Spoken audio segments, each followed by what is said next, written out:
In an extraordinary turn of events, Qin Han finds himself transported from the Qin Han era into the world of Naruto, where he unexpectedly becomes Danzo, who is on the verge of attending a summit with the five Kage. To his dismay, he possesses none of Danzo's formidable jutsu. Even more troubling is the presence of a rather dubious system. Ding! Samui wields the killer technique. A new task has been issued. The power of the ultimate Taijutsu. Allow her to experience Konoha's most powerful Taijutsu, the 1,000 years of pain. Yet, none of this matters as much as the fact that everything unfolds under the watchful gaze of a pair of eyes. Chapter 1. Reborn as Danzo. In the depths of Konoha village, within a pitch-black hall, an elderly man with an eye patch reclines on a wooden chair, muttering incessantly to himself. This is preposterous. It defies logic. How could I possibly be transported after merely playing a match as Danzo in Warcraft 3? Frozen Throne Naruto Bonds 6.92? Fine, if I must be transported, why couldn't I have been granted a favorable starting point instead of being cursed to embody Danzo? Danzo isn't entirely unworthy. He is, after all, a significant antagonist. Yet, why is there no chakra, no jutsu at my disposal? Danzo, known for his cunning and ruthlessness, trusts no one. Not even the Root members marked with cursed seals. Within the confines of Root, Danzo's orders dictate that no living beings may be present within a kilometer radius, while sensory ninjas vigilantly guard the perimeter. These fragmented memories accompanied Qin Han upon his rebirth as Danzo, leading to the current predicament. Even so, I can endure at worst. I can bide my time, perhaps even survive to the end. However, in just a few days, I must attend the summit with the cage-level ninjas. Moreover, after the meeting, I shall inevitably encounter Uchiha Sasuke. Just as I have crossed over before I can even settle in, I am to be slain once more by that brat. With these thoughts racing through his mind, Danzo grows increasingly agitated, pacing restlessly. Wait a moment, suddenly realizing something. Qin Han, controlling Danzo's body, slaps his thigh and exclaims, if one must traverse worlds, there should be a cheat code involved. He then calls out eagerly to the air, "Oh, esteemed system. Are you present?" Silence. Great external aid. Reveal yourself. Still no response. Ancestral golden finger. Come forth for a cup of tea.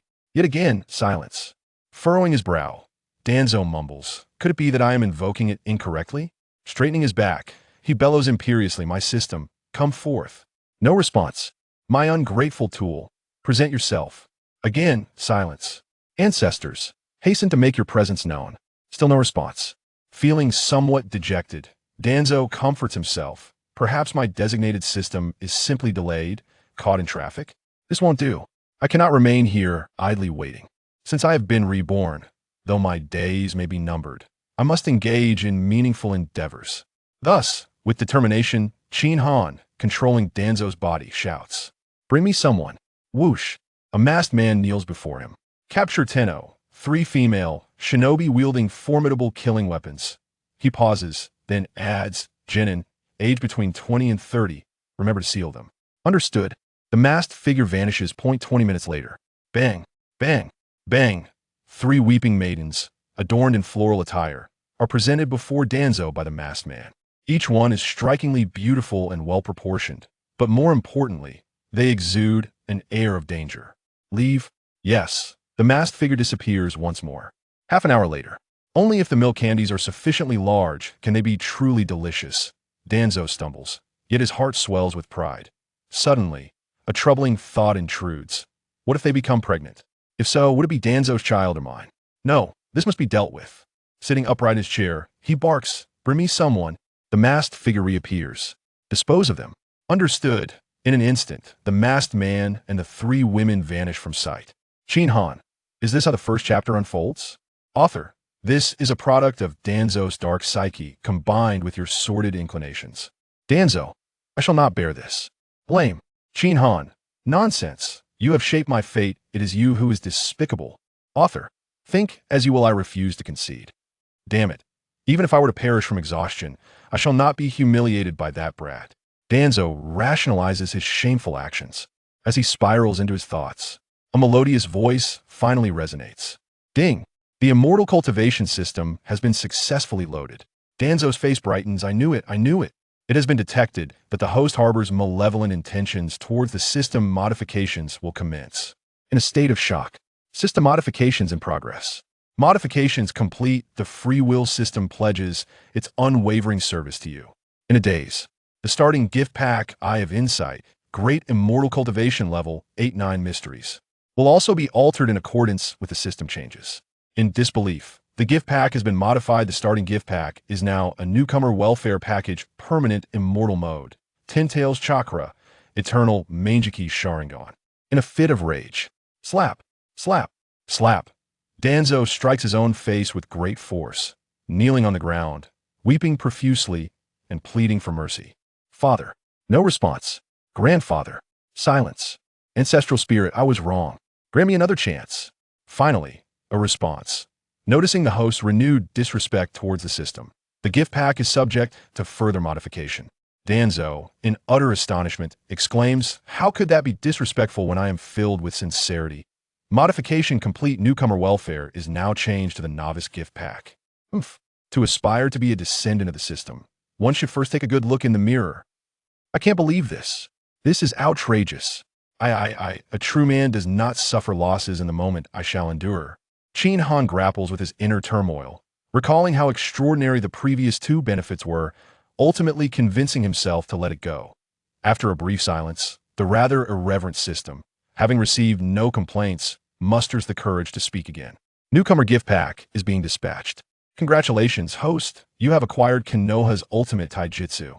1,000 Years of Pain.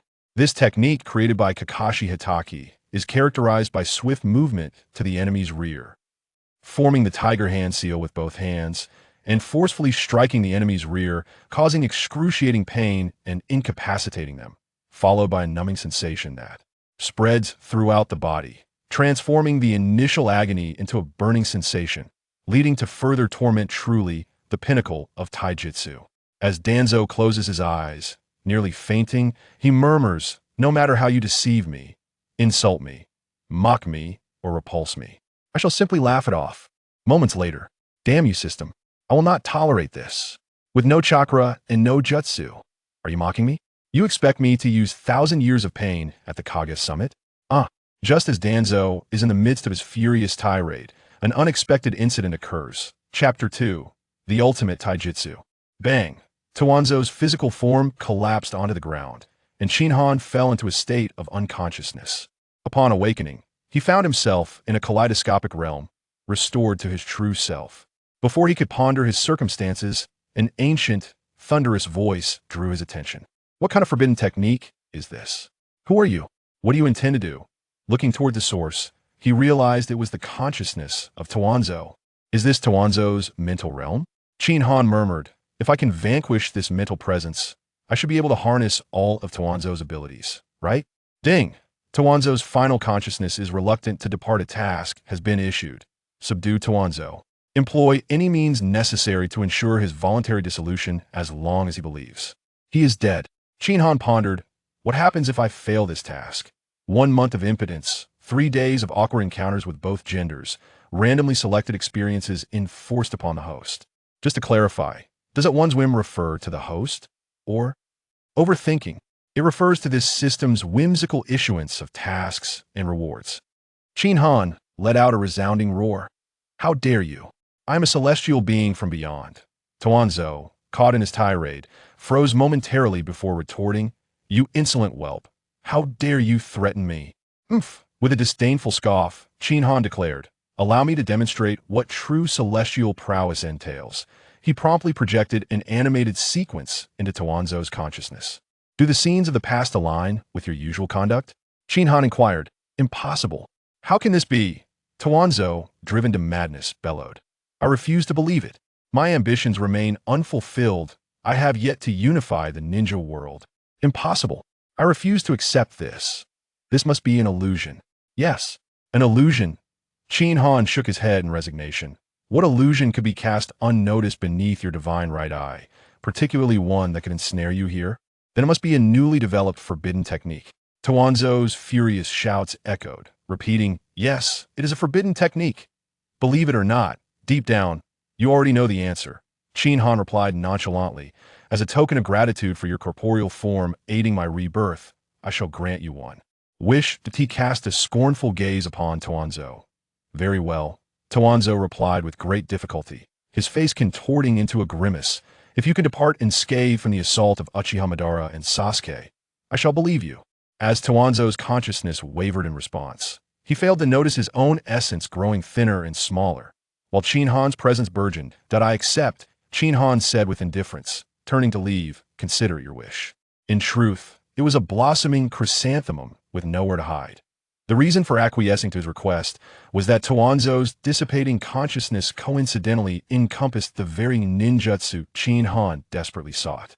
These included standard ninjutsu substitution technique, transformation technique, shadow clone, chakra control, divine right eye, curse seals, wind release, vacuum wave, wind release, shuriken, wind release, vacuum sphere, great sphere, summoning technique, dream eating beast, among others. Da ha ha ha ha ha ha. Awakening, Qin Han seized control of Taijutsu's physical form, erupting into maniacal laughter. No longer burdened by the fear of hiding in his abode, nor the despair of waiting for death to the root, he was still that celestial being. Ding! Samui bears the dangerous injury. A task has been issued. The might of the ultimate Taijutsu. Ensure she experiences the might of Konoha's supreme Taijutsu, the 1,000 years of death. Samui, one of the disciples of the Eight-Tails Killer Bee, possessing above-average looks, a well-proportioned physique, and an air of formidable prowess. How could I possibly deliver to Samui such a technique? It evokes the image of vibrant red ribbons fluttering in the air. Taijutsu indignantly reprimanded. "She is a stunning beauty. How could you be so cruel? I shall lodge a serious protest." Imagining Taijutsu's visage uttering these words, there was an inexplicable sense of dissonance. No response. Hey. Taijutsu grinned ominously, licking his parched lips. "However, I find it enjoyable." Bring forth. Swish. A masked figure appeared. "Monitor Samui, the leader from the land of lightning. In real time, report to me immediately if she is in a position to be attacked." Understood. Then Taijutsu tapped his cane upon the ground. Swish. The masked figure vanished. Taijutsu mused, "Now that I have entered the world of the Hokage, my foremost desire is to savor the Ichiraku ramen, renowned throughout the anime, and discover its true flavor."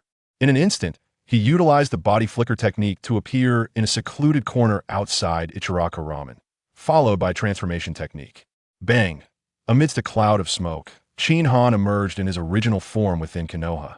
Peering through the curtain emblazoned with Ichiraku ramen, he was greeted not by an empty, desolate scene, but rather the third Hokage, Hiruzen Sarutobi, comforting the weeping Irika Naruto's first teacher with words of encouragement. Jiraiya and Tsunade shared laughter, supporting each other as they walked inside. The fourth Hokage, Minato Namikaze, and Kushina Uzumaki exchanged affectionate glances, embodying mutual respect and sweetness. Naruto's obliviousness juxtaposed with Hinata's flushed cheeks evoked the essence of first love. What I behold is not mere memories or sentiments, but the fleeting essence of youth. Qin Han sighed unexpectedly, stepping inside. "Welcome. How may I assist you?" Uncle Ichiraku greeted with his signature squint and smile. "Miso ramen, please," Qin Han replied politely. Before long, a steaming bowl of ramen was placed before him. The first step to enjoying ramen is savoring the broth. Indeed, it is delightful. One bowl of ramen vanished from sight. "Uncle, another serving of chashu ramen, please." "Just a moment." Uncle Ichiraku responded with a smile. Soon, another steaming bowl of ramen appeared before him. The flavor rivals that of authentic Xinjiang ramen. Another bowl disappeared from sight. "Uncle, one more serving of tonkatsu ramen, please, that I truly cannot eat another bite." Qin Han rubbed his bulging belly, pondering aloud. How did Hinata manage to consume 46 bowls in the storyline? Did the noodles somehow enhance her physique? Thus, they appeared both fair and grand. As Qin Han idly picked at his teeth, lost in thought, a masked member of the Root organization appeared, whispering in his ear. Then a gentle breeze lifted the curtain, and Taijutsu had vanished, leaving only a few empty bowls and some coins behind. Faintly, a voice echoed. "Business is booming, let the festivities commence," followed by a chorus of raucous laughter. Chapter 3. The 1,000-year kill. Outside the Hidden Leaf Village, in a small grove, Samui had just completed her routine affairs and reported her team's status to the Cloud Village. As she prepared to return to the leaf, a series of inexplicable utterances reached her ears. "This mountain I opened, this tree I planted. If you wish to pass this road, one blood must be shed. Leave it. Ah, come. In the style of Peking opera.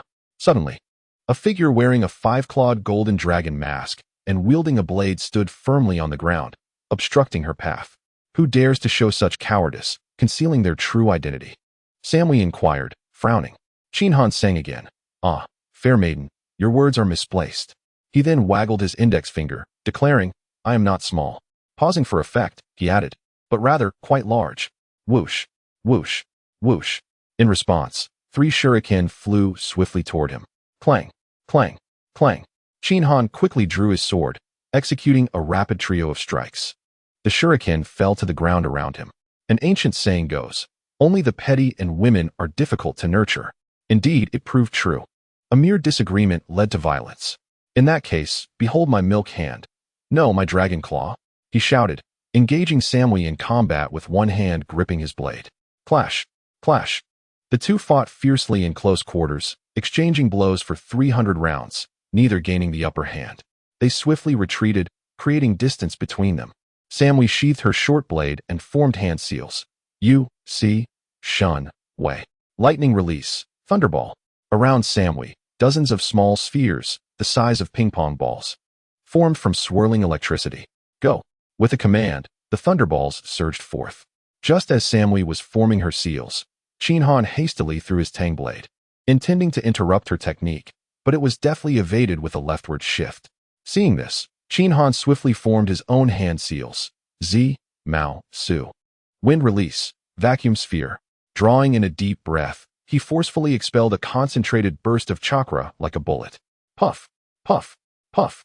The speeding thunderballs were all pierced and fell to the ground.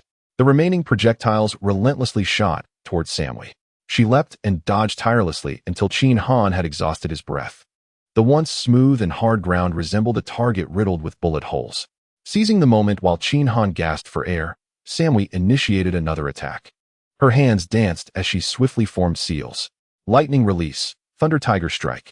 A high-speed lightning technique that may incapacitate the enemy briefly. A ferocious lightning tiger charged toward Qin Han, with Samui in hot pursuit. Moreover, she unleashed an unmarked lightning release, Lightning Blade, as her short blade crackled with countless tiny bolts of electricity. The lightning blade significantly enhances the sharpness of the short blade, capable of severing most ninja tools and armor, while those struck would be paralyzed and lose mobility. As the lightning tiger struck its target, a victorious smile spread across Samui's face, followed by a flurry of slashes. Clang, clang, clang. Qin Han's tang blade was shattered into 5 pieces, scattering across the ground. But Samui soon realized that her target had been swapped. Just as the lightning tiger was about to make contact, Qin Han executed the substitution technique, switching places with the tang blade he had thrown. With a mournful cry, Qin Han lamented, "My insatiable great sword has yet to taste blood. You are finished." He glared menacingly at Samui, declaring, "Those 2 lead balls, you shall not escape." Then, his hands flew in an intricate dance as he inhaled deeply. Wind release, vacuum great sphere. A high-pressure wind ball erupted from his mouth. While Samui evaded, she simultaneously formed seals. Lightning release, lightning armor. A suit of armor formed from electricity enveloped her. Utilizing her evasive maneuvers, she closed in on Qin Han. When the moment was right, Samui leapt, absorbing a high-pressure wind ball with her armor and made close contact with him. The lightning armor was also broken. At the critical moment, she unleashed an unmarked lightning release, activation. In a swift motion, she struck toward Qin Han, fast, precise, and ruthless. In disbelief, Qin Han was cleaved in 2, and the ground parted with a crack. Boom. A cloud of white smoke erupted. It was merely a shadow clone. Meanwhile, from the fissure emerged a pair of hands, grasping Samui's ankle. Earth release, heart-cutting technique. Instantly, Samui was buried in the earth up to her neck, unable to perform the substitution technique. Standing dumbfounded as she prepared to counterattack, a thunderous roar echoed, "Thousand-year kill." Samui soared into the air like an enraged bird, instinctively clutching her injured core. Engulfed by immense pain, tremors racked her body, and tears of humiliation and resentment streamed down her face. Boom. Moments later, Samui safely landed, standing firmly on the ground, yet uncontrollably trembling. Her beautiful and fashionable miniskirt stained a deep crimson. However, Qin Han, on the battlefield, sensed someone approaching rapidly from a distance.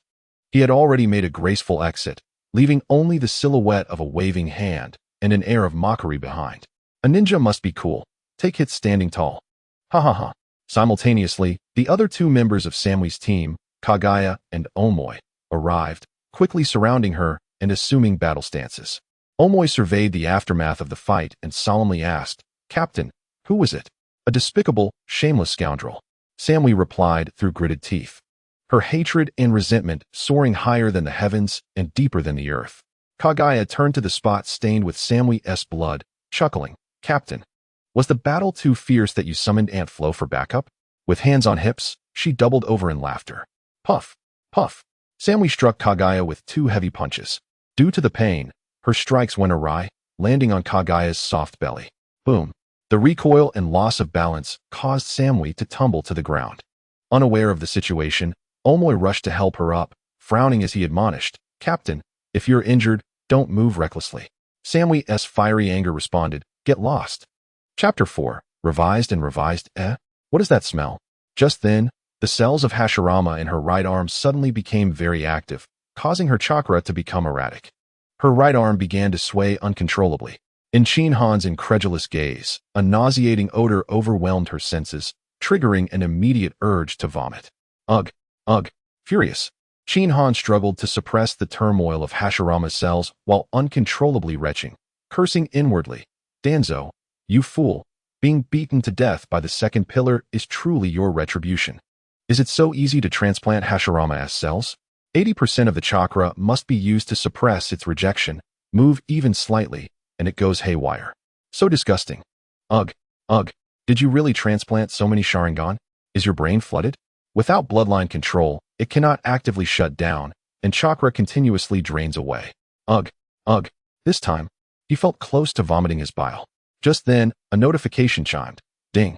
Congratulations, host, for completing the task of mastering the ultimate body technique. Rewards: Enhanced Harem Technique and Enhanced Reverse Harem Technique. The Art of the Harem, enhanced based on the host's fantasies of youthful beauties in swimsuits. It is subsequently transformed through the Shadow Clone Technique. When the adversary is left drooling and distracted from battle, it swiftly morphs into an 80-year-old crone, engaging in the most unrefined of habits, ultimately delivering a fatal blow. The Reverse Harem Technique, enhanced similarly. Crouching on the ground, hands pressed against his legs in a most ungraceful manner, Qin Han, overwhelmed by bitterness, let out a furious exclamation upon hearing the reward. He then lamented, "What sins have I committed in my past life to deserve this treatment?" Ding. Congratulations, host. Not only have you completed the assigned task, but you have also avenged Samui. Rated as an overachievement. Reward: Whirlpool Clan Physique. Qin Han, taken aback by the unexpected outcome, retched at the realization that there was no foul odor, but rather a peculiar scent. With the issuance of the reward, a refreshing sensation enveloped his entire being, intermingled with a surge of formidable chakra. Someone selectively forgot their previous embarrassment and began to feel buoyant. At this upcoming 5 Kage summit, if that brat, Naruto, dares to provoke me again, I shall make him call me father. And if that little rascal libido shows up to cause trouble, I will unleash a divine punishment upon him. This book shall conclude right then and there. Author: Not so fast. Madara will still make an appearance. Meanwhile, Uchiha Madara intercepted the originally intended assault on Konoha led by Sasuke's Hawk team. Uchiha Madara, the Hidden Leaf Village no longer exists. Karen, what? Zetsu, the Hokage has been succeeded by Danzo. Sasuke Danzo? Uchiha Madara. Indeed, he is one of the Konoha higher-ups who relentlessly pursued your brother. Sasuke, what has happened to Konoha? Uchiha Madara, my subordinate, Pain, has laid waste to Konoha. Uchiha Madara, due to your excessive actions, the 5 Kage have taken action, and a summit is about to convene. Kisame raised his hands in surrender and queried, "What shall we do? Konoha is no more. If the target is Danzo, we must attend the 5 Kage summit. It is the most prudent course of action. Sasuke, we the Hawk, shall claim the head of the Hokage at the summit and change our destination. Karen, where shall the summit be held? Zetsu, my clone will guide you there." In a swift motion, Zetsu split himself into 2 halves, one black and one white. Subsequently, the white Zetsu led Sasuke's Hawk team to the summit's location. Back at his residence, Qin Han reverted to Danzo's form, and summoned 3 masked subordinates. Gazing at his kneeling subordinates, Danzo smirked, pondering, is this the intoxicating sensation of power that fills one's being? Since I have been reborn as Danzo, then the conclusion. Moments later, regaining his composure, Danzo commanded, Terui, you handle the matters regarding Tobi. Follow behind Akatsuki without engaging. Off you go. Understood. Terui then vanished. Danzo continued, next. I shall head to the neutral land of iron for the 5 Kage summit. During the talks, only 2 guards may accompany me, barring exceptional circumstances. You 2 are among the elite of Root, so you shall be responsible. Guards must not wear masks. Remove them. The 2 complied, revealing their identities as the members of the Yamashiro clan and the Wien clan. Danzo nodded in approval and issued the command to depart. At the same time, the 4th Reikage led his guards Darui and Kira. The 5th Kazakage Gara led his guards Kankuro and Temari. The 5th Mizukage Meiterumi led her guards Chjr and Ao. And the 3rd Tsuchikage Inoki led his guards Akatsuchi and Kurisuchi, all setting out simultaneously. In a small grove, Ding. Host has detected a strong murderous intent directed at them. A task is now issued, a small test of skills. Let the enhanced harem technique shine for the first time in the ninja world. Damn it, Danzo muttered under his breath. Lord Danzo, please be cautious. The Yamashiro clan member, adept in sensory techniques, alerted him. Danzo, no need for action. Close your eyes. Understood. They both responded in unison, standing still with eyes shut. Observing this, Danzo planted his cane into the ground, began forming hand signs, and then shouted, harem technique, enhanced. The enemies leaping from the woods to attack stood stunned, as even seasoned warriors had never encountered such shameless techniques. Seizing the moment, Danzo quickly formed hand signs. Chapter 5. The 5 Kage Summit commences. With a deep breath, Danzo unleashed a wind-based attack that sliced through both the enemy's bodies and their protective chakra. Meanwhile, other ninjas hiding in the woods witnessed an unforgettable sight. The multitude of beautiful women had swiftly transformed into haggard crones, each striking suggestive poses and calling out, come play with us, little darling. The grotesque spectacle left the onlookers pale and retching. Only a few ninjas, having endured endless torment, managed to withstand the power of the enhanced harem technique. However, their trembling hands involuntarily initiated an assault. Shuriken and kunai rained down towards Danzo's vital points. In response, he quickly grabbed a fallen body to shield himself. In mere moments, the corpse was riddled with weapons, the lower half bearing far more than the upper.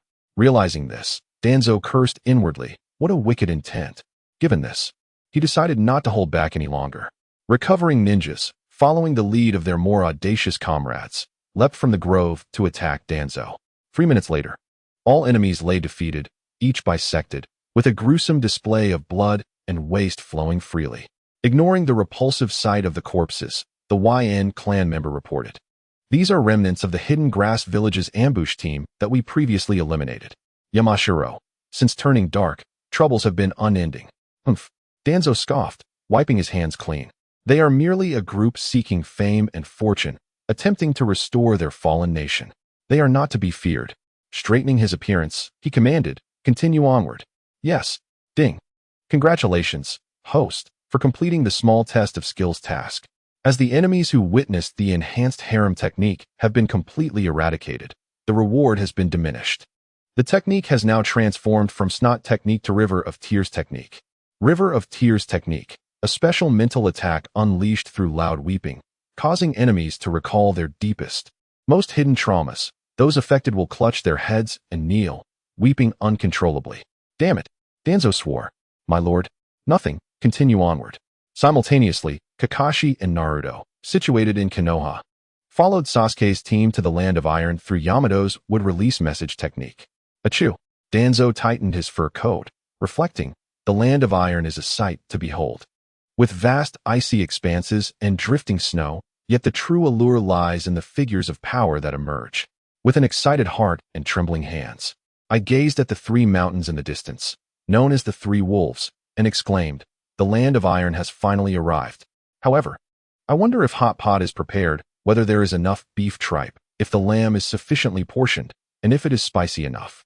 We have awaited your arrival for a long time, Lord Hokage. Mitsubian, leading his personal guards, approached to greet us. Introducing himself, I am Mitsubian, the general of the Land of Iron. Greetings, General, Danzo replied politely. I am Shimura Danzo, the acting Hokage of Konoha. Danzo had merely secured the designation of Hokage from the Land of Fire's daimyo, still needing the trust of the village's elite shinobi. Hence he could only be considered the acting Hokage. After a brief exchange of pleasantries, Danzo was escorted to his quarters, where he finally indulged in the long-anticipated hot pot. It was mildly spicy, not numbing, devoid of sweet garlic, earning a dismal rating, no stars at all. As he stuffed his cheeks, he couldn't help but complain. Meanwhile, Naruto Uzumaki had managed to catch up with Kage, kneeling and pleading for him to rescind the order to eliminate Sasuke, but ultimately met with failure. On a side note, I was once deeply moved by Naruto's actions here. In hindsight, asking someone to forego an assassination on Sasuke, what about the lives Sasuke has taken? Qin Han, damn it, you are Danzo. How can you dare to speak of Sasuke? Subsequently, the 5 Kage arrived in the Land of Iron, while the Hawk team, led by Sasuke, had stealthily infiltrated the conference venue in advance. The summit of the 5 Kage commenced. Mitsubian spoke first, stating, "Please place the hats of the 5 Kage before us." Seizing this opportunity, Danzo scrutinized the other 4 Kage, inwardly musing. Kage appeared even more robust than in the narrative, exuding authority and a certain fierce demeanor. Mizukage Terumi was indeed a rare beauty, captivating yet elusive. Sachikage Inoki, the two-faced, looked every bit the crafty old man he was. And Kazekage Gaara, with the character love emblazoned upon his head, appeared rather unconventional. I pondered who among them was superior, their gourd or the gourd of the Calabash brothers. Mitsubian declared, "I am the overseer, Mitsubian, let the summit of the 5 Kage begin." Kazekage Gaara interjected, "I shall speak first, listen closely." Danzo internally assessed, truly a character with a unique personality, distinctly individualistic. Sachikage Inoki remarked, "The 5 Kage have changed significantly. To ascend to such heights at your age is indeed impressive. The Kage's upbringing seems commendable, though it is regrettable he lacks decorum." Danzo continued to reflect inwardly, recognizing the old man's cunning nature. Suddenly, Kage slammed his fist onto the wooden table, anger flaring. Enough with the idle chatter. The guards of the 5 Kage promptly drew their weapons, the atmosphere growing tense. Danzo, contemplating the situation, recognized the diverse motives of the 5 great nations. Acknowledging the natural growth of Akatsuki, Kage declared, "Konoha, Danzo, Iwa, Inoki, Suna, Gaara, Kiri, Mei. Akatsuki was formed by the rogue shinobi of your village. Moreover, you exploited Akatsuki to incite war. Thus, I harbor no trust in you, nor do I wish to negotiate. You are summoned here to answer for your actions. Your failures have enabled Akatsuki's rise. They have captured my brother, the Jinchuriki of the 8 Tails, Killer Bee." Kazekage Gaara questioned, "What do you mean by exploitation?" Sachikage Inoki asserted, "Training exceptional shinobi in one's own village requires immense resources. Akatsuki, focused on war, is a cadre of specialists. They can wage war at a low cost and yield highly satisfactory outcomes." Kage interrupted, "Sachikage, do not merely speak sweet words. The sand utilized Akatsuki to destroy Konoha, including Orochimaru. Because of him, both the 4th Kazekage and the 3rd Hokage lost their lives. This matter likely involved someone orchestrating from the shadows." Turning to Danzo, he insinuated, "Isn't that right, Hokage?" Qin Han, controlling Danzo's body, narrowed his eyes, inwardly cursing, "Damn it, this is all Danzo's doing, not mine. What a fool. An absolute fool. Danzo, damn, it was me, give my body back." Kage challenged, "Hokage is it? I had no intention of addressing you, yet you have overstepped. How audacious. Very well, let us converse." Danzo feigned a cough, then solemnly stated, "The leader of Akatsuki is likely Uchiha Madara." At this revelation, the entire conference room fell into an eerie silence. The 4 Kage, who had anticipated Danzo's blunders, were left dumbfounded. Truly, Uchiha Madara, renowned across the world, lived up to his reputation. Danzo mused internally. Mizukage Terumi trembled, inquiring, "Are you certain?" Kazekage Gaara, perplexed, remarked, "Didn't he die decades ago? How could he still be alive?" Sachikage Inoki, breaking into a cold sweat, agreed. "Indeed, that man should have perished long ago." Kage gasped, "Could he be immortal?" Danzo responded calmly, "According to reliable intelligence, it is indeed Uchiha Madara." Coughing again, He observed the reactions of the four Kage and signaled to Mitsubun. Akatsuki's leader has exploited the suspicions hidden beneath the surface of stability among the nations to expand their power. Kage demanded, "What exactly are you trying to convey?" Mitsubun elaborated, "In times of misfortune, one may find unexpected fortune. Given Akatsuki's current strength and the assembly of the five Kage, shall we not consider forming an unprecedented alliance of the five great ninja villages?" Kage retorted, "An alliance?" Mitsubun continued, "This would allow for unified command, facilitating better management of the Akatsuki situation." Kage Inoki queried, "But who shall hold the command of this alliance? You cannot expect me to trust you without the Sharingan." Danzo, pondering, then voiced his agreement. "Indeed, in such critical times, we must unite." Meanwhile, far away in Konoha, Sakura, persuaded by Sai, set out for the Land of Iron to seek Naruto and convey the decisions of their companions. Mitsubun concluded, "The decision lies with you, otherwise chaos will ensue. Therefore, I hope you respect the neutrality of our nation. Who among the five Kage is most suitable to lead?" The purpose of Akatsuki is now abundantly clear: to capture all tailed beasts. While their specific intentions remain unknown, they have successfully captured the remaining 8-tailed beasts, leaving only the 9 tails Jinchuriki of Konoha still under control. In truth, the 8 tails captured was a decoy, but very few are aware of this. Thus, controlling him becomes critical. What do you think of entrusting the command of the Ninja Alliance to the Hokage? Kage, filled with rage, exclaimed, "You would choose the Hokage as the commander of the united forces? Why him? This man is synonymous with the darkness of shinobi. He cannot be entrusted with this power." Danzo, internally cursing, "That was the old Danzo. It has nothing to do with me. This Danzo is not the same." Kage Inoki voiced his dissent. "Whoever it is, it cannot be him. Truly, the virtuous are often taken advantage of." At this point, Danzo could no longer contain his anger and shouted, "Damn it! Are you all targeting me? Do you think I want this? Each of you has your own agendas. Have you consulted with your elders?" He then pointed at Kage, saying, "What do you mean, you big fool? Who are you looking down upon?" Turning to Kage Inoki, he retorted, "And you, old man, it's time to step down. You occupy the throne without contributing." The conference room fell into a deafening silence, with the sound of a pin dropping audible. Nobody expected the esteemed Hokage to resort to such crude language, devoid of refinement. Of course, had they witnessed the techniques of the harem arts, enhanced, and reverse harem arts, enhanced, they would likely reconsider their opinions. Bang! Kage, struggling to contain his uncontrollable fury, smashed the conference table before him into 2 pieces with his fists. With a fierce scowl, he bellowed, "What did you say?" Kage Inoki adjusted his protruding waistband and rose to scold, "Shinobi Danzo, do you wish to be reduced to dust?" At that moment, the guards of the 5 Kages reappeared.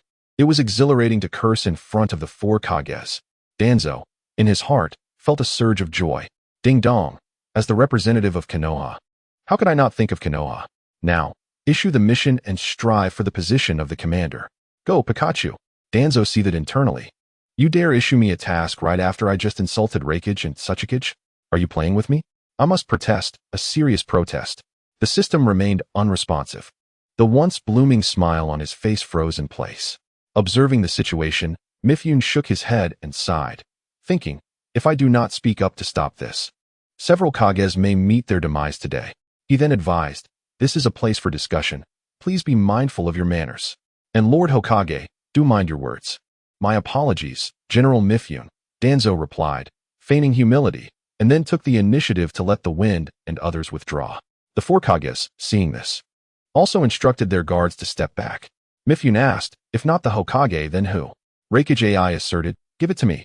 Danzo scoffed, what a foolish giant. You truly dare to think that way. Kage warned, Shinobi Danzo, do not attempt to provoke my wrath. You cannot withstand the fury of the Raijin. Then you're still missing a hammer. Danzo sneered. Mifune interjected, although the Hokage's wording may not be entirely accurate, it is indeed not suitable to hand this over to you. He pointed to the damaged conference table, stating, a leader of strength requires power. But one who relies solely on brute force will only leave the allied forces in a state as shattered as this table. He continued, the Wind Kage is too young to command respect, while the Tsukage is too old and prefers to instigate wars through Akatsuki. In contrast, The water Kage is from the same nation as Akatsuki, making intelligence leaks likely. Therefore, recommending the Hokage is a well-considered conclusion from a neutral nation. Chapter 7. The 5 Kage Conference, Part 2. Thank you, General Mifune, for your trust and rational analysis. Danzo immediately stood up to express his gratitude. He then surveyed the room and said, I sincerely do not wish to take on this troublesome command. However, General Mifune's repeated recommendations, along with considerations for the future of the shinobi and the development of the shinobi villages, compel me to reluctantly put forth my candidacy. Wait a moment. The Water Kage's guard, Ao, approached and interrupted Danzo's impassioned speech. Impudence. Danzo scowled, rebuking, this is a meeting of the 5 Kages. Do you have a place to speak? Internally, he was suspicious, thinking, damn it, I haven't even used the Sharingan to control Mifune. How can Ao still interrupt?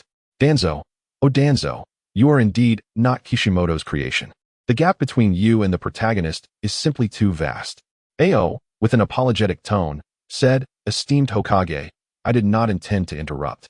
I simply have inquiries that require your clarification. Your questions are your own affair. Now withdraw. Danzo commanded with authority, though internally he thought, you must not have a good reason to speak. It is better to remain silent. The Water Kage, Meitarumi, lazily remarked, Danzo, if you wish to be the commander, you must possess the capacity to accommodate others. Tsuchika Jinoki also chimed in. If there are questions from the subordinates, answering them should not pose a problem.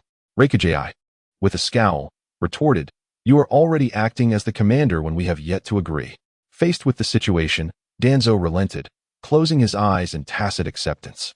Ao, at Mei's signal, continued, may I be so fortunate as to witness the Hokage's right hand and right eye? Impudence. Danzo rebuked. Meitarumi interjected, what? Do you have some secret to hide? Danzo quickly retorted, then why don't you remove your disguise and let me see how high the mountain is and how deep the water runs? Ao responded, old Meitarumi, initially furious, then gestured for Ao to be silent, licking her lips suggestively and saying, if you desire, I wouldn't mind, but shouldn't we find a more private place? Is that so? Danzo narrowed his eyes at Mei, then casually replied, very well. Yet internally he thought, damn it, I give you a Bansho 10 in. And you want to wear a vacuum suit and jump high. Cough, cough. Mifune interjected again, we are getting off topic. Observing this, Danzo tactically retreated, saying, General Mifune has already analyzed the situation clearly. Whether you agree or disagree, it is of little consequence. If all else fails, we shall wait for Akatsuki to continue its growth. Everyone fell silent, each understanding that if Akatsuki were allowed to continue, a calamity would surely ensue in due time. Danzo pondered. Since Ao has emerged to question me, he must have observed some irregularity with his Byakugan. This is likely due to my Sharingan being unable to close, continuously consuming chakra, particularly with Shursue's right eye being too conspicuous. To mitigate their dissatisfaction, I must expose some of my vulnerabilities. Thus, after careful consideration, Danzo gravely misrepresented, or rather explained, my right hand was injured and subsequently transplanted. As for my right eye, it is merely the eye entrusted to me by Uchiha Shursue. Anoki mockingly retorted, you must have seized Shursue's eye for the transplant. Old and unyielding, you are indeed a thief, he concluded, having accurately guessed the truth. Danzo mused internally, damn it. He guessed it right away. Ao remarked, indeed, it is the eye that manipulates the will of others. Reikage Ai slammed his fist down, rising with fury, shouting, nonsense. Did you manipulate General Mifune into recommending you as commander? Mifune, incredulous, responded, how could that be? Danzo cast a sidelong glance at Reikage Ai, ignoring him completely. Yet Ao proactively clarified, Reikage, the Hokage did not control General Mifune. Reikage Ai demanded, how can you be certain? Ao explained, when the Sharingan utilizes Jinjutsu, chakra surges towards the eye. However, the Hokage's chakra flows rapidly. I can assure you with the Byakugan that dispelled the 4th Mizukage Jinjutsu. Reikage Ai begrudgingly sat down. The Water and Earth Kages continued to observe Ao, awaiting his follow-up. Ao turned to Danzo, stating, my right eye is a valuable trophy obtained from a prior battle with the Hyuga, so I am not in a position to comment on the Hokage. However, for the position of commander, such matters seem rather dubious. Moreover, Shursue's eye possesses the legendary ability of Kotoeme Tsukumi. If you control the Kage of other shinobi villages, the remaining 4 Kages nodded thoughtfully. Humph. Danzo snorted, defending dubious?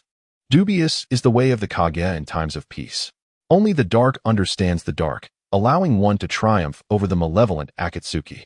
As for the issue of my right eye, you need not worry.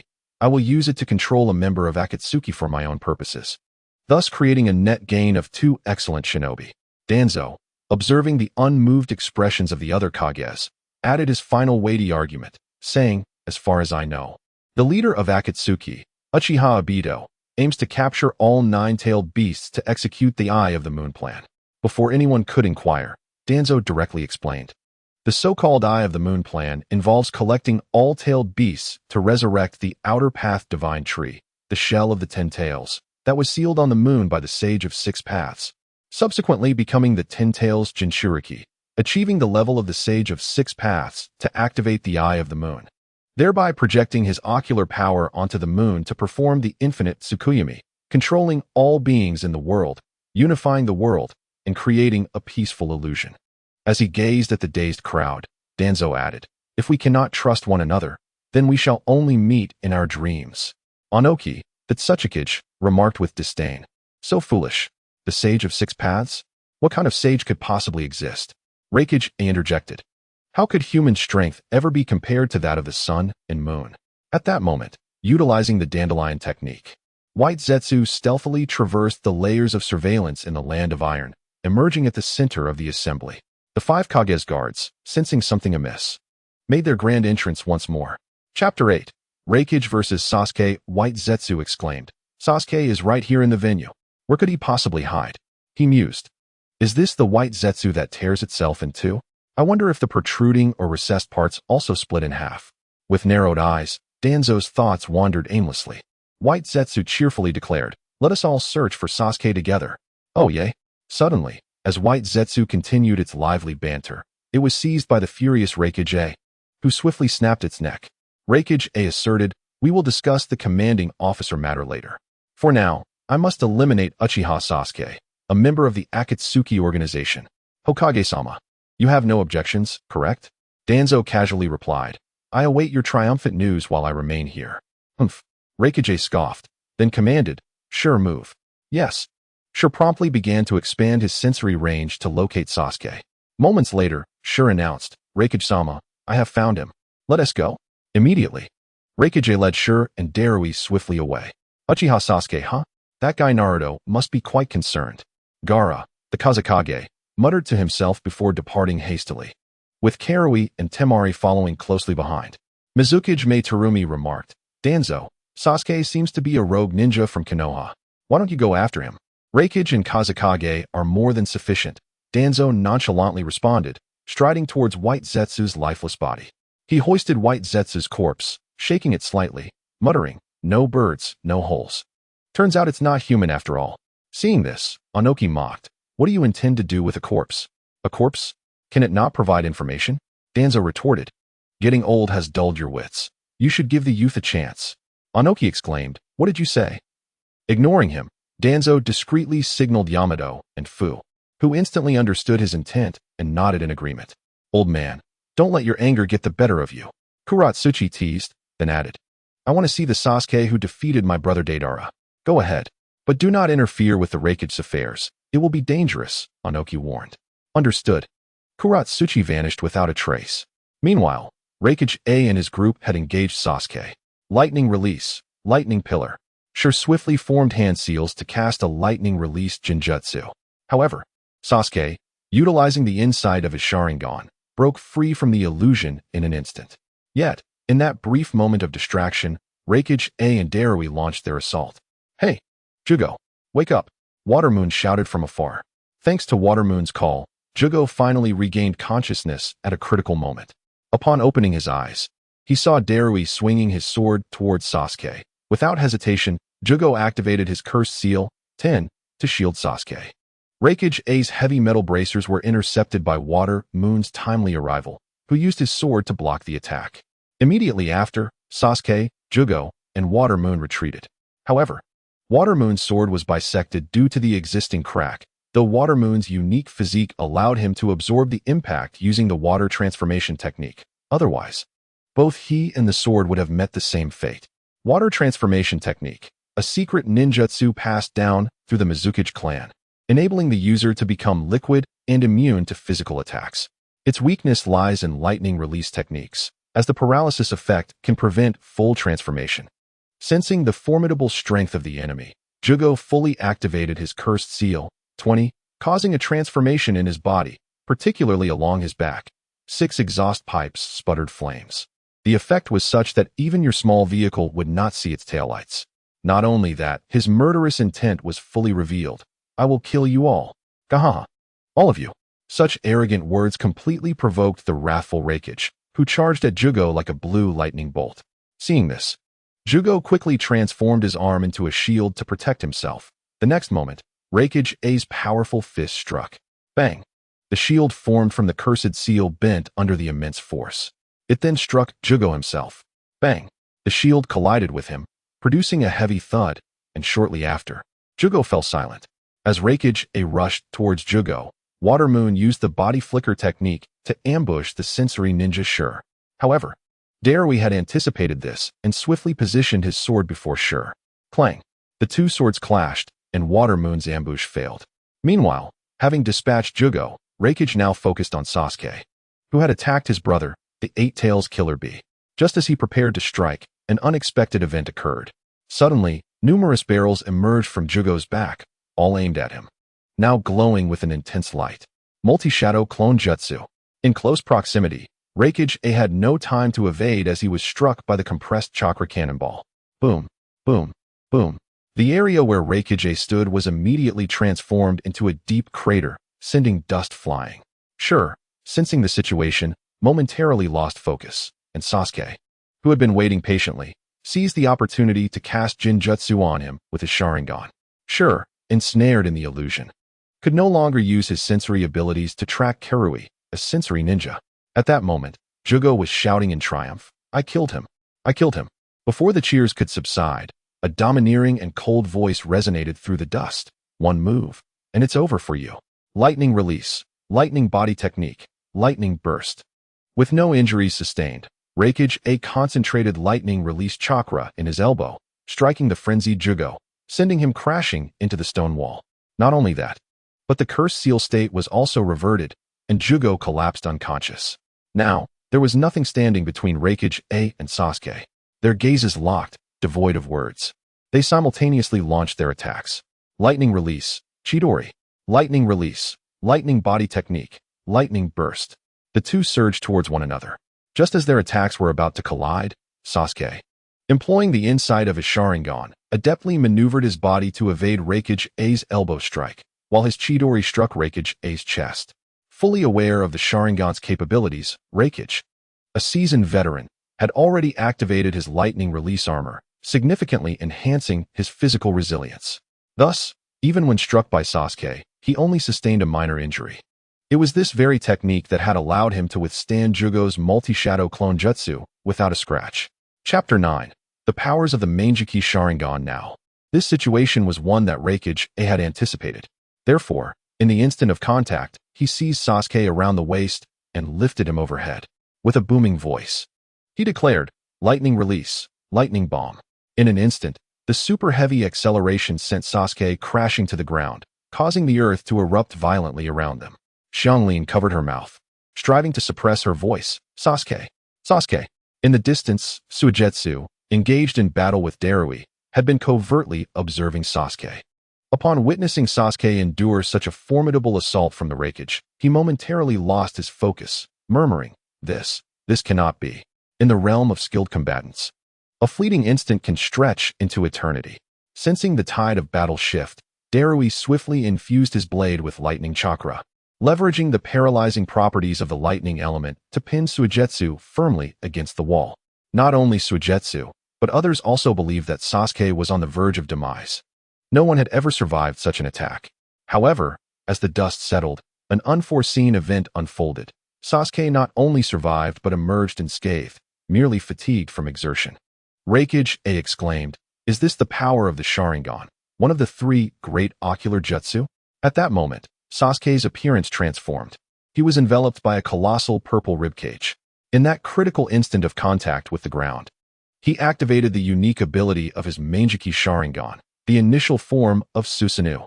This miraculous defense spared him from grievous harm or death, making him the first to survive a close-range assault from the Raikage. Seizing the fleeting moment of Raikage-A's distraction, Sasuke leaped backward, creating distance. Even with the Sharingan, you cannot alter your fate, roared the furious Raikage-A, unleashing his ninjutsu, lightning release, the strongest armor. Instantly, his body erupted with raging lightning chakra, enveloping him in a tempest of electricity. Sasuke, having created distance, channeled his chakra into his Manjiki Sharingan with utmost urgency. Moments later, he shouted, Amaterasu. Sensing the shift in thermal energy, the Raikage swiftly repositioned himself.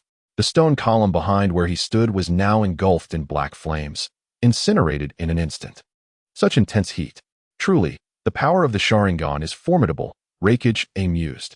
In that case, I shall simply avoid his line of sight. He approached Sasuke using a circuitous route. Meanwhile, Sasuke, striving to track Raikage-A's movements with his Manjiki Sharingan, found himself unable to perceive the speed of the fourth Raikage in his lightning armor state. As the distance narrowed, Raikage-A launched another assault. Lightning release, lightning destruction. Concentrating a vast amount of lightning chakra into his hand, he struck at Sasuke with a knife hand attack. Realizing he could not evade, Sasuke quickly enveloped Susanoo in the black flames of Amaterasu, forming a protective barrier around himself. With a taunting remark, he declared, the Raikage is nothing extraordinary. The Manjiki Sharingan is invincible. He believed Raikage-A would retreat, as the black flames of Amaterasu would not extinguish until their target was utterly consumed. Yet, contrary to expectations, Raikage-A disregarded the threat posed by Amaterasu, his hand slicing through the flames to breach Susanoo's defenses, striking Sasuke directly. Sasuke was propelled backward, blood spilling from his mouth. Shock and resentment etched across his face. At that moment, Raikage-A bellowed, do not underestimate the resolve of a Kage. He executed the technique, lightning release, thunderous rage lightning axe. Leaping into the air, he concentrated a massive amount of lightning chakra into his foot, descending upon Sasuke with a powerful kick. Stricken but unyielding, Sasuke shouted, the Uchiha clan fears no one. He unleashed fire release, great fireball technique. The black flames of Amaterasu reappeared, morphing into a shield adorned with numerous spikes before him. You defy the might of the Thunder God. Raikage-A roared as he advanced toward the shielded Sasuke. Thud, thud. His powerful kicks struck the resilient shield of sand. At this crucial moment, Gaara, the Wind Shadow, intervened, preventing a catastrophic outcome for both Sasuke and Raikage. Raikage-A, perplexed, shouted at Gaara, why do you obstruct me? Gaara replied, if you continue to assault Sasuke, the transformation of those black flames will consume you as well. Surely, that is not your desired outcome. Darui interjected, indeed, Lord Raikage. How could a mere rogue ninja from Konoha compare to you? With a scoff, Raikage swiftly severed his left hand, still ablaze with Amaterasu. Subsequently, Gaara attempted to persuade Sasuke, urging, the ocean of suffering is boundless, turning back is salvation. Yet, blinded by hatred, Sasuke heeded no counsel, craving only a brutal confrontation. With persuasion failing, Gaara prepared to apprehend him forcefully, shouting, let us strike together. Yes, Darui proclaimed. Wind release, pressure damage. Darui, red secret technique, mechanized triangle. Kankuro, wind release, great sand hurricane. Temari, sand shower barrage. Gaara, Darui's technique unleashed powerful lasers formed from water vapor to penetrate the enemy. Kankuro's technique released spherical explosives from his puppet. Temari's technique infused chakra into the wind, creating a storm of cutting attacks. Gaara's technique launched an onslaught of circular sand projectiles. Boom, boom, boom. Countless attacks encircled Sasuke. Kankuro declared, this must be the end. Temari added, no defense can withstand this. Darui concluded, this is the consequence of assaulting Lord Karabi. Yet just as they believed victory was assured, a purple skeletal figure emerged from the dust, enveloping Sasuke. With a look of rapture, Sasuke remarked, so this is the defense of the first form of Susanoo? Truly intoxicating power. He then gazed at the astonished onlookers, sneering. How can mortals comprehend the might of the Uchiha clan? Boom, boom, boom. Under Sasuke's control, the enormous skeleton unleashed a barrage of strikes against the ceiling. Crash, crash, crash. Before the crowd could react to the spectacle, a deluge of falling debris buried them, including Jugo and Suigetsu. Xianglin cried out, "Sasuke!" The colossal skeletal hand extended, drawing Xianglin closer. "Have you found it?" Sasuke coldly inquired. "Yes," Xianglin replied. "Lead the way." However, under Sasuke's icy gaze, Xianglin had no choice but to guide him to the designated location of the 5 Kage summit. Chapter 10. The Arrival of Uchiha Madara Ding. The time has come for Sasuke, who harbors a grudge against Danzo, to arrive. A mission has been issued, the fated battle. Without experiencing the harsh realities of society, how can one grow? During the conflict, unleash the technique that brings tears to the eyes. A predetermined battle of fate? Danzo muttered softly, his mind racing. Could it be that I must flee? Then be nearly mortally wounded by the Uchiha? And then resort to the 4-symbol seal? Ultimately sealing away nothing? Shimura Danzo, what are you mumbling about? The Mizukage, Terumi Mei, inquired curiously, observing Danzo with closed eyes, muttering to himself. I never expected Sasuke to possess such abilities. Danzo squinted, responding evasively. Ah, the Uchiha clan is truly formidable. Terumi Mei remarked ominously. Just then, a flurry of movement ensued. The banner representing the 5 shadows was severed by a sharp wave of energy. Danzo looked up at Sasuke, who was inverted on the rooftop, and praised him. As expected of the Uchiha clan, you do not bring shame to Konoha. Yet, internally he scoffed. Damn it, he's so handsome.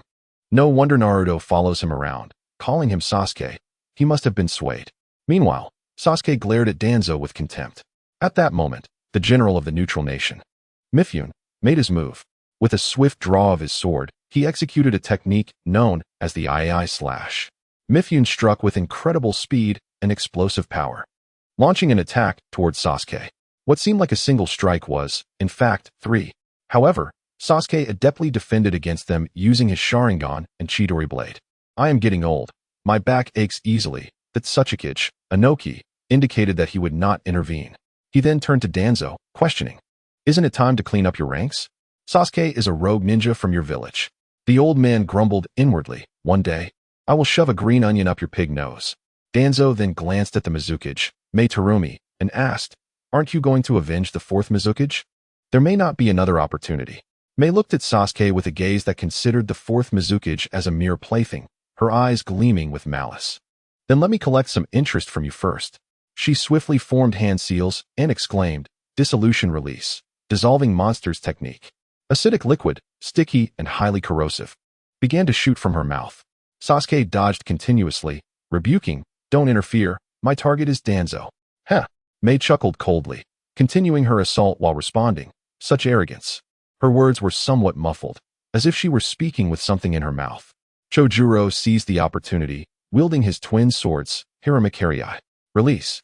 He infused a vast amount of chakra into his weapon, causing it to glow and expand dramatically. With a powerful strike, he sent Sasuke, still in his Susanu's initial form, crashing into the corridor of the venue. The heavy isolation wall was shattered, creating a gaping hole. Mei quickly executed the dissolution shield technique, sealing both ends of the corridor. She then passed through the breach and sealed it behind her. Forming hand seals again, she shouted, boiling release, skilled mist technique. Volumes of high-temperature mist, adjustable in acidity, erupted from her mouth, enveloping the closed corridor. Sensing the peculiar nature of the mist, Sasuke activated his Susanu once more. However, the skeletal structure began to dissolve rapidly. Gasping for breath, he realized that if this continued, he would soon be reduced to a puddle of liquid. At that moment, an unexpected incident occurred. Aside from Danzo, Mifune, and Tsurugi, the rest began to sprout white, foamy growths. These growths quickly enveloped them, absorbing their chakra. Sasuke, too, was affected, but instead of losing chakra, it was being funneled into him. As Danzo inspected the body of White Zetsu, he recalled the technique that activates even upon the death of the host, the spore technique. He signaled to his 2 subordinates, leading to the current scene. Why are you all unaffected? Inoki inquired, turning to Danzo and the others. Did I not tell you? Even the dead can relay information. My memory is certainly failing with age, Danzo replied, shaking his head with a sigh. He then exhaled towards the encased Mifune. Wind release, wind blade. The white foam engulfing Mifune and his 2 guards was shredded apart. Thank you, Hokage. Mifune expressed gratitude. Danzo smiled in return. Inoki and Akatsuchi also utilized ninjutsu, to dispel the white foam on themselves. Meanwhile, while Mei was preoccupied with her own white foam, Sasuke, having regained a significant amount of chakra, seized the opportunity to break through the blockade, returning to the Five Shadows meeting place. Sasuke was greeted by the formidable attack of Inoki. Earth Release, Distant World Detachment Technique. This was a skill that transcended the bloodline limit, capable of disintegrating opponents into atomic states. Before Sasuke could utter a word, he was reduced to dust. At that moment, the Kage, and the Kage, emerged from the rubble. The Five Shadows were reunited once more. The timeline had significantly advanced compared to the original plot, leaving uncertainty about whether Obito had informed Danzo of the situation. Before any speculation could begin, it abruptly ended. With a twist of space, a man appeared, clad in a mask, carrying the severely injured Sasuke on his shoulder. He boldly proclaimed, "I am Uchiha Madara." Observing the stunned expressions of the crowd, Madara continued, "There is something I must tell you." Kage interrupted, "Are you referring to the Eye of the Moon plan?" Inoki asked, "Is the Sage of Six Paths truly real?" Mei inquired, "Is there really an outer path golem?" Gaara questioned, "Was the moon truly formed by human hands?" Seeing their reactions, Danzo pointedly asked, "Are you really Uchiha Madara?" Madara, perplexed, thought, "What is going on? How do they all know this?" He deeply doubted whether his space-time ninjutsu had been compromised by Kakashi. Touching his face, he reassured himself, "At least I still have my mask." With a flicker, Sasuke was transported to another dimension, followed closely by Karen. Madara softly murmured, "It no longer matters." Uncertain whether he was responding to the questions of the Five Shadows or his own inner turmoil, he then gazed skyward at a 45-degree angle, arms outstretched, embracing the distance. "Will you join me in this grand endeavor?" Kage muttered, "It seems to be true." He then regarded Danzo thoughtfully. "Damn you, old man. You are deliberately drawing my ire." Danzo, noticing the significant look from Madara, cursed internally. Madara then posed the question, "What will your response be?" Chapter 11. The Five Shadows meeting concludes. Everyone instinctively looked at Danzo, the meaning unspoken but clear. "Oh," Madara exclaimed, feigning surprise. "You certainly possess some skill, Shimura Danzo." Danzo, seething internally, thought, "The bullet always strikes the head bird. You beasts are doing this on purpose. I merely sought to attain the reward, never intending to take command. And you, masked man, simply riding on another's reputation. If pain is an elite, you are merely a leader. If there were not so many monsters behind you, we would have taken you down by now." Though begrudgingly, Danzo knew he had to set the example for the sake of the reward. He stepped forward and boldly declared, "Then let the fourth great ninja war commence here." "Damn it, you old fool, stealing my thunder. You took my lines," Madara thought, feeling as if 1,000 llamas were trampling through his mind. "Then let us meet on the battlefield." With a twist of space, Madara vanished. Kage angrily chastised Danzo. "Do you realize how many ninjas will be displaced by your decision?" Danzo retorted, "Would you prefer to live in a fictitious world?" "Of course not," I replied. "The intentions of Uchiha Madara have become exceedingly clear. He has come to declare war. Allowing him to do so would place us in a position of disadvantage. However, if we take the initiative to declare war ourselves, it would significantly bolster our morale on the battlefield." Danzo explained patiently, "Kazekage Gaara, forming a united ninja army is an imperative task. Mizukage Terumi Mei. So, who shall be the commander-in-chief?" "Mitsuki, we are all well aware of Danzo's capabilities, and I choose to support him. Such a Inoki. As for me, I am an old man who no longer wishes to vie for power. Kazekage Gaara, I have no objections. Mizukage Terumi Mei, I look forward to your guidance, Commander-in-Chief." At this moment, the rest of the assembly turned their gaze towards the silent Kage. "Kage, why do you all look to me? If you all agree, I certainly have no objections."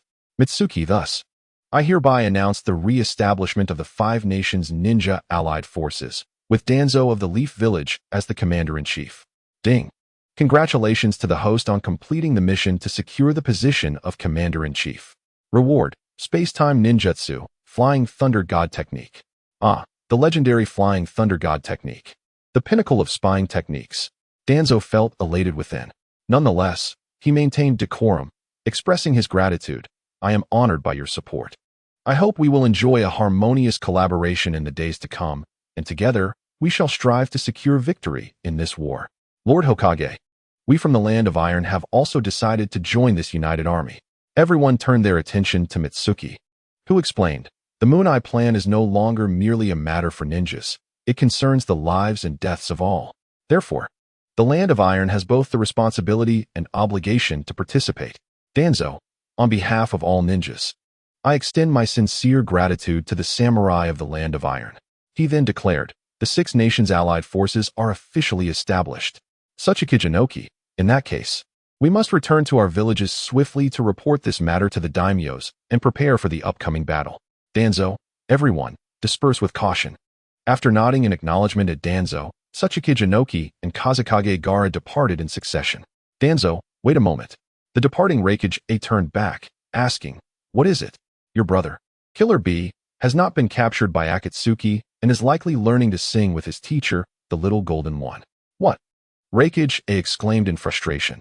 "That reckless brat does not comprehend the gravity of the situation and has gone off to play again? Unforgivable."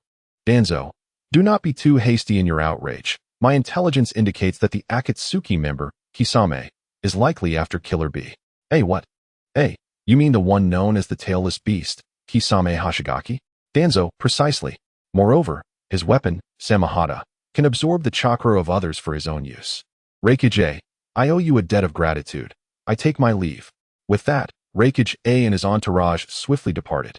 Mizukage Terumi Mei, with a charming demeanor, inquired, "Lord Hokage, how did you come to know of events occurring so far away? Does the Akatsuki organization have informants in your ranks as well?" At Danzo's signal, F and Kirin departed first. Mizukage Terumi Mei similarly instructed Ao and Chj are to leave. Mitsuki led all samurai out of the venue. Danzo, with a grin, addressed Terumi Mei, "Mizukage, would you be so kind as to assist me with a small favor?" Mizukage Terumi Mei, "Please, speak. I shall do whatever is within my power." Danzo replied earnestly, "It has been a long time since I have savored a delicious meal." Mizukage Terumi Mei. Danzo continued, "Would you be so gracious as to share those 2 large steamed buns with me?" "What?" Danzo vanished using the Flying Thunder God technique. Marked on the body of F, huh? An array of exclamations followed, laced with expletives. "You old coot. Can that technique still be used? How dare you tease me? I shall break your legs next time we meet." My lord. In a flash of spatial transformation, Danzo appeared before F. "Well then, let us continue our journey." "Yes, my lord." F and Kirin replied in unison. 10 minutes later, gazing at the bridge before him, Danzo muttered to himself, "It seems I cannot escape this fated battle." In light of this, Danzo instructed, "Kirin, extend your left arm." "Yes, my lord."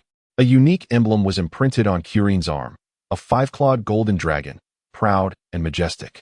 He then tore the fabric from Kirin's arm, imprinting 2 symbols onto it as well. "Wait, is this clear?" "Yes, my lord." Kirin and F replied together. Subsequently, the trio made their way toward the bridge. Just as they stepped onto it, a kunai affixed with an explosive tag obstructed their path. Chapter 12. The Predestined Battle of Fate, So It Is True. Danzo's final flicker of hope extinguished. "Shimura Danzo, how did you learn of the Moon Eye plan?" Uchiha Madara, from his elevated position, gazed down at Danzo. Danzo furrowed his brow and asked, "What if I refuse to speak?" Uchiha Madara, "I believe you may not leave this bridge alive." Danzo questioned again, "If I divulge what I know, will you spare me?" After a moment of contemplation, Uchiha Madara replied, "It seems that may not be possible." Thus, after a brief hesitation, Danzo erupted, "So, you must be a fool sent by monkeys." Uchiha Madara, Nani? "Furthermore, I am not accustomed to looking up while conversing." Danzo slammed his cane down, sternly commanding, "F, Kirin." "Yes, my lord." The 2 swiftly charged toward Uchiha Madara. Yet, the outcome was inevitable. The 2 were swiftly ensnared within the Kemui dimension by Uchiha Madara's space-time ninjutsu. Seizing this opportunity, Danzo finally unsealed the seal on his right arm. Gazing at the ever-revolving Sharingan on his arm, Danzo felt a chill run down his spine, muttering to himself, "Damn it. This is truly disgusting." Uchiha Madara, "Danzo, your subordinates possess commendable abilities." "What a pity. Is that so?" Danzo replied with an enigmatic smile, "I beg to differ."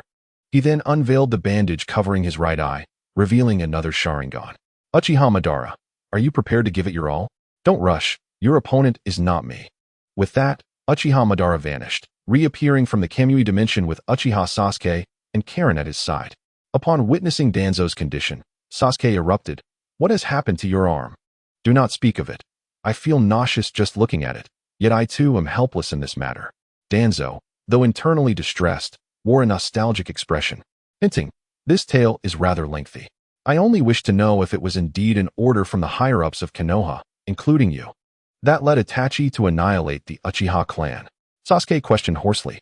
Itachi, Danzo murmured under his breath, and then with a transformation technique, Itachi's figure appeared, declaring, foolish brother.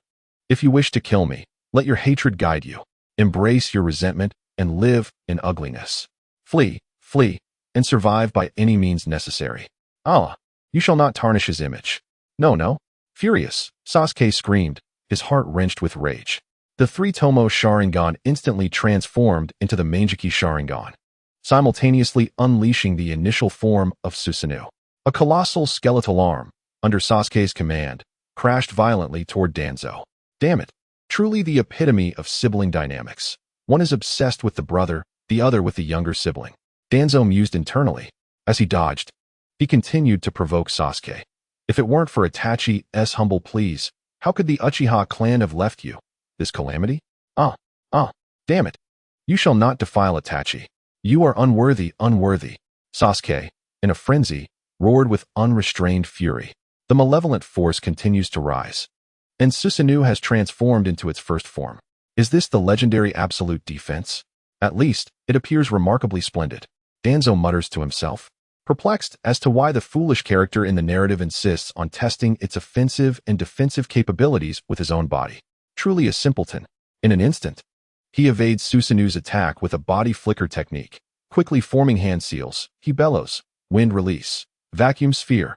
He expels chakra from his mouth like bullets towards Sasuke. However, Sasuke remains unfazed by the impending assault. Instead, he maneuvers his skeletal hand to launch a fierce counterattack.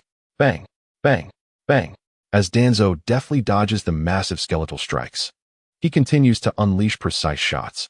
Yet, the defense of Susanoo is not so easily breached.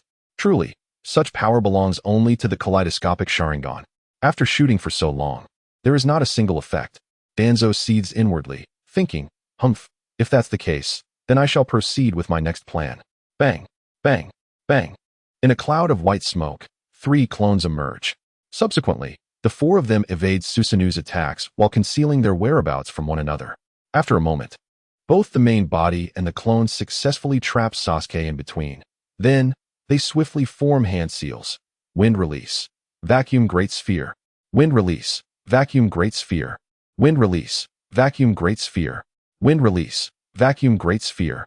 4 high-pressure wind spheres are expelled from Danzo's mouth, rapidly hurtling towards Sasuke. Just as Sasuke intends to utilize Susanoo for defense, he unexpectedly finds the high-pressure spheres narrowly missing him. Sasuke is momentarily puzzled. Meanwhile, Danzo reveals a sinister smile. Swiftly forming hand seals. Wind release. Wind reversal. Wind release. Wind reversal. Wind release. Wind reversal. Wind release. Wind reversal. The intersecting high-pressure spheres once again race towards Sasuke with increased speed. Upon witnessing this, Sasuke suddenly comprehends the situation. However, before he can react, the 4 high-pressure spheres collide violently with Susanoo. Bang, bang, bang. 3 high-pressure spheres strike the same spot in succession under Danzo's command. Do you understand what absolute defense is now?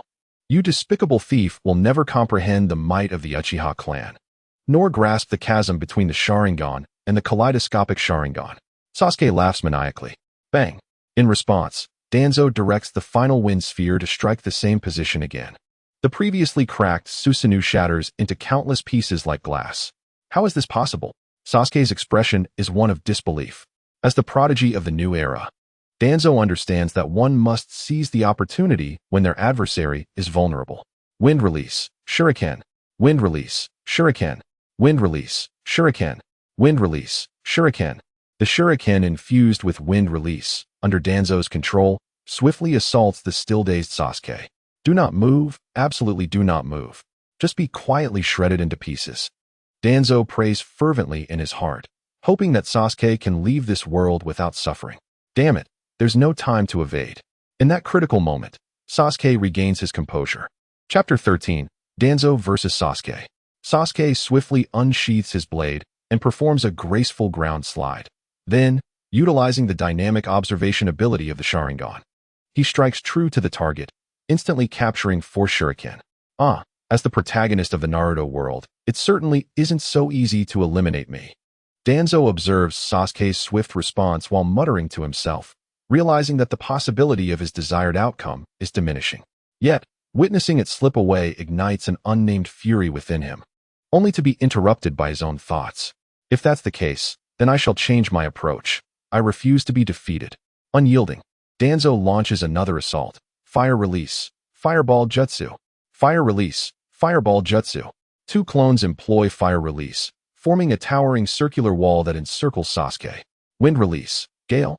The main body and another clone utilize wind release, merging into a swirling vortex descending from above. Soon, the vortex combines with the flames below.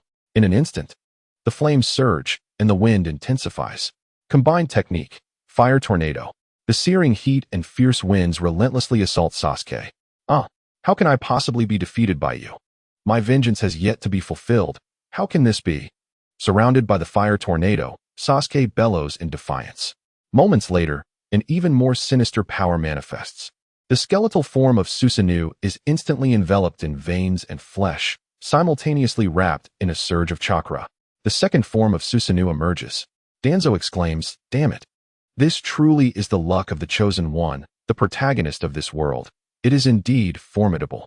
It is his life that is resilient, not other things." This is power, immense power.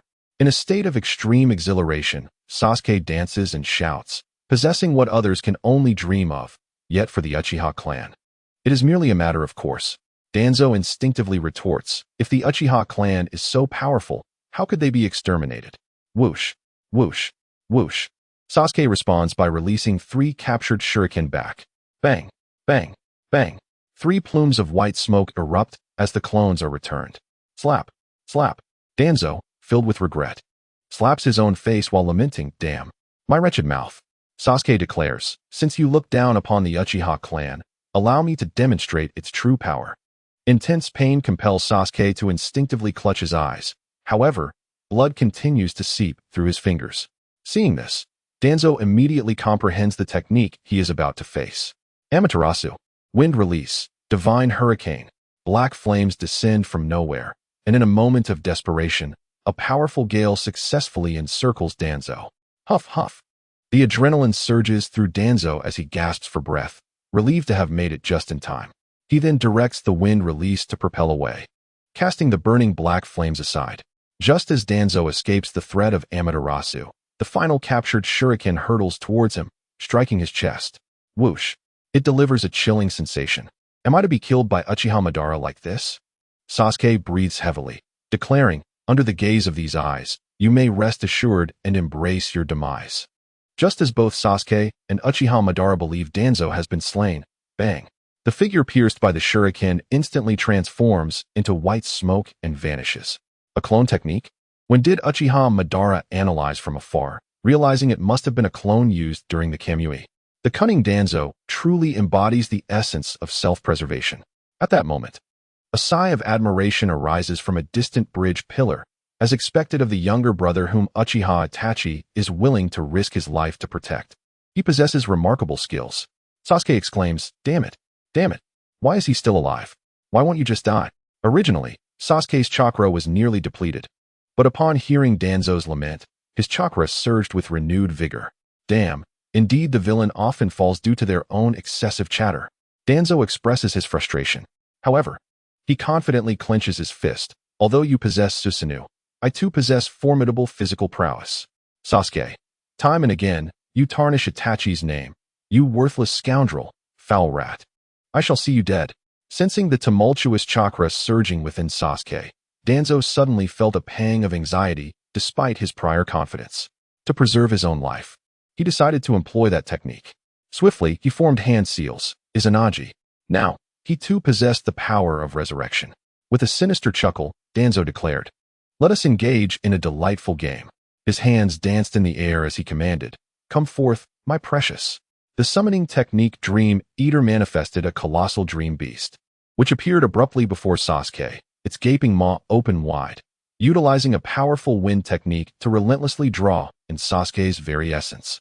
At that moment, Sasuke's Susanoo, evolving into its third form, began to dissipate under the overwhelming force. Danzo then utilized the body flicker technique to materialize directly behind Sasuke. As the dream beast continued its voracious consumption, Sasuke's Susanoo's chakra, meridians, and flesh began to vanish. While you're down, I'll take your life. Danzo sneered coldly, forming hand seals once more, shouting, wind release, vacuum great sphere. A high-density, high-pressure ball of wind sped toward Sasuke. Caught in a pincer attack, Sasuke astonishingly found his composure. With swift hand seals, he proclaimed, fire release, great fireball technique. A massive fireball erupted from his mouth, hurtling toward the dream beast under the immense suction. Boom. The unprepared dream beast was struck directly. It howled in agony as the searing fireball inflicted pain upon it. Ultimately, the dream beast relinquished its summoning contract, and the suction ceased. Chapter 14. Impeccable technique without the dream beast's formidable wind force. Sasuke's Susanoo swiftly returned to its original state. Boom. As the high-pressure wind sphere approached, Sasuke commanded his Susanoo's arm to swat it away effortlessly, realizing that his wind technique had no effect and that his precious summon had been repelled. Danzo swiftly altered his strategy. Earth release, heart-cutting technique. Utilizing the earth technique, Danzo successfully positioned himself beneath Sasuke, grasping his ankle while inscribing the curse mark of binding. With a fierce shout, he unleashed, would release, tree root burial. As he recalled the chakra suppressing the senju cells within him, his entire right arm transformed into a colossal tree, instantaneously engulfing Sasuke. Subsequently, Danzo, through Izanagi, converted the damage he sustained into a dream, evading the attack. Unfortunately, Sasuke, receiving this blow at point-blank range, was not as fortunate. Gasping for breath, Sasuke knelt on the ground, his Susanoo having vanished. Now, surely I must perish. Do you think you can take us both down without understanding the situation? Absolute defense is not merely a title. Fool. A unharmed Danzo stood before Sasuke. What? How is this possible? Boom. Danzo kicked Sasuke down, standing over him with disdain. You are nothing but this now, Sasuke. Nanny. From a distance, Uchiha Obito was astonished to see Danzo unscathed. Upon noticing one of Danzo's Sharingan had closed, he realized, so that's it. He has mastered that forbidden technique. Shimura Danzo. This old man is quite the master of concealment. Nearby, Karui recognized Sasuke's dire condition and murmured, this is bad. Sasuke's stamina and chakra have reached their limits. I must assist him. As she ran, she shouted, get off. No, remove your filthy foot. You shall not treat Sasuke this way. Danzo, lacking any compassion for the reckless Karui, unleashed a descending palm strike. No, it was a kick. Boom. Karui was slammed to the ground beside Sasuke. Danzo glared at the flushed Karui, reprimanding her. Damn it, I am in the midst of a life and death struggle, and you have the audacity to shout. Karui, you. Following her gaze, Danzo noticed his foot was planted on her chest. He muttered softly, I wondered why it felt so soft and slightly elastic. Quick, Sasuke, bite me, implored Karui. A stunned Danzo replied, what? In broad daylight. And I'm right here. Isn't it inappropriate for Sasuke to bite you? Ignoring his protests, Karui shouted, hurry, bite me. With a swift motion, Sasuke sank his teeth into Karui's arm. That's it, Sasuke, yes. She exclaimed. Oh, the trials of youth. I was once a virtuous person. Yet here I am. As Danzo pondered these strange events, a surge of malevolent and immense chakra surged forth. In that moment, he realized, damn, I forgot about Karui's unique trait. Obito, who initially intended to intervene, now observed the scene with interest, thinking, what an amusing girl. It seems I need not intervene. Whoosh. Before Danzo could respond, he was cleaved in two by an arrow. From a distance, the resurrected Danzo cursed, damn it, good thing I didn't cancel that technique. The second Sharingan had permanently closed due to the use of Izanagi. Boom. Two clones were summoned. Such frequent activation of the Manjiki Sharingan's powers had its drawbacks. Danzo mused, before throwing a smoke bomb to the ground. As the smoke dissipated, the three Danzo had already scattered, their hands quickly forming seals. Earth release. Earth Dragon Projectile Technique. A massive earthen dragon soared into the air, spewing forth torrents of earth. Water release. Water Dragon Projectile Technique. Water molecules in the air rapidly coalesced into a dragon, clawing fiercely toward its colossal target. Fire release. Great fireball technique. A tremendous, searing fireball surged forward. The Earth Dragon's assault forced Sasuke to retreat, yet it was still far from breaking through Susanu's formidable defenses. Before long, it was shot down by an arrow, leaving a trail of mud in its wake. The Water Dragon's impact and entanglement caused Susanoo to tremble, ultimately shattering into vapor. The high-temperature fireball was also bisected. Danzo, secretly pleased, thought, at this rate, with sustained high-intensity attacks, not only will I deplete Sasuke's chakra, but the drawbacks of the Manjiki Sharingan will soon manifest. Having restored his stamina and chakra, Sasuke regained his former spirit. If your attacks are merely at this level, you may as well perish. He then commanded Susanu's second form to draw back the bow, preparing 3 arrows. As Sasuke aimed with his colossal form, he noticed the environment beneath him subtly shifting. Water and earth mingled at Sasuke's feet, forming a swamp, which, after being scorched by the fireball, solidified into a surface as hard as iron. Both his original and clone immediately launched an assault. Earth Release, Earth Flow Wall.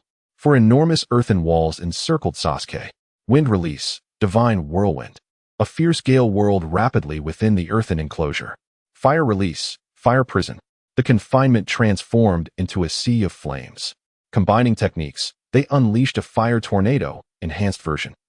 Sasuke, is this your true power? Huh. Ridiculous. Boom. Fire and earth exploded, dust swirling. The colossal Susanoo broke free from the earth's constraints and the onslaught of wind and fire. Damn it. Why is it that the once audacious Sasuke now kneels with both knees on the ground, hands covering his bleeding eyes, filled with bitterness? As the Susanoo fades away once more, not only that, but the Manjiki Sharingan also closes, leaving even the single Tomo Sharingan unactivated. Danzo remarks, "At last, you have appeared." Uchiha Madara observes, "Cunning fox, have you already devised your strategy? Instead of confronting Sasuke directly, you have worn him down through relentless assaults, depleting his stamina, chakra, and the limitations of his Sharingan, thus expanding the battlefield." Danzo mutters to himself, "I can no longer linger. I must complete the task first." At that moment, a scene that shatters all expectations unfolds. Slap, slap, slap.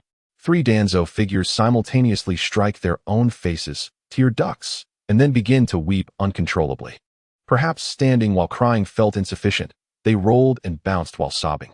Sasuke, Karen, and Uchiha Madara wore similarly dazed expressions. Just then, a voice of authority resounded indifferently from beneath the bridge, the technique of rivers of tears. Danzo, recalling the 20 action films stored on his computer, cried in a manner both pitiful and profound, his sorrow intensifying with each sob, eliciting grief from those who heard. Faintly, one could hear, "I love attending Teacher Tsang's classes. I have yet to fully grasp Teacher Yui's lessons." At this moment, Karen could no longer bear it, her face flushed, limbs rubbing together, exclaiming, "Sasuke, you're so bad. Yet, I adore you." Soon after, Sasuke's gaze grew increasingly vacant, and his frosty demeanor began to thaw. Uchiha Madara sat motionless. It turned out that amidst the smoke, Danzo had split off another clone, while his main body utilized Earth Release to descend beneath the bridge, then employed Water Release to submerge underwater, ultimately using mud to conceal himself. As the battle situation clarified, the main body finally revealed itself. Gazing at Sasuke's frog-like stance, Danzo sighed. "Why can't I control my hands?" Then came a furious roar, 1,000 years of pain.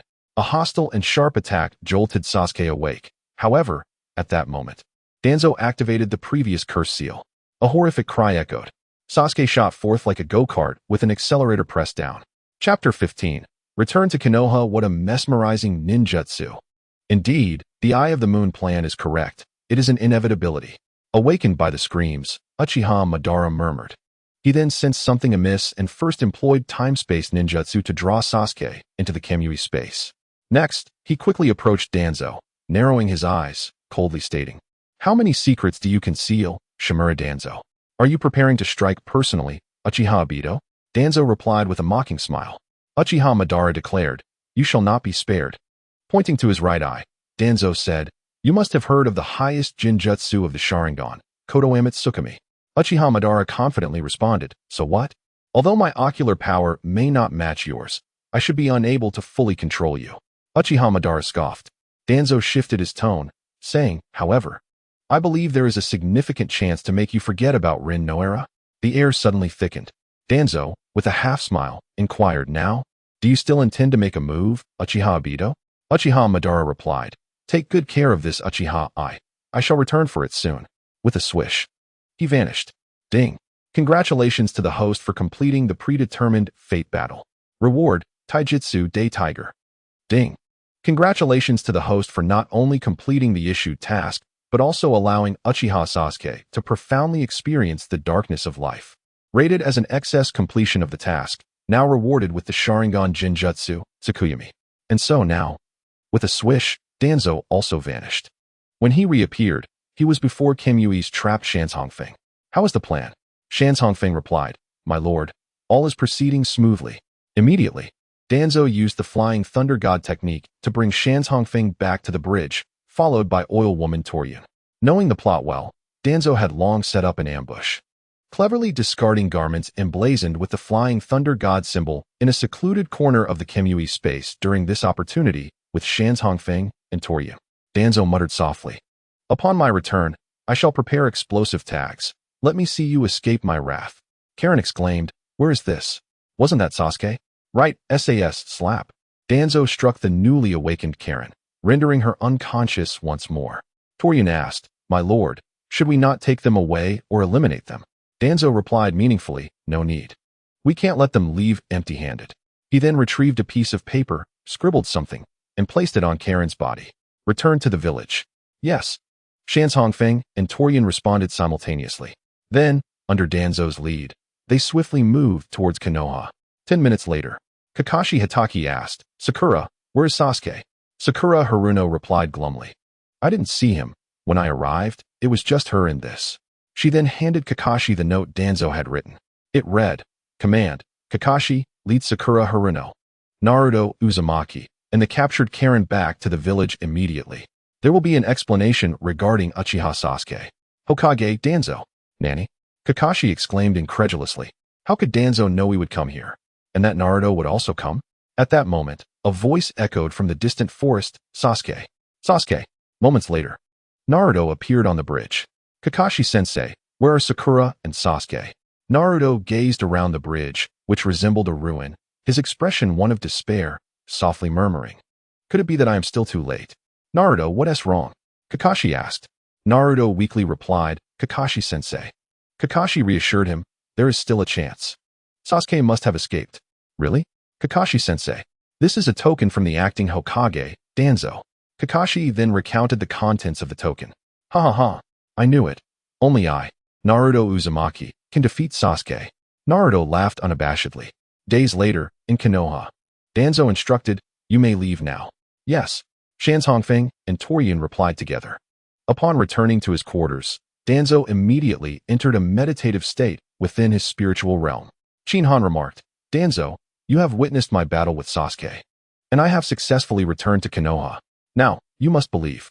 Is there truly someone from beyond this world? Danzo pondered. If so, then let us together bring destruction. Seal of the four symbols. Activate. You shall accompany me to hell. Ha ha ha ha. Qin Han felt a surge of panic but maintained a facade of calm, saying, since you are already dead, why not leave your body to witness a new world with me? Why must it come to this? With a frenzied expression, Danzo roared in a tone that was hard to articulate. Even in death, I shall never allow such a scourge to remain in Konoha. What is happening? Danzo's spiritual consciousness began to dissolve slowly. Ding. Congratulations to the host for completing the task of persuading Danzo. Due to the host's physical body undergoing sealing, rewards are being modified. Reward modifications complete. Reward, restoration of Danzo's body, while all remaining Sharingan evolve into Manjiki Sharingan. Reward, abandonment of the residual body, reformation into the original form, and acquisition of Ashura's constitution, merely an inherited constitution, not the ability to use sage arts. Friendly reminder, your chakra has already begun to unravel. Qin Han exclaimed, damn it, must you even say it? Of course it's two. Please, host. Make your choice quickly. Black water is beginning to flow from your abdomen. Damn it. You old fool, stop messing around. 2. Please, host. Make your choice quickly. Only your head remains. Madness, is it not frozen? Do not jest. I select option 2. I choose 2. Selection received. Reward successfully dispensed. Final reminder. The body has been reforged. The chakra attributes remain unchanged. The sage body automatically acquires the yang attribute. Thus, Danzo now possesses 6 chakra types. However, you have established a bond with this realm. Please continue to use the name Danzo. Damn it. You nearly scared me to death. Danzo lay sprawled on the ground, incessantly cursing, wondering if this faulty system was malfunctioning. And you, old wretch, having transformed into mere spiritual consciousness, still wished to take advantage of me. Thankfully, I am clever. Now I comprehend the system's might, understanding the gravity of being a loser. You old turtle. Moments later, after calming his spirits, Qin Han rose and muttered to himself, henceforth, there shall be but one Danzo in this realm. That is I, Qin Han Danzo. Subsequently, he commenced the 8th set of radio calisthenics, swiftly acclimating to his new physique. Is this the constitution inherited from the sage of 6 paths, vitality and physical energy? This physique is undoubtedly the quintessential choice for knightly nuptials, a necessity for mothers-in-law across the nation. Wow, ha ha ha ha. Chapter 16, convening a meeting 3 days later. Ding dong. Only one step remains to become Hokage. A mission is now dispatched. The new Hokage of Konoha, through a trust vote by Konoha's Jonin, become the official 6th Hokage of the village. Someone, my lord. A masked man knelt on one knee. Here are several letters. Deliver them immediately as per the signatures. Understood. The following day, at the temporary venue in Konoha, Danzo squinted as he sat at the central position on the main stage, flanked by his guards, Oil Girl Toryun and Yamanaka Ino, with senior advisors. Nara Shikaku and Mito Gate on either side. As time passed, the seating in the venue diminished. My lord, we may begin. Oil Girl Toryun whispered softly. Subsequently, with nods from senior advisors Nara Shikaku and Mito Gate in, Danzo slowly rose and spoke. I have summoned you all today to announce several important matters. The first matter pertains to the assassination order for the rogue ninja Uchiha Sasuke. The reason for allowing a few lower-ranked ninjas to attend is simple. You have grown into the backbone of Konoha, and the future prosperity of the village requires your collective efforts. Yet in his heart, Danzo understood the influence of the unyielding 12 ninjas of Konoha was significant. If he could persuade them, the voting would be half won. Naruto immediately stood, sincerely pleading, Hokage-sama, I request that you rescind the assassination order against Sasuke. Danzo, with a solemn expression, replied, as the hero safeguarding Konoha, your contributions are well recognized and appreciated by all. Naruto, Hokage-sama, what do you mean? Danzo, however, the assassination order against Uchiha Sasuke cannot only remain in effect, but must be pursued vigorously. Naruto, why? Sasuke was merely blinded by hatred. His true nature is not like this. Danzo, if one person's recklessness leads to war between Konoha and Kumogakure, do you know how many lives would be lost? Kiba, Inazuka Kiba, surely it cannot be that severe? Danzo, Shikamaru, Nara Shikamaru, as the wise representative of your generation. What is your understanding? Mito Gate on Danzo? Danzo waved his hand to halt the discussion, smiling. Let us observe the growth of the children. Shikamaru, huh? After organizing his thoughts, he stood affirmatively and stated, certainly. Ino, Yamanaka Ino Shikamaru. Shikamaru, Uchiha Sasuke is now an international criminal and has joined the Akatsuki organization, which just attacked Konoha. If Naruto recklessly attempts to rescue Sasuke and ends up killed by the people of Kumogakure, then Hinata, Sakura, would you take revenge for Naruto? Hinata, Sakura, if, while avenging Naruto, you were also killed by Kumogakure, would the Hyuga clan take action? Would our classmates from this generation seek vengeance? If we were to perish in battle, would our parents, their friends, seek revenge for us? Naruto remained steadfast. There must be another way.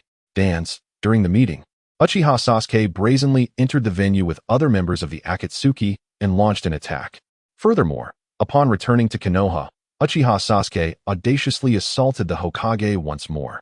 Aoyama, who excels in reading others' thoughts, remarked sarcastically, if Itachi Uchiha had not slaughtered the Uchiha clan, would all this have transpired? The orders were not issued by me. Danzo replied coldly, Itachi belongs to the Umbu and does not take orders from me. He would not heed my commands. Nara Shikaku, Danzo, let this matter rest. Danzo responded, clarify your stance. Such opportunities may not arise again. Mito Gate on, what do you mean? Danzo, you will know soon enough. Aoyama, then someone should be the first to voice their opinion. since it is an opinion and not an order. The final outcome will certainly be determined by a vote of all Konoha's high-ranking officials. Danzo coldly stated, "Why is this the case?" "Because the Uchiha clan is currently negotiating how to rebel." "Kurenai, how could this be?" "Kato Shizun, who has been following Tsunade with a pig, is that so?" "My guy, losing one's sight for a lifetime. Only the fervor of youth is most rational." Danzo, Itachi Uchiha is not only a genius in ninjutsu, but also harbors a desire for world peace. He cannot bear to see countless happy families sacrificed due to the chaos instigated by the Uchiha clan, which is why he willingly undertook this mission. Likewise, Konoha spared Sasuke's life in gratitude for his sacrifices. Otherwise, how could he still be alive today? Marino Ibiki, Interrogation Minister then. "I have recently heard that someone has been suppressing the Uchiha clan single-handedly. Could there be suspicions of inciting rebellion?" Danzo, are you interrogating the enemy? Have you lost your mind? Marino Ibiki, what did you say? Mito Gaidon, Danzo, mind your words. Nara Shikaku, Ibiki, be respectful towards the Hokage. Marino Ibiki muttered under his breath, humph. He is not above reproach. Danzo, if this is the case, I think you should direct your ire towards the second Hokage. Nara Shikaku, Danzo. Mito Gaidon, Danzo, what do you intend to do? Nara Shikaku, Kakashi's guard, what do you mean? Kakashi, are we really dragging such ancient matters into this? Danzo, the second Hokage established the Konoha police force. Yet the primary roles are held by members of the Uchiha clan. This naturally invites jealousy and suspicion, especially after the Ninetales incident. The ambitions of the Uchiha clan reach their zenith. They no longer require others' guidance. They seek power. Danzo, such is the situation with the Uchiha clan.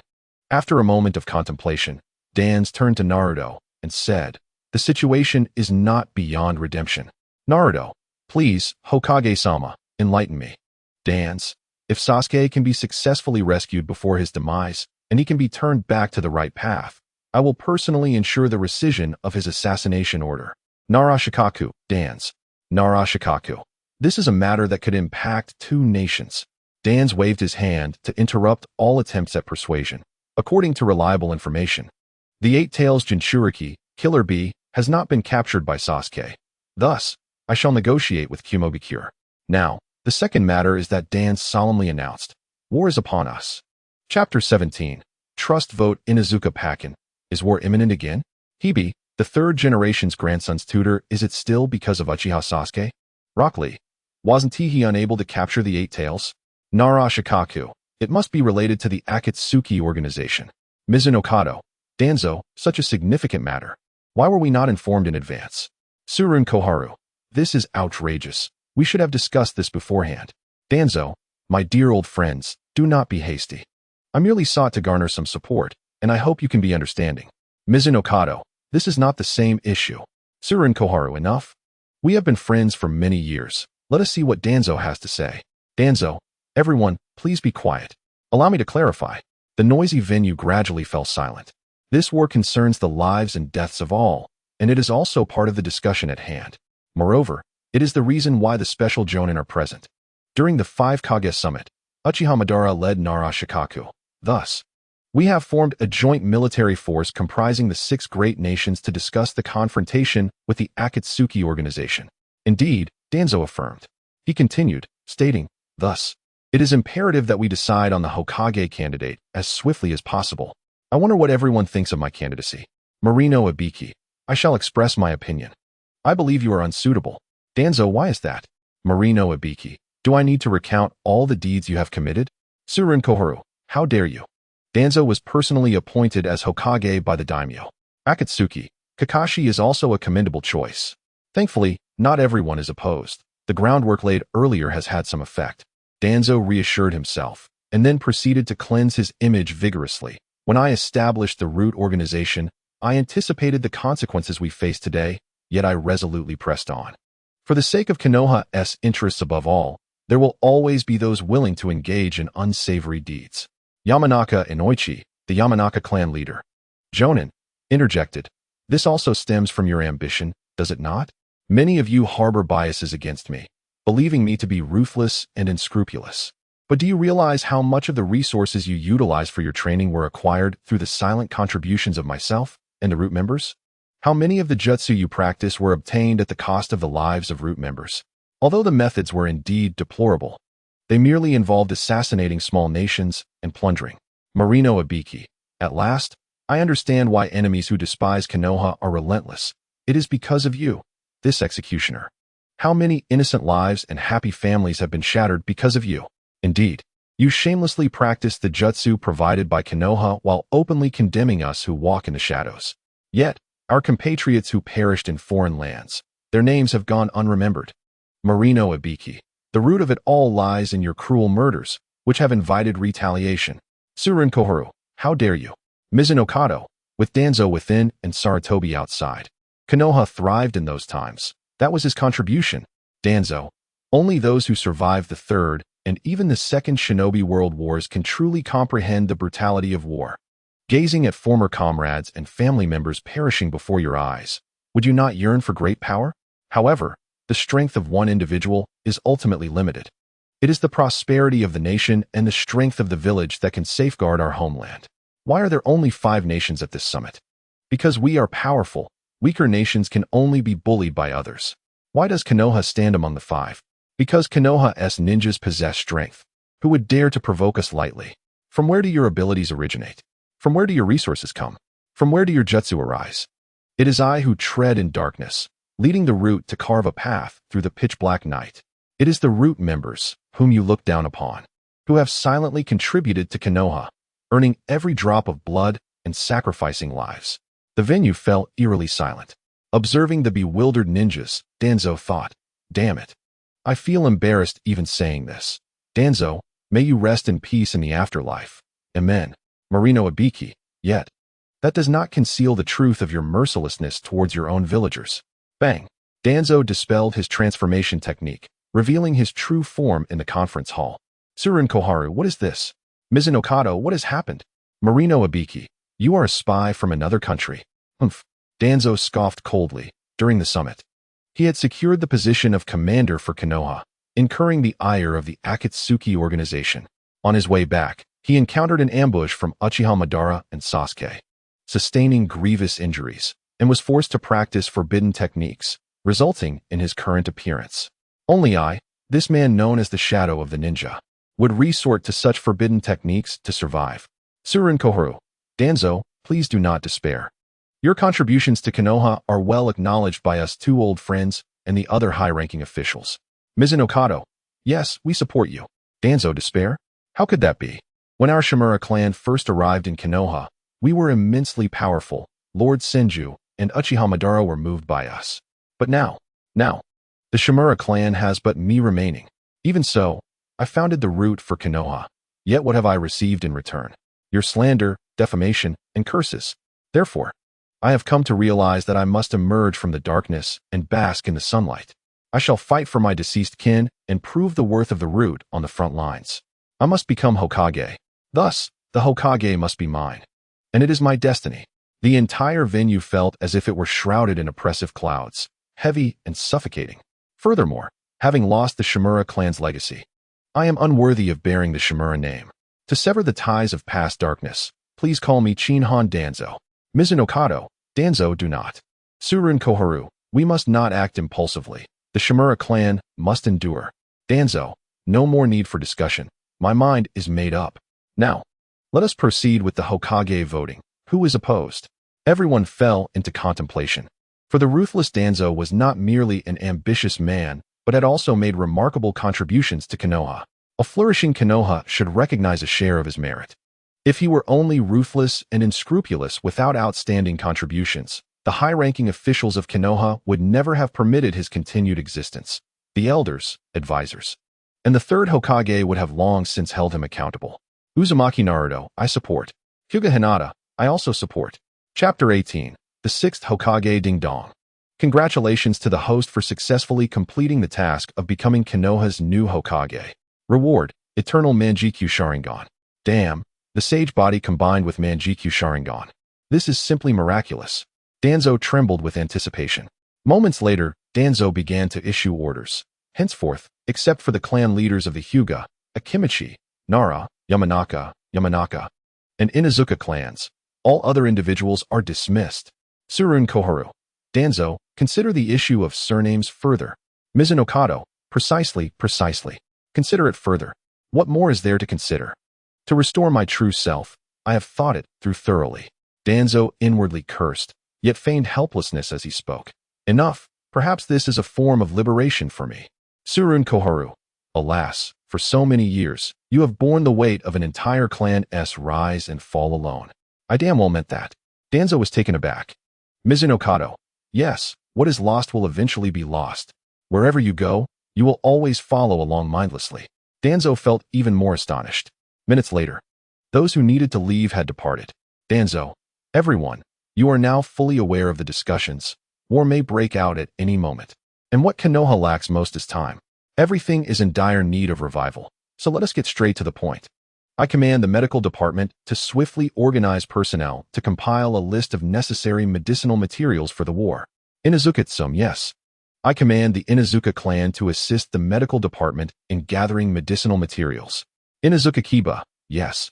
The order was given for the Nara clan to confirm the inventory of ninja tools and compile a list of deficiencies.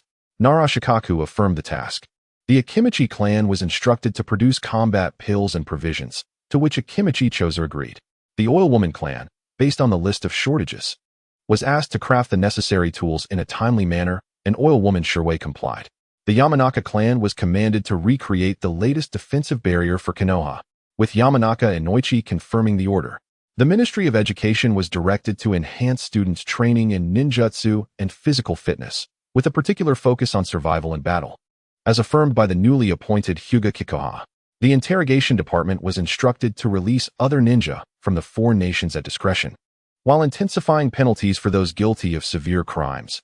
As stated by Mori Noabiki, the Umbu was ordered to cease all external missions, recalling all personnel engaged in missions abroad, and to ensure the safety of those individuals, with the newly appointed Tsukikage Sora agreeing. Hyuga Hayashi also concurred. Danzo commanded immediate execution of the tasks, leaving Nara Shikaku behind. Afterwards, the assembly quickly dispersed. Nara Shikaku addressed Danzo, stating, Lord Sixth. Danzo replied, this pertains to intelligence regarding Uchiha Obito and the Akatsuki organization. I have learned that Orochimaru's assistant, Yakushi Kabuto, has mastered the reanimation jutsu. Do you comprehend the implications of this enemy? What? Nara Shikaku exclaimed, astonished. The technique developed by the second Hokage, which could summon the souls of deceased ninja back to the mortal realm and revive them in physical form. Indeed, Danzo affirmed, this is precisely why I have retained you. The forthcoming war is of utmost significance, affecting the lives of all. Thus I hope you can devise effective strategies for confronting the enemy. Nara Shikaku sighed. I will do my utmost. Danzo added, furthermore, I request your discretion. Aside from us, no third party must be privy to this information. Understood, Lord Sixth, Nara Shikaku replied. Let us proceed to pay a visit to the daimyo, Danzo instructed. Lord Sixth, we must first secure provisions before mobilizing our forces, Nara Shikaku cautioned. What do you imply? Danzo inquired. Konoha lacks sufficient resources and funds to support such a large-scale conflict, Nara Shikaku explained. Danzo pondered momentarily before asking, is fundraising a viable option? Regrettably, no. It would be a mere drop in the bucket. The financial requirements for a conflict of this magnitude would be astronomical, Nara Shikaku elaborated. Let the prominent clans front a portion of the costs, to be reimbursed double upon victory. I will devise further strategies for the remainder, Danzo proposed. Agreed, Nara Shikaku responded. At the residence of the daimyo, the latter inquired impatiently, what is it?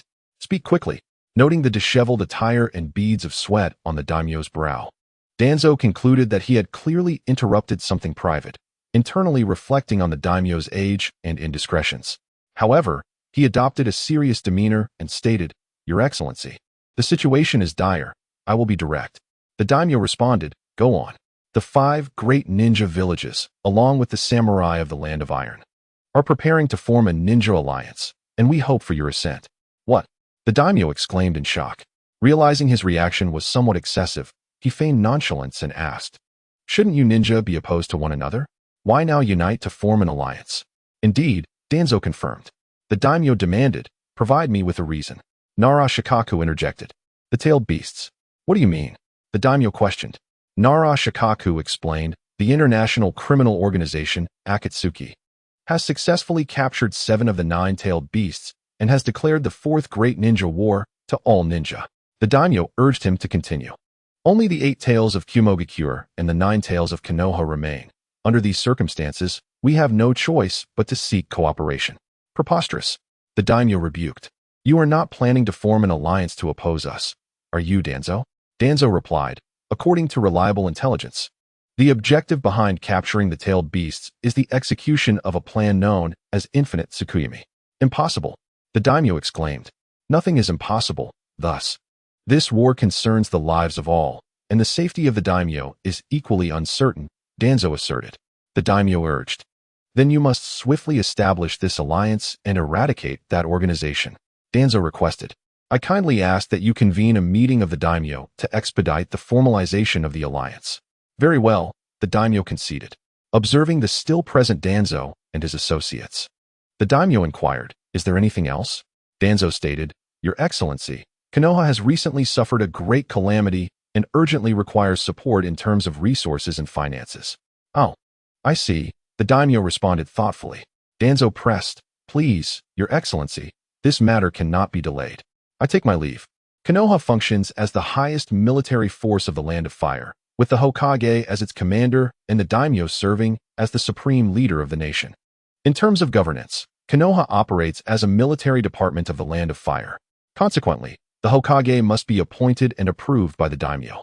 Therefore, the formation of the ninja alliance necessitates the daimyo's approval, followed by consent from all 5 nations' daimyo to be officially recognized. Otherwise, it would be deemed a rebellion. However, as time progressed, the strength of the ninjas became formidable, leading Konoha and the Land of Fire to resemble more of a partnership or employment relationship. The Land of Fire provides Konoha with resources and finances, while Konoha ninja ensure the security of the Land of Fire and address threats posed by foreign ninja. In comparison to ordinary citizens, ninjas represent a small demographic, with the majority being lower-ranked ninjas. Chunin serve as the backbone, while jounin comprise an even smaller segment. Thus, ninjas cannot govern a nation, as the sheer number of ordinary people is overwhelming. Hence, the daimyo manages the populace, while Konoha handles ninja affairs. In simpler terms, Konoha functions as a specialized department within the country. The state provides funding and resources, and when extraordinary events occur, Konoha intervenes to address them. In the absence of such events, they are to remain unobtrusive. Chapter 19. Misunderstanding? Non-existent in Konoha, at the temporary office of the Hokage, a distressed Danzo lamented, his hands raking through his sparse, flowing hair, continuously voicing his grievances. Money, oh money. Money is a splendid thing. They say you cannot bring it into the world, nor take it with you when you depart. So why, despite being the 6th Hokage, must I still fret over finances? Ding. Detection of Kata Shizun's intentions toward the host has been established, and preparations are in progress. Task issued. 18. Young man, while you are still young, go forth and indulge. Gazing out the window, he noticed the moon hanging high in the sky. A smile crept across Danzo's face as he thought, in the dead of night. You dare harbor impure thoughts about me without my consent? Such a grave sin. Money, oh money. At least for now, it is not important. Haha. Hey, little darling, come into my embrace. A gentle breeze wafted through the window, and the office was now deserted. Dong, dong, dong. Silence reigned for 3 seconds. Then, a somewhat anxious voice broke the stillness. Who is it? It's me. Ah, I am coming. A flurry of rustling sounds followed, accompanied by the clattering of objects falling. Hearing this, Danzo felt a surge of pride, thinking, Danzo, oh Danzo, how exceptional you are. That damned yet unplaceable charm of yours. Creak. The door swung open, revealing Shizun. Her cheeks flushed, her clothes disheveled, with beads of sweat dotting her forehead. At over 30, she was indeed a force to be reckoned with. Difficult to control, Danzo mused. Hokage-sama, why are you here? Shizun stammered. With a furrowed brow, Danzo questioned, will you not invite me in? And no, it's not convenient. Shizun was sweating profusely, stepping over obstacles in her path, her words tumbling out. Danzo forcefully pushed open the door, entering uninvited. There are matters that require your attention. Shizun anxiously shouted from behind. Hokage-sama, you cannot enter. This will make me lose face.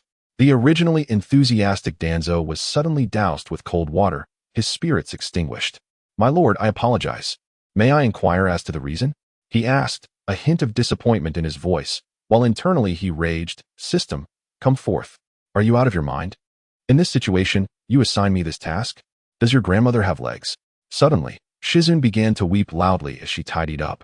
Observing this, Danzo quickly crouched down to assist her, picking up a wooden figure and jesting. "Shizun, your carving skills are quite impressive, rivaling the brilliance and might of my own. If only it lacked the shuriken and fist imprints above, it would be even more exquisite." At his words, Shizun lowered her head in shame. Allowing her lord to have his say. "Are you lamenting for Tsunade?" he scoffed. Shizun pouted and retorted. "Lady Tsunade has sacrificed so much for Konoha. Even in her current state of unconsciousness, must she be immediately dismissed? How heartbroken she would be upon awakening." Danzo replied, "You must understand. We are in a time of war. Without the Hokage's leadership, how can we stabilize the wavering morale of Konoha's forces?" "I know," she responded, "but I still feel it is unjust for Lady Tsunade." Clang, clang, clang.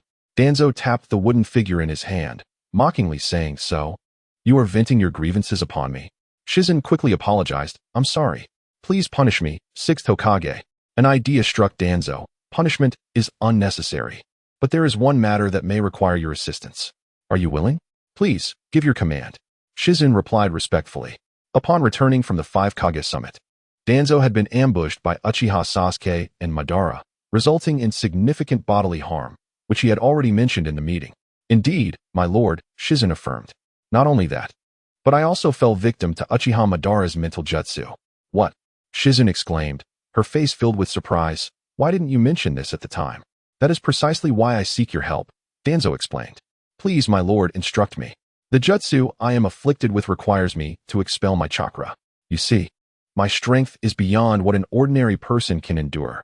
However, Konoha is in dire need of revival, and the longer this technique is delayed, the greater the harm it inflicts. I fear not death. Truly, I do not fear death. But I fear that Konoha may lack a competent Hokage to lead during this critical period." Shizun interrupted, "My lord, I am willing. Have you considered this thoroughly?" Shizun replied, "No, I will do it. It is my honor."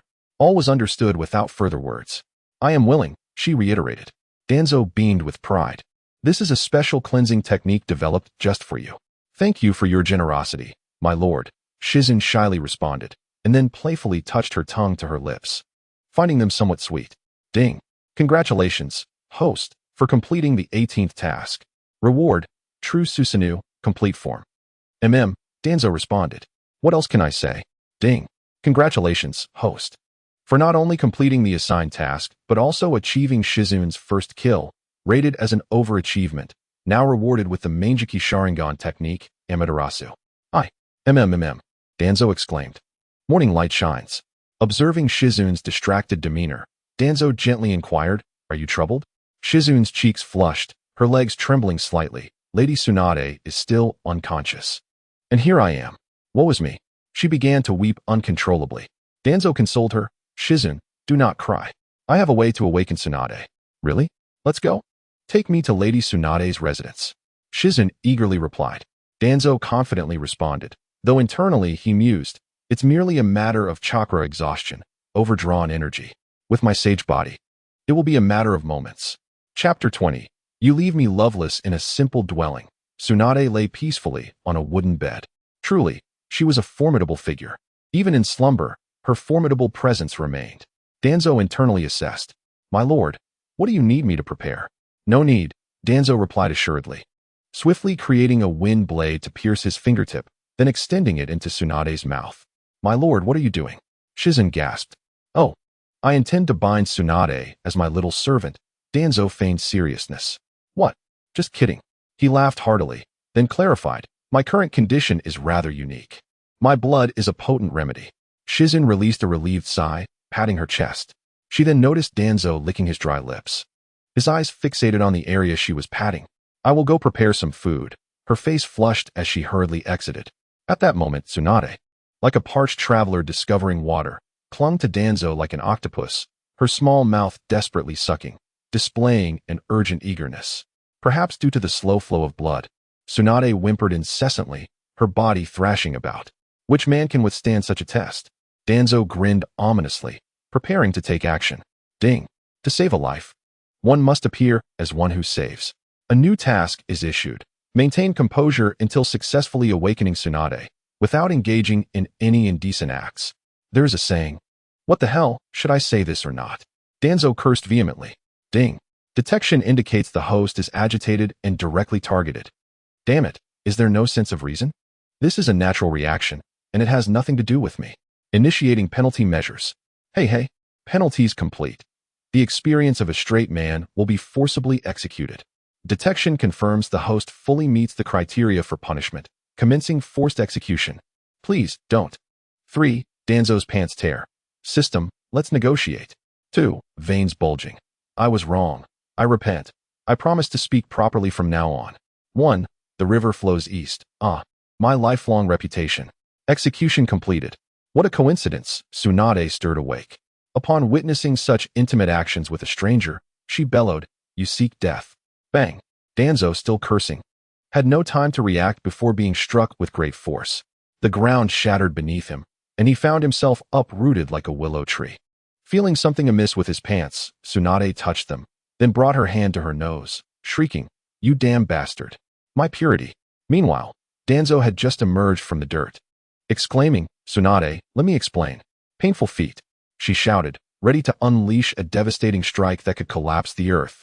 Gazing at Tsunade's foot, then down at his own predicament, Danzo cursed. What the hell? Is that the foot that severs lineage? He quickly rolled to the side to evade the blow. Tsunade, if you keep attacking, I will retaliate. Danzo angrily warned. Do you have the ability, you boy? Tsunade insulted. Danzo was at a loss for words. At that moment, Shizune arrived, positioning herself between them. Lady Tsunade, you have finally awakened. She joyfully proclaimed. Tsunade inquired, Shizune, who is this man? Why is he here? Silence. My lord, much has transpired during your unconsciousness. Stop. Tsunade interrupted sharply, demanding, First, tell me, who is this person? Silence. He is the one who assumed the role of the 6th Hokage after you fell into a coma. What? Tsunade's face reflected disbelief, and she pointed at Danzo, exclaiming him? Silence, indeed. Upon hearing Silence's confirmation, Tsunade's fury ignited, her body trembling uncontrollably, followed by a surge of tumultuous emotions. Tsunade, how can such a person possibly be worthy of the title of 6th Hokage? My lord, what has happened? Silence inquired with curiosity. Subsequently, with a pointed remark, he added, It is thanks to the 6th's treatment that you are now awake. Humph. Tsunade scoffed coldly. She then rebuked. If I were saved by such a person, I would rather remain in a coma forever. Danzo, silence, you may leave now. Hokage-sama, but Danzo, it's all right. I will explain everything. Very well, Danzo. If after my explanation, you are still angry, I assure you I will not retaliate. Humph. Tsunade crossed her arms, turning her head aside. Allow me to introduce myself. I am the 6th Hokage of Konoha. Tsunade, I understand, no need to repeat. I am still Shimura Danzo. What? Tsunade appeared bewildered, then cursed, You old relic. I'll fight you. Calm down. Hear me out. Danzo then began to speak earnestly. Ahem. After returning from the 5 Kage summit, I encountered difficulties. Upon returning to Konoha, my body could no longer withstand the strain. Konoha was in ruins, in dire need of restoration. Consequently, I practiced a forbidden technique.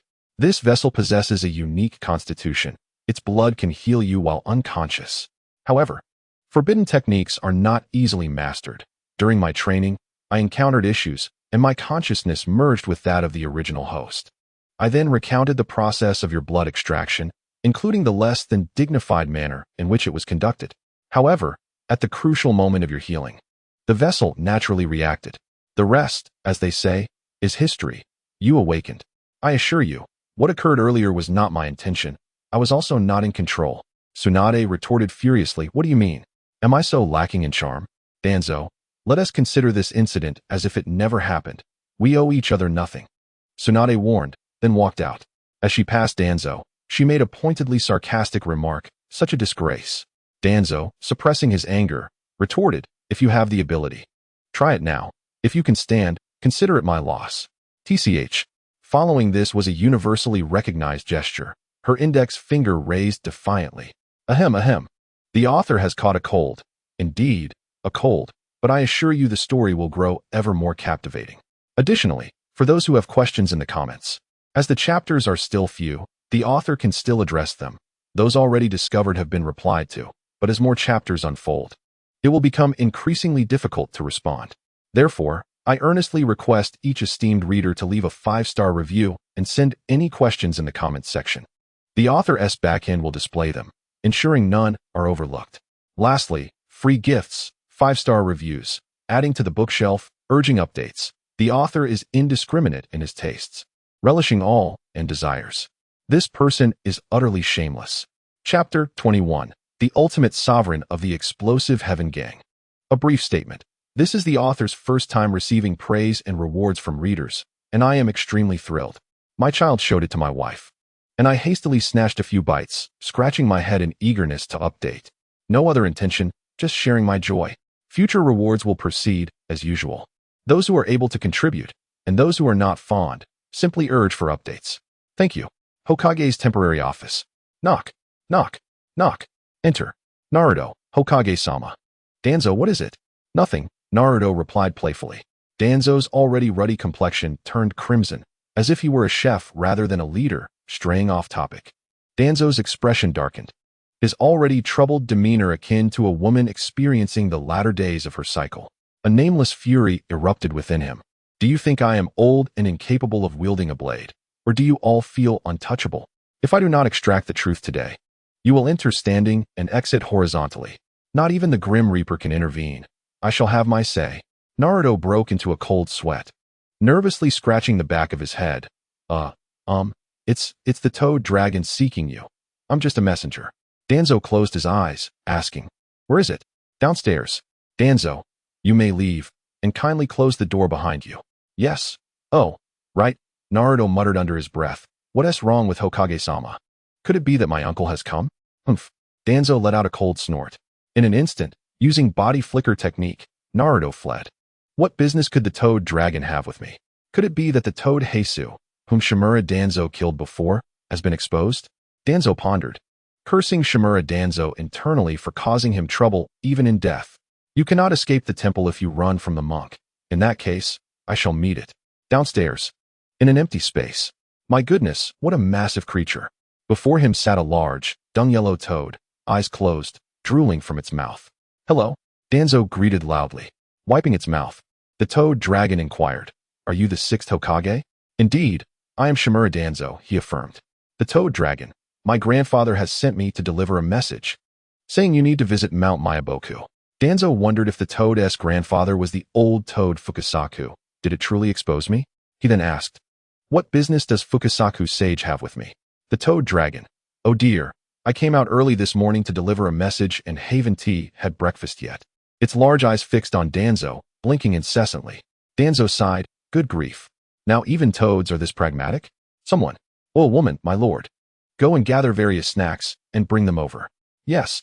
10 minutes later, a large mound of dung-yellow solid appeared, swarming with flies. Wrong, start over. The toad dragon was buried under countless snacks, with garbage bags fluttering chaotically. It mumbled, why are there so many delicious things? Danzo muttered in exasperation. It's not that there are too many tasty things. Rather, everything is delicious to you.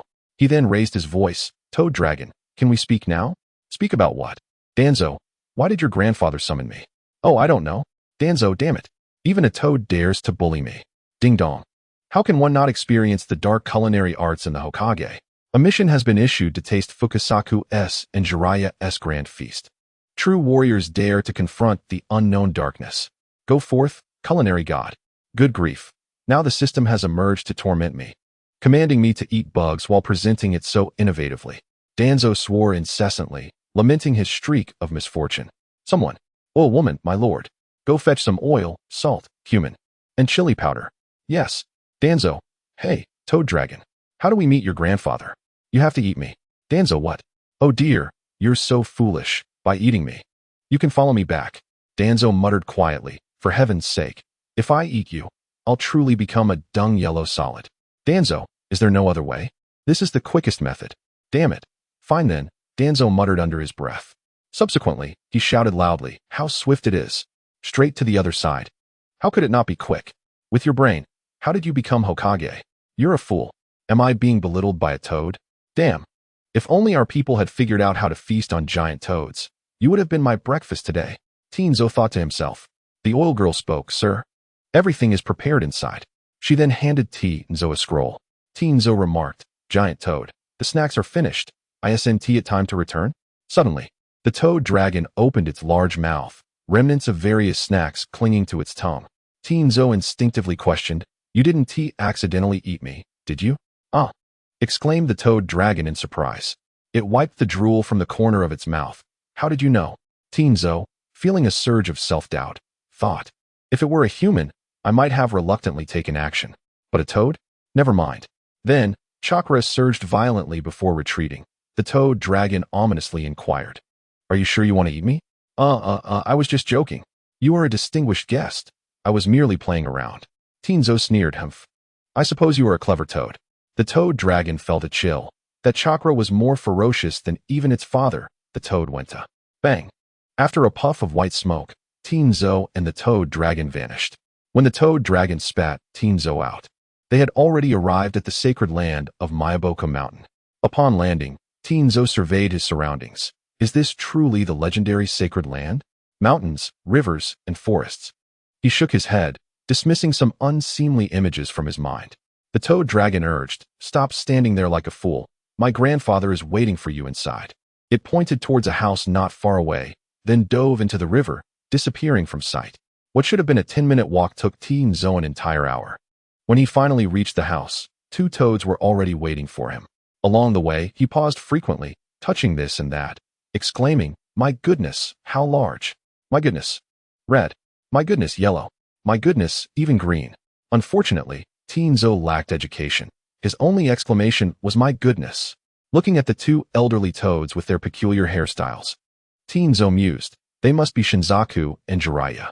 He then asked, might I inquire why Master Shinzaku and Master Jiraiya summoned me? Shinzaku replied, it was my esteemed uncle who asked me to summon you. Jiraiya added, child, come in, we have prepared a sumptuous feast for you. Eat well before you go. It's no trouble. Thus, he implored the esteemed elders to ensure they left a 5-star review after reading the latest chapter. Thank you. Chapter 22. The Great Toad Sage Gratitude for the likes and support. Eat well. Forget it. If it weren't for the mission, I wouldn't touch a single bite. Danzo grumbled internally. He gazed at the table filled with insect dishes, feeling deeply skeptical. Every time he witnessed Naruto's expressions, akin to eating excrement, one could only imagine the taste. Yet, he consoled himself, all for the sake of the mission. With a deep breath, he closed his eyes, steeled his resolve, and stomped his foot. Splat. A rather presentable-looking insect was consumed. Shinzaku exclaimed, wife, your culinary skills have greatly improved. Look at how this young man is savoring it. Jiraiya responded, we owe it all to you. Your constant feedback has led to these improvements. They both laughed heartily. The flavors were a mix of sour, bitter, sweet, and a uniquely indescribable taste. Danzo felt a silent suffering. He quickly pressed his mouth shut and with a gust of wind, forced the insect down his throat. Shinzaku asked, how is it? Tasty, right? Jiraiya encouraged, eat more. What flavor? Don't you both have any self-awareness? Danzo thought, maintaining a facade of surprise and acclaim, quite good, indeed. Then, shifting the conversation, he suggested, esteemed sages, I came in haste and brought no gifts. I happen to have some culinary skills. Shall I prepare some dishes for you? Of course. Shinzaku replied. An hour later, he presented dishes such as fried grasshoppers, stir-fried green bugs, boiled silkworms, and spicy roasted maggots. A smorgasbord of high-protein, amino acid-rich food. Nutrition was guaranteed. Esteemed sirs, would you care to taste some? Danzo offered. Shinzaku remarked, wife, why don't you try first? A good chef should dare to experiment with different cuisines. Jiraiya teased. Just try it already. Look at you, acting so timid. Splat. A golden fried grasshopper found its way into the toad's mouth. Jiraiya declared, too overcooked, not acceptable. Splat. A silkworm entered next. Jiraiya criticized, the skin is tough, the meat is old. This is not good. After sampling all the delicacies, he sighed, young man, your culinary skills are lacking. Observing Shinzaku's contemplative expression, Jiraiya, with both hands and tongue, rapidly devoured the food on the table. At this point, even a fool could see the sheer delight on Jiraiya's face. especially in the eyes of Shinzaku, who was accustomed to his company. Shinzaku lamented, "Wife, you have changed. You no longer love me." Immediately, he joined the fray to snatch food. Crunchy on the outside, tender within, the meat was firm and fragrant. A maggot slid down his throat, and his lips dripped with flavor. Jiraiya rubbed his bulging belly, continuously exclaiming, "Delicious, truly delicious." Burp. With only a few bites, Shinzaku looked regretful. He hurried over to Jiraiya's side, deeply inhaling, muttering, "I cannot let such a wonderful aroma go to waste." Burp. Jiraiya burped, and Shinzaku inhaled forcefully. With an ingratiating look, Shinzaku suggested, "Well, sixth Hokage, why don't you cook a bit more?" Danzo waved his hand, smiling. "Gentlemen, shall we first meet the great toad sage? We can discuss food later." "Oh dear, I forgot the main affair," Jiraiya exclaimed, flustered. "It's your fault for being so focused on eating. Look at your useless, foolish demeanor." Shinzaku looked aggrieved, muttering, "I didn't eat that much. You had most of it." "Child, hurry, let us go. My wife will take you to meet Grandpa," Jiraiya said with concern. He then turned back. "Don't forget to prepare more food later." Beep. Congratulations to the host for completing the task of tasting Shinzaku and Jiraiya's grand feast. You are now rewarded with the hidden weapon technique, Rising Dragon. Beep. Congratulations to the host for not only completing the assigned task, but also winning over Shinzaku and Jiraiya's appetites, classified as an exceptional completion of the task. You are now rewarded with body technique, Morning Peacock. My goodness, this is a rhythm that will launch me into space. Danzo thought, his heart brimming with joy. Deep within Miyaboku Mountain, in a temple, a gigantic orange toad sat upon its sacred throne, adorned with the character for sage. Its eyes, swollen like pomegranates, were half closed, and around its neck hung a string of Buddhist beads, featuring a pale purple cat's eye stone inscribed with the word oil, topped with a doctoral cap. This must be the great toad sage, Danzo confirmed. He then mused, why does it sleep so often? How could its eyes be so swollen? Could it be using a telescope technique to spy on others bathing? The great toad sage, I humbly ask why you summoned me? Danzo queried respectfully. It would be unwise not to show respect. The overwhelming presence of sage chakra was intimidating. Moreover, the half-closed eyes were not the gaze of a benevolent being. The great toad sage replied, I summoned you for a reason. Now who are you again? Danzo internally scoffed. Really? Are you pretending to be forgetful just to amuse yourself? Tuanzong, great toad sage, I am the 6th Hokage of Konoha, Tuanzong of the Qin Han era. Great toad sage, ah indeed. Have you come to see me for a purpose? Tuanzong, feeling a sense of unease, mustered the courage to respond. Great toad sage. It is you who summoned me. Great toad sage. Yes, yes, it has come back to me. With that, he opened his eyes, scrutinizing Tuanzong for a moment, and his previously gentle and amiable demeanor transformed into a towering, majestic presence that was almost unbearable to behold. Tuanzong, with a stubborn expression, struggled to maintain his composure, but his body felt utterly uncontrollable. First, he was struck by the insignificance of his being, akin to an ant attempting to shake the heavens. Then, he bowed his head, his form beginning to bend. I will not. Even in the presence of a deity, I shall not kneel, especially not under the sun. He soon lost consciousness. Ding! Time passed, and upon awakening, Tuanzong found himself still before the great toad sage, hearing the familiar voice once more. Great toad sage. Yes, yes, it has come back to me.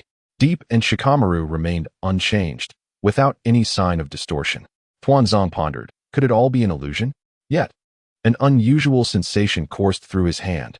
3 prayer beads had inexplicably appeared. Upon closer inspection, they seemed remarkably familiar. Lifting his gaze, he noticed that the great toad sage's neck indeed lacked 3 beads. Everything was real. Why, then, did the great toad sage appear so different from the narrative? The great toad sage continued to prattle on, while Tuanzong's mind wandered. Humph, once I grow stronger, I shall return to seek clarity. Tuanzong silently vowed, instinctively clenching his fist. Crack! 1 bead was crushed to powder. Subsequently, a refreshing, invigorating notification sounded. Chapter 23, A New Prophecy. Ding. Congratulations to the host for mastering the sage art of Mount Miyaboku. Tuanzong what? His face flushed with astonishment. In his heart, he fervently shouted, come on, let the pressure intensify. Great toad sage, Tuanzong of the Qin Han era, I have seen your prophecy. Oh, my prophecy? I am not even from this world. Could there truly be a prophecy for me? Tuanzong mused inwardly, then spoke, "Please enlighten me, Great Toad Sage. Great Toad Sage, pay close attention. You will forge a profound bond with a deceased individual. What the hell? Since when have I become so desperate as to not spare even the dead? Am I that kind of person?" Tuanzong secretly questioned. He cautiously inquired, Great Toad Sage, do you know if the deceased you saw was male or female?" "It is a man," the Great Toad Sage replied firmly. "What the hell? I have no such inclinations, that's for sure. It must be that damned system." Tuanzong cursed inwardly. "Great Toad Sage. Next, you will battle an individual with a third eye on their forehead. That must be Kage Otsutsuki," Tuanzong deduced. "Great Toad Sage. However, he will perish in the battle.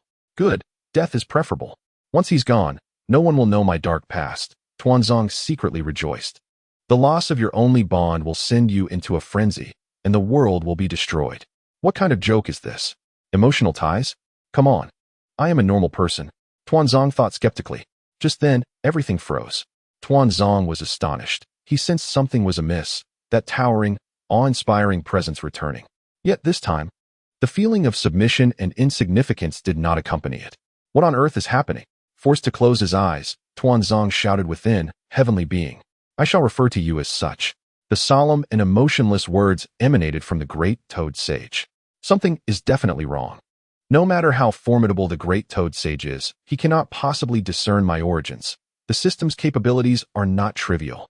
In truth, Tuanzong felt a wave of panic. "Heavenly being, for some unknown reason, you harbor a subtle aversion towards the inhabitants of this realm. However, I hope you do not direct your anger at innocent beings due to the loss of your bond. Is that so?" Tuanzong mused. Could it be an ingrained hatred? "Great Toad Sage, I summoned you for no particular reason. You old coot are quite the trickster. I find it hard to believe you. Something significant must have occurred while I was unconscious. Otherwise, these 3 prayer beads would not have appeared." Tuanzong scoffed inwardly. "Great Toad Sage, a prophecy merely indicates the most probable outcomes of events. It does not guarantee their occurrence. Oh, so, I don't necessarily have to pursue a male. Nor must I engage in a battle with Kage Otsutsuki? Is there room for negotiation?" Tuanzong contemplated. "Great Toad Sage, if the prophecy holds true, then bring him to me, and I shall provide you with a satisfactory explanation." Damn it, I feel like this old toad is jesting with me, Tuanzong thought. "Great Toad Sage, might I ask, if that day comes, I shall receive it," Tuanzong affirmed. But internally he mused, when under the eaves, one must bow their head. "I'll agree for now, as there is no loss. When that day arrives, with my formidable strength, it will depend on my mood." Heh. The air began to flow, and time resumed its passage. The Great Toad Sage spoke kindly. "For the sake of those innocent beings," then, boom. A colossal golden scroll materialized before Tuanzong. "Grandfather!" Deep and Shikamaru exclaimed in unison. "Why would you reveal it in front of others? What treasure warrants such a fuss? Clearly, you've never seen anything like it." Tuanzong privately derided. He then inquired, "Great Toad Sage, what is this?" "Great Toad Sage, open it and see for yourself." "Haha, that does seem reasonable." Tuanzong chuckled as he opened the golden scroll, and the first thing he saw was a name. "Toad Maru," Tuanzong read aloud, pondering. "Isn't that just a name? I truly don't understand why Shikamaru and Deep were so astonished. Wait, isn't that the Great Toad Sage's name? Could it be?" Continuing to unfurl the scroll, he read further. "Deep, Shikamu, Toad Bunta." The names of 20 known toads were conspicuously listed. Even those who had never made an appearance, such as Toad Saru, Toad May, and so on. "What is this?" Tuanzong questioned. "Great Toad Sage. Indeed, that is correct. This is the genealogy of the Toad clan of Mount Myaboku." Deep and Shikamaru were left speechless. Haha. The Great Toad Sage smiled gently and replied. "To say so is not entirely incorrect. So, you mean, Great Toad Sage. Of course, I wish for you to inscribe your name upon it. You mean, you want me to become the leader of the Toad clan of Mount Myaboku?" Deep and Shikamaru ground their teeth. "Wait, toads don't have teeth." "Great Toad Sage, certainly not. Then are you suggesting I become a son-in-law?" Tuanzong exclaimed loudly. He then muttered to himself, "Damn it. Although I am as beautiful as a flower, I shall endure for the sake of being a man, but a toad? Absolutely not." Deep and Shikamaru trembled at his words, and the Great Toad Sage appeared utterly bewildered. "Your thoughts are too convoluted," the Great Toad Sage remarked with a furrowed brow. He then explained, "As long as you sign your name, All toads of Mount Miyaboku will become your summoning beasts, including me. You? I think not. I fear summoning you would lead to your demise. Tuanzong scoffed inwardly.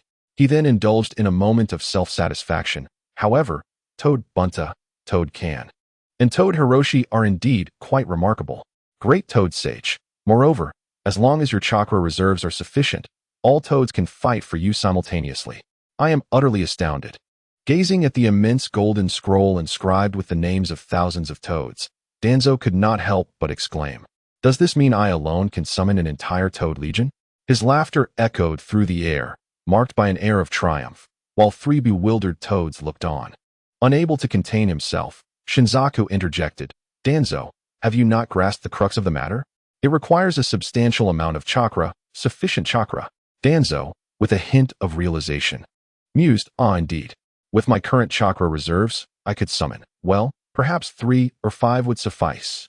A frustrated Shinzaku turned his gaze towards the great sage toad, only to find him with his eyes shut, mumbling in slumber.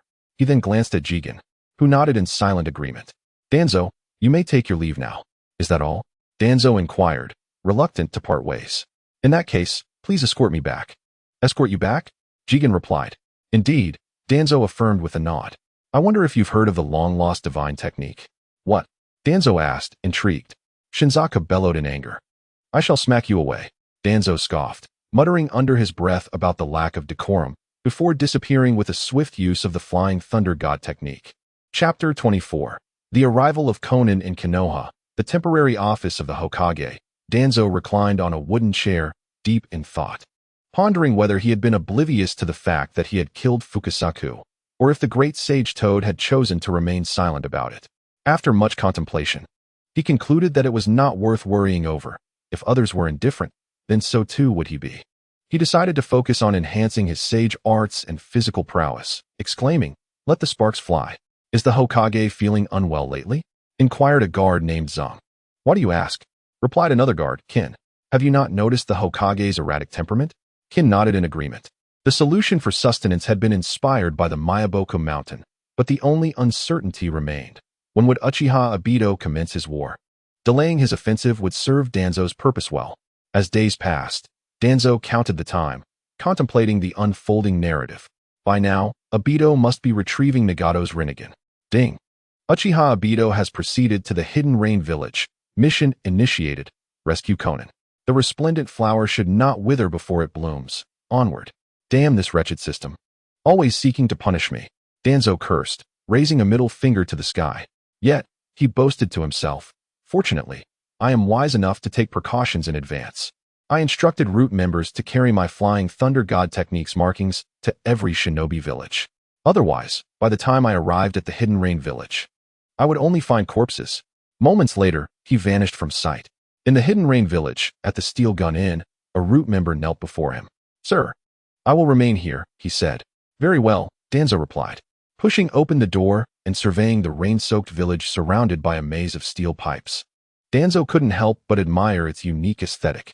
How fortuitous, he mused, unintentionally spotting his target, Uchiha Obito, along with Konan. He witnessed Konan activate her paper jutsu, transforming into countless paper fragments that swiftly took the form of butterflies, flitting away from the village. Obito, utilizing his Kemui, pursued her without hesitation. "Let me observe the unfolding battle," Danzo thought as he too vanished from sight. "Are you not willing to confess Nagato's whereabouts?" Obito queried. "I anticipated your visit," Konan replied.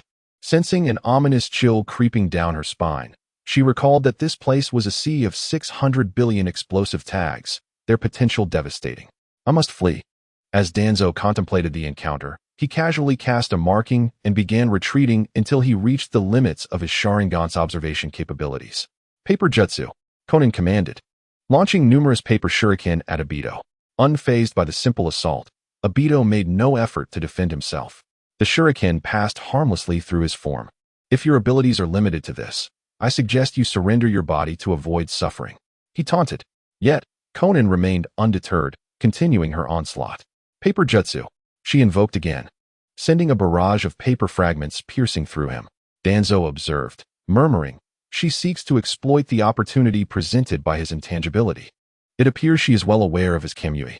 In an instant, Obito seized the opportunity, grasping Conan's true form by the neck using Kimui, swiftly absorbing the myriad fragments into an alternate dimension. Just then, a cacophony erupted as countless explosive tags detonated, sending rain and smoke billowing into the air. It became clear that Conan's earlier paper fragments had been laced with explosive tags as part of her cunning strategy. She had intentionally allowed herself to be captured. Biding her time for the moment, Obito revealed his true form to strike. As the smoke cleared, Danzo beheld Obito's right hand and half of his mask blown away, while Conan gasped for breath in the distance. At the critical moment, Obito had noticed the anomaly, using Kimui to absorb a portion of the explosion into the void. Otherwise, he would have suffered a dire fate. "No one shall insult Yahiko and Nagato," Conan declared, followed by a fierce shout. Divine paper technique. The sea beneath Obito split apart, revealing a vast chasm, catching him off guard and sending him plummeting below. Upon closer inspection, the surrounding waters had transformed into explosive tags.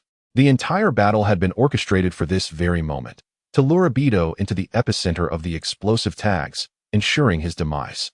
As a member of Akatsuki, it is fundamental to understand and analyze the capabilities of one's adversary. Your space-time ninjutsu can be unraveled if subjected to continuous attacks for 5 minutes. Here lie 600 billion explosive tags that can detonate incessantly for 10 minutes. Let us see if you survive this. With that, a symphony of explosions erupted. After more than 10 minutes, Conan gazed at the steel structures in the distance, murmuring, "Yahiko, Nagato, I miss you." Suddenly, a black iron rod pierced through her body. "What?" Danzo gasped. "Obito, how can you wield a product of yin-yang release?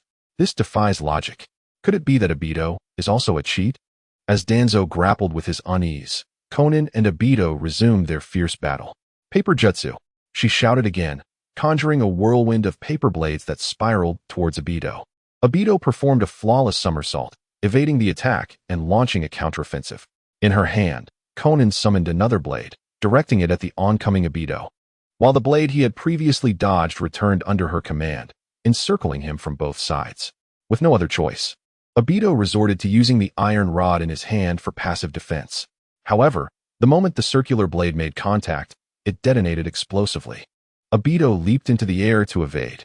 Observing this, Conan commanded the remaining fragments to spin rapidly, launching another assault on Obito, who was now airborne. Clang, clang, clang.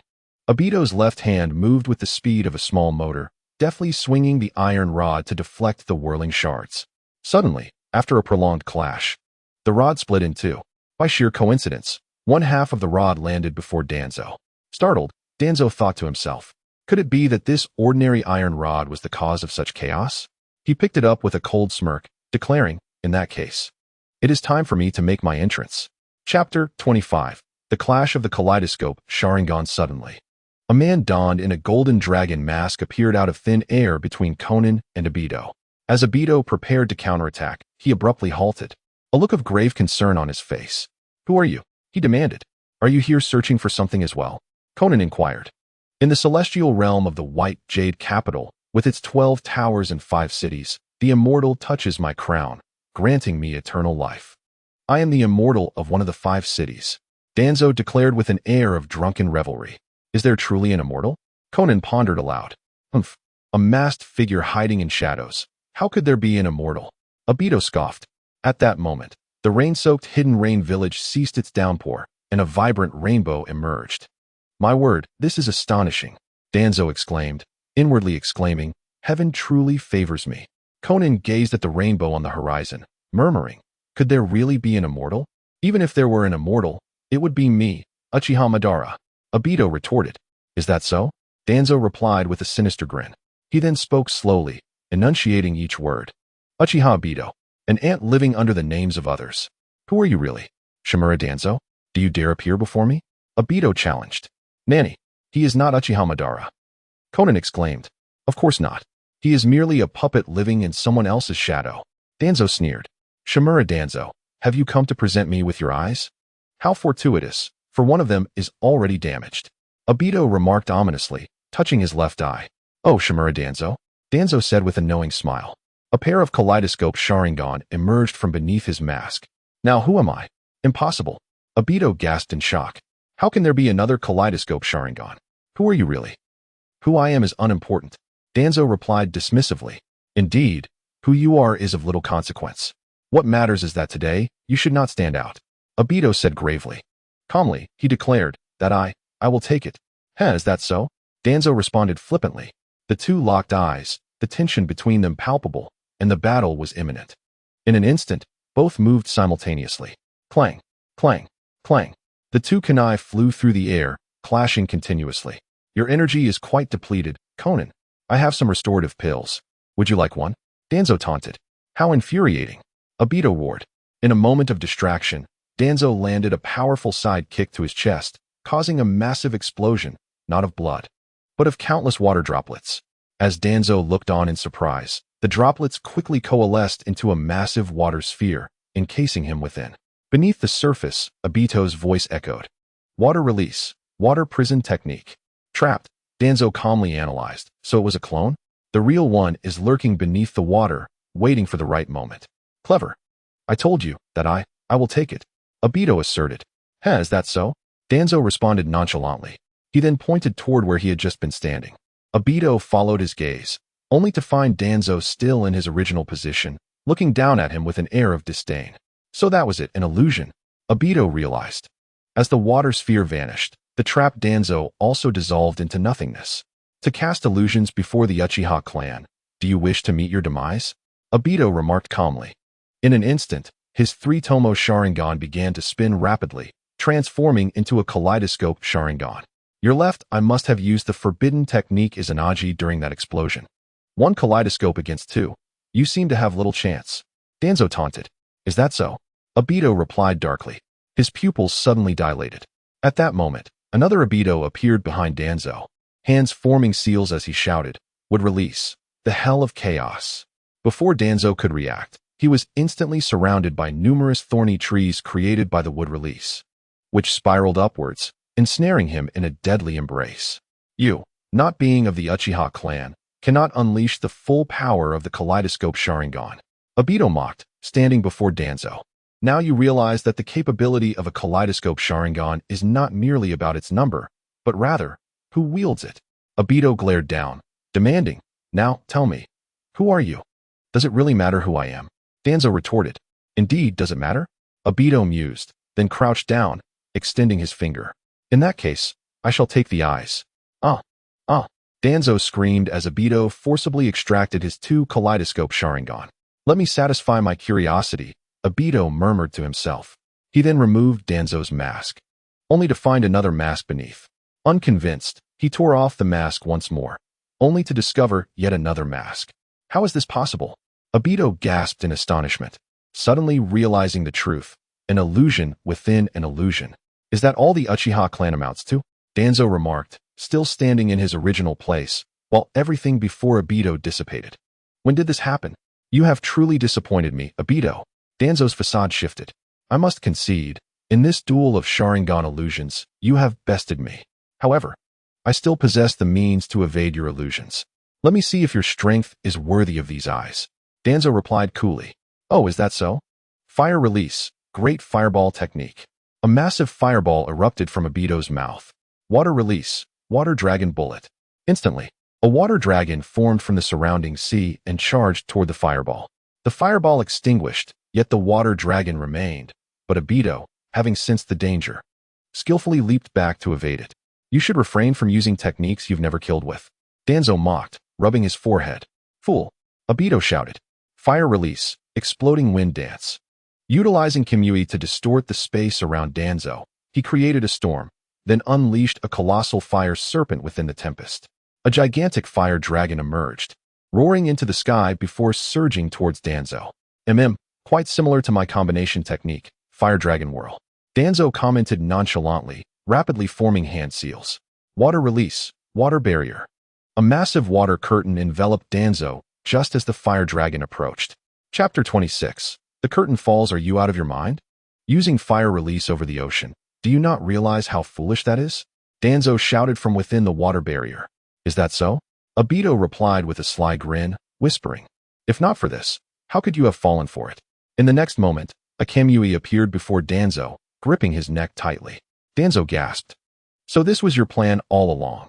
You intentionally made me underestimate you to launch a fatal attack. Not too foolish, after all, Obito replied calmly. Farewell. He activated Kamui, drawing Danzo into a different realm. Although the journey was somewhat tumultuous, it has come to a conclusion. Obito wore a smug expression. So what lies ahead for you now? Danzo spoke softly. Nanny, how is that possible?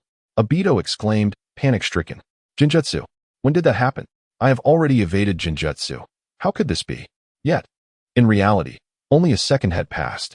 Danzo remained in his original position, while Obito appeared vacant-eyed.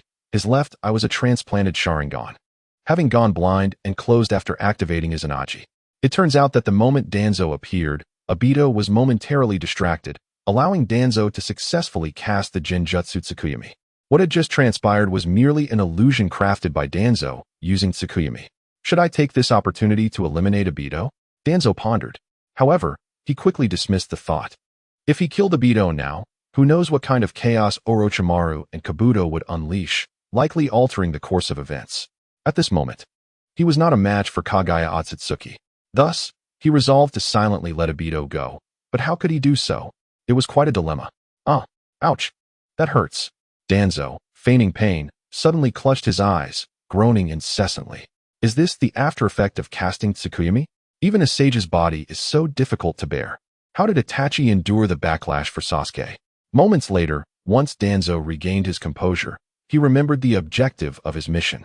Turning around, he noticed Konan teetering on the brink of collapse. I forgot there was another injured person. He hurried to Konan's side. Hold on. I will save you.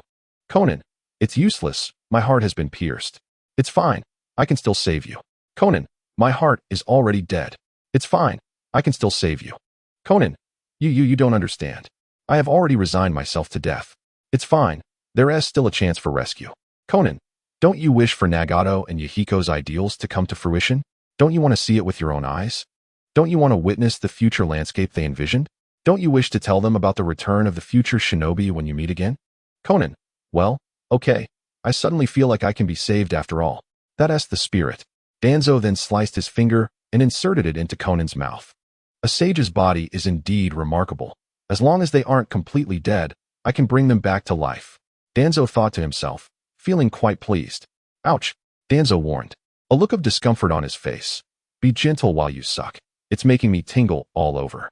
Be careful, or I might lose control and do something beastly.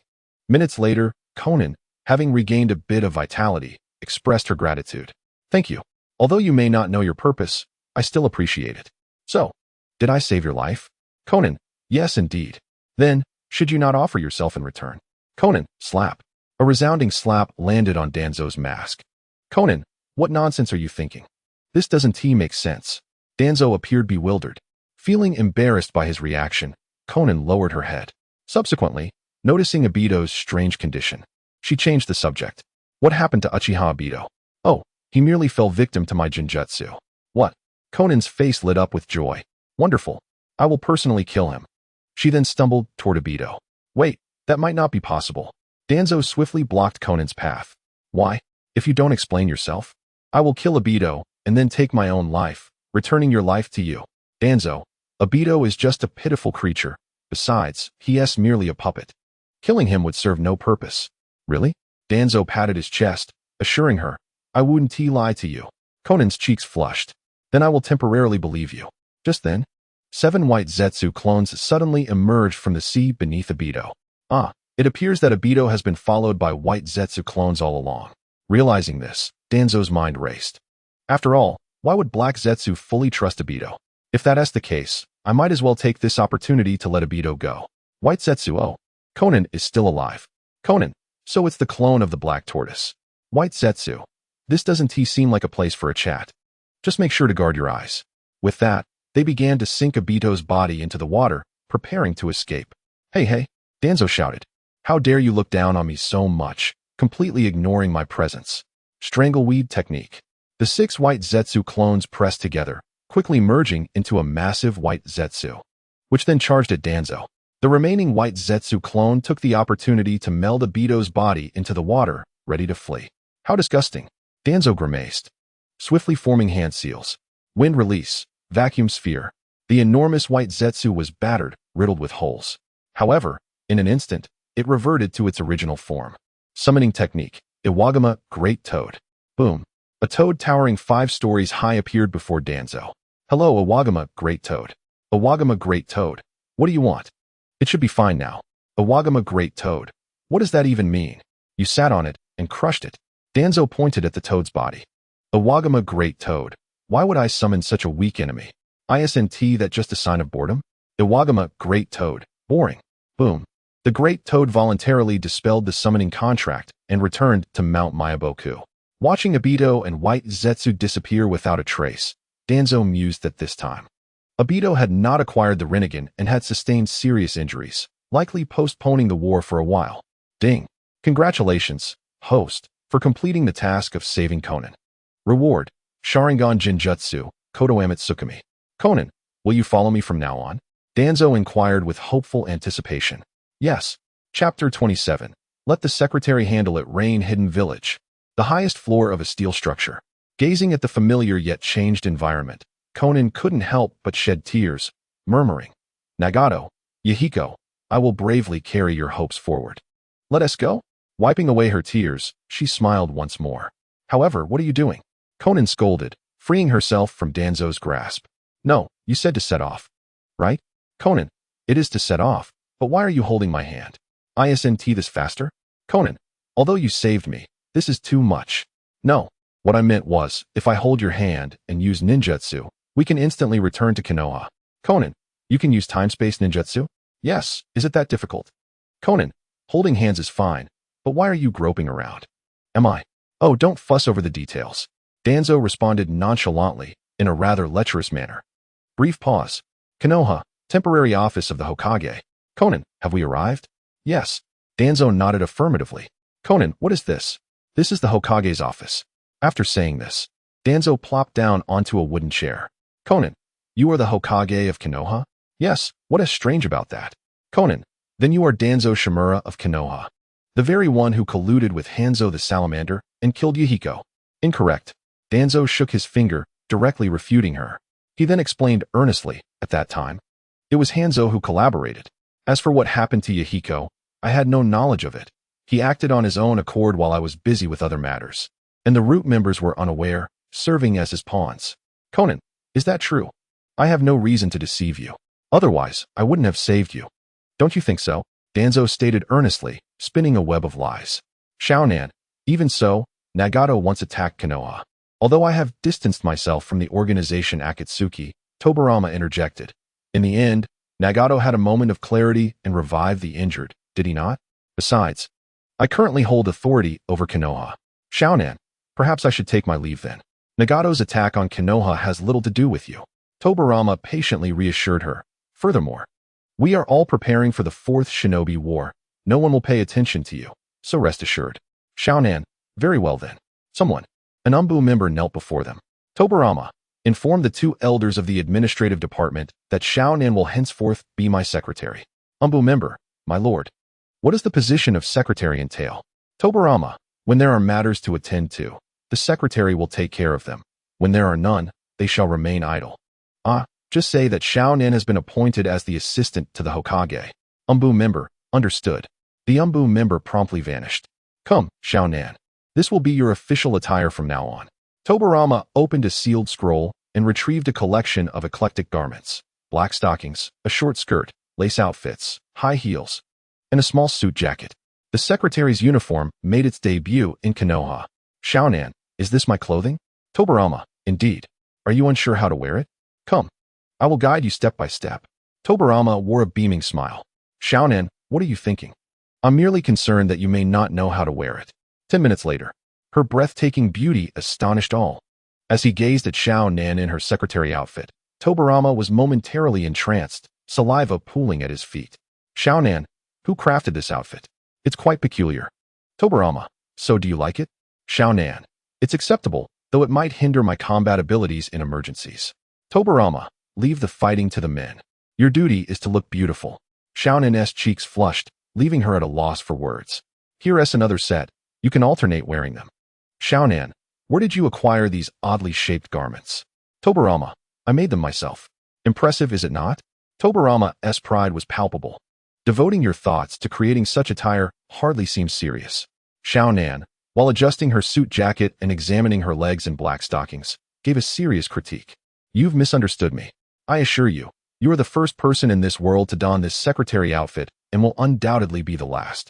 Tobarama, with a serious demeanor, contemplated the police uniform he had yet to present to her.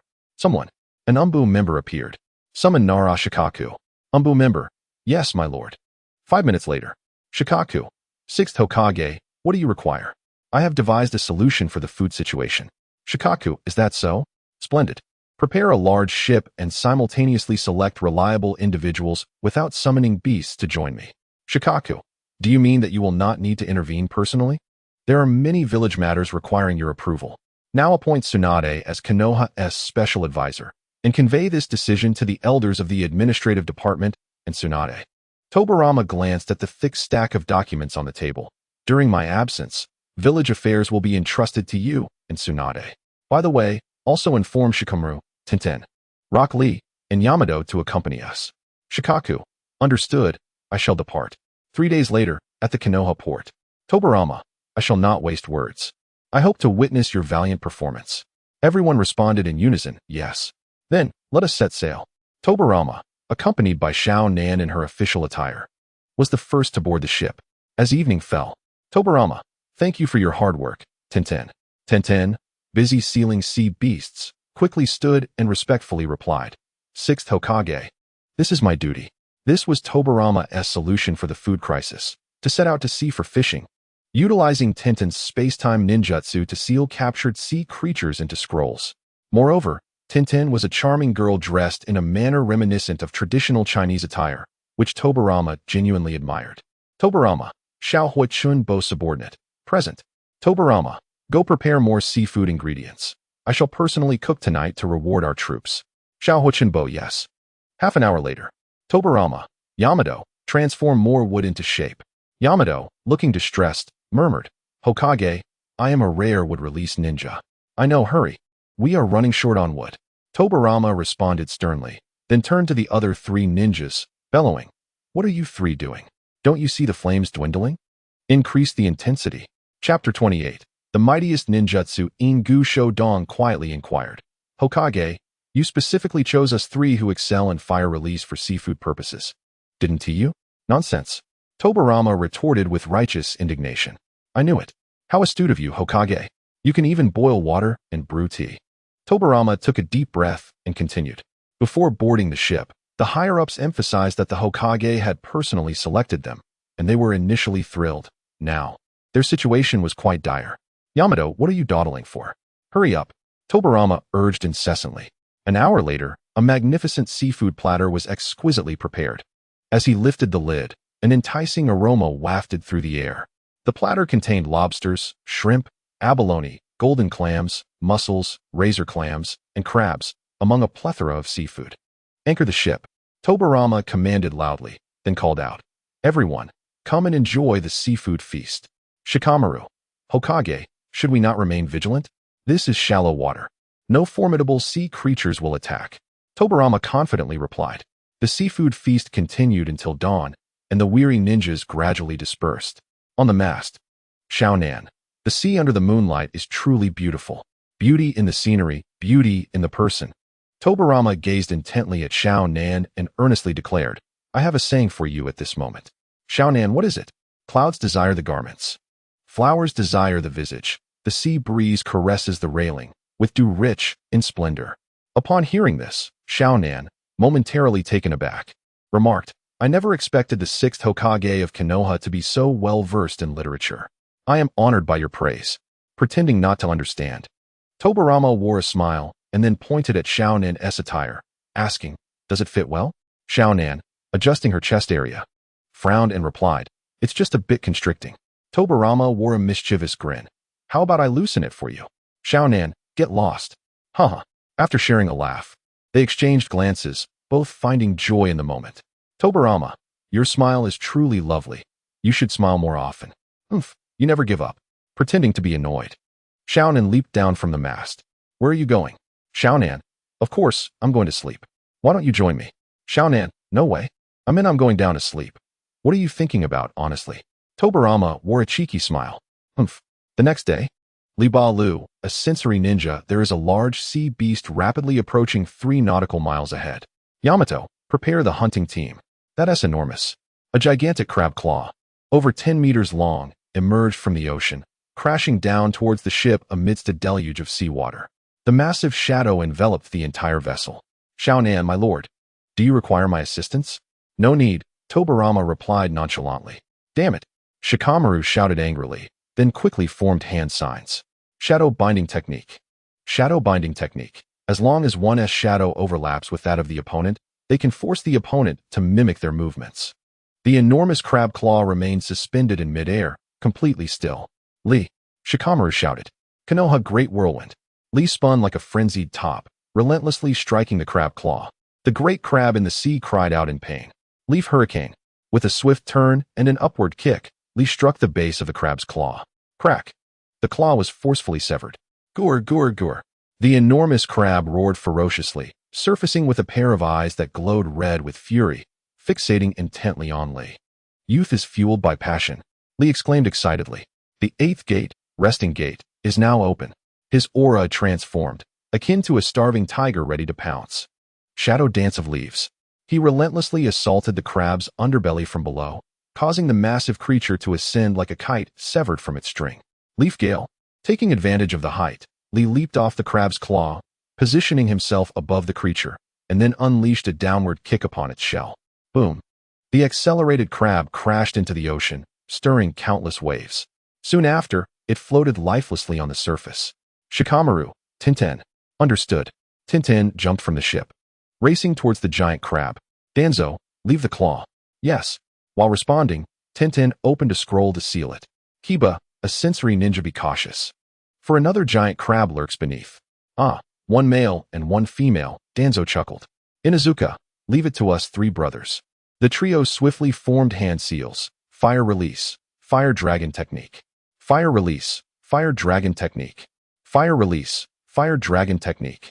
With a synchronized shout, they combined their powers. Combined technique. 3 dragons playing with pearls. 3 fire dragons intertwined and surged towards the giant crab that had just leaped from the ocean. The crab, with its claws bared, charged at Li, who wore a smug grin, and Tintin, who was focused on sealing. The intent was noble, yet the intellect was lacking. Boom, boom, boom. The 3 fire dragons simultaneously struck the crab's underbelly. As the flames and steam dissipated, the crab floated on its back, lifeless. Ha ha ha. The 3 brothers, hands on their hips, stood triumphantly upon the sea, reveling in their victory. This time, the Hokage should have witnessed our performance, right? Indeed, Inuzuka replied. We must prove that fire release is not merely for cooking. It seems the Hokage is waving at us, Mei exclaimed with excitement, before turning to Tintin, instructing, please help seal this as well. Understood, Tintin replied, wiping seawater from her face with a pout. Lord Hokage. The trio approached Danzo with respectful greetings. I have witnessed your valiant efforts, and to reward you, as expected, Inuzuka interjected. Your gaze is piercing, Mei added. This time, it should be. I have decided to personally cook a delicious meal to reward you, Danzo declared. That is unacceptable. Surely not. How could that be appropriate? 10 minutes later. Hurry, add more fire. The delectable grilled crab claws are about to be served. We were too hasty. Be serious, or we shall lose. We are still too young. Lord Hokage, aren't you concerned they might harbor resentment? Conan quietly inquired. What does it matter? I just used wind release to clean the crab claws, Danzo replied nonchalantly. He then stated solemnly, ninjutsu stems from life and must ultimately return to it. Is this the reason you brazenly employed fire release ninjas to cook crab claws? Incorrect. Danzo firmly denied. He continued, I aim to demonstrate that ninjutsu can serve not only in battle, but also in everyday life. Is this your unique way of comforting those ninjas who use fire release for boiling water, making tea, and bathing? I am merely conveying the future lifestyle to them. What do you mean? I aspire to create an ideal world where ninjas lead simple lives, and ninjutsu serves the populace. Sunlight illuminated Danzo as he spoke passionately, radiating a dazzling glow. Conan gazed at him with admiration, believing this to be the most beautiful way of life in the future, truly inspiring. As expected of the Hokage, I willingly grill crab claws for the master. I hope the future arrives swiftly. Observing Conan and the three brothers looking at him with sparkling eyes, Danzo mused. Is this the power of the invincible ninjutsu of the ninja world? The next day, as they prepared to return home, excitement filled the air. Enough chatter. Let us quickly pack our belongings. Considering the author's hard work, dear lords, let us have a wave of free gifts. Chapter 29, The Toad One-Tai Boom. Boom, boom. Awakened by the explosions, Danzo, bewildered, asked, "What is happening?" "My lord, it appears we are surrounded by pirates," Kiba reported respectfully. "Pirates? This is the world of Hokage. Not One Piece," Danzo exclaimed, frustrated. Then, looking around, he angrily stated, "It's not just an appearance. We are indeed surrounded. You fools should have detected the enemy's presence earlier." Kiba knelt, filled with regret. Danzo reproached, "As a sensory ninja, failing to detect the enemy in advance is your dereliction of duty. Punish me, my lord." Kiba's forehead glistened with cold sweat. "Humph," Danzo scoffed, then added, "Let this be a lesson." "Yes," Kiba responded gratefully. Boom, boom, boom. Shells rained down from above, relentlessly striking. "Tintin," Danzo shouted. "My lord," Tintin responded respectfully, arriving promptly. "Everyone off the ship," Danzo commanded, then turned to Tintin, instructing, "Seal the ship." "Yes." Following the command, Tintin opened a scroll to seal the vessel. "You are not permitted to engage," Danzo ordered the others. He muttered to himself, "Daring to disrupt my serenity. I shall render you helpless." Wind release, divine typhoon. A powerful gust of wind swiftly formed, intercepting the incoming cannonballs. Not only that, the intercepted cannonballs, under Danzo's control, flew back towards the distant warships. "Captain, why didn't the cannonballs explode?" Thud. Catalo kicked the questioning subordinate into the sea. "Are you blind? Can't you see they were intercepted by ninjutsu?" "Captain, our fired cannonballs are returning." Smack. Catalo slapped the subordinate, making him spin thrice. "What do you need me to say? Am I blind?" Boom, boom, boom. Other warships continued firing their cannons. Boom, boom. The outgoing and returning cannonballs met in midair, resulting in explosions. The cannonballs that had not been intercepted were hurled back by Danzo using wind release. Boom, boom, boom. The warship was continuously rocked by the waves generated by the cannon fire. Cease firing, you bunch of useless fools," Catalo bellowed from the swaying ship. "Since they are ninjas, the treasures they carry must fetch a good price." Catalo thought smugly while standing at the bow of the ship. He then burst into laughter. Ha, ha, ha, ha. At this moment, Danzo angrily cursed. "Not only do they interrupt me, but they also dare to mock me? You little brat. I will make you laugh now and cry later." Catalo swiftly formed hand seals, extending his fingers, and shouted, "Summoning technique. Three-headed serpent." A 20-meter-tall three-headed serpent materialized before the warship. Catalo, striking a flamboyant pose, bellowed, "Go, bite off his head." Emerging as a pirate indeed showcases remarkable prowess. Thus, Tawanzo let out a thunderous shout, summoning technique, Gamabunta, a colossal crimson toad, approximately 17 meters in height, clutching a gigantic pipe, adorned with bandages and wielding short swords, materialized beneath Tawanzo's feet. Gamabunta, who dares to summon the great Toad Lord? Tawanzo, feigning a cough, responded in an unusual tone, "Mind your words, Gamabunta." Sensing the pressure overhead, Gamabunta inquired with confusion, "Who are you? I have no recollection of forming a pact with you." "It is I, Tawanzo of the Qin Han." "Ah, it is you," Gamabunta exclaimed in astonishment. "What business do you have in summoning me?" Pointing towards the three-headed serpent ahead, Tawanzo chuckled, "I heard you've been yearning for a snakeskin wallet. Upon encountering this fitting opportunity, I thought of you. Leave it to me." Gamabunta inhaled deeply from his enormous pipe and bellowed, "The snakeskin wallet. Your grandfather Toad is here." Three-headed serpent, today's meal shall be you, foul toad. Water release, iron cannonball. A large water sphere erupted from Gamabunta's mouth, hurtling towards the three-headed serpent. "Humph," scoffed the three-headed serpent, immediately taunting, "A mere trick, daring to show off in front of me." Wind release, vacuum sphere. The left serpent head expelled a massive sphere infused with chakra, violently colliding with the approaching water sphere. Water release, three dragons technique. The central serpent head unleashed a miniature three-headed water snake, racing across the ocean's surface. Furthermore, as it absorbed energy from the sea, the three-headed water snake grew ever larger. Bang, bang. The wind sphere and water sphere collided with great ferocity, generating a mist that enveloped the surroundings. Utilizing the cover of this mist, Gamabunta submerged into the water, swiftly approaching the three-headed serpent from below. Short blade slash. Gamabunta drew his enormous short blade and swiftly struck at the serpent's body from below. Foul toad. I was waiting for you to take the bait. The right serpent head sneered, promptly opening its maw to bite down on the advancing short blade. It seems that the snakeskin wallet is quite the handful, Tawanzo jested. Do you require assistance? Do not underestimate the great toad. Gamabunta roared in anger. 3 dragons entwine. Seizing the opportunity, the three-headed serpent quickly ensnared Gamabunta with its tail, constricting tighter and tighter. The left serpent head began gathering chakra rapidly, while the central head directed the massive three-headed water snake towards its target. Observing this, Tawanzo pointedly asked, Are you certain you do not require my assistance? That is peculiar. Gamabunta remarked, You summoned me to aid you in battle, yet now it seems I am the one in need of your help? Shall we recap from the beginning? Tawanzo casually inquired while sitting down. Recap your sister. Gamabunta sighed dramatically. Then, suddenly lowering his head, the pipe in his mouth simultaneously expanded. Bang, bang, bang. Each of the 3 serpent heads received a blow, instantly disorienting them, and 3 large bubbles swiftly formed. Not only that, but the strikes caused the 3 serpent heads to spin in dizziness, instantly alleviating Gamabunta's precarious situation. Not one to concede defeat easily, Gamabunta immediately launched a counterattack. Special technique, Hu Fei Yu. Gamabunta's massive palm struck down hard on the right serpent head. The excruciating pain interrupted the dazed 3-headed serpent. However, as it regained consciousness, it was violently jolted by the right serpent head, causing all 3 heads to spiral back into a state of confusion. Chapter 30. The Isle of Everlasting Joy I Declare. A toad that has attained sentience is not to be trifled with. Tawanzo instinctively touched his head, relieved it was not he. I commanded you to ensnare them with the 3 dragons. I commanded you to yearn for the snakeskin wallet in your mouth. Subsequently, he expelled a tongue lined with barbs, binding the 3 serpent heads.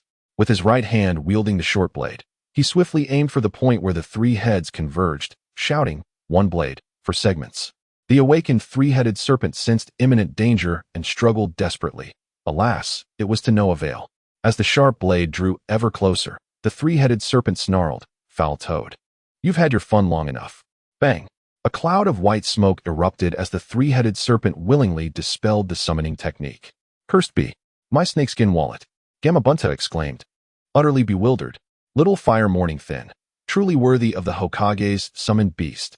Yang Jiaodong, such a ferocious toad. Now, the main event awaits. Tawanzo gazed ominously at the distant warship, where Captain Gitaro wore a sinister smile. Retreat, retreat. Back to the island, back to the island. Gitaro bellowed from the ship's bow, panic-stricken, hoping to flee after putting on such a show, like a turtle wishing to shed its shell. How naive. Tawanzo smirked. Gamabunta, forward. Gamabunta leaped into the air, casting a shadow that obscured the sun. Quick, evade. Jump ship, jump ship. What a massive bullfrog. Bang. Gamabunta landed heavily upon Gitaro's warship, causing it to disintegrate and plunge into the sea. Moreover, the tremendous impact generated tumultuous waves that surged in all directions, dragging most of the warships down into the depths, with only a handful managing to escape. My lord, it is a misunderstanding, absolutely a misunderstanding. Gitaro pleaded, kneeling in desperation. Tawanzo, clad in a red cloak adorned with patterns and a pirate hat, scrutinized him for a moment before smiling broadly. So it is you behind this attire. Gitaro, my lord. Do you recognize me? Of course, you are Captain Gitaro, are you not? Tawanzo squinted, elated within, pondering the abundance of explosive tags likely present on the island. Ding dong. Countless souls, mercilessly slaughtered on Everlasting Joy Island, refused to return to the Pure Land. A mission is now issued. Blood for blood. Slaughter all pirates on the island without leaving a single survivor. Tawanzo taunted. I grant you a chance. Draw your sword and engage me in a duel to the death, Gitaro. Gitaro cast a glance at Gamabunta, timidly responding, I dare not. My lord, please grant me a chance. I am willing to exchange all the wealth on this island for my life. Gamabunta, you may return now. Gamabunta, remember, you owe me a snakeskin wallet. Bang. A puff of white smoke signified Gamabunta's return to Mayaboka Mountain. Now, pick up your sword before you and summon the ferocity you displayed during the bombardment. Gitaro, My lord, this jest is far from amusing. Clang. Gitaro's ambushing sword was firmly pinched between Tawanzo's fingers. How can this be? Left hook, right hook, uppercut. Gitaro found himself pummeled mercilessly, collapsing onto the sea surface, barely conscious. Spitting a mouthful of saliva at Gitaro, Tawanzo cursed. Were it not for your potential to reduce my troubles, you would be done for. How dare you mock me and destroy my ship? I'll ensure your demise. The agile pirates, witnessing the scene, shouted as they desperately swam towards Everlasting Joy Island. The boss has been captured. Hurry back to the island. Flee. The ninjas of Konoha, observing the outcome, swiftly made their way through the water. Little fire morning thin. Are these people? No need. Let them gather on the island before we annihilate them all. Tawanzo coldly replied, then called out, Tian Tian. Yes, my lord. The massive ships once again drifted upon the ocean's surface. Half an hour later. Li Pa Lu, my lord, all the pirates have returned to the island. Set sail. Tawanzo calmly commanded. Yes. At the port of Everlasting Joy Island, Mei Deng proclaimed, Pirates of the island, heed my words. Your leader Gitaro has been captured alive. Surrender your weapons and come forth to avoid death. Should you continue to resist, your blood shall flow like rivers. Yi San Pao, is this true? In Jusho Dong, please trust in the honor of the Hokage of Konoha. Second brother, we cannot surrender. We possess cannons and hold negotiation power. Once we surrender, we will become fish on the chopping block. As the third brother earnestly attempted to persuade Iyuzan, he remarked, You are well aware of the elder brother's capabilities. He has already been captured. What opportunities do we have left? Moreover, did you not hear? The ship harbors the most formidable ninjas from the Fire Nation, particularly from Konoha. The third brother retorted, No matter how powerful they are, can they remain unscathed by cannon fire? Enough of this chatter. Trust my judgment. Iyuzan decisively declared, Very well. We shall surrender. Yang Jiyuin instructed, Form a line, with your hands above your heads. Shikamaru, Yamato, he called. Both responded in unison, present. Tawanzo then commanded, You too. Send a few men to confiscate their supplies, especially the explosive tags and various shells made from them. Conduct thorough inspections. Yes. Immediately, Shikamaru, Yamato, and over a dozen ninjas proceeded towards Changlu Island. Tawanzo continued issuing orders. You three brothers, bind them all with ropes. Understood. 5 minutes later, Injuwa reported. My lord, they are all securely bound. Excellent. Take me to them, Tawanzo replied. As he gazed upon the 30 or so pirates, a cold smirk appeared on Tawanzo's face, and he swiftly performed a series of hand seals. Wind release. Vacuum sphere. The lives of over 30 individuals were ruthlessly extinguished, as Tawanzo treated them as mere targets for slaughter. Yang Jiyuan and In Jugwa, astonished, exclaimed, My lord, what are you doing? Tawanzo nonchalantly responded, Eradication. Would you prefer to leave them alive to continue endangering passing ships? At that moment, Shikamaru and Yamato returned, their expressions filled with disbelief. Shikamaru questioned, Lord Sixth Hokage, since you agreed to spare them, why do you go back on your word? Tawanzo coldly snorted, reprimanding him. Are you questioning my judgment? Shikamaru replied, I wouldn't dare. But what? Tawanzo interrupted. Were you ordered to confiscate supplies? Who permitted you to return? Do you execute commands in such a manner on the battlefield? He turned to Yamato, continuing, And you, Yamato, do you not comprehend the consequences of openly defying orders? Is this how you intend to execute commands in the future Fourth Ninja Allied War? Chapter 31. Farewell Uniform. Shikamaru stated, An order is an order, but, Yamato interjected, Enough. Shikamaru, do you wish to know why? Very well.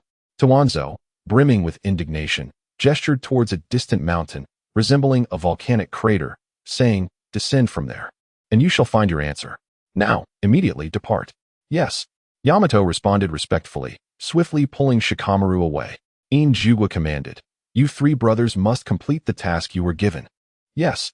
They replied in unison. Ding. Congratulations, host, for completing the blood debt task. Reward, 1 interdimensional ring. At that moment, a 5-clawed golden dragon ring appeared on Tawanzo's index finger, inscribed prominently with the character for Qin. Ding. Countless souls, who suffered and perished, find peace. They bestow upon you their devoted blessings. Ding. Accepting the blessings from the slain souls, your eternal kaleidoscope Sharingan shall begin to evolve. Ding. The eternal kaleidoscope Sharingan has evolved into the Rinnegan. Only the Rinnegan has been unlocked. There is no automatic mastery of all chakra natures. Ding. Congratulations, host. For obtaining the Rinnegan, rewards include universal pull, heavenly push, and sealing technique, absorption. Conan remarked, you must have your reasons. Those who know me well. Tawanzo's mood brightened due to the system's notifications. Conan retorted, talkative. Tawanzo explained, over a decade ago, when this island was still known as Chonglu Island. It was home to a group of defenseless villagers. A band of pirates invaded, committing unspeakable atrocities. They slaughtered all the villagers they encountered, leaving only a handful who escaped through mountain tunnels to survive in damp, dark caves, ultimately succumbing to despair. Henceforth, this island was renamed Battleship Island. Conan exclaimed, despicable. They deserve to die? At this point, anger was futile. May they find peace upon hearing the news of Battleship Island's demise, Tawanzo comforted. He then reflected, hoping that years from now, this place would remain the peaceful, serene Chonglu Island. With a sigh of relief, Tawanzo declared, this matter is settled. We should prepare to depart. Conan quipped, you can leave, but why must you pat my back? I merely wish to console you, fearing you might feel sorrow. Tawanzo feigned concern for others. Conan gritted her teeth. Your way of comforting is quite unique. With a swish, Tawanzo vanished in a flash. What kind of person are you? Conan murmured. Half an hour later, the supplies on Battleship Island were completely collected, and apart from the explosive tags and shells Tawanzo specifically requested, everything else was sealed away. Gazing at the mountainous pile of explosive tags, Tawanzo's smile was radiant. With a flicker, all the explosive tags vanished. At this moment, Yamato returned, his expression grave, accompanied by Shikamaru, who held a tattered diary. Hokage-sama, I apologize. Tawanzo waved his hand. Let us depart. The massive vessel set sail once more. Days later, standing in the ship's cabin, gazing at the boundless sea, Tawanzo pondered. It was about time for the daimyo conference to conclude. The 5 great nations would soon begin formal contacts to establish the Ninja Alliance. Thus, it was time for my return. Call Yamato and Shikamaru. Yes, replied the guards outside the cabin respectfully. Moments later, Yamato and Shikamaru entered Tawanzo's cabin. Tawanzo instructed, I need to be away for a while. The ship will anchor at the nearest coastline for resupply. Everything shall await my return. Yes, Hokage-sama. Both Yamato and Shikamaru replied in unison. Poof. Tawanzo and Conan vanished. Konoha. Hokage Rock. The construction is progressing swiftly. Tawanzo marveled at the transformation of the village.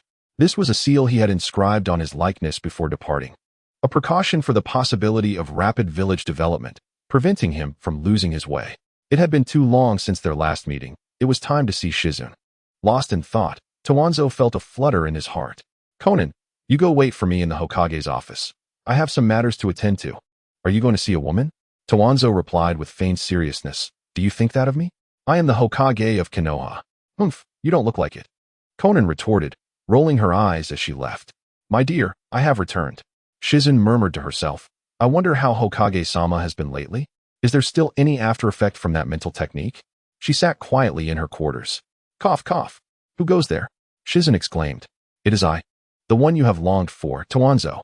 He responded, clutching his chest in feigned agony. The secret technique has flared up again. How can this be? Shizune's expression turned to one of worry and concern.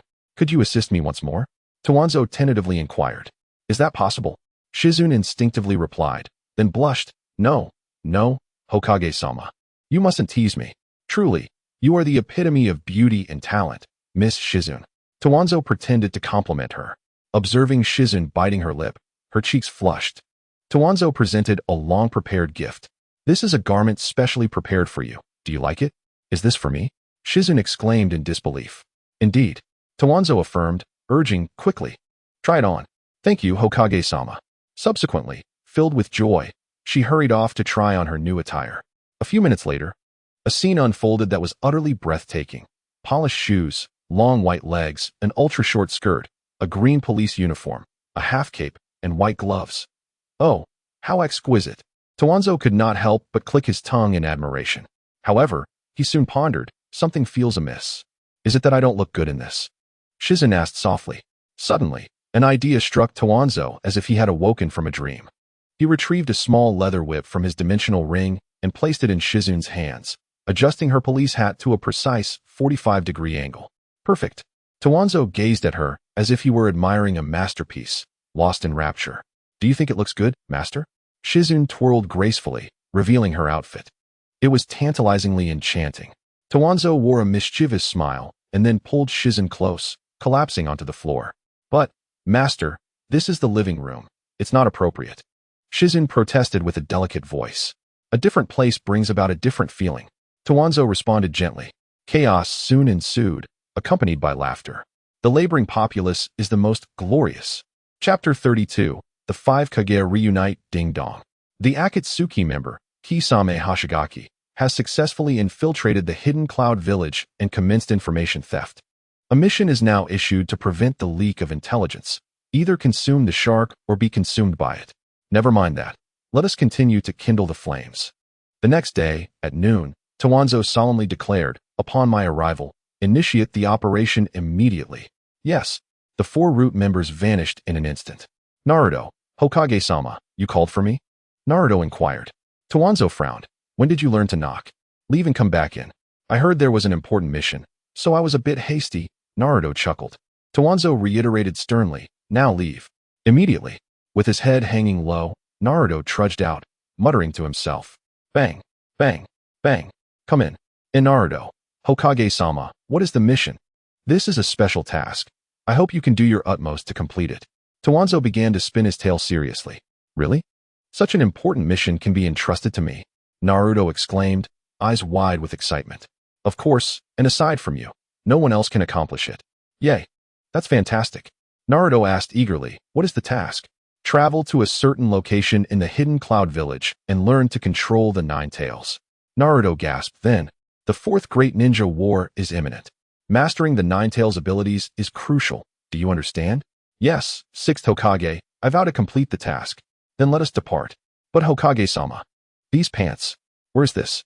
The hidden cloud village, Tawanzo replied calmly. Master, a root member knelt respectfully. Cloud village? Yes. Have the other 3 Kage and the general of the Iron Country arrived? Tawanzo inquired. Reporting, they have all arrived as of yesterday, the root member answered respectfully. How is that possible? Could it be the legendary space-time technique? Naruto, hurry.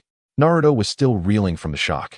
At the venue in the hidden cloud village, Tawanzo spoke first. Everyone is quite prompt. Gaara, the wind shadow, remarked, Hokage, what is this appearance of yours? Tawanzo explained, after our last meeting. I was ambushed by Uchiha Obito and narrowly escaped.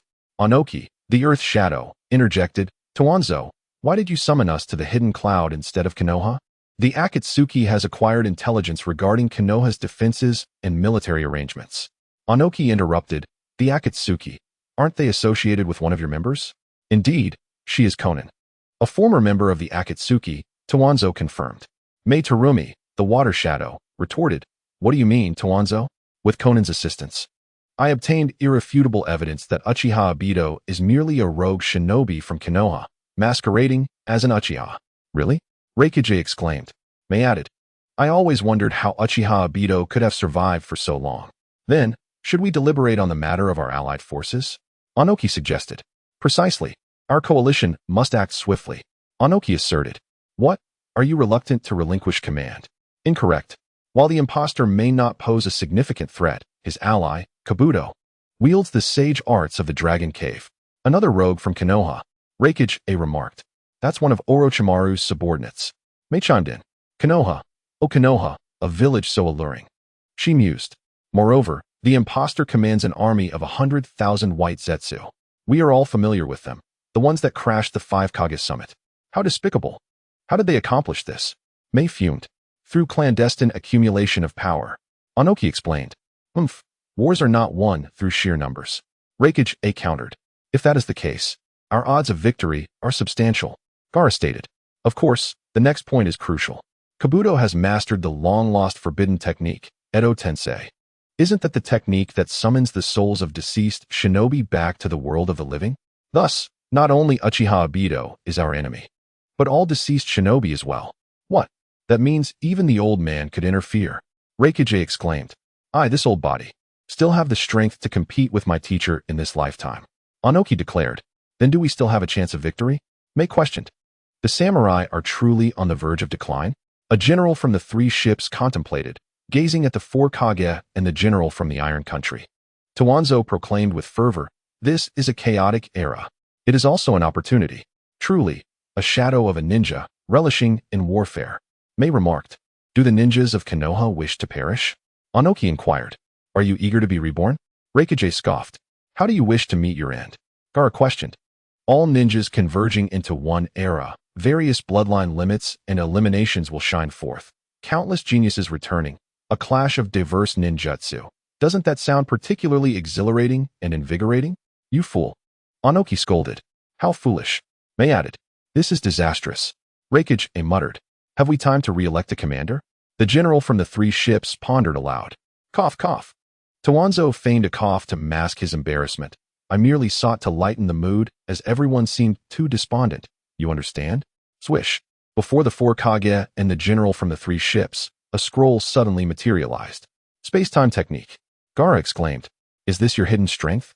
Anoki questioned, "Truly, a cunning strategist." Shimura Danzo. Kage acknowledged. "Incorrect.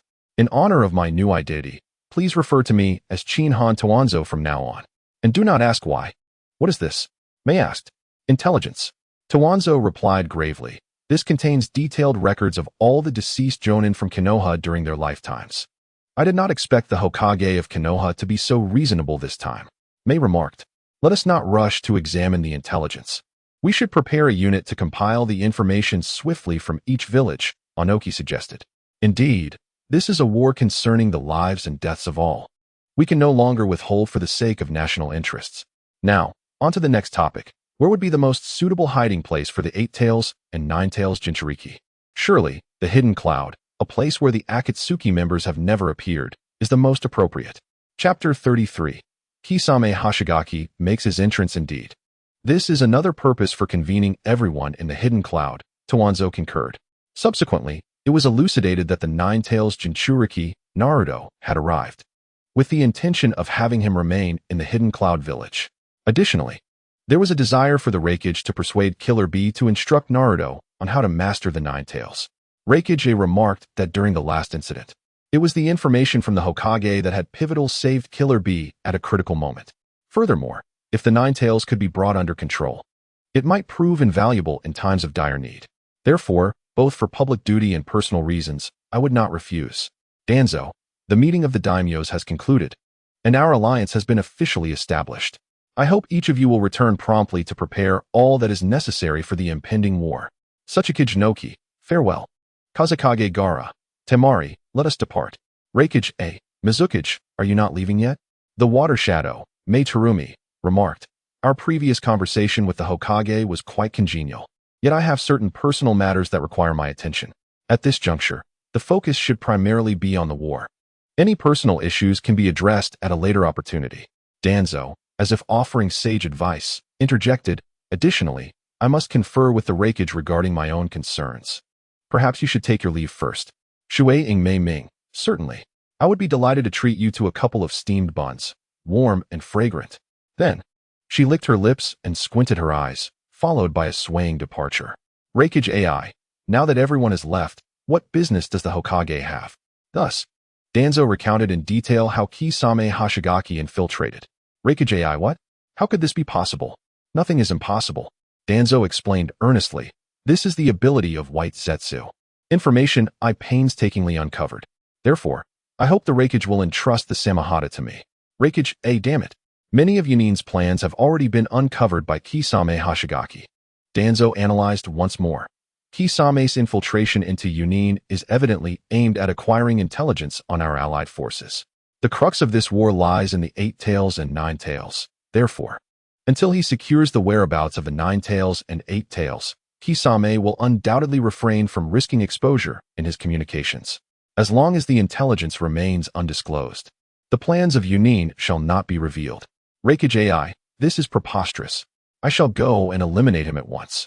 No, Danzo advised, it is easy to kill him. But we must extract information from him. Kage AI retorted, then let us leave him half alive. Why must you be so stubborn? You strike him with such ferocity that he is left on the brink of death. Once he realizes there is no escape, he will undoubtedly fight with every ounce of his being. The outcome is all too predictable. Danzo, with a head full of dark thoughts, sighed deeply. 10 minutes later, Kage AI stated, "Very well, you shall handle Kisame. Damn it, my heart feels utterly exhausted. Convincing a brute is no task for a mere mortal." Danzo lamented, feeling both physically and mentally drained. Kage AI instructed, "Mabu, assistant, please summon Killer Bee." "Yes." 5 minutes later, Kalabi, "Oh, how delightful. Please do not disturb my creative process." "Oh yes." Kage A nodded in acknowledgement to Danzo, and then rebuked, "Did I not instruct you to diligently train?" Killer Bee replied, "Rap is my form of training." Seizing the moment while Karabi indulged in his rap, Danzo swiftly grasped the elusive skin of the beast behind him and vanished in an instant using the Flying Thunder God technique. As Danzo materialized in the prearranged ambush site, the 4 elite root ninjas, prepared for this very encounter, simultaneously shouted, "Earth Release! Earth Flow Rampart!" Suddenly, formidable city walls rose majestically from the ground, encircling Danzo in their midst. The combined technique, City Ceiling. Subsequently, the 4 ninjas pressed their palms against the city walls, their chakra flowing within, forming a harmonious unity. Should anyone dare to assault the earthen barrier, they would collectively initiate a restoration. Bang! Inside the barrier, Danzo casually cast aside the Samahata, his palm, injured from the backlash of the blade, was swiftly mending itself. He then called out, "Come forth, Kisame Hashigaki. It seems your attempt at ambush has failed." As the great maw of the shark's skin gaped open, a figure, drenched and sticky, emerged from within. Drawing Shikiji, "My chakra is akin to that of the shark's skin. How did you come to this realization?" Tobarama spoke with profound significance, an unmistakable scent of fish wafting from him, detectable from a distance. After surveying his surroundings, Kisame Hashigaki also realized his predicament and inquired once more, "Did we advance into an ambush? It appears that the infiltration plan has been compromised. I am genuinely intrigued as to where you acquired this intelligence." Danzo playfully remarked, "Why not take a guess?"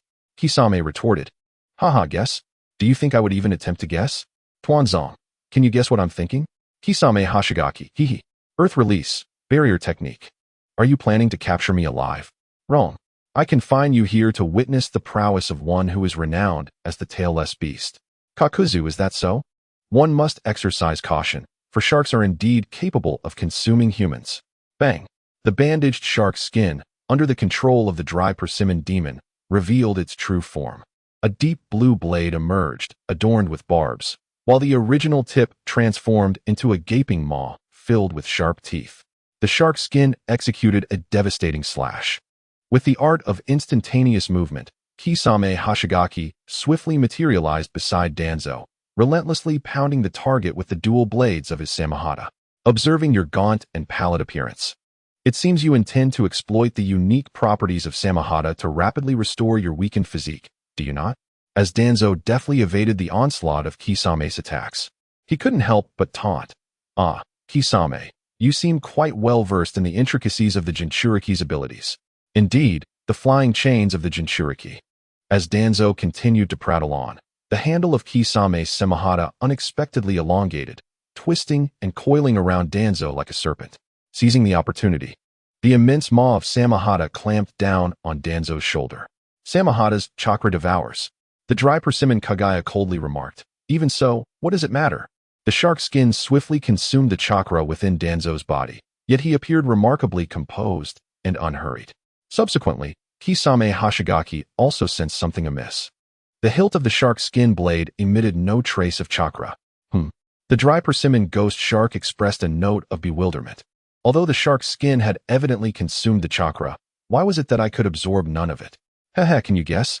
Dry persimmon Zabuza, it must be related to the symbol on your forehead. It was absent just a moment ago. At this moment, a crimson circular mark appeared on Danzo's forehead. Just then, Zabuza detached himself from Danzo's shoulder, continuously spitting out saliva, resembling someone experiencing morning sickness, or rather, exhibiting signs of indigestion. Zabuza possesses the ability to absorb his opponent's chakra and infuse it into the user's body. However, this does not include sage chakra. Tuanzong chuckled. During his earlier conversation with Kisame, he had quietly absorbed the surrounding natural energy and activated the sage arts of Mayaboku Mountain. Due to the unique constitution of a sage, He did not require the same meditative focus as Naruto and Jiraiya to harness the energy of the natural world. Kisame Hoshigaki remarked, in that case. Chapter 34. Battle against Kisame Hoshigaki. Water style. Exploding water colliding wave. Suddenly, the dry persimmon Jinchuriki leaped into the air, concentrating the chakra within his throat, and then unleashed a torrent resembling a vast lake, surging towards Danzo. Senjutsu, wind release. Gale. In an instant, the lake's water cascaded down from above, submerging Danzo's figure. However, with the enhancement of the mystical arts, the wind release manifested as an indomitable barrier, repelling all surrounding currents. At the bottom of the lake, the swirling wind release created a vacuum, where Danzo stood with unwavering pride. Water release, 1,000 feeding sharks. In the depths of the lake, 1,000 sharks materialized in an instant, their razor-sharp teeth glistening. Under the dominion of the dry persimmon Jinchuriki, they simultaneously surged towards the submerged Danzo. Is this a ploy to deplete my sage chakra? Unfortunately, I am not the weak-willed child like Naruto, Danzo muttered to himself. Immediately after, he let out a powerful shout. Sage art. Wind release. Divine whirlwind. A formidable hurricane suddenly materialized around Tuanzong, creating an impenetrable barrier against the advancing sharks. Instead of breaching this tempestuous shield, the sharks were swept upwards in the cyclone's whirl, and then, under Tuanzang's command, they surged back towards Kisame Hoshigaki. Water style, water clone technique. 3 water clones instantly took shape, and then Kakashi, the demon of the mist, swiftly evaded in different directions. Danzo controlled a whirlwind that randomly pursued one of them, while the other Kakashi promptly launched a counterattack with ninjutsu. Water style, 5 feeding sharks. The 3 Kakashi simultaneously extended a hand, striking the water's surface to conjure 15 sharks with their chakra, which lunged ferociously towards Danzo. Sage art, wind style, vacuum sphere. The sharks shattered with a series of splashes. However, in that very moment, the surrounding water, under Kakashi's control, reformed into sharks that continued their assault. Danzo unleashed the vacuum sphere to combat the newly formed sharks while simultaneously directing the whirlwind against Kakashi. Water style, water prison technique. Faced with the incoming whirlwind, Kakashi, unable to dodge, executed a ninjutsu to create a spherical cage of water, hoping to use it as a shield against the impending attack. Bang! The whirlwind, empowered by sage techniques, easily tore through the water sphere, causing Kakashi to vanish in a puff of white smoke. Realizing that it was merely a clone that had been destroyed, Danzo continued to control the whirlwind, targeting the remaining 3 Kakashi. 30 seconds later, after dispatching 2 more clones, only 5 sharks remained to attack Danzo. Humph. Observing the situation, Danzo let out a cold snort and rapidly charged towards the Kakashi on the water's surface, with 5 relentless sharks in pursuit.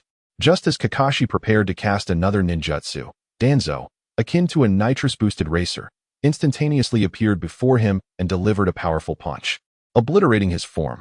It was then that Danzo's furious shout echoed. Sage art, body of the celestial horse meteor fist. It turned out that during his previous explosive sprint, Danzo had not exerted his full strength until Kakashi prepared to unleash his ninjutsu, allowing him to move faster than sound itself. This was also a deliberate tactic to mislead Kakashi about the timing of Danzo's arrival, resulting in his devastating blow. Just as Danzo was about to conclude his assault, the disintegrated form of Kakashi transformed into a torrent of water, swiftly forming a water prison that enveloped Danzo. When did it become a clone? Danzo murmured, realizing that it must have occurred when Kakashi leaped into the air to cast his ninjutsu, obscuring his vision for a brief moment, during which he executed the clone technique and set a trap in the form of a water prison. Kakashi, now merged with the water, transformed into a merman-like entity. Kakashi declared, even the weakest shark is still a predator. Is that so? Danzo retorted disdainfully, and then a formidable aura erupted from the water prison. Bang! The water prison shattered. Danzo continued, but what of that? A shark is always a shark, destined to meet its end. Water style, 1,000 feeding sharks. Kakashi wasted no time, launching his ninjutsu. This time, the 1,000 sharks not only grew larger but also doubled their speed in the water. Sage art, wind style, divine whirlwind. A powerful tornado formed, morphing into a circular barrier that encased Danzo at its center. Surprisingly, the 1,000 sharks did not immediately attack, but instead circled around Danzo in a frenzied spin. Kakashi, like a wild stallion, or rather, like a go-kart equipped with a rocket launcher, spun rapidly around Danzo. Moments later, Danzo, furrowing his brow, grasped Kakashi's intent. As Kakashi and the 1,000 sharks spun faster, the entire lake began to rotate under the force, gradually accelerating. At that moment, Kakashi's voice echoed from all directions. Water style, ultimate water prison technique. Instantly, Danzo felt his sage chakra within him uncontrollably drain away. Moreover, the spinning sharks continued to grow, their bodies sprouting thick scales. Before long, the lake was teeming with the silhouettes of sharks, and Danzo, trapped within the circular barrier of the whirlwind, vanished from sight. I see, he realized. This is a ploy to exploit the immense centrifugal force generated by the lake's rapid rotation to forcibly extract my sage chakra, allowing the sharks to consume it once diluted by the water. After observing for a moment, Danzo understood the principle and commended, as expected of Itachi's former partner. You swiftly devised a counter to sage techniques and even utilized it. Determined to respond earnestly, Danzo muttered to himself, starting to twist his neck and flex his muscles before unleashing a rapid barrage of punches while shouting, "Martial arts, peacock dance." Flames erupted in the vacuum created by the wind style, enveloped once more by Danzo's wind technique. "Go," he commanded, sending forth the myriad flames shrouded in wind towards the sharks. In an instant, the 1,000 sharks were completely obliterated. Chapter 35. The choice of destiny. Kakashi's face was one of astonishment. How could such immense power exist? With the enhancement of sage body and wind style, the might of the peacock dance was indeed extraordinary. Danzo nodded in satisfaction before executing another ninjutsu. Sage art, wind style, wind dragon tornado. A powerful tornado instantly formed, drawing in the surrounding water until the entire lake vanished from sight.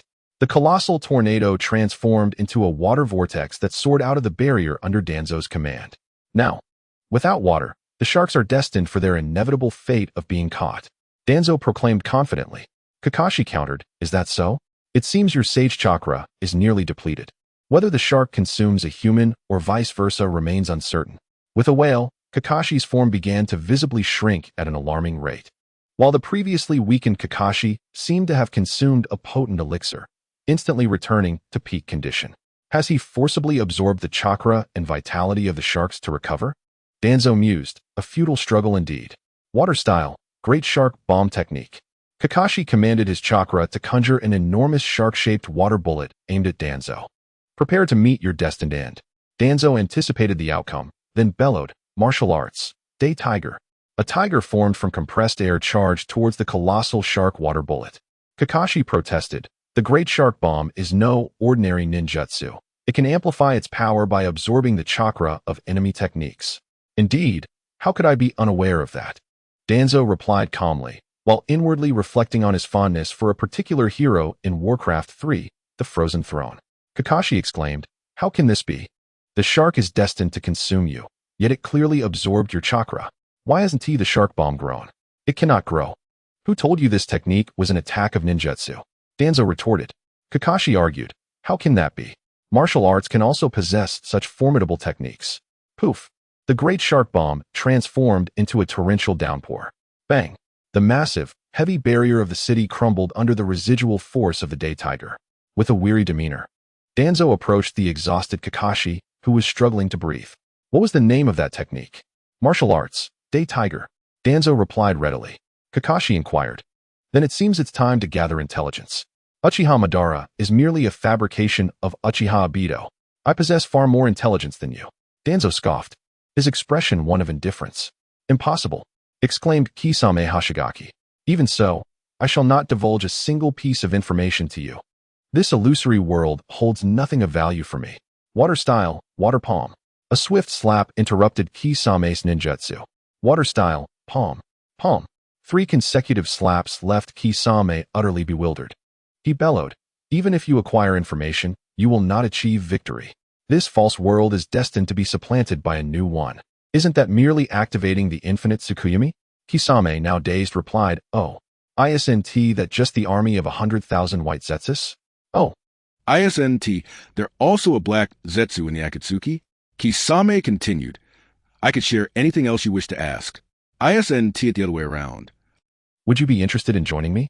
Danzo inquired earnestly. Huh, so that is your true intention.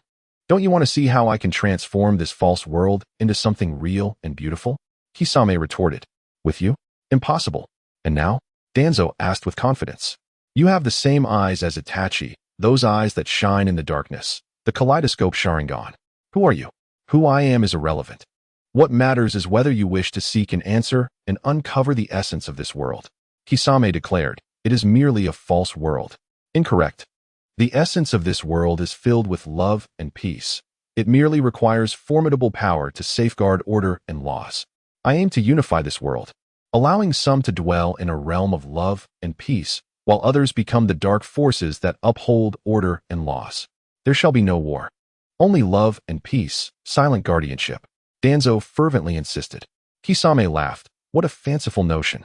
How can you know it is impossible without attempting it? You should focus on surviving this war. Uchiha Obito is nothing to me. I merely need him to instigate conflict to fulfill my objectives. A powerful confidence emanated from Danzo, and the originally crimson kaleidoscope Sharingan subtly transformed. Wait, how can this be? This unique eye, the Rinnegan, Kisame exclaimed. I possess the strength and capability to achieve this. However, solitude is burdensome. One often requires witnesses to the birth of a new world. Thus, I earnestly invite you to join us, hoping you will be this witness. Are you interested? Danzo stated with gravity, yet his mind pondered. Oh, mighty jutsu, shine forth. After a prolonged silence, Kisame finally spoke. Very well. I shall be a witness and see if the formation of this new world is as beautiful as you describe. Ding. Congratulations, host, on successfully preventing the leakage of information. Reward. Chakra of Shikaku the One-Tail. Shikaku, skilled in wind style and magnet release sealing techniques. Ding. Congratulations, host, on not only completing the assigned task, but also capturing Kisame Hashigaki, evaluated as an exceptional task completion. Current reward. Multi-layered Great Ball Rasengan. Danzo then extended his palm, channeling the freshly acquired chakra to Kisame. Moments later, a vibrant shark re-emerged. Kisame, astonished, exclaimed, such a terrifying amount of chakra. In that case, follow me. Danzo replied calmly. Though internally, he felt a pang of regret. Kisame remarked, I wonder who else is in our organization. This is truly intriguing. Counting you, there should be 3 of us. Danzo responded nonchalantly, holding up 3 fingers. Kisame, with a peculiar expression, chuckled, I wonder if I can regret this? Once aboard a pirate ship, leaving is impossible unless it sinks, Danzo retorted with a triumphant smile. With that, the two vanished in an instant, reappearing in the Hidden Cloud Village. Chapter 36. Departing the Hidden Cloud Village, you cannot give away my weapon. Oh yeah, that is my trophy, Kairabi boasted, striking a flamboyant pose and rapping with exuberance. Danzo interjected, apologies, but your trophy must return to its rightful owner. Who dares interrupt my performance? Unforgivable, Kairabi exclaimed. Silence. Kage bellowed, then turned to Danzo. What is the situation? Have you forgotten my right eye? Danzo replied casually. Ah, I see. Truly, you are the Hokage of Konoha, Kage acknowledged. Isn't that the stinky shark of the Akatsuki? How is this possible? I distinctly broke his neck last time. Stinky octopus, still as annoying as ever. Kisame shot back. How did you evade my and my brother's targeted attacks? Kage inquired. Enough. I am already aware of this. What? Regardless, where is the intelligence? Smack. A scroll was firmly grasped by Kage. All the intelligence is contained within, including the abilities of the impersonator Uchiha Madara and his subordinates. After a quick review, Kage asked in confusion, why is there no address for their lair? Danzo deflected, the original lair has been abandoned. He is unaware of the new location. In truth, he thought, how could I disclose the lair to you? The walls are lined with Sharingan. Touch them, and your hands will be severed. Bring Naruto in, Danzo instructed. Conan, yes. Meanwhile, Kisame was in utter shock, murmuring, the solemn white tiger not only follows the master, but is also dressed so peculiarly. This is becoming increasingly fascinating. Lord Hokage, when do we begin? Danzo ignored the impatient Naruto and turned to Kage, saying, I will leave Naruto in the Hidden Cloud Village, hoping he will receive Kairabi's full guidance. Rest assured, I know how to prioritize, Kage assured him. Danzo turned to Naruto, advising, remember while in the Hidden Cloud Village, you must abide by their rules. Do not act recklessly. Furthermore, this training is a high-level mission. I hope you will not disappoint. I will do my utmost, Lord Hokage, Naruto vowed. After bidding farewell, Danzo, accompanied by Konan and Kisame, utilized the Flying Thunder God technique to return to Konoha. Kisame remarked, I never expected to return to Konoha so openly. Konan responded, I did not anticipate meeting you again, Kisame. I also did not foresee encountering you in this new organization. Organization? Lord Danzo is the 6th Hokage of Konoha. Which organization? Kisame said, just now, that Naruto kid referred to you as Hokage. I thought I misheard. Lord, are you not going to discuss it? Indeed. I am the 6th Hokage of Konoha, as well as the commander of the 4th Great Ninja War, Danzo Shimura. Kisame questioned, isn't there only one Shimura Danzo in Konoha? Who are you? Kisame, you are far too verbose. Danzo feigned anger. Yet internally, he mused, this defies logic. Kisame is not usually so talkative. Could the 3 slaps have dazed him? Kisame, this is your first task. I hope you can accomplish it. Kisame received the task scroll from Danzo without glancing at it, saying, goodbye. Konan asked, Lord, what is Kisame's situation? Like you and me. He yearns for a real and beautiful world. Thus, I have taken him in. Is that so? Indeed, it is so. Danzo replied dismissively. Then, with a look of surprise, he commanded, do not move. Xiaonan looked at Danzo with a puzzled expression. What's wrong? Suddenly, Danzo dashed away. Xiaonan stood still, touched her pert bottom, and wore a face full of resentment. Why are you running? I'm not really a white tiger. Running after a fight is truly exhilarating. Indeed, a wife cannot compare to a concubine. How slippery, how fragrant, how resilient. Danzo wore a look of rapture. Captain Yamato, please allow us 3 brothers to set sail, said the enthusiastic member. No, Yamato replied firmly. The Hokage explicitly issued orders before leaving. But Captain, the Hokage sent us out precisely to capture sea beasts, didn't he? Another chimed in. Right. The Hokage won't blame us for this, added the third. No matter what, it's still a no. Do you wish to defy the Hokage's command? Have you thought about the consequences? Yamato warned. We are not defying orders. We are actively relieving the Hokage of his burdens. The enthusiastic member protested. Exactly. The Hokage has far too many important matters to attend to. We can handle this minor issue on our own, the second insisted. Stop talking to him. He's so stubborn. We're missing out on the hunt for sea beasts. The third declared. If you dare defy the Hokage's orders, don't blame me for taking action. Yamato retorted. Humph. I've long found you displeasing. The enthusiastic member shot back. Why should you be the captain? We 3 brothers are just as capable. The second protested. Fire burns wood, you know. The third chimed in. Hey, you 3. Shikamaru called out. Xiaonan opened the wooden door of the cabin, and Danzo emerged. Humph. Do you have objections to my orders? Danzo coldly asked. Hokage-sama. Yamato replied. Glad you're back. This is quite troublesome. Shikamaru sighed. Hokage-sama, we wouldn't dare. The enthusiastic member insisted. Please understand. We only wish to contribute in whatever way we can. The second pleaded. Hokage-sama, we 3 brothers just want to help lighten your load. We never intended to defy your orders. Had I been any later, would you have resorted to violence? Danzo questioned. You jest, my lord. We would never. The enthusiastic member laughed nervously. We were just fooling around, the second added. Yes, yes. How could we possibly fight on your ship, my lord? The third echoed. Danzo turned and asked, how is the supply preparation coming along? Reporting, my lord. The supplies have been procured, and we are ready to set sail at any moment. Yamato responded. Set sail. Danzo commanded. Yes. Half an hour later. My lord, we were wrong. The enthusiastic member exclaimed. We will never dare again. The second pleaded. My lord, just give us one more chance. The third begged. 3 long ropes appeared at the stern of the ship, binding the 3 brothers, who were now left with only their shorts, being dragged along by the vessel, bobbing up and down with the waves. Chapter 37, The Silent Voyage. Hokage-sama. Perhaps I was unclear in conveying the orders? Should we give them another chance? Yamato suggested. Do you wish to question my orders, Yamato? Danzo asked frostily. Xiaonan murmured softly. Sigh. Must my first time be with another man? I wouldn't dare. Yamato replied. Humph, this time I'll let it go. Bring those 3 brothers back, and warn everyone on board that if they're essaying next time, whoever it is will face severe punishment. Danzo issued coldly. Go. Yes. Yamato hastily left the cabin. How could I let those 3 rotten fish tarnish the purity of Xiao Nan's beautiful eyes? If anyone should gaze upon her, it must be me. Danzo smiled, feigning seriousness to console Xiao Nan. Oof, how boring, she replied, smiling as she hummed and swayed away. 2 days later, while absorbing the chakra of a tailed beast, Danzo suddenly sensed something amiss and instructed Xiao Nan, "Go find out what is happening. Why has the air suddenly become so humid?" "All right, I'll step outside and take a look," Xiao Nan softly replied, then exited the room. Bang, bang, bang. Panic-stricken footsteps echoed from the lower deck. Something's wrong, something's wrong," Xiao Nan exclaimed. "Calm down. What is going on? My lord, please check the lower deck. Our food and fresh water have vanished." In disbelief, Xiao Nan followed the frantic crew member to the lower deck. Upon seeing the scene before her, Xiao Nan shouted, "What on earth is going on? Who can tell me? And what's with the white mist outside?"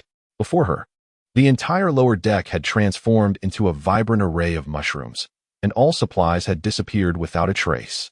Yamato rushed in, "My lord, we must be in the Silent Voyage." "Silent Voyage?"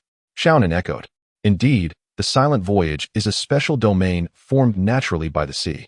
There's no wind, no creatures, and it's covered by a unique magnetic field. The most crucial point is that without wind assistance, the ship will take 2 weeks to escape the Silent Voyage, Shikamaru added. Then we should turn back and procure supplies, Xiao Nan suggested. That's impossible. The current of this channel flows forward continuously, so we cannot return, Shikamaru explained. Then what about these mushrooms? Xiao Nan asked. It's possible that while we were gathering supplies, someone at the port plotted against us, Shikamaru proposed. With a looming battle, how could someone commit such a deed? Unforgivable, Xiao Nan exclaimed. Are our living supplies all here? Yes, Yamato confirmed. So we won't be able to eat for 2 weeks. Xiao Nan realized. They must be poisonous mushrooms. Danzo slowly descended the stairs, breaking the silence among the crowd. My lord, what brings you here? Xiao Nan asked. Hokage-sama, Yamato, Shikamaru, and others respectfully greeted. Danzo replied. You're all making such a commotion. Could I not come down to see? I apologize for disturbing you, Xiao Nan said. Danzo waved his hand dismissively, indicating she need not worry. My lord, do you recognize these mushrooms? Shikamaru inquired. Yes, Danzo affirmed.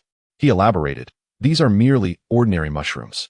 But in a humid environment, they can transform into highly toxic and hallucinogenic varieties within days, and they reproduce rapidly. Then we can confirm it was the work of those at the port, Shikamaru concluded. Good, just splendid. Danzo replied sincerely. Hokage-sama, could it be that your training has gone awry? The enthusiastic member asked. 2 weeks without food, and the mushrooms are toxic. How can this be good? The second queried. Exactly. The third echoed. Bang, bang, bang. Xiao Nan gave each of the 3 brothers a smack on the head. Was the last punishment too lenient? So you've lost your senses, still babbling nonsense here? She scolded. Smack, smack, smack. The 3 brothers slapped their own faces forcefully while pretending to cry. Hokage-sama, you are magnanimous and do not hold grudges. The enthusiastic member pleaded. Just consider what we said as nonsense, the second added. Yes, yes, the third agreed. Danzo, uninterested in their antics, only cared that they did not violate his orders. Hokage-sama, do you have any ingenious ideas? Shikamaru asked. Danzo explained. The highly toxic hallucinogenic mushrooms, combined with the jinjutsu of a skilled ninja, can yield unpredictable results. Shouldn't that be considered a good thing? I see. Shikamaru acknowledged. Truly, you are the Hokage. The enthusiastic member praised. While we fret over the mushrooms, my lord is already contemplating how to utilize them to enhance our strength. I'm in awe. The second exclaimed. Hokage-sama, eternally formidable. The third added. Dual jinjutsu. Yamato said. Xiao Nan pondered. What a mysterious man, in such a short time. He has thought of how to leverage the effects of the mushrooms. In the early morning, Xiao Hui Chunbo contemplated. This is the 6th Hokage of Konoha, the beacon of hope for its resurgence. Nevertheless, regarding those enemies who wish to harm us, there is absolutely no chance of leniency. Danzo wore a sinister expression. Lord Hokage, what about our food supplies for the next 2 weeks? He inquired. Smack. Maida Ji struck Yang Ju with a forceful slap, exclaiming, Who dares to trouble the Hokage with such trivial matters? Inju Shodong nodded in agreement. Indeed, indeed. Shikamaru interjected. Humans consume approximately 1,600 calories per day. Without adequate nutrition, the body will inevitably begin to break down muscle for necessary proteins and convert fat into energy, provided there is sufficient fresh water available. However, we currently lack even that resource. At this rate, We shall starve to death within a week. Subsequently, all eyes turned to Danzo, hoping their Hokage could navigate them through this crisis. Whoosh! All the moldy mushrooms in the room were swiftly absorbed into Danzo's dimensional ring. Instead of addressing their expectations directly, he summoned Tenten. Lord Hokage, I am here, Tenten responded respectfully. Yes, there are many sea beasts we previously captured in the sealing scroll. Days added. But we still lack fresh water, Shikamaru lamented, and before they could celebrate, their hopes were dashed once more. Without my command, not a single hair from those sea beasts can be taken. Danzo's cold remark rendered Tenten aghast, her words faltering. Yes, Danzo grunted. Tenten, sensing Danzo's indifference, felt beads of sweat trickling down her brow and quickly replied, understood. Chapter 38, Danzo's Transformation. Everyone was left in a state of bewilderment, having plunged from hell into purgatory. Meiji stuttered, my lord, this. Danzo coldly retorted, are you questioning my orders? I dare not. Meiji replied hastily. Humph, with a disdainful snort. Danzo turned to leave. Xiaonan, witnessing this, could only follow suit. Upon returning to the cabin, she could not restrain her curiosity. What is your purpose in this? She asked. With your time-space ninjutsu, you could easily resolve this crisis. Have you not realized, Xiaonan? Danzo's expression was grave. What? Xiaonan replied, perplexed. She began to reflect and analyze the shift from strict discipline and caution at the onset of their voyage to the current state of laxity and unpreparedness. You have truly put in considerable thought. But can they discern this? Besides Shikamaru, I have little hope for the others, Danzo mused with a sigh. 5 days later. Caligula. In every corner of the ship, the ninjas swallowed hard, yet they felt fortunate, as there were others suffering even more. Danzo barked orders. Meiji, stoke the fire. Can't you see it's extinguished? Days, bring more wood, can't you see? Shikamaru, steady your hands. Can't you see the hot pot sauce is dripping onto the table? Caligula, with dark circles under their eyes. Meiji continued to gulp down water while simultaneously performing fire techniques. Slurp, watching Danzo and Xiaonan enjoying their hot pot. Inju Shodong's mouth watered profusely until Yangju's reminder snapped him back to reality. Shikamaru, suppressing his excitement, trembled as he provided assistance. Xiao Huachunbo closed his eyes, pretending not to see. However, his frequent deep breaths betrayed his calm facade. Xiaonan inquired, my lord, what inspired you to devise such an amusing punishment? There are even more intriguing methods. Would you care to experience them? Danzo replied cheerfully, unconcerned with the opinions of others. Oh no, they probably hate me to the core right now, Xiaonan lamented. If anyone harbors resentment, feel free to tell me. I promise not to punish them. Danzo turned around, surveying each one. Silence enveloped the group, their collective thought being, who would believe such a claim? Just yesterday, the fool Inju Shodong took him seriously, and what was the result? He was tossed into the sea to feed the fish, though there were none. The second fool, Yangju, muttered, the Hokage must keep his word. The result? Danzo replied sternly, do you wish to bathe in the sea? Very well, I shall grant you that. The eldest fool, Meiji, exclaimed, my lord, you must have misheard. What? You wish to bathe in the sea as well? Then jump in. Meiji protested. My lord, I did not say that. No, you did. Thus, the three brothers drifted in the sea for an entire day and night. Look, they bear no grudge. Danzo spread his arms wide, earnestly addressing Xiaonan. PFF. Xiaonan was amused by Danzo's feigned ignorance. Today, Xiaonan was in high spirits. So, I shall grant you an opportunity. Whoever can explain the reason for the punishment may dine. Shikamaru started to speak, but was interrupted by Meiji, my lord. I know. Oh, Danzo's expression was one of surprise. He had not expected the first to speak would be the eldest fool, and he remarked, you've reflected quite well over the past few days. Go ahead, enlighten us. Firstly, it is because we did not promptly recognize the effects of the moldy mushrooms. Secondly, we defied your orders before your return, attempting to set sail without permission. Thirdly, what was the third? Danzo teased. All right, your reasoning is quite clear. And you even numbered your points. My lord, does this mean I can eat? Meiji asked eagerly. Indeed, you may go bathe, Danzo replied lightly. Huh, I meant, you want to bathe in the sea? Danzo emphasized. Yes, splash. Meiji leaped off the ship willingly. Now you, do not disappoint me. Danzo's gaze fixed firmly on Shikamaru, his demeanor serious.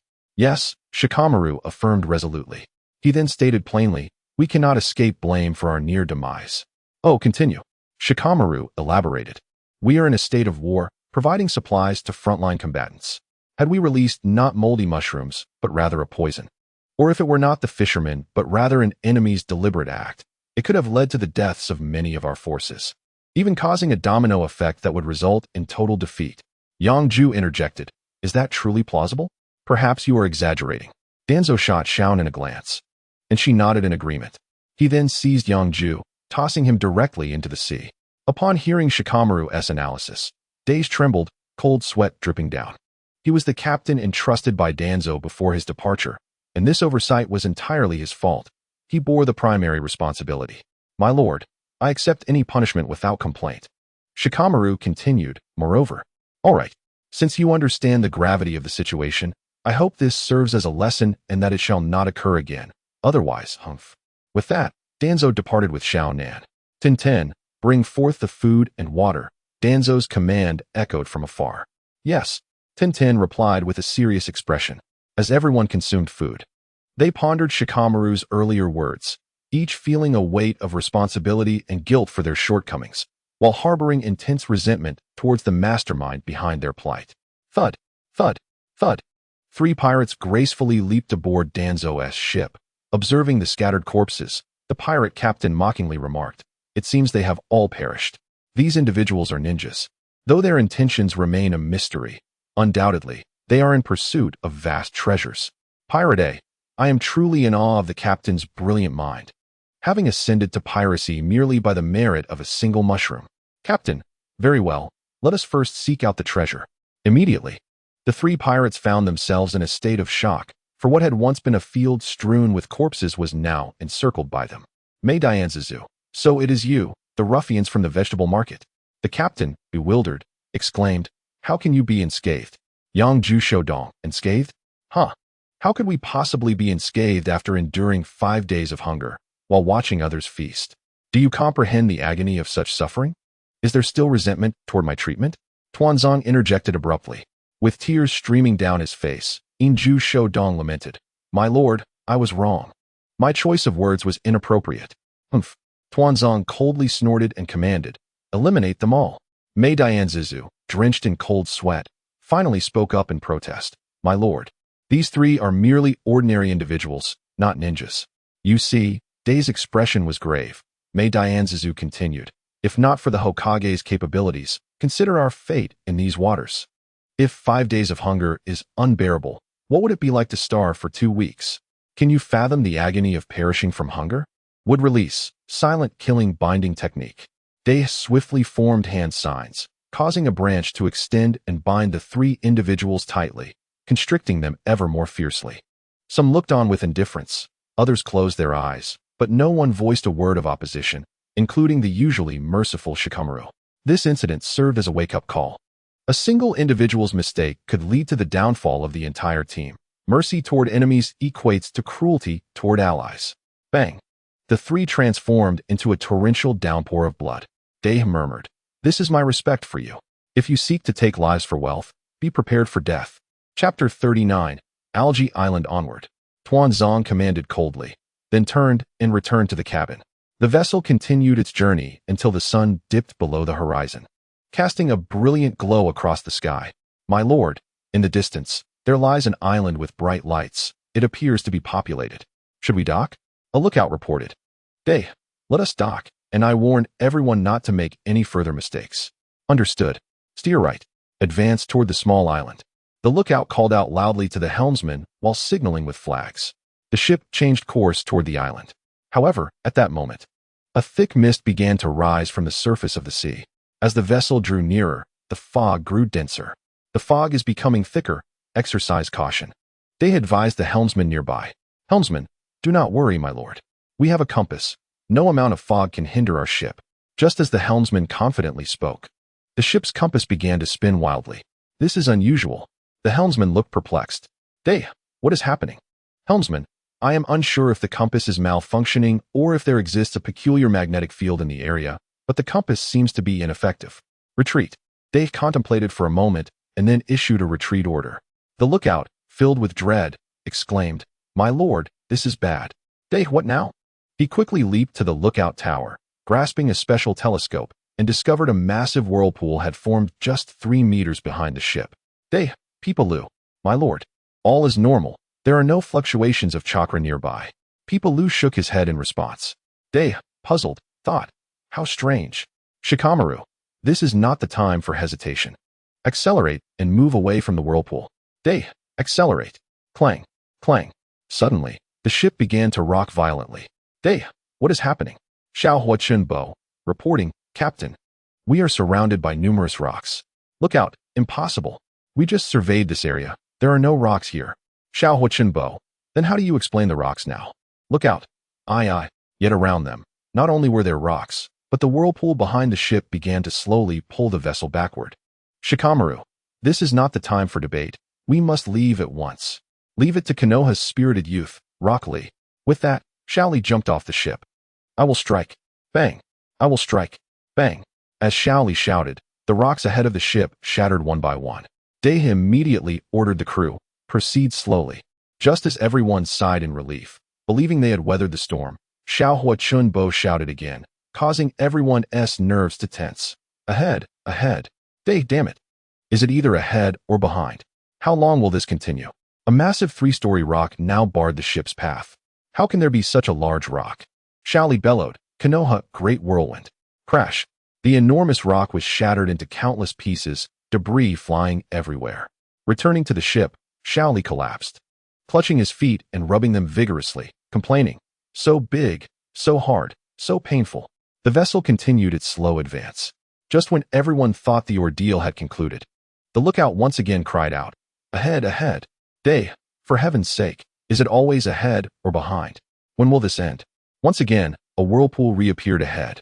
And as they approached, the speed at which the ship was being pulled increased. Xiao Huachunbo, if we get sucked in, the ship will be torn apart in no time. If the Hokage learns of this, Dai shivered at the thought. Shikamaru, think of something quickly. Shikamaru pondered for a moment, then shouted, Yangju Jiao, Inju Shodong, Mei Dianzizu, you 3 brothers, quickly unleash your powerful ninjutsu.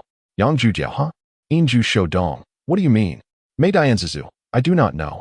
Shikamaru, enough chatter, quickly release powerful ninjutsu at 12, 4, and 8 o'clock toward the whirlpool. Yes. The 3 brothers understood and promptly responded in unison, swiftly forming hand signs. Tiger, rat, monkey, dog, dragon, tiger. Fire release, great fire dragon technique. 3 searing fire dragons surged toward their target. Boom, boom, boom. With each explosion, powerful shockwaves radiated outward, converging at the center of the whirlpool. Splash, splash, splash. The collision of shockwaves erupted into a rain of droplets, cascading into the sea. The intense shockwaves caused the ship to sway incessantly. Xiaonan, my lord, it seems something is amiss outside. Pay them no mind. Let them handle this minor issue themselves. With that, Tuanzong and Xiao Nen resumed their game. Hee. Oh dear. My lord, you are so wicked. Xiao Nan's laughter and pleas echoed faintly. Damn it. Ninjas are troublesome. Humph. Let us see how long you can endure. A man in the distance, wearing distinctive glasses, cursed.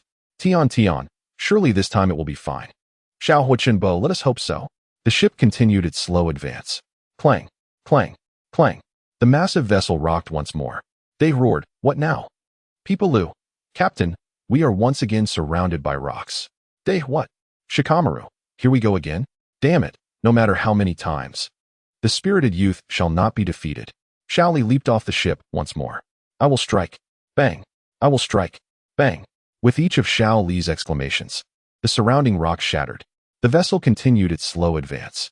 People, my lord, ahead. A colossal 3-story rock once again obstructed the vessel's passage. Leave it to me, exclaimed Xiao Huachunbo as he stepped forward, swiftly forming seals with his hands before shouting, lightning release. Miniature energy detonation. A tiny lightning bomb descended upon the massive rock, resulting in a thunderous explosion that shattered it into fragments. The ship continued its slow advance. Look, exclaimed Pai Pa Lu, as the crew at the bow witnessed a vast whirlpool re-emerging before their eyes. Without waiting for orders, the 3 brothers deployed their ninjutsu once more. Fire release, great dragon fire technique.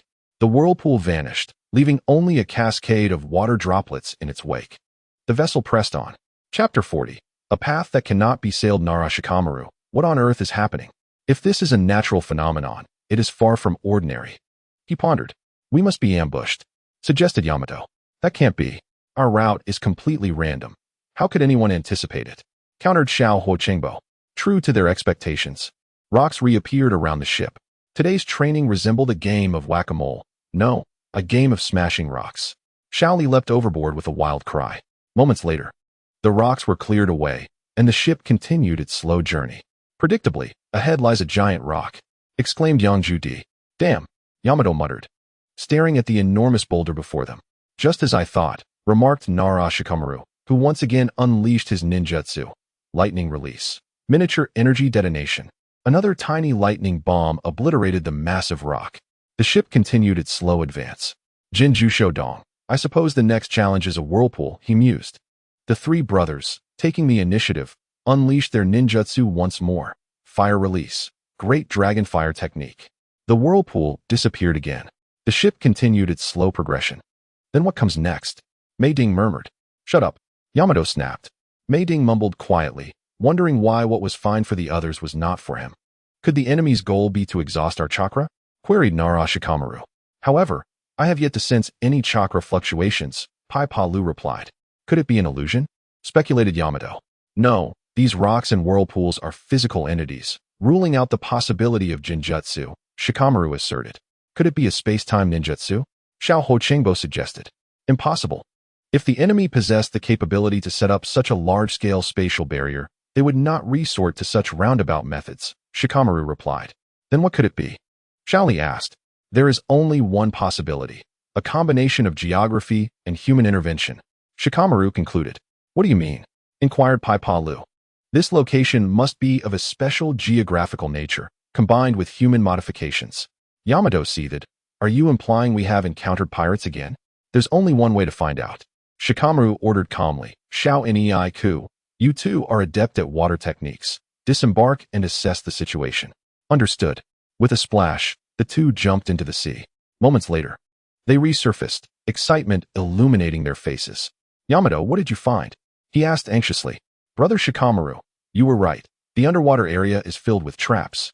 These rocks, the giant boulders, and whirlpools are all man-made. Did you disable them? Shikamaru inquired. No, we thoroughly examined the area and decided to share this good news with everyone first.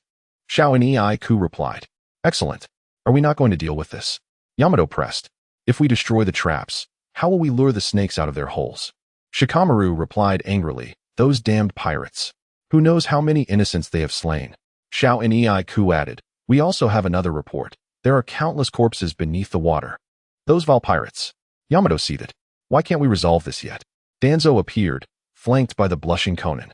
Ding dong. The countless corpses at the bottom of the sea are wailing. A mission is now issued. Delayed justice.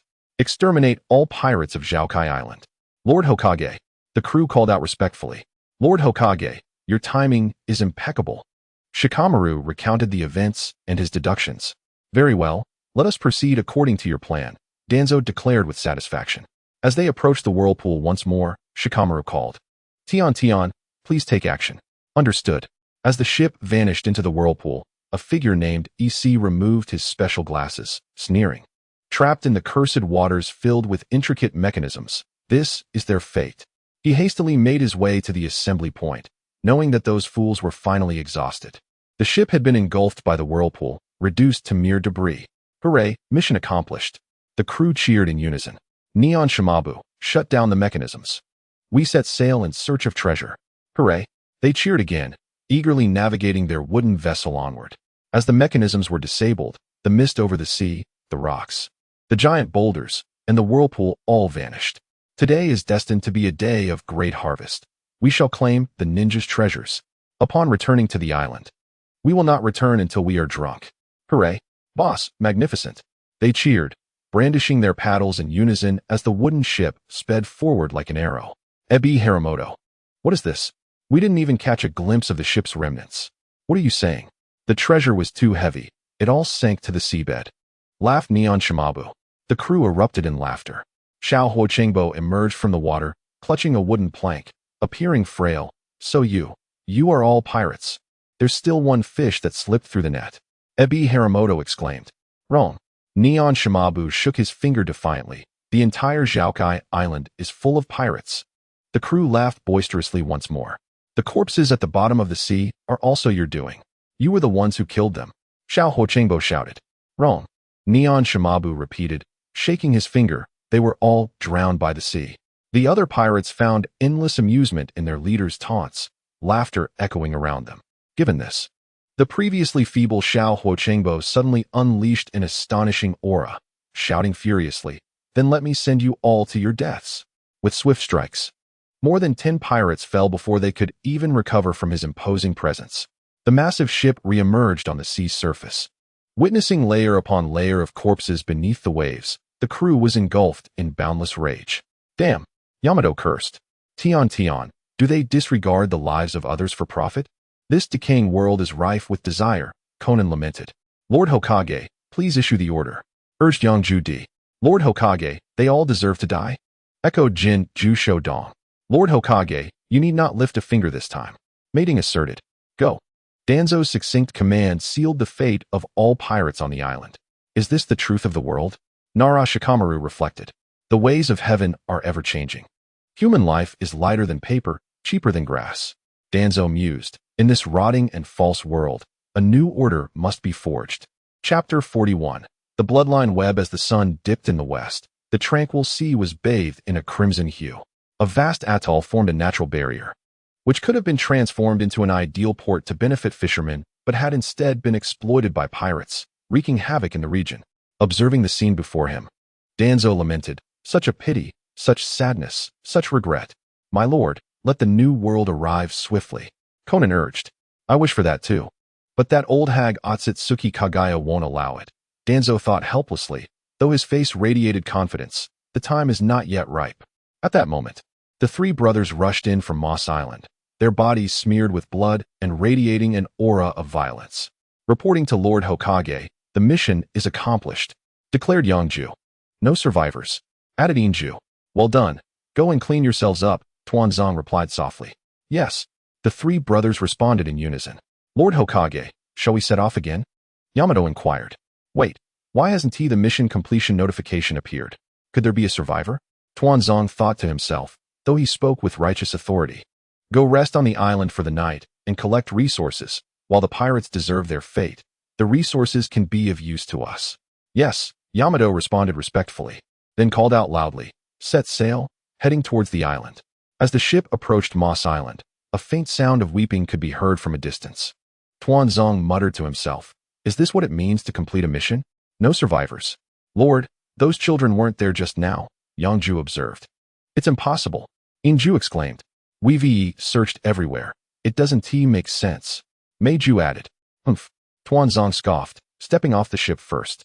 What awaited him was a group of children, around 7 or 8 years old, cursing and crying as they helped each other gather the bodies of the pirates. We must take revenge. I remember their forehead protectors. Why did they slaughter us? We were just ordinary pirates. One child lamented. Mom, Dad, please wake up. I don't want you to be dead. Yangju exclaimed. Lord Hokage, there were truly no children earlier, Yangju reiterated. They're just children, Shikamaru added.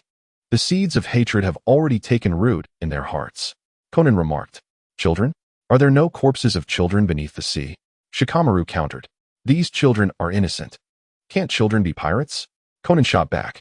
Seeing Tuanzong's cold and silent expression, Yamato volunteered. Lord Hokage, I will handle this. With heavy steps, Yamato approached the group of children. The rest of you, go gather supplies, Tuanzong ordered, turning away with Conan. They are the ones who killed our loved ones. The first child to notice Yamato shouted angrily. Let us fight them. The children, faces contorted with rage, picked up nearby sticks and daggers, rushing at Yamato. Boom. Thud. Boom. Faced with the children's makeshift weapons, Yamato chose to close his eyes, accepting the inevitable as daggers pierced his body and sticks struck his chest. Despite the children's anger and hatred, Yamato felt a pang of compassion, allowing them to vent their frustrations. Moments later, opening his eyes, Yamato drew a shuriken, ending their young lives. Ding. Congratulations, host, for completing the overdue justice mission. Reward, Chakra of the Thunder attribute. Ding. Congratulations, host, for acquiring Chakra of 7 attributes. Reward, 7 Attribute Change Fusion Bloodline Collection. Ding. Congratulations, host, for obtaining the Bloodline Collection. Reward. The spatial ring evolves into the origin sphere space. Ding. The souls of the corpses beneath the sea send you blessings. The Rinnegan begins to evolve. Ding. The Rinnegan evolves into the Rinne Sharingan. Ding. Congratulations, host, for acquiring the Rinne Sharingan. Reward. Bloodline Collection Skill, Heavenly Dominion. Tuanzong momentarily froze. Noticing Tuanzong trembling, his eyes vacant, Conan asked with concern, "Sir, what is wrong?" Taking a deep breath to compose himself, Tuanzong replied, "It's nothing. I've gained some insight."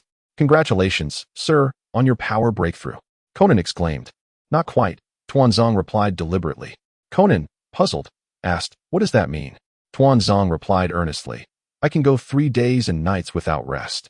Conan looked confused. "What do you mean?" Clearing his throat, Tuanzong pretended to cough, and then smiled at Conan. After a moment, Conan grasped Tuanzong's meaning, repeating each word. "Is that so? What of it?" Tuanzong, observing Conan's dismissive demeanor, growled, "Just because the tiger doesn't roar, do you think I'm a mere cat?" He then activated Heavenly Dominion, transporting Conan to the origin sphere space. An endless grassland stretched before them, the gentle breeze creating rippling waves that danced toward the horizon. Breathing in the fresh air and feeling the warm wind, all turmoil and hatred faded into the distance. "Sir, where are we?" Conan asked, visibly enjoying the moment. "Where is not important. What matters is whether you like it," Tuanzong replied with satisfaction. "I like it," Conan affirmed. "Then let us engage in some enjoyable activities." Tuanzong grinned mischievously. With a swift motion of Tuanzong's wind release, Conan's attire disintegrated into a flurry of tattered fabric. "White tiger. I thought it was merely your code name. I didn't realize it was a real white tiger," Tuanzong exclaimed, rubbing his hands in excitement. Conan, expressionless, shot a glance at Tuanzong. "I simply want to know how you can go 3 days and nights without rest." Humph. The wind blew, grass swayed, and breaths were drawn. "It's been 2 days. Where could Lord Hokage and Conan possibly be?" Yangju pondered. "Could they have been taken by monsters?" Inju speculated. "Haven't you forgotten the last time we discussed Lord Hokage?" Meiju remarked. "What a lovely day it is today," Yangju commented. "Indeed, the weather is splendid." Inju agreed. "Seriously, are you two dreaming at this hour?" Meiju added. With a roll of their eyes, Yangju and Inju promptly fell asleep. "Oh." Meiju, slightly slow on the uptake, quickly pretended to sleep as well. "Do you think Lord Hokage?" Shikamaru began. "Lord Hokage's strength is unfathomable. There's no need to worry," Yamato reassured. "Since we are so full of energy, let us set sail to capture sea beasts." Unbeknownst to them, Tuanzong and Conan had appeared on the island. Chapter 42. The Three Foolish Brothers. Tomorrow, work begins. "I feel quite restless," Tuanzong mused. "Wait, is Conan walking oddly? Could it be?" Meiju wondered curiously. The previously noisy sounds of boarding the ship fell silent, as if a pin could be heard dropping. Clap, clap. Yangju and Inju quickly covered their foolish brother's mouth, but it was too late. "Excellent, very good," Tuanzong praised. "If your expression were a bit better and your tone more natural, it would have been a true compliment." The ship continued to sail across the sea. While inside the cabin, Conan struggled to maintain her composure, scoffing defiantly. 3 days and nights. "Huh. Oh, now you're being tough. Who was it that pleaded for mercy earlier?" Tuanzong raised an eyebrow, reveling in his triumph. Then, mimicking Conan's previous tone, he teased, "Sir, please let me go. I can't take it anymore. Really, I can't." A wooden chair came flying toward him, which Tuanzong skillfully dodged, causing it to crash to the ground. "If it weren't for someone's pitiful pleading, I wouldn't be walking like a crab right now. Just moving a finger would be considered my defeat," Tuanzong declared proudly. In a fit of frustration, Conan prepared to unleash a jutsu to teach Tuanzong a lesson, but her body was in too much pain, and she couldn't concentrate her chakra. Meanwhile, the three foolish brothers were enjoying their time, filled with laughter. Their hands and feet were tightly bound, their chakra sealed, and their shoes removed, leaving their soles exposed. Little Fire Morning Thin slathered honey all over the soles of the three brothers' feet, then brought in a goat to indulge in licking the delicious coating. The goat's tongue, covered in barbs, made their feet itch unbearably after being licked. "Ha ha ha. Ha. It tickles. Oh, how it tickles." The three foolish brothers are reveling in delight, their faces reflecting sheer enjoyment. Each time the soles of their feet are licked clean. Xiao Huoqing applies honey anew, prompting the goat to continue its incessant licking. Ha, ha, ha, it's unbearable. They exclaim, laughter mingling with pleas. Please, stop. It's too much. Xiao Huoqing gazes at the trio, a look of helplessness in his eyes. Only you can see this, as Xiaonan walks. The rest are blind. With that, he slathers on more honey. Meidian Ziku exclaims, ha, ha, ha. Lord Hokage, I was wrong. Yenju Daiyong adds, ha, ha, ha. Lord Hokage. This is none of our business. Yenju Shodong chimes in, ha, ha, ha. Lord Hokage, I do not know him. Meidian Ziku, haha. In the cabin, Xiaonan curiously asks, what was that sheep and honey for? Danzo, while channeling chakra to alleviate Xiaonan's wounds, responds, you mentioned returning to Konoha. It was for your revenge. Revenge? Xiaonan whispers. Danzo gestures for her to be silent and listen closely. Moments later, Xiaonan, with a forlorn expression, remarks, it sounds like they are having quite the laugh. Let us go out and see how the three brothers are faring, Danzo declares, stepping out, with Xiaonan closely following. Meidian Ziku exclaims, ha, ha, ha. Lord Hokage, I was wrong, truly wrong. What do you mean by doubling the punishment? Danzo feigns surprise before signaling Xiao Huoqing to proceed. Xiao Huoqing mumbles, what a calamity. Yenju Daiyong pleads, ha, Lord Hokage, ha, I do not know him, ha, please spare me. What? A true brother stands by in times of trouble. I have pledged my loyalty, Danzo states. A look of approval on his face as he again gestures for Xiao Huoqing to act. Won't you say something? Danzo eagerly awaits a response from Yunju Shodong. Ha, ha, ha. Yunju Shodong laughs reluctantly, his expression one of grievance, his lips pouting and tears welling up. Upon witnessing the plight of the three brothers, Xiaonan, filled with sympathy, suggests, Lord Hokage, perhaps we should let this go. They are too pitiful. Will they still speak ill of me behind my back? Danzo asks with a playful grin. Xiao Huoqing contemplates. Are you certain that is the reason? Yenju Daiyong laughs, ha. Yenju Shodong chuckles, ha ha ha. Meidian Ziku joyfully exclaims, wow ha ha. Alas, I have given you the chance, yet you squander it. Danzo sighs.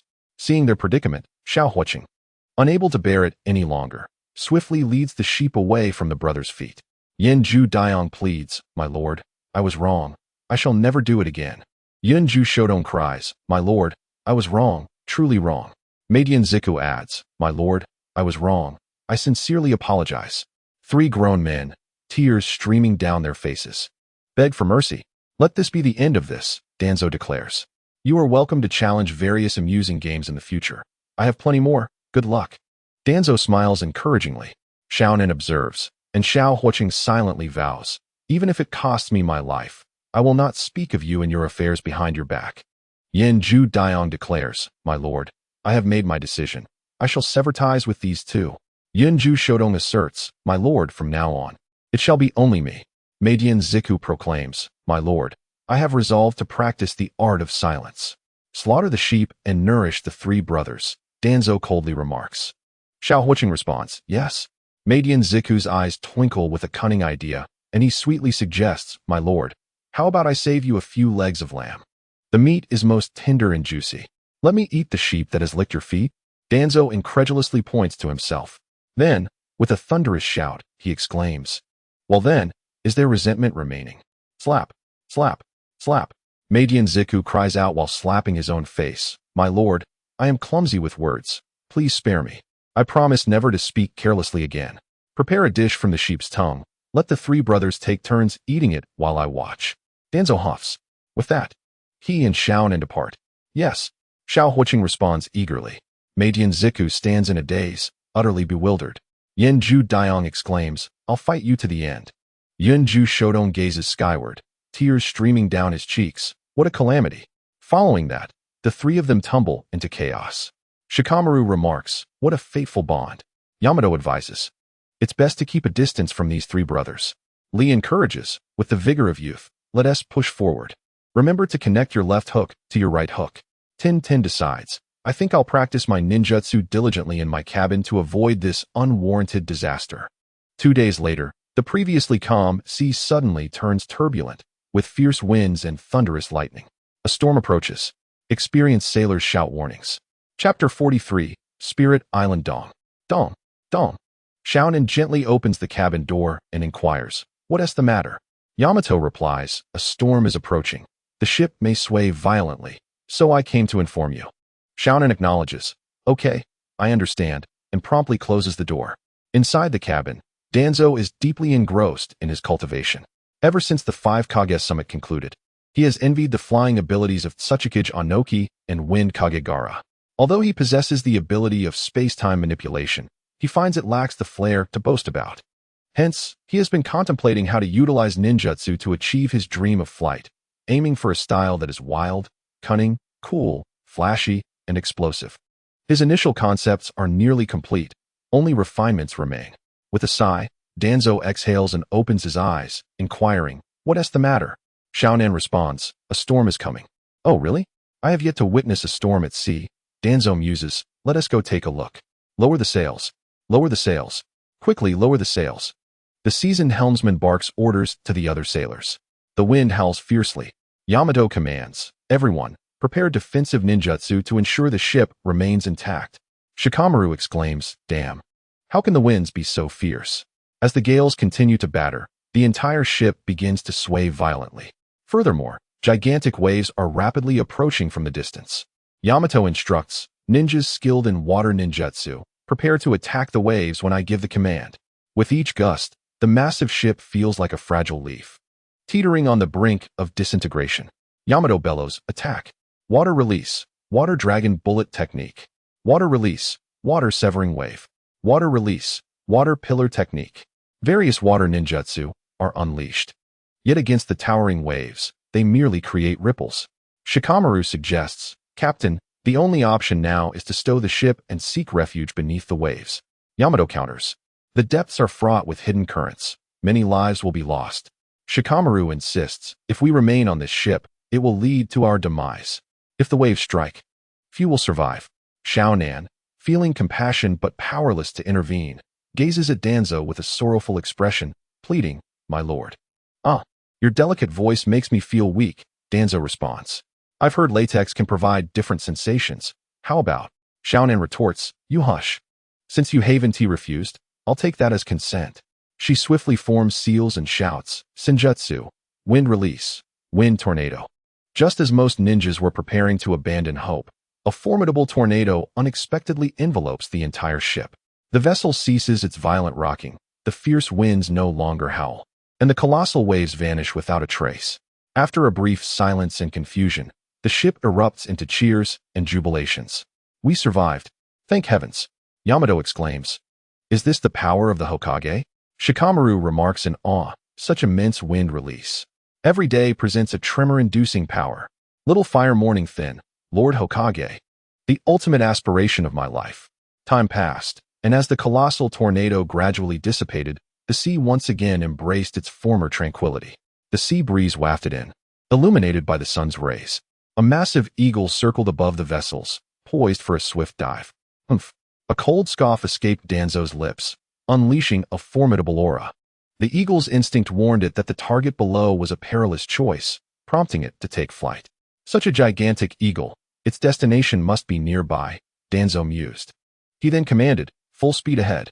Tail the giant eagle in the sky and locate its landing point. Raise the sails. Raise the sails quickly." Under the sailors' deft maneuvering, the enormous ship soon surged forth at full throttle. An hour later, "Yamato, my lord, the giant eagle has landed on the island ahead. It seems this island is the fabled paradise of monsters, the spirit-calling island." Danzo's heart swelled with delight. He then ordered, "Make landfall and prepare to disembark." Yamato, "Yes." Bang, bang, bang. At that moment, a thunderous noise erupted from within the island. "People Lu, my lord, there is an overwhelming distribution of chakra within the island, and in vast quantities. Excellent. There is no doubt. This is the island." Danzo's heart brimmed with joy. "Yamato, what does my lord mean?" "To undoubtedly enhance the strength of the Leaf Ninjas." Danzo's face turned solemn, instructing them to disembark and ascend the island without scattering. "Understood." Yamato gazed at Danzo's figure, feeling a surge of admiration. As all the ninjas disembarked and gathered, preparing to ascend the island, a gigantic spider, towering over 5 meters, leaped forth. It emitted an excited screech and unleashed an abundant web from its tail, intending to ensnare everyone. Mei Dian stepped forward resolutely, swiftly forming hand signs, and shouted, "Fire release, fire dragon technique." The web was instantly reduced to ashes by the fire dragon. Seeing this, Yamato hastily cast his own jutsu, would release, thorny bind technique. A curved branch sprouted from the earth, ensnaring the spider in place under Yamato's control. He then proclaimed, "Cease. This is a treasure trove sought by Lord Hokage to enhance everyone's strength. Anyone willing to forge a contract with the spider, step forth and tame it as your spirit beast." Danzo timely reminded the ninjas. "Kagami, Lord Hokage, I am willing. You are an illusion-type ninja. Partnering with this spider is a wise choice that complements your strengths." Danzo generously praised. Subsequently, he summoned a contract scroll from the starting space, which landed in Kagami's hands. This was the spirit contract scroll Danzo had retrieved from the Leaf's treasury before their departure, already inscribed with the contract. With a swift motion, Kagami unfurled the scroll, infused a portion of his chakra into it, then bit his finger to inscribe his name, placing his handprint beside it. Now, only the final step remained. The spider must willingly infuse chakra and leave a blood seal. Screech, screech. The large spider thrashed about, showing no signs of cooperation. "Little fire morning thin, lend the spider a hand," Danzo ordered coolly. "Kagami, my lord, grant me a chance. I possess the ability to persuade it to agree to the contract. Time is of the essence. Once the contract is signed, you can communicate and cultivate a bond with it." Danzo dismissed Kagami's suggestion. "Little fire morning thin, will you act proactively? Or do you prefer a beating to encourage your initiative?" Screech. The large spider continued to struggle. Chapter 44. The Three Fools Versus. The Three Serpents. Bang. A fist the size of a cauldron struck the spider's tail with tremendous force. Screech. Bang, bang. The blows landed on the tail. Screech. Bang, bang, bang. Still on the tail. Whimper, whimper, screech. The large spider curled its tail, sobbing as if to plead, "Please, not the same spot. Little fire morning thin, very well. It seems I must exert more strength." He then leaped into the air, fist aimed downward, rallying himself with a spirited cry. "Ha ha hey." Seeing this, the large spider quickly extended a claw, sending chakra into the scroll, followed by rapidly leaving a blood seal. It then looked at Kagami with a pitiful expression, as if to say, "I am your little darling, please rescue me." Yamato, noticing the completion of the contract, withdrew his would-release technique. Little fire morning thin also promptly retracted his descending fist. Danzo commanded, "Proceed." Thus, the group, accompanied by the enormous spider, set forth into the island. Just then, a tremendous commotion erupted from the distant woods. Boom, boom, boom. As time passed, the rumbling grew increasingly thunderous. Explosive tags, shuriken, hand seals, numerous ninjas prepared for battle. As trees toppled one after another, the group finally glimpsed the source. Three colossal pythons, each over 10 meters in length, drawn by the overwhelming aura of life. The three pythons opened their jaws, revealing menacing fangs, and charged toward the group. Mei Dian, alongside the brothers Yang Ju and Yin Ju, exchanged glances, then leaped from the ranks, proclaiming in unison, "Do not interfere. These three pythons are our exclusive prey." Danzo wasted no time, tossing a contract scroll to each of the three brothers, then led the remaining ninjas to the left, leaving the battlefield to them. Whoosh, whoosh, whoosh. Three shuriken, each adorned with explosive tags, flew from the hands of the brothers. The three pythons, noticing the attack, quickly shook their heads to avoid it. Then, with a powerful sweep of their tails, they sent the shuriken hurtling back. Boom, boom, boom. The explosive tags detonated before the brothers, shrouding the area in dust. The three pythons flicked their tongues, their 6 eyes displaying a perplexed human-like expression. They sensed no trace of the trio amidst the dust. Bang, bang, bang. The three brothers emerged from the earth beneath the pythons. However, before they could act, they were met with a rapidly approaching tail. Thud, thud, thud. The brothers barely had time to shield themselves with their hands before being sent flying. The crowd had not yet grasped the situation. The three pythons' tails were slamming against the ground, using the recoil to launch themselves into the air, now understanding they had detected the brothers below. In the distance, Shikamaru shouted, "The pythons are extending their tongues to gather your scent, and their bellies are highly sensitive to vibrations. All feints are futile." Realizing this, the brothers agreed to adopt an aggressive approach. Fire release, fire dragon technique. A dragon of flames, wrought from intense heat, surged towards the three pythons under the brothers' command. The pythons sensed the impending threat and coiled into a circle. Once the fire dragon dissipated, the brothers stood bewildered. The pythons remained unscathed. Yet, not entirely. The outer skin bore slight charm marks. Such formidable defense. The brothers marveled. Fortune has smiled upon us. This spirit beast is indeed a treasure. As the brothers pondered, the pythons sprang into action, their gaping maws wide open, launching toward the trio in a straight line. Detecting the foul stench emanating from the pythons' mouths, the brothers snapped into action, leaping to evade the imminent danger. The cunning pythons, now imbued with intelligence, seized the opportunity to strike, relentlessly biting, whipping their tails, and coiling. Intent on capturing their delectable treat, the three brothers, seasoned in battle, swiftly devised a counter-strategy. Once again, YNJD and YNJSHUD skillfully leaped to evade the onslaught of the colossal serpents. Simultaneously, they extended their palms, allowing MIDNZKO to take advantage of the moment and leap onto their hands. With a powerful thrust from both, MIDNZKO was propelled into the sky. Fire release, Phoenix fire technique. In midair, MIDNZKO swiftly formed hand seals, unleashing flames that burst forth like seeds of the phoenix flower, targeting the heads of the three giant serpents. The serpents, realizing the imminent danger, abandoned their assault on YNJD and YNJSHUD, coiling defensively into a circle.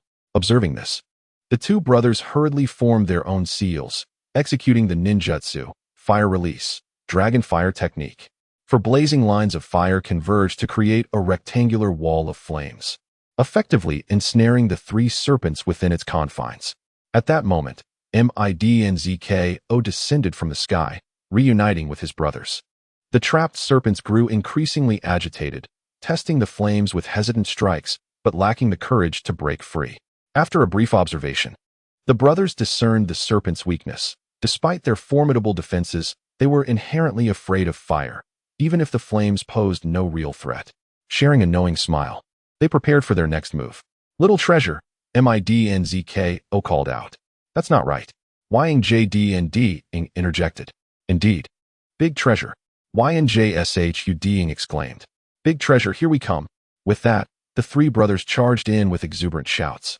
As they approached, the serpents, initially eager to receive their visitors like a banquet, quickly recoiled in fear, resembling timid creatures threatened by a bully.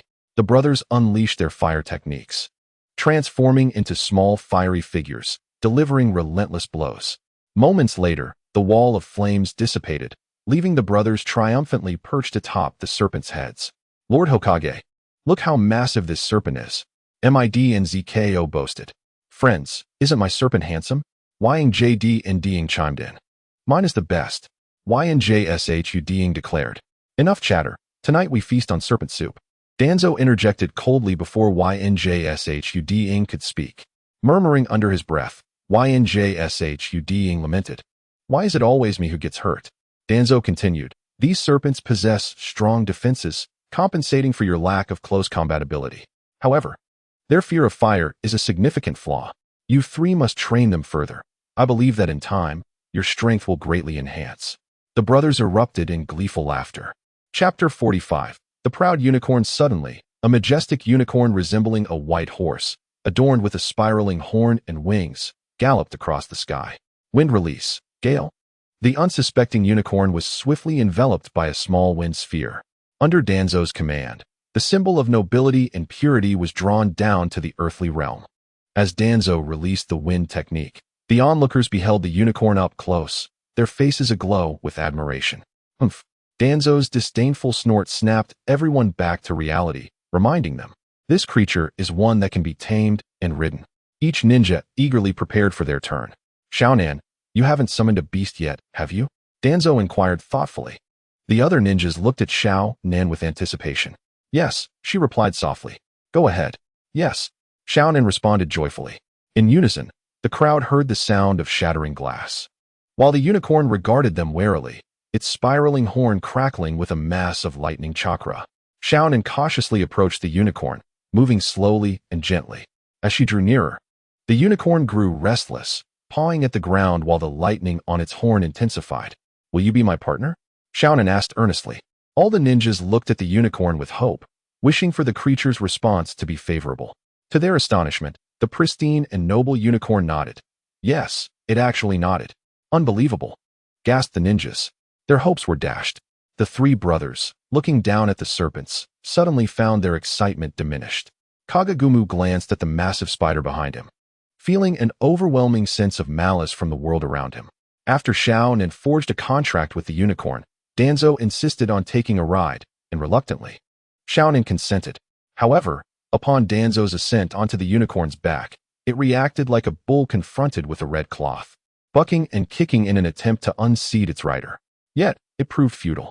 The furious unicorn galloped away, while Danzo reveled in his perceived conquest, believing he had tamed the creature with his own strength. In an instant, the unicorn abruptly halted, sending Danzo flying off in a manner reminiscent of a lazy bear climbing a tree. As he regained his composure, Danzo found himself face to face with a vibrant tree. Just as he felt a sense of relief wash over him, he noticed an icy chill creeping up from below. The tree's branches were perilously close to him, mere millimeters away from his target. With a surge of adrenaline, Danzo twisted his body just in time, narrowly avoiding disaster. Thank goodness, he thought, feeling a pang of guilt for the trouble he'd caused. He quickly turned his gaze towards the unicorn, his anger igniting once more. Every creature that dares to thwart me shall face my wrath. He then turned his furious gaze upon the unicorn. At that moment, the unicorn appeared as if it had just returned from a triumphant dance, its hooves rhythmically tapping to an unseen beat, its massive head swaying in sync. Upon noticing Danzo's attention, it grinned, revealing its large teeth, its mockery palpable. With a triumphant snort, it turned and pranced away, clearly seeking revenge. Infuriated by the unicorn's taunts, Danzo's eyes blazed with a fierce crimson glow. Today, I shall ride you. You will understand the taste of being ridden by Shimura Danzo. He growled, vanishing in a flash to reappear on the unicorn's back. Grasping its mane, he berated, I'll teach you to gloat. The unicorn let out a pained cry, galloping fiercely once more, attempting to shake off its rider. Yet, Danzo was prepared this time, firmly maintaining his grip. The unicorn, filled with indignation, soared higher into the sky, attempting to escape. Riding you is a privilege. Why must you resist? Danzo scolded as he continued to grasp its mane. The unicorn's anguished cries echoed through the air as it struggled against its fate. Humph, you think I haven't ridden your master? Danzo shouted defiantly, unwilling to relent. The unicorn, feeling humiliated, ascended higher before plummeting straight down, intending to take Danzo with it. Realizing the unicorn's intent, Danzo grasped its mane tightly, transforming the imminent descent into a straight flight. The anguished unicorn wailed incessantly, tears streaming uncontrollably. The despondent creature turned to glance in the direction of Xiaonan and then resolutely soared towards the distant volcano. As the unicorn and Lord Hokage receded further into the horizon, a look of bewilderment spread across the crowd, an inexplicable feeling of something amiss lingering in the air. Mei Jian was the first to react, exclaiming, Xiaonan, has Lord Hokage been whisked away by your summoning beast? Silence. Both Yangju Jian and Inju Shoudong reprimanded in unison. Upon the unicorn's arrival at the volcano, it found itself encircled by a plethora of colossal, vividly colored beasts, blocking any escape routes. A black armored general as large as a rhinoceros, a dung beetle, a red centipede over 10 meters long, and a green lizard towering 5 to 6 meters high, all present. Now every summoning beast had found its place, murmured Danzo. Sensing the unicorn's aura, the myriad beasts parted, creating a space at the forefront. With an air of pride, the unicorn lowered its head and landed gracefully. Who would have thought it possesses such majesty? Danzo jested, alas, it has lost some of its allure without its mane. Hearing the first half of his statement, the unicorn emitted a triumphant neigh, only to hear the latter half, which caused its spiraled horn to shimmer with light. Thank you. Chapter 46, The Ultimate Summoning Beast. However, Danzo dismissed this display entirely, leisurely surveying the molten lava within the volcano. Soon, he spotted an opening halfway up the mountain. The cave in the rock wall must lead to a research base for summoning beasts. If memory serves, within should lie a slumbering ultimate summoning beast.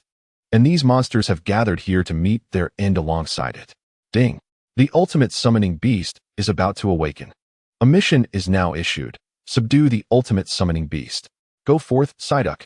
I had no intention of destroying you. However, since the system has chosen this path for you, it seems you are fated for this calamity. Just as Danzo contemplated his next move, a flash of inspiration struck him, and he turned to face the throng of monstrous creatures, exclaiming, "The beast below is about to awaken. Its existence will affect all life on this island. So, you gather here with the intent to perish alongside it, do you not?" The colossal creatures gazed back at him with puzzled expressions, staring down at the insignificant human. Unsure of his intentions, "Heaven bestows mercy," he declared. "Therefore, I propose this. I shall descend and eliminate this monster. In return, you shall serve as my summoning beasts." The creatures directed their gaze towards the leading unicorn, and upon receiving its nod, they all acknowledged Danzo with a slight bow. At that moment, the unicorn's shimmering horn dimmed, its expression one of human-like curiosity as it tilted its head, seemingly re-evaluating Danzo. Turning away, Danzo examined the cave entrance, pondering. "I am now a leader in my own right. I shall wait for my subordinates to arrive, allowing them to act while I oversee from above. Not only can I complete my mission, but I can also acquire a multitude of summoning beasts." The unicorn, whose attitude towards Danzo had just begun to shift, observed him standing idly at the volcano's edge, showing no intention of jumping down. With a scornful expression, the unicorn delivered a swift kick. Quick, precise, and steady. In one move, Danzo was propelled into the cave. Not only that, but the unicorn also stood at the volcano's rim, looking down, raising its front hooves, and letting out a triumphant call. "Nay, nay." It seemed to say, "Indeed, it was I who kicked you. Our agreement remains intact. Well then, since I'm here, I might as well witness the ultimate summoning beast," Danzo muttered as he ventured into the cave. Clang, clang, clang. The sound of rhythmic pounding echoed from the long silent cavern. A scrawny, rat-like creature was seen knocking and tapping around, muttering, "Isn't a volcanic eruption supposed to spew diamonds? They say diamonds last forever, yet where are they? This makes no scientific sense." A minute's worth of distance took an eternity as he fumbled about, ultimately revealing a face full of disappointment. Upon entering the laboratory, Danzo was greeted by a facility the size of a swimming pool, though years of neglect rendered it desolate and dilapidated. In an instant, he appeared above the pool, peering down to find a green liquid filling it, within which lay a slumbering giant infant, its size proportionate to the pool. "Is this the cocoon of the ultimate summoning beast?" Danzo mused, noting that it had yet to hatch. "Then let me play the role of a benefactor." With that, he utilized wind release to slice open the cocoon, revealing the true form of the ultimate summoning beast. To his surprise, its actual size was merely around 2 meters, with an enlarged dragonfly head, a mouth full of octopus tentacles, and elongated limbs. Even after being freed from the cocoon, the ultimate summoning beast remained motionless in the pool. "Is my Caesarean technique so unskilled that I've killed it outright?" Danzo grumbled. He then shouted, "Hey, wake up." Still, there was no response. "If the system hasn't prompted me, it must mean it's not dead. In that case, don't blame me for seizing this opportunity." He swiftly formed hand seals, wind release, vacuum sphere. A massive sphere of high-pressure wind surged into the pool, sending green droplets flying, before crashing into the ultimate summoning beast form. Seeing this, Danzo confidently turned back, feeling victorious. However, after a moment's wait, he received no system notification. "Shouldn't I have been notified of mission completion? Could the system be frozen? Out of data?" Just as he turned back with confidence, the ultimate summoning beast's eyes flashed with a crimson light, and the wind technique he had unleashed began to diminish rapidly. Something felt amiss. Danzo pondered briefly, sensing an ominous silence. Suddenly, a commotion erupted. 7 or 8 octopus tentacles whipped around swiftly, ensnaring him entirely, rendering him a large meat dumpling. Moreover, the ultimate summoning beast's eyes emitted a dazzling array of colors. In that moment, Danzo envisioned a unified ninja world, surrounded by various beauties clad in diverse uniforms standing behind him. "Is this an illusion? I underestimated you. But to cast an illusion upon me, it seems you overestimate your capabilities." Danzo's eyes transformed in an instant. A pale purple ring manifested in his pupils, followed by the entire "I'm morphing into a blood-red renegade." The illusion shattered instantaneously. As he broke free from the illusion, the first sight that greeted him was the dark cave entrance, swiftly followed by a massive set of teeth. accompanied by a menacing whoosh descending upon him. You think you can eat me without fearing your own teeth breaking? Danzo seethed with anger. He then unleashed a Rinnegan technique, Shinra Tensei. A tremendous repulsive force emanated from Danzo, instantly propelling the ultimate summoning beast away. Moreover, not a single tooth remained in its mouth. Boom, boom, boom. The pool collapsed into two segments as the ultimate summoning beast crashed through, continuing its momentum to smash a large hole in the rocky wall. You think you can devour me? Can you even digest it? Danzo spat vehemently. Without hesitation, he invoked the unique ocular technique of the Mangeki Sharingan, Amaterasu. Through the hole in the rock wall, Danzo focused his gaze upon the ultimate summoning beast, igniting it in powerful black flames of destruction. Ack, ack, ack. The intense heat and devastating force caused the ultimate summoning beast to writhe in agony. It bore the pain and extended its tentacles, transforming its right arm into a blade, severing all the tentacles engulfed in black flames. Then, utilizing the wind unleashed from its mouth, it hurled the severed tentacles towards Danzo. Impressive, knowing to sacrifice your limbs. No, your tentacles, for survival. As Danzo praised, he utilized wind release to cast aside the incoming tendrils. This man, utterly shameless. Chapter 47. The Indomitable Ultimate Summoning Beast. Taking advantage of your weakness. I shall claim your life. Danzo let out a cold snort. He then unleashed his ninjutsu, wind release, vacuum great sphere. The ultimate summoning beast, having just extricated itself from the rocky cave, gazed at the high-pressure wind sphere with an expression of bewilderment.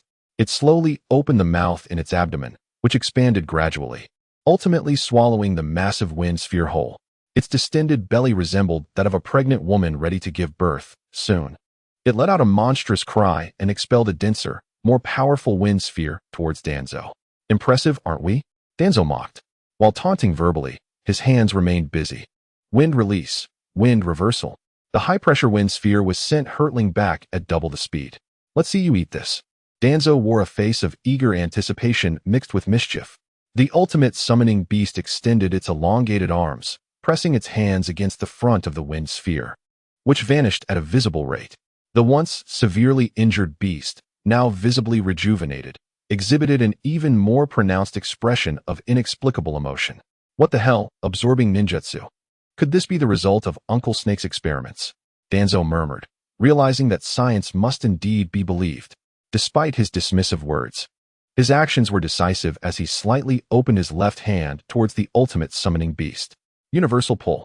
A powerful gravitational force acted upon the beast, drawing it swiftly towards Danzo. Its acute sense of danger prompted a more agile response. It transformed its hands and feet into blades, plunging them into the earth to counteract the pull. However, the overwhelming gravity continued to drag it forward, leaving deep trenches in its wake. With defense proving futile, the ultimate summoning beast devised a clever tactic. It opened its mouth filled with tendrils and spewed forth a torrent of black ink. In its mind, the combination of the wind release's speed and the formidable gravitational force made it impossible for anyone to evade this attack. Yet, all of this was rendered futile under the dynamic capture ability of the Rinnegan. Universal pull. Danzo employed his right hand to unleash the unique ocular technique of the Rinnegan. A vast pool of ink was drawn against the rocky wall, instantly corroding a large pit while a foul, nauseating odor permeated the air. With the attack thwarted, the ultimate summoning beast quickly closed its mouth, controlling the remaining tendrils to pierce into the adjacent rock face, once again slowing its movement. Humph, Danzo scoffed, subsequently intensifying the power of universal pull. The entirety of the ultimate summoning beast's body was abruptly lifted, with only the tendrils in its mouth struggling to anchor themselves to the wall, flailing like a kite caught in a tempest. Despite its predicament, the ultimate summoning beast continued to struggle, awaiting an opportunity, a chance for a counterattack, a moment for toxic gas to erupt. However, before the gas could manifest, it was first ensnared by the overwhelming pull, dragged into Danzo's grasp. With a swift motion, a kunai pierced the beast's lower back, spinning relentlessly under Danzo's control. The cries of agony echoed throughout the laboratory. The massive horde of monsters atop the mountain shuddered at the heart-wrenching wails, instinctively retreating a few steps. Meanwhile, the unicorn seemed to recall something, soaring into the air and immediately heading towards Conan. With a thud, the lower half of the ultimate summoning beast fell to the ground, while Danzo delivered a kick that propelled the upper half towards the magma. This time, you shall perish. The seemingly lifeless ultimate summoning beast, upon emerging from the cave, suddenly transformed its hands into a pair of fleshy wings, flapping vigorously towards the summit. Unyielding, Danzo, filled with a sense of triumph, was left dumbfounded. What the hell? It still lives? A creature akin to a worm. It was a mere offhand remark, but as he looked down, he realized the remnants of the ultimate summoning beast were indeed slowly regenerating. Rubbing his eyes in disbelief, Danzo exclaimed, "Goodness, it truly is like a worm. Oh no, there is still a horde of monsters above." Danzo cried out in alarm, rushing back to the cave and tossing the regenerating remains into the magma below. In an instant, he employed a body flicker technique to reach the mountaintop. However, the once severely injured ultimate summoning beast stood unyieldingly, roaring defiantly at the horde of monsters. All its wounds fully healed. "Damn it, I'm too late," Danzo muttered. He then shouted, "Fall back, retreat." Yet, despite his fervent calls, the beleaguered monsters, undeterred, charged forward recklessly. One by one, the monsters initiated their assault mode. With each beast consumed by the ultimate summoning beast, its height increased by a meter, leaving behind marks of the creatures on its body. "You foolish creatures. There is no other choice. Heavenly sovereignty." He activated the technique. A multitude of massive monsters instantly lost their target, appearing bewildered and disoriented. Beginning sphere space. "Hello, we meet again," Danzo greeted with a sense of pride. Roar. The now rejuvenated and strengthened ultimate summoning beast unleashed an enraged roar directed at Danzo. "How dare you bellow? You've grown, haven't you?" Just as Danzo was reprimanding it loudly, the towering ultimate summoning beast, exceeding 5 meters in height, launched its attack, a massive spider web descending from above. The threads laced with green flames. Wind release, divine tempest. Before the colossal web could descend, Danzo summoned a powerful gust to blow it far away. "It's my turn now." Danzo focused his gaze on the ultimate summoning beast, once again employing his ocular technique, Amaterasu. The head of the ultimate summoning beast ignited in destructive black flames. Yet, without hesitation, the beast swiftly severed its flaming head with a decisive strike. Danzo, taken aback, pondered, "Am I truly this ruthless to myself?"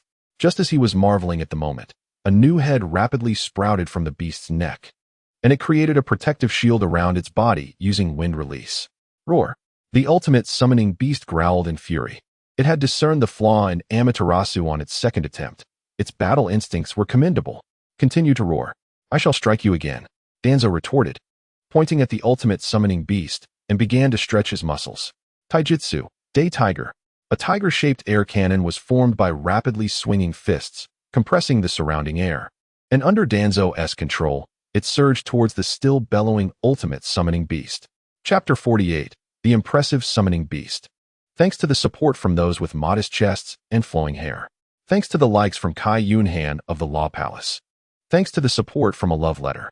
Seeing this, the ultimate summoning beast extended its palm, preparing to employ the same trick again, attempting to absorb ninjutsu once more. However, upon contact with the Day Tiger, its hands were instantly vaporized. Boom, boom, boom. A tremendous sound accompanied by a cloud of mist erupted. As the fog dissipated, the 5-meter-tall ultimate summoning beast had been completely vaporized, leaving only a single enormous footprint behind. Thud, thud, thud. Danzo approached slowly, poking at the giant footprint of the ultimate summoning beast with a face full of anticipation and mockery. "Come on, let us see another one come back to life." As soon as the words left his mouth, a small object burst from the ground beneath his feet, spinning rapidly towards Danzo's vital point. Slap. In a flash, Danzo seized the object with fury, exclaiming, "Damn, trying to deliver 1,000 years of pain? Do you not know that I built my reputation on this?" Upon closer inspection, it turned out to be a miniature version of the ultimate spirit beast. Indeed, when it comes to the attribute of difficulty in killing, you and Uncle Snake are equally matched. It seems that the ultimate spirit beast, upon realizing that the abilities of the Day Tiger were beyond its capacity to absorb and that there was no time to evade, utilized its power to absorb the pangolin, swiftly creating a void beneath its feet. It intended to feign death to escape, but sensed that Danzo had exposed a flaw at that moment. Anger and a glimmer of opportunity for a comeback compelled it to launch a counterattack. only to be grasped tightly in the palm of a hand. Your strength has earned my acknowledgement. As long as you are willing to submit to me, I shall set you free. However, in response to Danzo, a thick phlegm materialized upon his fingertip, continuously emitting black smoke. Disgusting, isn't it? Danzo, fuming with rage, bellowed, fine. You possess courage, commendable courage. Then let us play a little. Immediately, a small wind ball appeared, enveloping the ultimate spirit beast. With a powerful kick, the wind ball soared into the sky. At that moment, the weakened ultimate spirit beast could not forcibly absorb the high-density wind ball and had to endure Danzo's whims, being toyed with, trampled, and posed, cough, continuously reminding itself that it is a serious being. After countless free falls, the ultimate spirit beast within the wind ball found itself seeing stars, its eyes spinning wildly, and foam escaping its mouth, its limbs moving erratically against its will. How about it? Do you yield? Danzo asked with pride. Yet, the ultimate spirit beast responded with an expression of defiance. A sinister smile crept across Danzo's face, sending shivers down the ultimate spirit beast's spine. Imagine, I could supply you with chakra daily to aid in your recovery. Then, through various methods, I could torment you to death, little whips. Dripping wax on your soles. Wouldn't that be delightful? Perhaps envisioning such a dark and oppressive scenario made the ultimate spirit beast's pupils dilate in horror, and its head began to shake vigorously. What if I were to seal you in the sewer of a restroom, forcing you to endure the weight of Mount Tai and the deluge of heavenly water daily? What then? The ultimate spirit beast bit its lip in determination, embodying a spirit that could be killed but not humiliated. You say surrender. Cease your words, I yield. The ultimate spirit beast weakly cried out. What? You refuse to surrender? Submit. Submit. Oh dear, will you not endure just a bit longer? Suddenly, the ultimate spirit beast began to cry, resembling a petulant child, slumped within the wind ball, wailing loudly. The more it cried, the more tragic its cries became, lamenting its beastly existence in a manner that was utterly heartbreaking. Ding! Congratulations, host, on completing the task of subduing the ultimate spirit beast. Reward, an impressive spirit beast. A cascade of rainbow light descended from the heavens, illuminating the bewildered face of the ultimate spirit beast, soon enveloped in a cloud of white smoke. Moments later, as the smoke dissipated, a figure emerged. My child! My child! Originally filled with joy, Danzo stood frozen in disbelief, rubbing his eyes, then gazing once more at his spirit beast. My child! My child! There stood a creature with a gray coat, patches of white fur on its belly, and ears standing upright. Indeed, it was a little donkey. At that moment, it wore a grin, revealing its large, even teeth, its dark eyes twinkling mischievously, and upon meeting Danzo's gaze, it frolicked joyfully. Danzo, momentarily breathless, quickly pinched the bridge of his nose. System, come forth, we need to discuss this matter thoroughly. Danzo cursed vehemently. Observing Danzo's emotional outburst, the little donkey trotted over, nudging him with its head. No response. Then it licked him with its long tongue. Still no response. My child! My child! The mournful call finally elicited a reaction from Danzo. What is it? Why are you making such a racket? Are you mocking me? Smack! Smack! Smack! In a fit of frustration, he struck the little donkey's upright ears. You will cry, you will. My child! My child! Stop your noise. Do you hear me? Sniff! The little donkey snorted, finally ceasing its incessant braying, for Danzo held a gleaming kunai in his hand. Can you speak human language? My child, can you understand human speech? Danzo, in agony, crouched upon the ground, his face a mask of despair. Just as he prepared to rise, he caught a glimpse of the little donkey, its front hooves covering its mouth, stifling laughter in the beams of the setting sun. Danzo rubbed his eyes, confirming that he was not imagining things. The little donkey was indeed stifling laughter. By the heavens! Danzo's inner fury ignited. Tonight, we feast on a full donkey banquet. Even the grim reaper himself cannot intervene. I declare it. With that, he plunged the kunai deep into the little donkey's rear. The little donkey, who had been laughing moments before, widened its eyes in shock, soon letting out a pitiful wail. After 2 cries, sensing something was amiss, it quickly covered its mouth with its hooves. Tentatively, it called out, My child! My child! It feigned innocence, gazing at Danzo with a look of pure victimhood. Danzo smiled as he watched the little donkey's front hooves, which it slowly lowered with a grin. My child! Danzo exploded in rage. You dare to toy with me like a fool. With a furious shout, Danzo unleashed his powers, controlling the little donkey's movements, and the kunai danced wildly above it. Chapter 49. I have a little donkey seeing the ground strewn with donkey meat. The little donkey finally felt the pain. Humph. My child. My child. The little donkey chuckled. Master, I merely wish to share a jest with you. Please, spare me, spare me. A jest, you say? The heavenly dragon meat, and earthly donkey meat, a true delicacy. No worries. Continue your jest. I shan't disturb you, while I carry on with my butchering. Brother, please. Have mercy. If you continue, I shall become a skeleton donkey.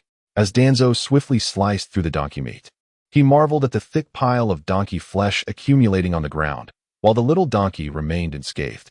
No matter how swiftly Danzo attempted to cut, the spots he targeted would instantly heal. Truly, a formidable spirit beast. With such abilities, it was unparalleled. From now on, Mother need not worry about my meals. Danzo exclaimed as he continued his task. Brother, master, ancestor, please stop. You cannot possibly eat it all in one sitting, can you? We mustn't waste, right? When you wish to eat again, we can butcher it then, yes? Such logic was sound. Finally, Danzo sheathed his kunai. Brother, how about? Danzo glared darkly. Master? The little donkey ventured tentatively. We must stockpile meat for the winter. Let us negotiate. We are civilized beings, and we shall avoid violence, shall we not? Is that so? Danzo replied with a knowing smile. Then what shall we call it? Let us agree in advance. We are equal partners, so do not take things too far. Well, then let us call you master. Danzo contemplated for a moment before replying. Very well. The little donkey cheerfully exclaimed, Master, shall we go out? As matters seemed to have reached a conclusion, it was indeed time to venture outside. Soon, the pair appeared atop a mountain. Yet the sight before Danzo left him with a bitter taste in his heart. While I was fighting for my life inside, you all were merrily enjoying a picnic out here. Is that fitting? Conan was the first to discover Danzo, exclaiming, Lord, come quickly. The freshly roasted lamb chops. Hokage-sama. Everyone rose and respectfully called out. What is the situation? Danzo inquired, pointing towards the monstrous beings lurking outside. Conan replied, Lord, the little white unicorn has revealed everything you agreed upon, so now they are all our summoning beasts. Danzo mused internally, indeed. Verbal prowess is the most formidable jutsu among the Hokage. Conan added, Please do not blame the little white for its actions. It is quite pitiful. I almost forgot. How bold it was to kick me from behind. Lord, come to my room tonight, Conan suggested. Little Hua Chun-Bo pointed at the donkey behind Danzo and asked, Lord, what is this? Oh, just something I picked up. Mei Jianzi remarked, It's a wild donkey. It must taste delightful. Yang Ju Jiandong interjected, Everyone stay put. Let me showcase my skills to ensure everyone eats and drinks well. The little donkey shouted, Hey, you two brats, who are you trying to impress? Inju Shodong exclaimed, What? Even wild donkeys can talk now. The little donkey retorted, You're the wild one. Your whole family is wild. I am domesticated. Little Hua Chun-Bo said, Since it can talk and still makes a fuss, I feel it is taking advantage of your three brothers. The little donkey replied, Where did you crawl out from? Little Hua Chun-Bo proposed, How about we have a donkey feast today? Yang Ju Jiandong agreed, I concur. Inju Shodong added, I am in favor. Mei Jianzi remarked, No objections here. The little donkey declared, Let me tell you, I am grand, formidable, and majestic. Silence. Danzo bellowed in anger. The little donkey exclaimed, Did you hear that? I told you to be quiet. Danzo replied, I am talking about you. The little donkey approached the roasted meat in front of Biwa Lu, shouting, I mean you. Biwa Lu, taken aback, responded, Me? Yes, you. The little donkey insisted. Biwa Lu chewed on the remaining roasted meat. Still eating? Didn't you hear me tell you to be quiet? Conan could not help but laugh. Lord, where did you find such a treasure? Danzo, reluctant to elaborate, summoned a plethora of donkey meat from the beginning sphere, commanding, Roast this meat. Yes, Yamato promptly replied. At that moment, the little donkey was captivated by the unicorn, which had an ethereal appearance, and joyfully ran over to it, circling around, sniffing here and there. A classic flirt. The unicorn, displeased, snorted and disdainfully gestured for the little donkey to leave. The little donkey exclaimed, It has a temper. I like that. Suddenly, the unicorn kicked out, sending the little donkey flying, as if it were a kite severed from its string. Moments later, the little donkey returned, seemingly unfazed, grinning like a carefree creature. The sun is blinding me. Your bad temper makes me tough. Another kick sent the little donkey flying again. You are white. I am gray. We are a natural pair. Once more, it was propelled through the air. You still lack language skills. I can teach you. Gray, gray. The little donkey continued. Language learning is intricate and full of mystery. How about we eat something first, sit down, and discuss it? Gray, gray. Grass? What a joke. To learn language skills. The first step is to eat meat. The unicorn looked at the little donkey with confusion. The little donkey pointed at the ninjas feasting, explaining that their language abilities and mastery of various jutsus stemmed from their frequent consumption of meat and alcohol. Gray, gray. Rest assured, I would never deceive you. At that moment, an enticing aroma wafted through the air. Isn't it particularly fragrant? That is the scent of meat, and once tasted, it is beyond compare. The unicorn asked. Gray, gray? Yes, we can eat meat, trust me. Wait here while I fetch some. The little donkey exclaimed, What meat are you eating that smells so good? I can smell it from afar. Little Huachun Bo waved the roasted meat in his hand, grinning, roasted donkey meat. Hee. The author humbly requests everyone to take a moment to leave a good review. Perhaps your small act of kindness will be the motivation for the author to continue writing. Thank you. Chapter 50. The Eve of Battle. Hey. Hey. The little donkey shouted furiously, eating donkey meat in front of me. Don't you feel any pain in your hearts? Yang Ju Diandong sighed. It smells so good. In Ju Shodong echoed. It truly does. The little donkey demanded, Where did this donkey meat come from? Mei Jianzi replied, It was granted to us by Hokage-sama.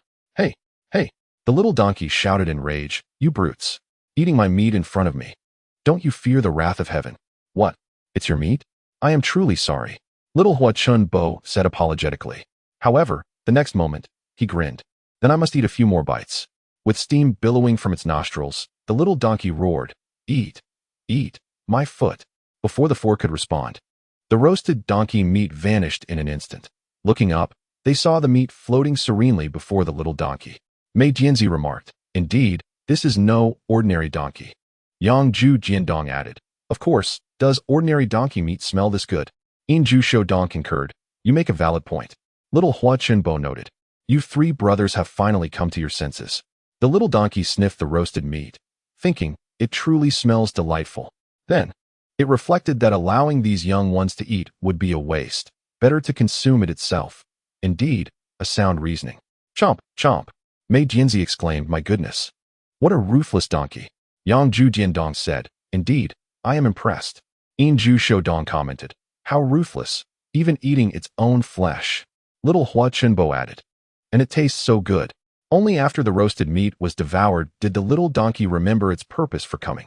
It scanned the surroundings, then smirked, controlling 2 pieces of roasted meat to run towards the unicorn. Biwa Lu called out, Hey, that's my roasted meat. The little donkey replied from a distance, No? It's my meat. Here, try it. This is unique roasted meat that no ordinary person or beast can access. The unicorn asked, Gray, gray? Rest assured, it's delicious. After eating, I will teach you the next stage of language skills. Chomp, chomp. The unicorn replied, Gray, gray. Don't ask what kind of meat it is. Just enjoy it. Calculating the time, Danzo remarked, The preparations from all nations are nearly complete. It is time to set sail. Conan declared, The great war is finally upon us. The battle is set for tomorrow. Today, let us engage in our own skirmish. Hee. Conan replied, Humph, who fears whom? Let it come. With that, Danzo and Conan disappeared from the mountaintop and entered the initial sphere, as the wind rustled through the grass. Revealing figures, Don't forget the promise you made me last time. Conan replied, What promise? I don't quite understand what you mean. Let me give you a hint. Milk? Conan responded, How annoying. Very well, here I come. With a bang, the work attire shattered. Then, 2 large white rabbits hopped out, swaying gracefully, truly a sight to behold. Touching, squeezing, pulling smack. Conan slapped Danzo's thieving hand. Then she scolded, Is it never ending? Hurry up and get to business. Look at your impatience. Conan exclaimed, Get lost. The next day, after a heartfelt speech, Danzo commanded, Let us set sail. A multitude of ninjas embarked onto the vessels in an orderly fashion, while their summoned beasts remained on the island, awaiting their call when needed. Sir, may I also stay on the island? The little donkey inquired tentatively. After casting a knowing glance at the donkey, Danzo boarded the ship with Conan. Thud, thud, thud. The unicorn stepped onto the wooden boat, nudging Conan's hand, signaling its intent to follow. Observing this, the little donkey gritted its teeth, stamped its hooves, and resolutely boarded the ship as well. The colossal vessel set sail once more. In the Konoha assembly hall, Kakuzu stated, "We have sufficient reserves of explosive tags, ninja tools, medicinal herbs, and military rations, yet we face a dire shortage of food." Tsunade interjected, "Is there still no word from Danzo? Since the Hokage returned from the land of clouds and left a message, there has been no further communication," replied Kurenai. "Damn it," Tsunade exclaimed. "The feudal lord has been summoning for some time now. Why is there still no news?" Mito spoke up. "We are well aware of the nobility's true nature. It is uncertain whether supplies will arrive even after the war concludes." Kakashi questioned, "Is there truly no other solution?" "Purchase," Kakuzu suggested. "Does Konoha still possess such funds?" Tsunade retorted, and a heavy silence ensued. After a moment, Kakuzu spoke again, "The black market." Tsunade agreed, "Given the stakes of survival for everyone, we must resort to unconventional methods during these extraordinary times." She then raised her voice, admonishing anyone who dared to interrupt the important meeting. Outside, Danzo signaled for the guards to leave before entering the room. "What's wrong? Is it that time of life when one becomes irritable?" Tsunade scoffed. "Humph. So it was you talking about the young Shoha," Danzo thought to himself, vowing to rectify her temper. He then took his seat at the vacant main position. "Hokage-sama." Everyone chorused. "Concerning the food shortage, there is no need for concern. The sea creatures we have captured will sustain Konoha's ninjas for some time. And once the allied forces officially convene, the issue will be resolved." Kakashi noted, "The circumstances in other ninja villages should be similar to ours." Kakuzu clarified, "Are you suggesting that the food shortage be managed by the Land of Iron, which has always struggled with scarcity?" "Indeed," responded Kakuzu.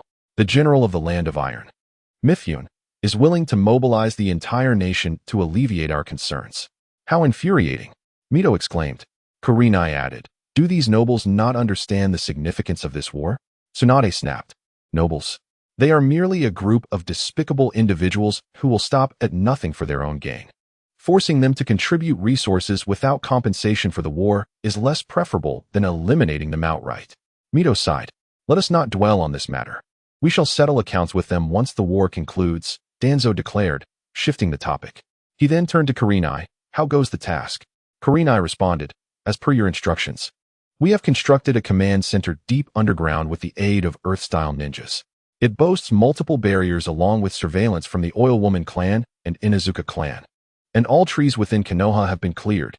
Kakuzu pondered, "Hokage, is this your strategy to counter the White Zetsu's ephemeral technique?" "Indeed," Tsunade affirmed. Kakuzu continued, "However, a significant challenge remains: how to guard against its transformation technique. After much contemplation, I have yet to devise a countermeasure. Rest assured, I have a comprehensive plan in place. You need only follow my instructions when the time comes," Kakuzu reassured. "Understood. What of the other task?" Kurenai replied, "In response to your orders. The original bodyguards of the 4th Hokage, including the likes of Itachi and Shizune, have been relieved of their duties and are ready at a moment's notice. In that case, we shall await the arrival of the remaining ninja from the 4 nations and the warriors of the Land of Iron. Given the urgency of the situation, they must have located Nagato's remains by now," Danzo mused internally. Chapter 51. The Assembly of the Ninja Allied Forces in the Mountain Graveyard, the lair of Obito, he inquired. "Have you completed the investigation?" "Yes," Zetsu replied. "You would never guess who it is, Shimura Danzo." "Impossible. How could he possess 2 Sharingan?" Obito exclaimed. "That remains unclear." Zetsu responded. "What of Conan's whereabouts?" Obito pressed. "Your concern should be with the Rinnegan," Zetsu remarked. "Have you found it?" Obito demanded. "Of course. Analyzing her personality and activity trajectory." "Bring it to me," Obito insisted. "You are quite impatient," Zetsu noted. "What of the Jinchuriki of the 8 tails and 9 tails?" Obito asked. "I have yet to uncover anything," Zetsu replied. "Still no intel on Kisame?" Obito queried. "None. He has likely perished." As there has been no news for quite some time, Zetsu speculated. "Perhaps," Obito conceded. "What is the next plan?" he asked. "Then we shall commence war. Take advantage of the chaos to infiltrate the enemy's rear and continue the search. If we fail, we shall hold the feudal lords of each nation hostage, forcing the 5 great shinobi countries to compel the allied forces to surrender the tailed beasts." In the Konoha Underground Command Center, Kakuzu announced, the Allied forces have been preliminarily assembled. According to personnel reports from each ninja village in the Land of Iron, we have a total of 80,000 combatants. Based on the combat styles of the participants and the intelligence gathered, we will categorize them into the following units: the Strategy Unit, Intelligence Unit, Surprise Attack Unit, Feudal Lord Guard Unit, Combat Units, Medical Logistics Unit, and Perception Unit. He proceeded to announce the appointments decided upon by the 5 Kage. The Strategy Unit, responsible for battlefield tactics, will be led by Tsunade, with Nara Kakazu and Maki assisting. The Intelligence Unit, tasked with receiving and relaying information from various locations, will be overseen by Yamanka and Noichi and Aoi, with support from Shimizu Aki and Tenten. Understood, they affirmed. The Surprise Attack Unit, primarily focused on probing enemy attacks and gathering battlefield intelligence, will be commanded by Kankuro of Sunagakure, with assistance from Omoi, Sai, Itten, Hinata, and Shino. Understood, they replied. The first combat unit, comprised of ninjas skilled in mid-range combat, will focus on utilizing weapons and shuriken.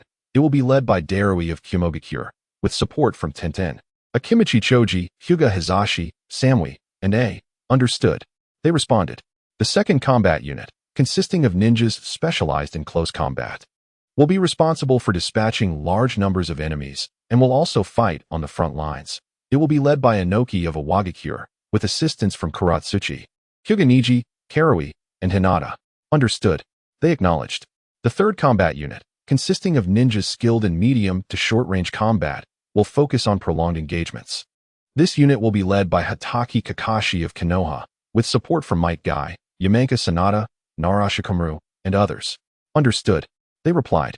The fourth combat unit, designated for long-range combat, will work closely with the intelligence unit to support the front lines and protect the rear. It will be commanded by Gara of Sunagakure, with assistance from Temari, Akimichi Choji, and Shikamaru. The fifth combat unit is a special operations unit, composed entirely of warriors or those using unique ninja arts. Responsible for addressing unusual situations on the battlefield, it will be led by the general of the Land of Iron, Mifune, with support from the Oil Woman clan Shino, Inazuka Kiba, and Yamanka Ino. The medical logistics unit will focus on tending to the wounded, led by Shizune, with assistance from Sakura, Yuzuki Yuga, and Yuru. Understood, they all affirmed. The Feudal Lord Guard unit will be a special unit established to protect the feudal lords, led by Mizukage Terumi Mei, with assistance from Chuji and Dan. The Perception unit will be responsible for sensing enemy positions, led by the Cloud Village's Kiki. Understood, they confirmed. Kakuzu concluded, you may now proceed with your preparations. Understood. Kankuro, Darui, Inoki, Kakashi, and Shizune replied in unison. What about me? Naruto asked. How is your training in controlling the tailed beast going? Danzo inquired. Damn it, I'm still far from mastering it. Killer Bee exclaimed. Then continue your training, Danzo instructed. Naruto Uzumaki. Yet, this is an order. Proceed. Kakashi Nara, understood. He then approached a wall concealed by red cloth, unveiling a meticulously prepared battle map. Beginning his explanation, the enemy's stronghold lies within the mountain graveyard in the Land of Frost. Should we initiate the attack, our large force must traverse the Land of Rice and the Land of Waterfalls.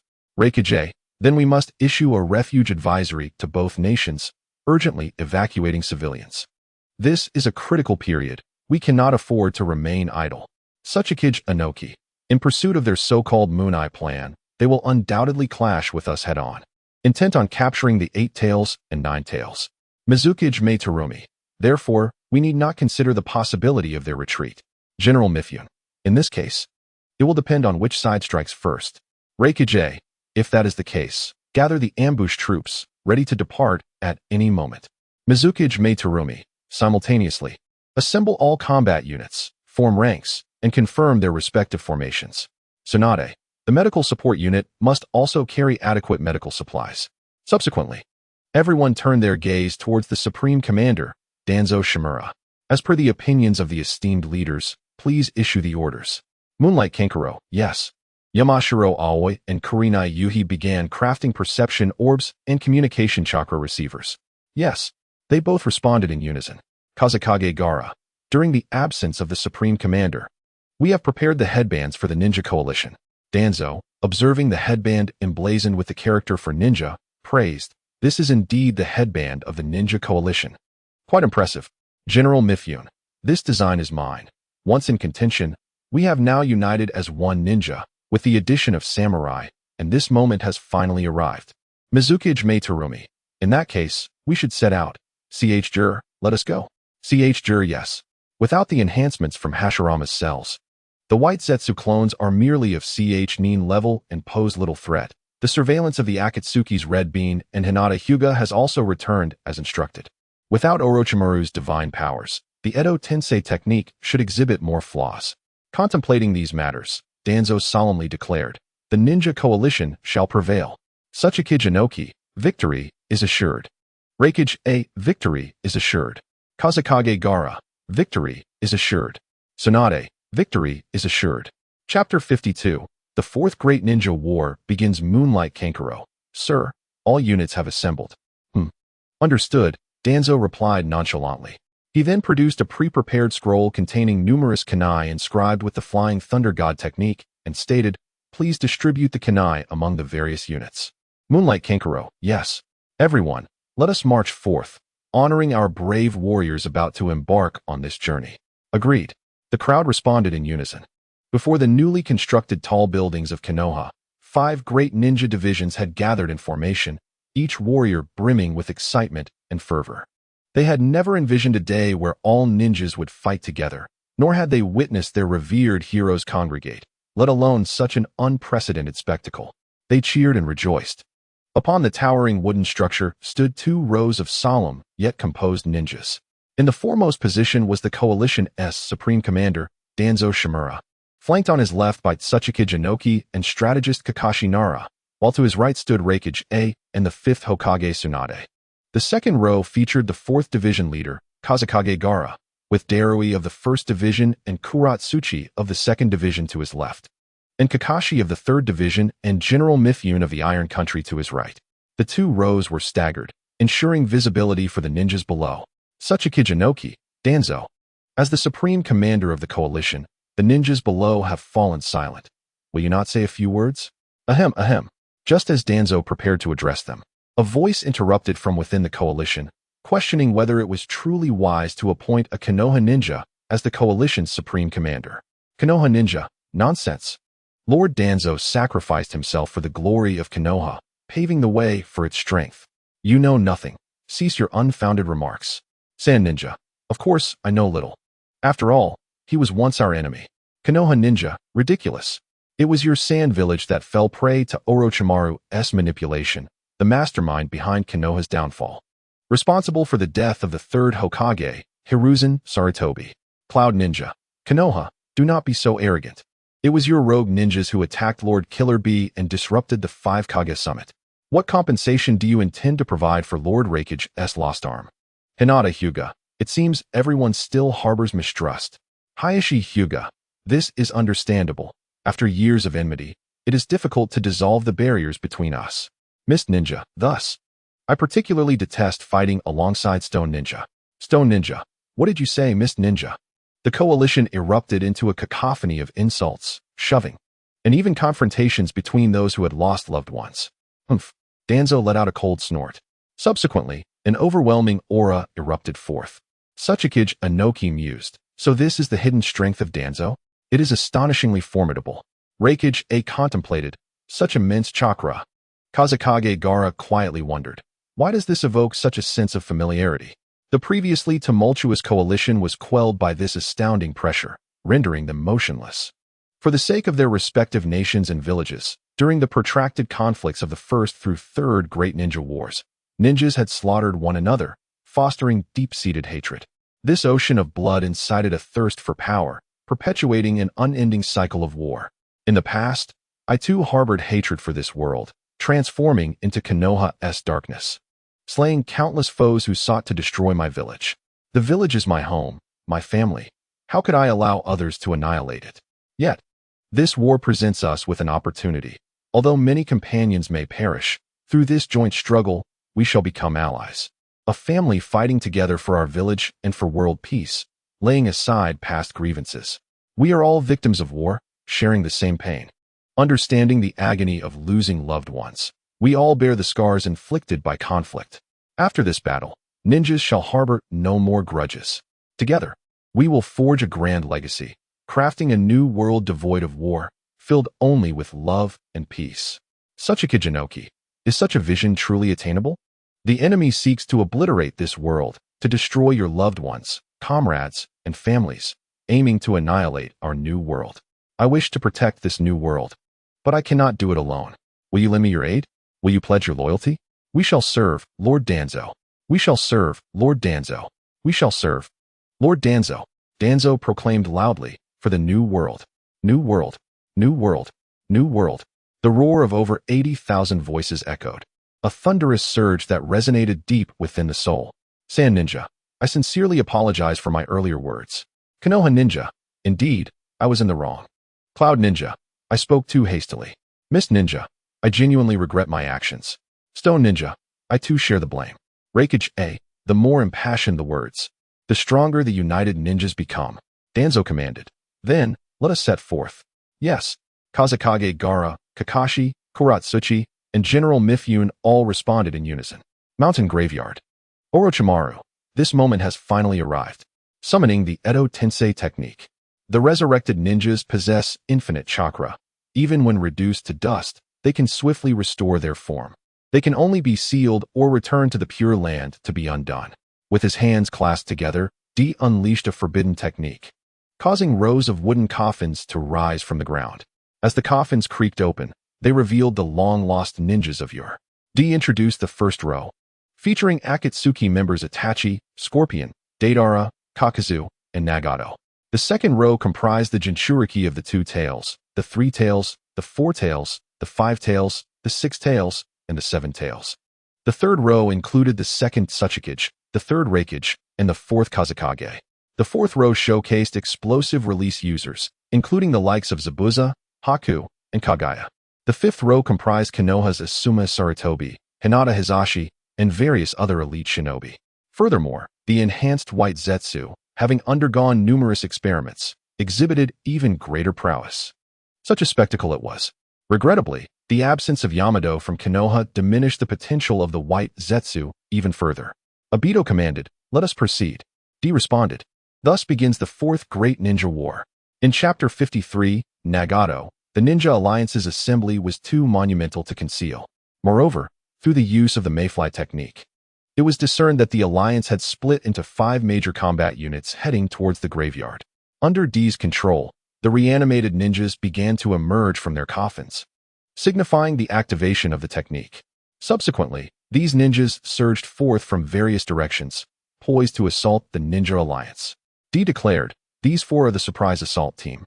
Taking the back route, Scorpion and Deidara will handle trap detonations and initiate attacks, while the Mist Ninja Kojima and Root Shin will provide reconnaissance and support." Shin queried, "What is happening? Where are we?" Kojima retorted, "Who are you? I won't be manipulated by you."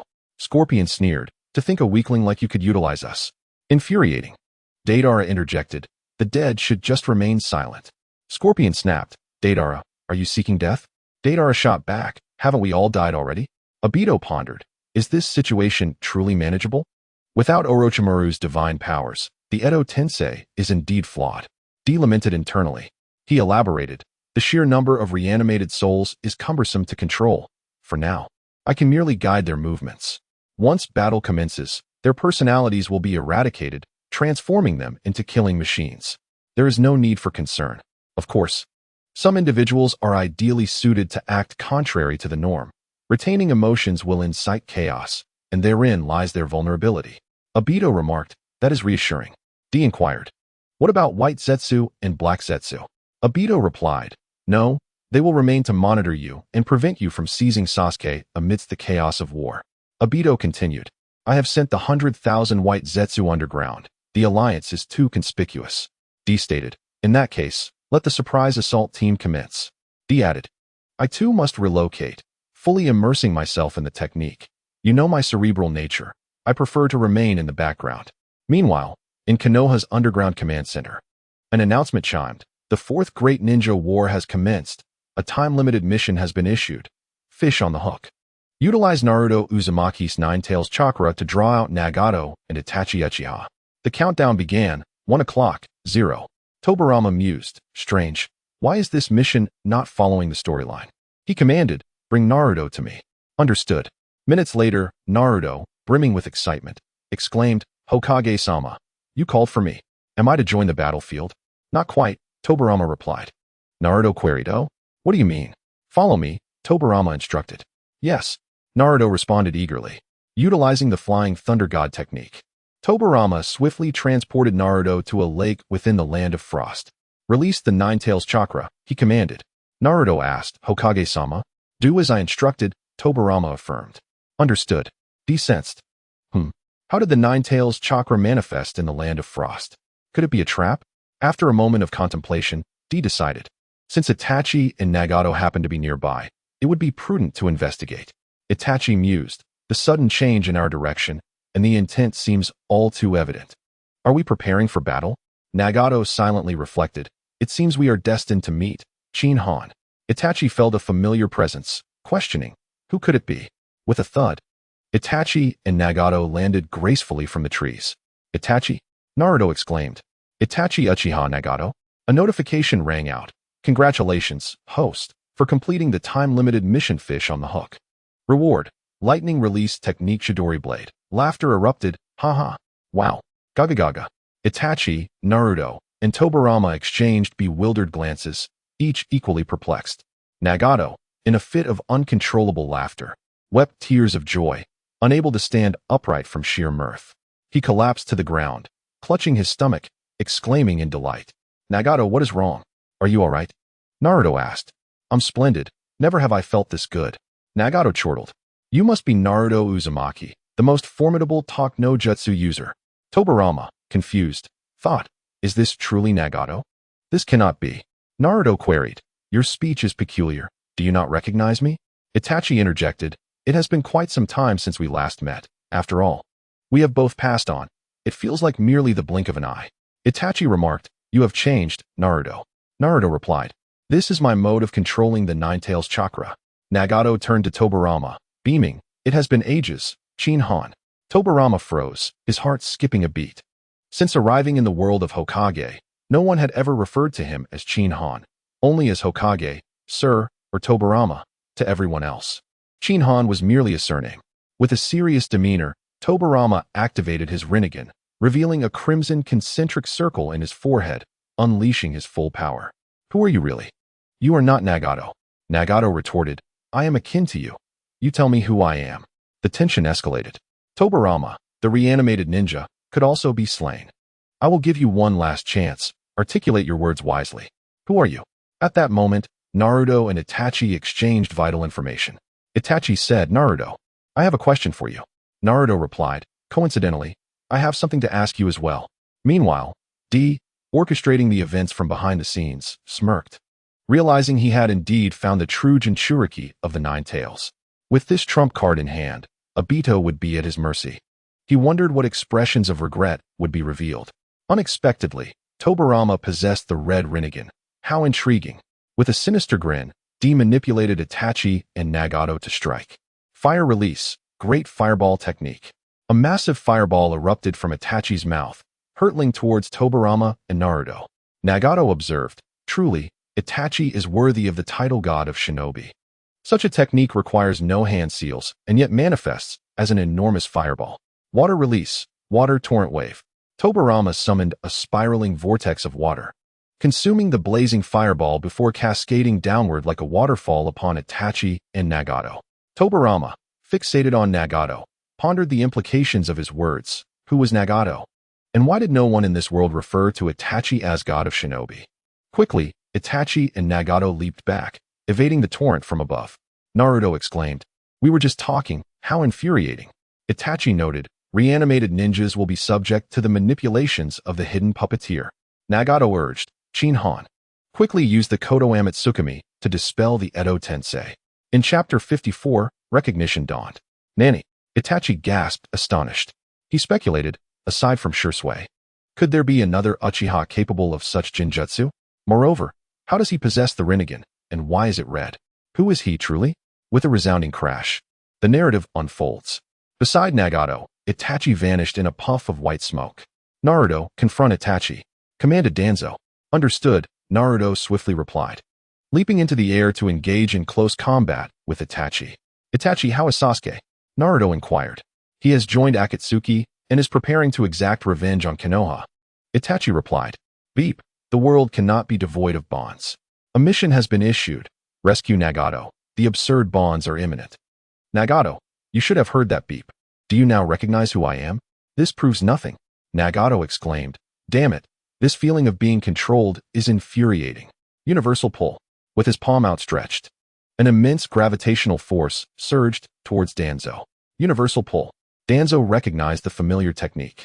Anticipating it, he opened his hand, summoning a spherical stone from the depths of the river to shield himself and Naruto. However, it was swiftly drawn towards Nagato's overwhelming force. You will perish from your own frustration. Convincing someone, the predetermined battle of fate should suffice.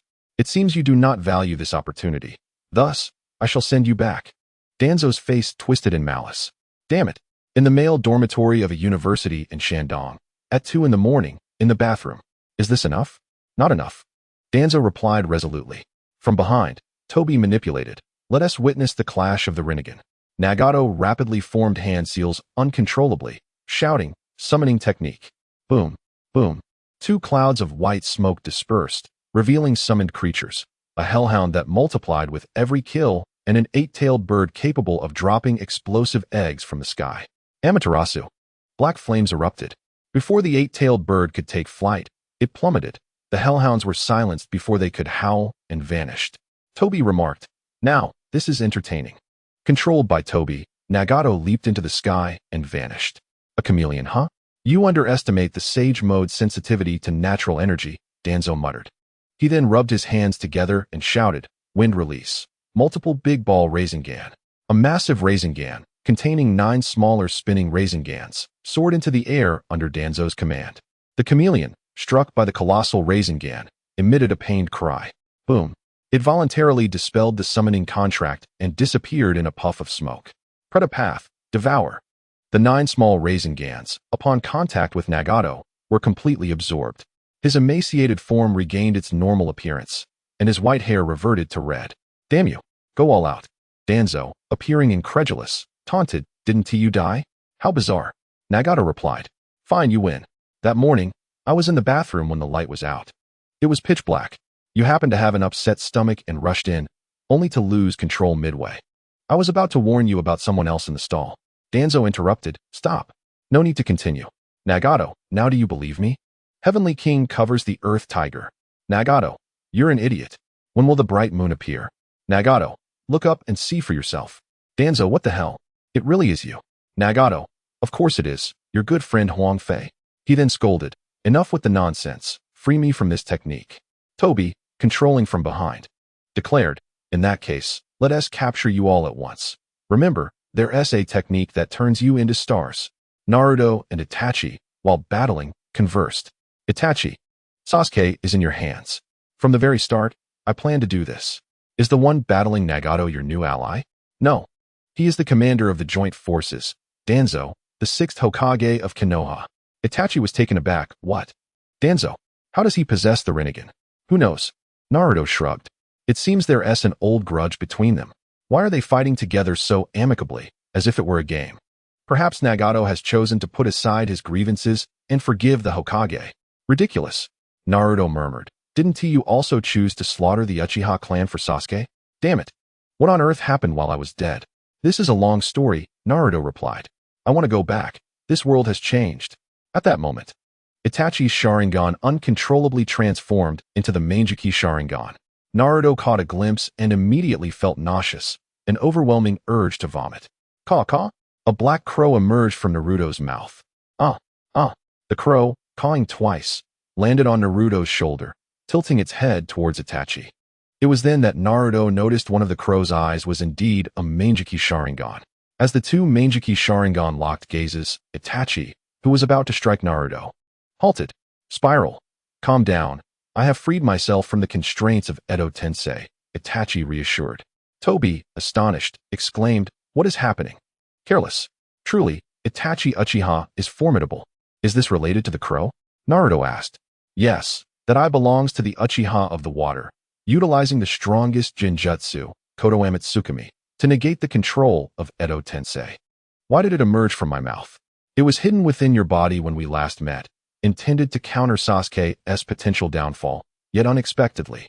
It has been used on me. Toby, manipulating from behind, declared, in that case, let us capture you all at once. Remember, there's a technique that turns you into stars. Chapter 55. The cause immediately. Danzo unleashed the strongest Jinjutsu, Konoha Tsukimi, liberating Nagato from the control of Edo Tensei. Toby, manipulating from behind, remarked, it should be called the Heavenly Explosion Star. Yes, that's it. What the hell? How did Nagato free himself from my grasp? Could it be that Edo Tensei has other flaws? Damn it, I was so close. Beep. Congratulations to the host for completing the mission to rescue Nagato. Reward, two-tailed cat, again traveling, chakra. Nagato exclaimed, damn. I have finally escaped the endless darkness. I am free. Kawaii sisters, here I come. With a bewildered expression, Nagato covered his face. What madness is this? Why are you hitting me? Where's this place? Some things must remain buried in my heart, never to be spoken. Danzo sternly reprimanded. However, the quivering muscles on his face betrayed him. Nagato, true. At this moment, the freed Itachi approached alongside Naruto. It seems this matter is settled, but I have more pressing issues. Nagato, do you wish to thwart Toby? Indeed. Boom. Unprepared, Naruto was knocked to the ground by Danzo's hand strike. Nagato, no? He turned to Danzo and shouted, Qin Han. Humph. Danzo scoffed. Nagato. Danzo, if Toby dispels the technique. I know, Danzo interrupted. Itachi, I understand your feelings.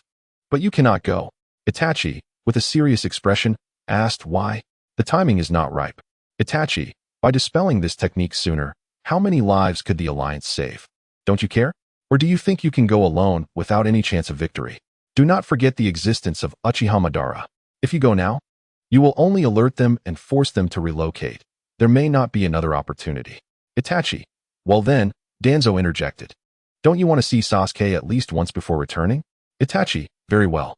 Indeed, mentioning Sasuke makes Itachi seem human. Danzo mused to himself. He then spoke. Let me take you to a wonderful place. Nagato quietly murmured. Isn't it just the starting ball space? If I say one more word, I might send you back. As the three entered the starting ball space, they saw a donkey and a unicorn slumped on the ground, with one of them clutching a large wine jar. The little donkey was shaking its head and singing, We're good friends. Let us drink together. You have a cup. I'll take a sip. Itachi, the little donkey has become a ninja beast. Have I been dead for so long? The little donkey shouted. Who dares to speak ill of your grandfather, donkey from behind? Humph. After a few days of freedom, you forget who you are. The little donkey quickly shook its head, trying to regain consciousness. Ha. What brings you here today? Is it that you miss little donkey too much? I miss you as well. Go away. All right then. By the way, where's Conan? Oh, you mean Lady Conan? If you dare to call out randomly again, I'll cook you alive. Lady Conan said she went for a stroll in a distant place. Off you go. Sure thing. The little donkey walked away happily, thinking to itself, as long as I'm not eaten, everything is fine. The unicorn, upon seeing the little donkey with the large wine jar, scampered away on its hind legs. And it quickly got up, wobbling after it, making a ruckus with its cries. Nagato, however, was utterly bewildered, wondering how the once noble and proud unicorn had come to this state. Itachi, you wander around for a bit. I have something to discuss privately with Nagato. Itachi, all right. He then stepped away. Bang. Nagato, bewildered, covered his backside and shouted angrily, Why did you kick me again? Danzo utilized a secret sound technique to transmit directly into Nagato's ear. You caused this, didn't you? Nagato also employed the sound technique, saying, Brother, you truly misunderstand me. It was merely a beginner's gift, and I only added a few lines as a joke. Bang. Nagato, why are you still kicking me? The punishment measures from Sanha are also your doing, right? Nagato, brother, the original punishment was meant to be fatal. I used my authority to change it for you. Is that so? I suppose you still have a bit of conscience, not forgetting your brother. Nagato wore a proud expression, of course. Bang. Nagato, why are you still kicking me? The 1,000-year kill mission was issued by you, right? Nagato looked aggrieved. Brother, that was the simplest mission. I handpicked it. At least you were perceptive. Now, tell me what really happened. Nagato, if I were to explain, it would take a while. Cut the nonsense and make it brief. Nagato, all right then. Clap, clap, clap. Huang Fei, While controlling the hero, Nagato on the computer screen spoke into the microphone. Brother, prepare your skills for the next wave of ultimate Kage. Qin Han, don't worry, little brother. I've already figured out Danzo's skills. Sounds erupted. Huang Fei, brother. They are coming. Qin Han, understood. Huang Fei, brother, quickly use the different heavenly gods. Connect it with my super divine Artinge, and we can win in one wave. Just then, the screen suddenly froze, and a green dialogue box appeared that was unsettlingly vivid. Huang Fei read the words aloud. Do you wish to acquire Nagato's abilities? Damn it. Clap. Clap. Huang Fei anxiously pressed the keys on the keyboard, but nothing responded. Hey, brother, are you still there? Can you hear me? Damn it. Have I watched too many movies recently? Or has my computer caught a virus? Brother, you must hold on. I'll reconnect. Restarting the computer yielded no response. Frustrated yet helpless, Huang Fei looked back at the dialogue box. Why is there no option to close the dialogue box? He then glanced at the two options below, yes and definitely, exclaiming, what difference does it make? Nagato. And thus, I arrived in the world of Naruto. And then? Danzo inquired. Nagato. When I opened my eyes and saw Conan in a black trench coat adorned with red clouds, I knew I had crossed over. My first thought was that I would be the protagonist of this world, doing as I pleased in Naruto. Chapter 56. The truth. Danzo interrupted. Get to the point. Nagato. Upon regaining my senses, I discovered Naruto standing nearby, looking guilty. Nagato. Then I realized I was gaunt and frail, my hair completely white, and devoid of any vitality within. It turned out I had exhausted my life force to perform the outer path reanimation technique. Danzo. So. Nagato. So. The moment I arrived in the Naruto world, before I could say a word, I died. I hadn't fulfilled my ambitions. Hadn't conversed about life with my kawaii sister, nor experienced the power of chakra, and yet, damn it, this is not being a protagonist. I am merely a scapegoat. A sacrificial pawn. The hatred I felt at that moment. Let's skip the rest. What happened next? Danzo interrupted again. Nagato. I don't know how long my consciousness drifted in darkness, but just as I was about to dissipate, a voice resonated with authority, commanding respect. He has arrived. I apologize. Due to some special circumstances, the timeline has gone awry, leading to the current situation. To compensate you, you may make a request, and I shall do my utmost to fulfill it. Huang Fei, can you bring me back to life? I'm afraid not. I must adhere to specific guidelines. Huang Fei, then can you send me back to my original world? Regrettably, upon entering this world, you have formed a bond here. Until that bond is resolved, you cannot return. Huang Fei, neither of those options will do. I refuse to die. Within my authority. The greatest concession I can offer is to allow you to become a lesser being. Huang Fei, what did you just say? I couldn't comprehend it. Knowing too much can indeed be a burden. To put it simply, in this world, you may transform into a limited system that will actively seek another traveler. Huang Fei, will I still have a chance of revival? There is a possibility. This world possesses a revival skill. It will depend on your capabilities. Huang Fei, all right. Transforming into a system doesn't sound too bad. Nagato. Thus, I became the embodiment of the system, initially believing I would soar like a cow flying a plane. However, I soon realized the limitations were numerous. Even so, I endured. Just as I was ready to showcase my abilities and achieve great things, I discovered I had been deceived once again. I needed to remain in a dark void, devoid of sunlight, stars, or any material substance, waiting until I could descend into the host's body to exercise my powers. I don't know how long I stayed in that darkness. Time held no meaning. Until a mysterious voice rang out. Attention! A suitable host has been found and will soon descend. Please prepare. Huang Fei, have they finally found one? I don't care who the protagonist is. I will make sure to eliminate him. I will become the villain system. Humph. Danzo scoffed. So I am that protagonist. Nagato. Haha. When I learned that the host was you, I cannot express how delighted I was. Danzo. Delighted to the point of losing yourself. Are you planning to mess with me? Nagato. No. It was merely a moment of envy that prompted me to toy with you by altering the system. I never expected I would become so shameless, to kneel, to weep, to slap Danzo in the face, ominously. Nagato. No, brother, really not. I didn't mean it. It's all right, truly no problem. You pitiful child, you have met your demise twice, and I see no reason to hold it against you. Danzo smiled and said, continue. Nagato. Thus, within my capabilities, I assign the simplest of tasks while bestowing the greatest rewards. My hope is for your strength to swiftly ascend. Until the day you can resurrect me. Have you not considered revealing your identity to me? Nagato, that is not permissible. As a system, all information pertaining to myself must remain concealed. Should the host deduce the true identity of the system, both the host and the system would face annihilation. Danzo inquired, perplexed, and why is that?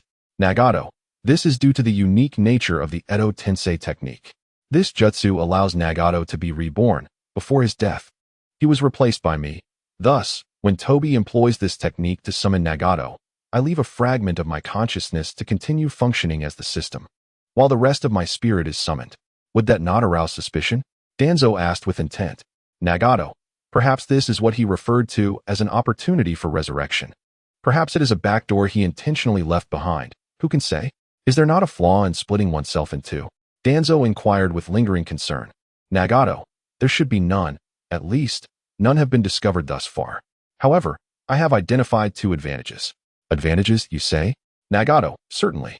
Previously, tasks were assigned based on your itinerary and certain rules, with rewards that I deemed optimal.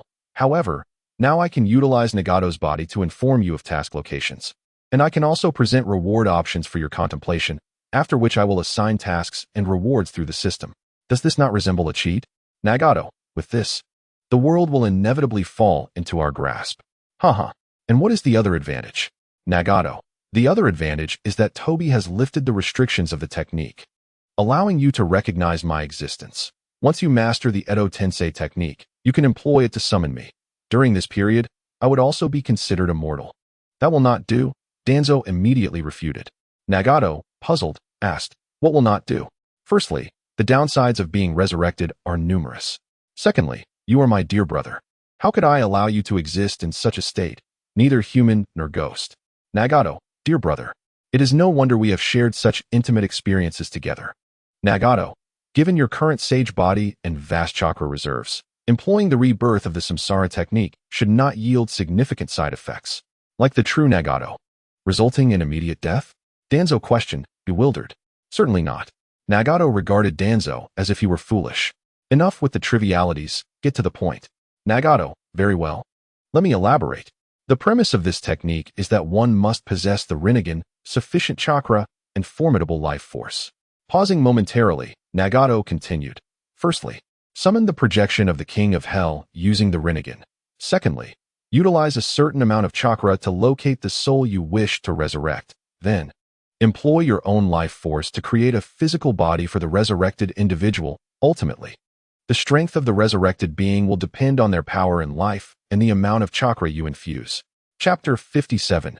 Unbelievable. Subsequently, Nagato added, the challenge of this technique lies in life force. For an ordinary person's body, using this technique would result in a one-to-one exchange. So that is how it is. With my current sage body, resurrecting 10 or 8 should pose no problem, right? Nagato contemplated before responding. There should be no issues. Therefore, your current situation is that you cannot perform this technique, correct? Nagato affirmed, indeed. Very well, I suppose I was overthinking it. Nagato, what is it? I recall that in the original plot, Toby intended to use your body to capture the Jinchuriki of the 8 tails and 9 tails. Nagato lamented, are you not a fan of Hokage? I truly do not understand why you were chosen. What kind of fan am I? I have only seen it once or twice. Enough with the trivialities, get to the point. Nagato, Toby's plan is quite simple. He intends to use this body to eliminate the Jinchuriki, extract their souls, and place them within the projection of the King of Hell. Then, he will summon Nagato beside them and utilize Nagato's ability from the Hell Path to reconstitute the souls and bodies without employing the Outer Path rebirth technique at all. Do you understand now? So that is how it is. Therefore, I must strive to master the Outer Path rebirth technique soon and completely resurrect you at that time. We shall gallop through the entire world of Hokage as brothers. Nagato, indeed. Nagato, is that you? A distant Konan called out, her voice trembling slightly. Konan, it is I. Nagato replied with a smile. He then opened his arms, preparing for an enthusiastic embrace. Do not forget, she is my woman, Danzo quietly reminded. Ahem. I got a bit carried away. The outstretched arms quickly transformed into a hug around his chest. After a moment of scrutiny, Konan asked, have you been resurrected by Toby? Yes, But Danzo has lifted the restrictions, Nagato replied. Seeing Conan's eyes glistening with tears, many words unspoken, Danzo timely interjected. Conan, you and Nagato should catch up. I will escort Naruto back. Conan, go ahead. Meanwhile, Nagato exchanged knowing glances with Danzo, signaling that he would not take action. Konoha, underground command room. Moonlight, Lord. You have returned. The weapons you specifically requested have been completed. Accepting the scroll, Danzo casually tossed Naruto to Moonlight, instructing him to continue his training. Very well.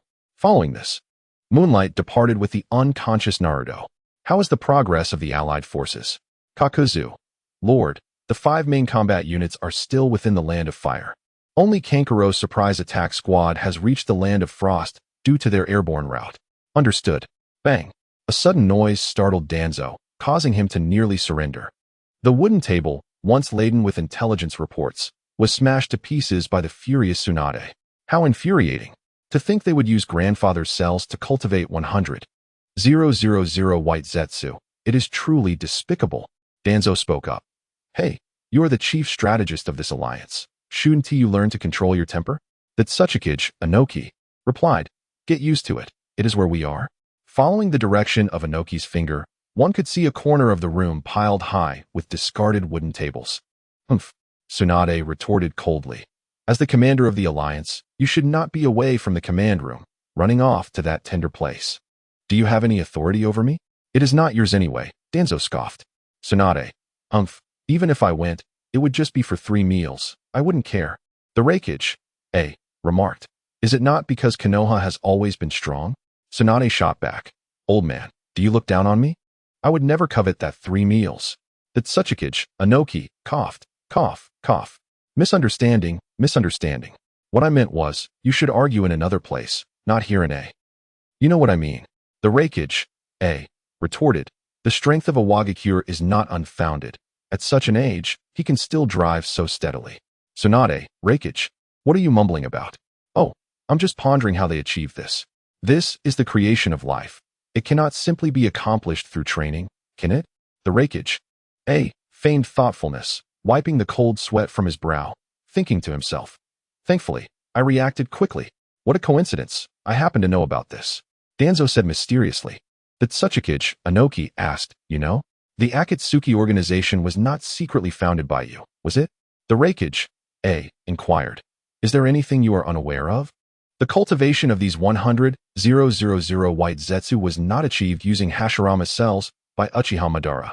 Danzo assured Tsunade with certainty. Tsunade, is that true? Then how was it accomplished?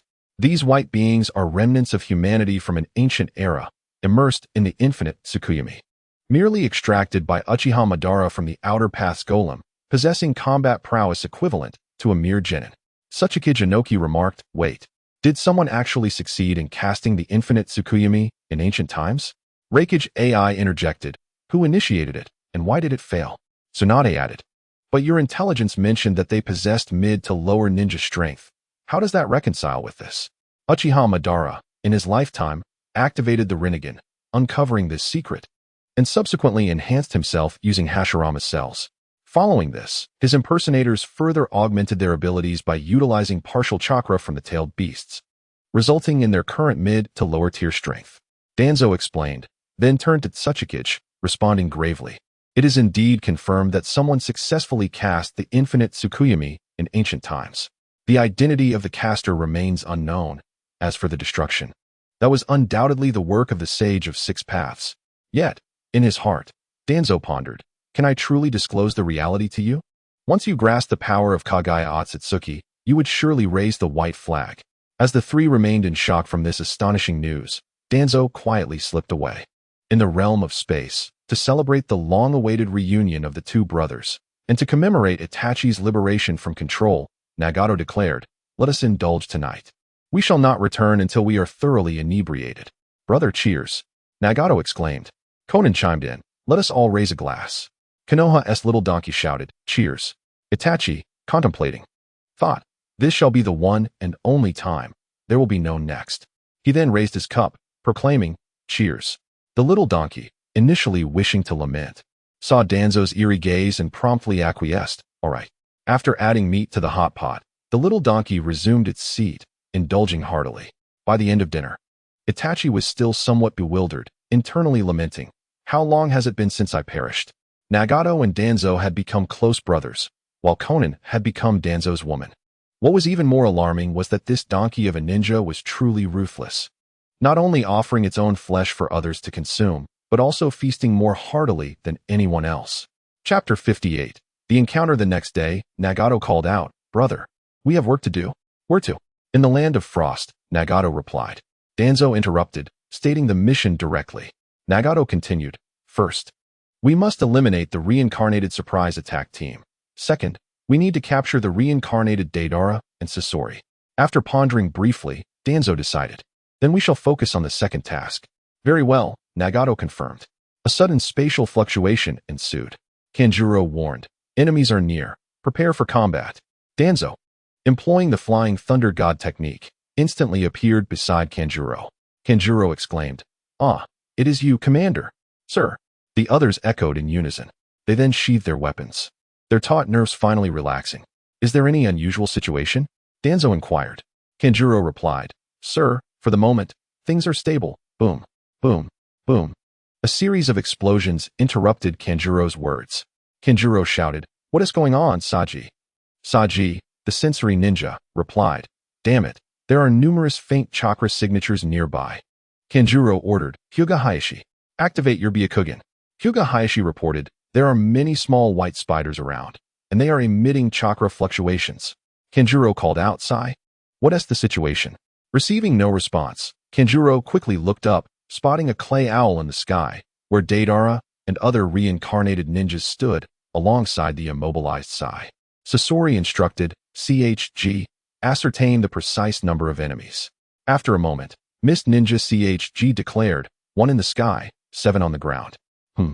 There's a spatial fluctuation. Their chakra is circulating rapidly. They must be our own," Sasori remarked. A brief moment of relaxation after heightened tension is the most opportune time for an attack. Deidara added, "No need for your lecturing. I know what to do." Suddenly, dozens of clay spiders sprouted from Deidara's palms, swiftly advancing towards Kanjuro's encampment. Deidara proclaimed, "Next, we shall eliminate the reconnaissance ninja in the sky." He crafted 2 flying white owls from clay, with Sasori and Shin riding one, while Mist Ninja CHG accompanied Deidara on the other. Deidara shouted, "Go!" Boom, boom, boom. Deidara detonated the clay spiders, the explosion successfully drawing Sai's attention. Seizing the moment, Deidara directed the owl to swiftly soar above Sai. Sasori declared, "Now, it's my turn to showcase my art." He manipulated Shin's movements with chakra threads, leaping down onto the ink bird conjured by Sai's jutsu. Realizing an unusual presence behind him, Sai quickly hurled 2 shurikens in defense. He swiftly pivoted, drawing his short sword, readying for combat. Clang, clang. The 2 shurikens, hurled at high speed, were effortlessly deflected by Shin's short sword. "Shin, brother!" Sai exclaimed, stunned and shocked. "Run, quickly, brother!" Shin urged, feigning concern while his body was controlled by Sasori, stepping behind Sai and locking him in place with both arms. Deidara proclaimed, "Now, it is time to experience the beauty of art." 318. Kanjuro exclaimed, just as the Lord arrived. How infuriating. At that moment, a puppet made from Deidara's explosive clay plummeted from the sky, rapidly expanding as it descended. Saji shouted, "That puppet was made from Deidara's explosive clay." Kanjuro yelled, "Reversal, hurry." Understanding the urgency, Reversal immediately activated his jutsu, Earth-style, ground quake. Deidara shouted, "Go!" The thunderous explosion was accompanied by fierce winds and billowing black smoke. Deidara declared, "This is art. It shall be obliterated." Sasori instructed, "CHG, sense." After a moment, CHG reported, "They are still alive." As the smoke cleared, a vast section of the ground was missing, revealing that Reversal had utilized his jutsu to lower the land within the camp by several dozen meters, completely evading the clay explosion. Kanjuro warned, "Prepare for the next wave of attack." Just then, 2 figures leaped from the ground. Omoi exclaimed, "Is this what war is?" Not even a moment to think. He unsheathed his katana, charging toward the figures. As the figures landed from the shadows of the trees, Omoi's attack reached them. Cloud flow, Tri-moon slash. The 2 figures swiftly retreated from the shadows, and the crowd realized who they were. Hyuga Hayashi exclaimed, "That is Sai?" Saji added, The other is a reincarnated ninja under control. Sai, shouted Shin. I never expected to see you again, Sai replied. At that moment, Deidara descended upon a clay owl. I haven't taken this fellow's life. Kenjuro exclaimed in anger. You scoundrel. Deidara taunted. So what will you do now? Kenjuro retorted. Such despicable tactics. Saji growled. We will never forgive you. Kenjuro shouted. Sasori, I know you are there. Show yourself. Deidara remarked. Truly a master of puppetry. Kenjuro stated. You are part of the surprise attack team, correct? Deidara affirmed. Indeed. Yet only the victorious shall dictate the course of this war. Kenjuro declared. Then we shall surely emerge victorious. Deidara countered. Is that so? But with our immortality, how do you plan to win? Omoi retorted. If you die, you shall go where you belong. He leaped into action, attacking Deidara. Kenjuro commanded. Reversal, Hyuga Hayashi, attack together. On the ground, Sasori manipulated Sai and Shin to launch a surprise assault from behind Omoi. Cloud flow slash. Omoi executed a deceptive maneuver with his katana, slashing at Deidara in front of him, then swiftly turning to strike above the grounded Shin and Sai. With a sharp sound, the chakra threads controlling Shin and Sai snapped. Found it. Kankura muttered to himself, quickly extending his chakra threads to connect with Scorpion's. He then yanked forcefully, dragging Scorpion, who had been hiding on the ground, out into the open. Ippan rise. He commanded. The earth began to shift as Ippan infused chakra into the ground, causing the floor to rise rapidly until it regained its original form. Bang! Bang! Caught off guard, both Scorpion and the still-grounded Deidara collided with the earth. Chapter 59. Pain vs. Deidara. Beep. Art is not explosions or puppets. A mission is now issued to capture the reincarnated Deidara and Scorpion. Art is a family that must remain whole. Well, it's my turn to step in, proclaimed Danzo, who had not intervened until now. You all fall back. Kankura replied, Lord, we can handle it. I have witnessed your performance. For a hastily formed team, you've done remarkably well, Danzo praised. He then added, now, it's time for me to stretch my muscles. Yes, my lord, Kankura acknowledged. Deidara leaped back onto his clay owl. Hey, you little brat. Do you look down on my art? Humph. Hinata Hayashi interjected. Lord, Shin still has explosive clay inside him. I see. Continue to scout the enemy. I will handle things here, Kankura instructed. Yes, my lord. Let us move. Sai protested, but brother Shin, this is war. Follow orders and move. Kankura commanded. Understood. Kankura ordered. Sai, Omoi, and Zaiji, you continue aerial reconnaissance. The rest follow me on the ground. Signal immediately upon discovering the enemy. Yes. Watching the others depart, Danzo smirked. I'll take care of things soon. Deidara taunted. Are you afraid? If the ninja alliance is filled with cowards like you might as well surrender. Humph. With a cold laugh, Danzo reappeared in his original spot, now accompanied by another individual. Brother, why don't you join in on the fun? Experience the thrill of ninjutsu. Nagato replied, haha, of course. Scorpion interjected. Are you also a reincarnated ninja? Why are you not under Tobi's control, and why do you possess the Rinnegan? Nagato responded. You must be Scorpion of the Red Sand. Scorpion confirmed, indeed. Nagato pointed at Deidara. Hey, the one with the dyed yellow hair, is that you? Deidara retorted, Baka. Scorpion demanded, who exactly are you? Nagato teased, guess. Quit posturing and start fighting. Danzo urged. Nagato replied, brother, can't you understand the feeling of just gaining power and wanting to show off? This is the world of fire. You have no idea how much I've anticipated this. Enough chatter, or I will attack. Danzo said sternly, then communicated silently, stop rambling. We are not invincible yet. Hurry up. Nagato replied telepathically, listen to me. Deidara shouted, damn it. How dare you ignore a great artist? Die. He forcefully tossed his palm, sending a clay bird flying toward Nagato. Shinra Tensei. Deidara shouted, huh? However, the exploded clay bird was repelled by a powerful repulsion, crashing onto the clay owl's head. Deidara, seated atop the clay owl, was forced into a self-detonation, and nearby Scorpion and Shin also suffered the same fate, shattered into fragments. Nagato exclaimed, brother, this is the power of ninjutsu. Experiencing it firsthand feels exhilarating. I want to fight 10 of them. Danzo scoffed, look at you, such a failure. Want to fight 100? Ha. Moments later, the three regained their forms. Deidara fumed, damn it. Shinra Tensei. Nagato unleashed ninjutsu again, forcibly drawing the cursing Deidara closer, then seized him by the neck. Hee. With a cold grin, Nagato sprouted a mechanical arm from his shoulder, transforming it into a cannon, gathering chakra, and then unleashing a powerful laser attack toward Deidara's head. After a brief moment, Deidara reformed. Curse you. I will self-destruct. Nagato beamed with delight. Having infinite chakra feels amazing. Scorpion queried, who are you? Why do you possess the same abilities as Pain? Nagato scoffed, humph. Pain is merely my avatar. Guess who I am? Inwardly, Danzo scoffed. Same clan, same flaw, talking nonsense seriously, simply put, boasting. Shinra Tensei. While standing beside Nagato, Deidara desperately consumed clay, but before he could self-detonate, he shattered once again. Scorpion exclaimed, you are Pain's true form. Nagato replied, what, don't believe it? Scorpion remarked, I've suspected you all along. What normal person would insert so many black rods into themselves? Nagato retorted, what a joke. Is there anyone normal in the Akatsuki? Just look at you, completely transforming into a puppet, and you dare criticize me? He then pointed at Deidara, who had just reformed. And look at this. How many mouths does he have on himself? He.S. just a man. If he were a woman, good heavens, how much would he earn in a night? Cough, cough, cough. Be serious, Danzo interjected. Hee.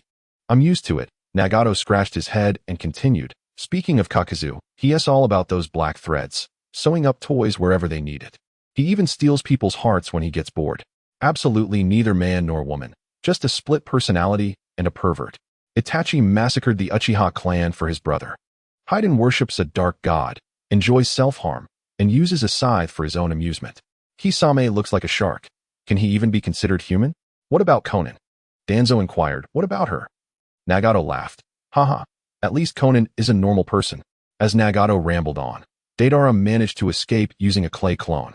He then created 2 giant dragons from clay, leaping onto them and soaring into the sky. Scorpion, stop talking to him.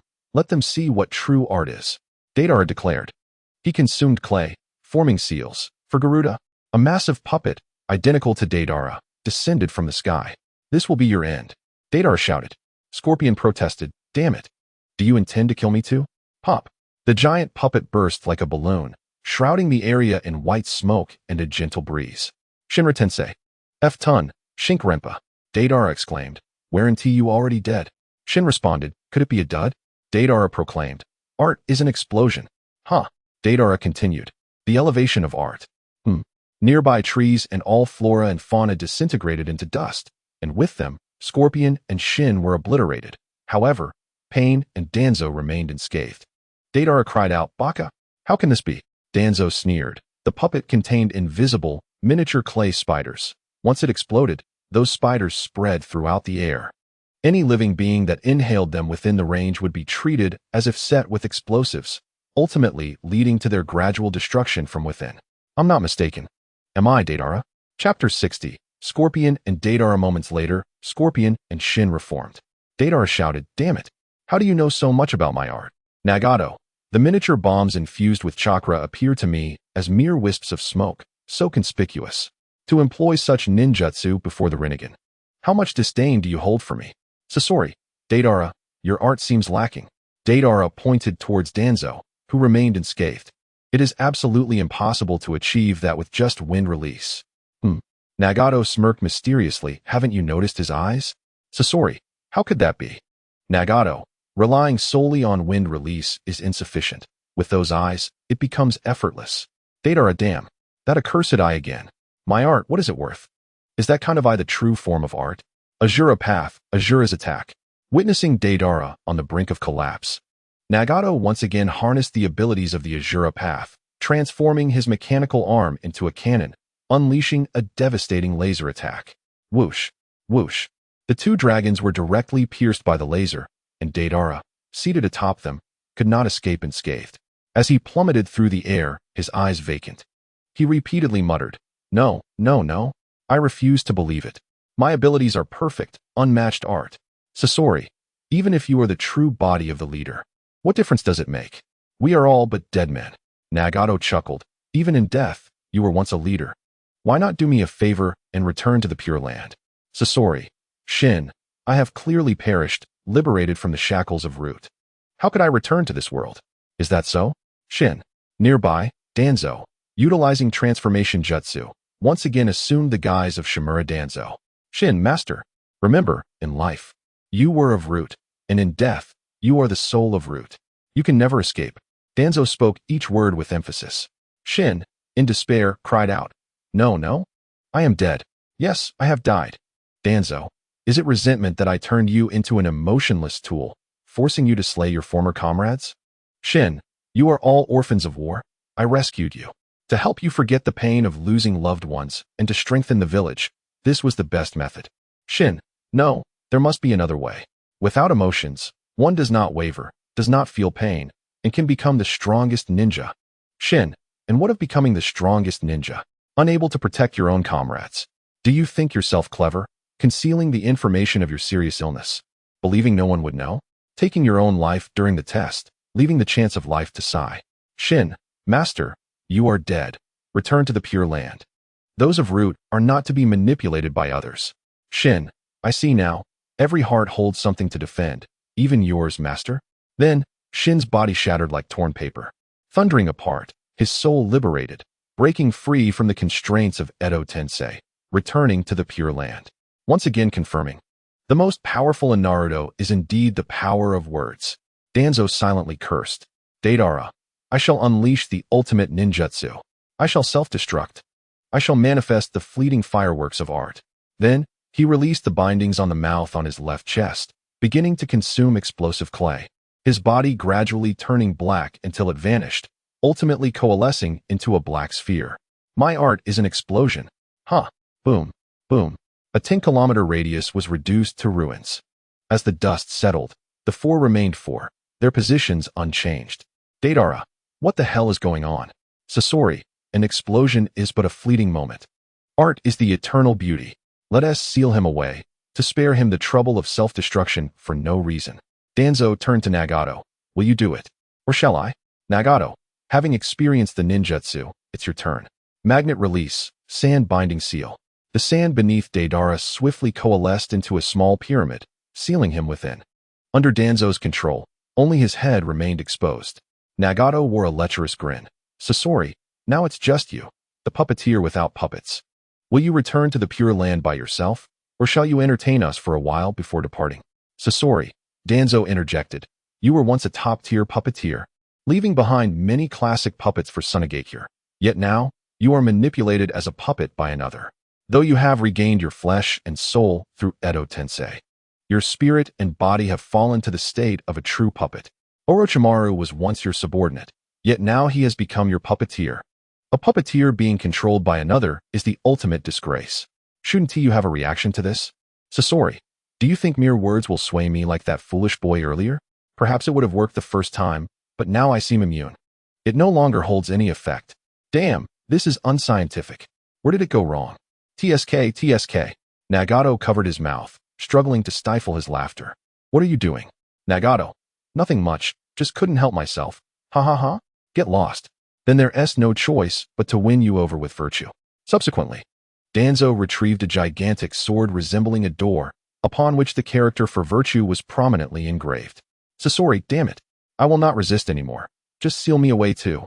Magnet release, sand binding seal. Following the same method, Danzo found a companion for Deidara.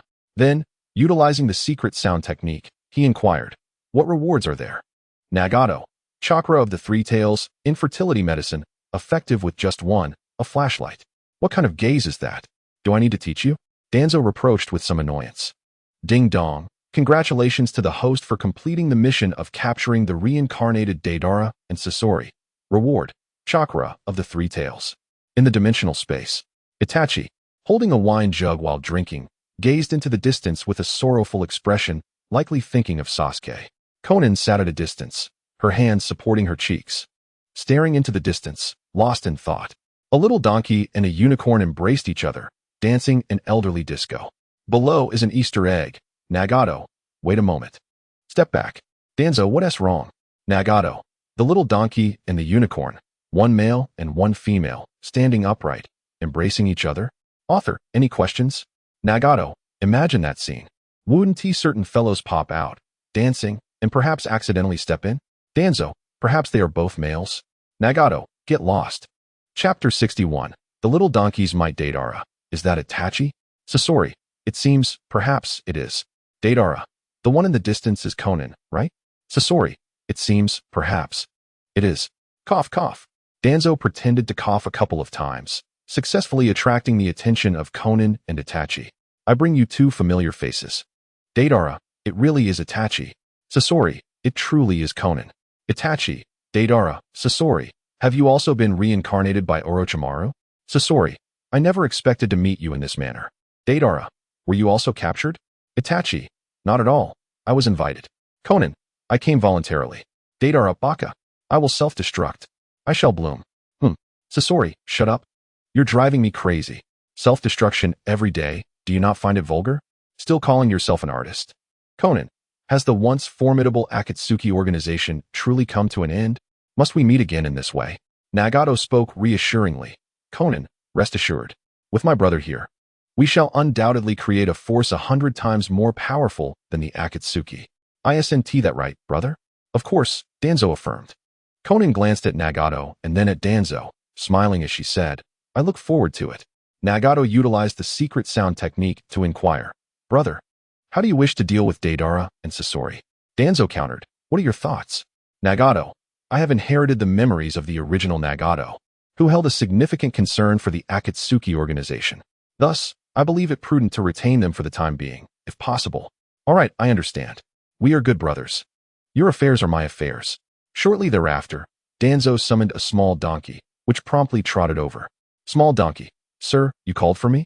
From now on, these two will be under your watch. Should anything go awry, I will cook you alive. Small donkey, rest assured, sir, I will ensure they are well trained. Deidara, how dare you insult a great artist? I will explode. I will self-destruct.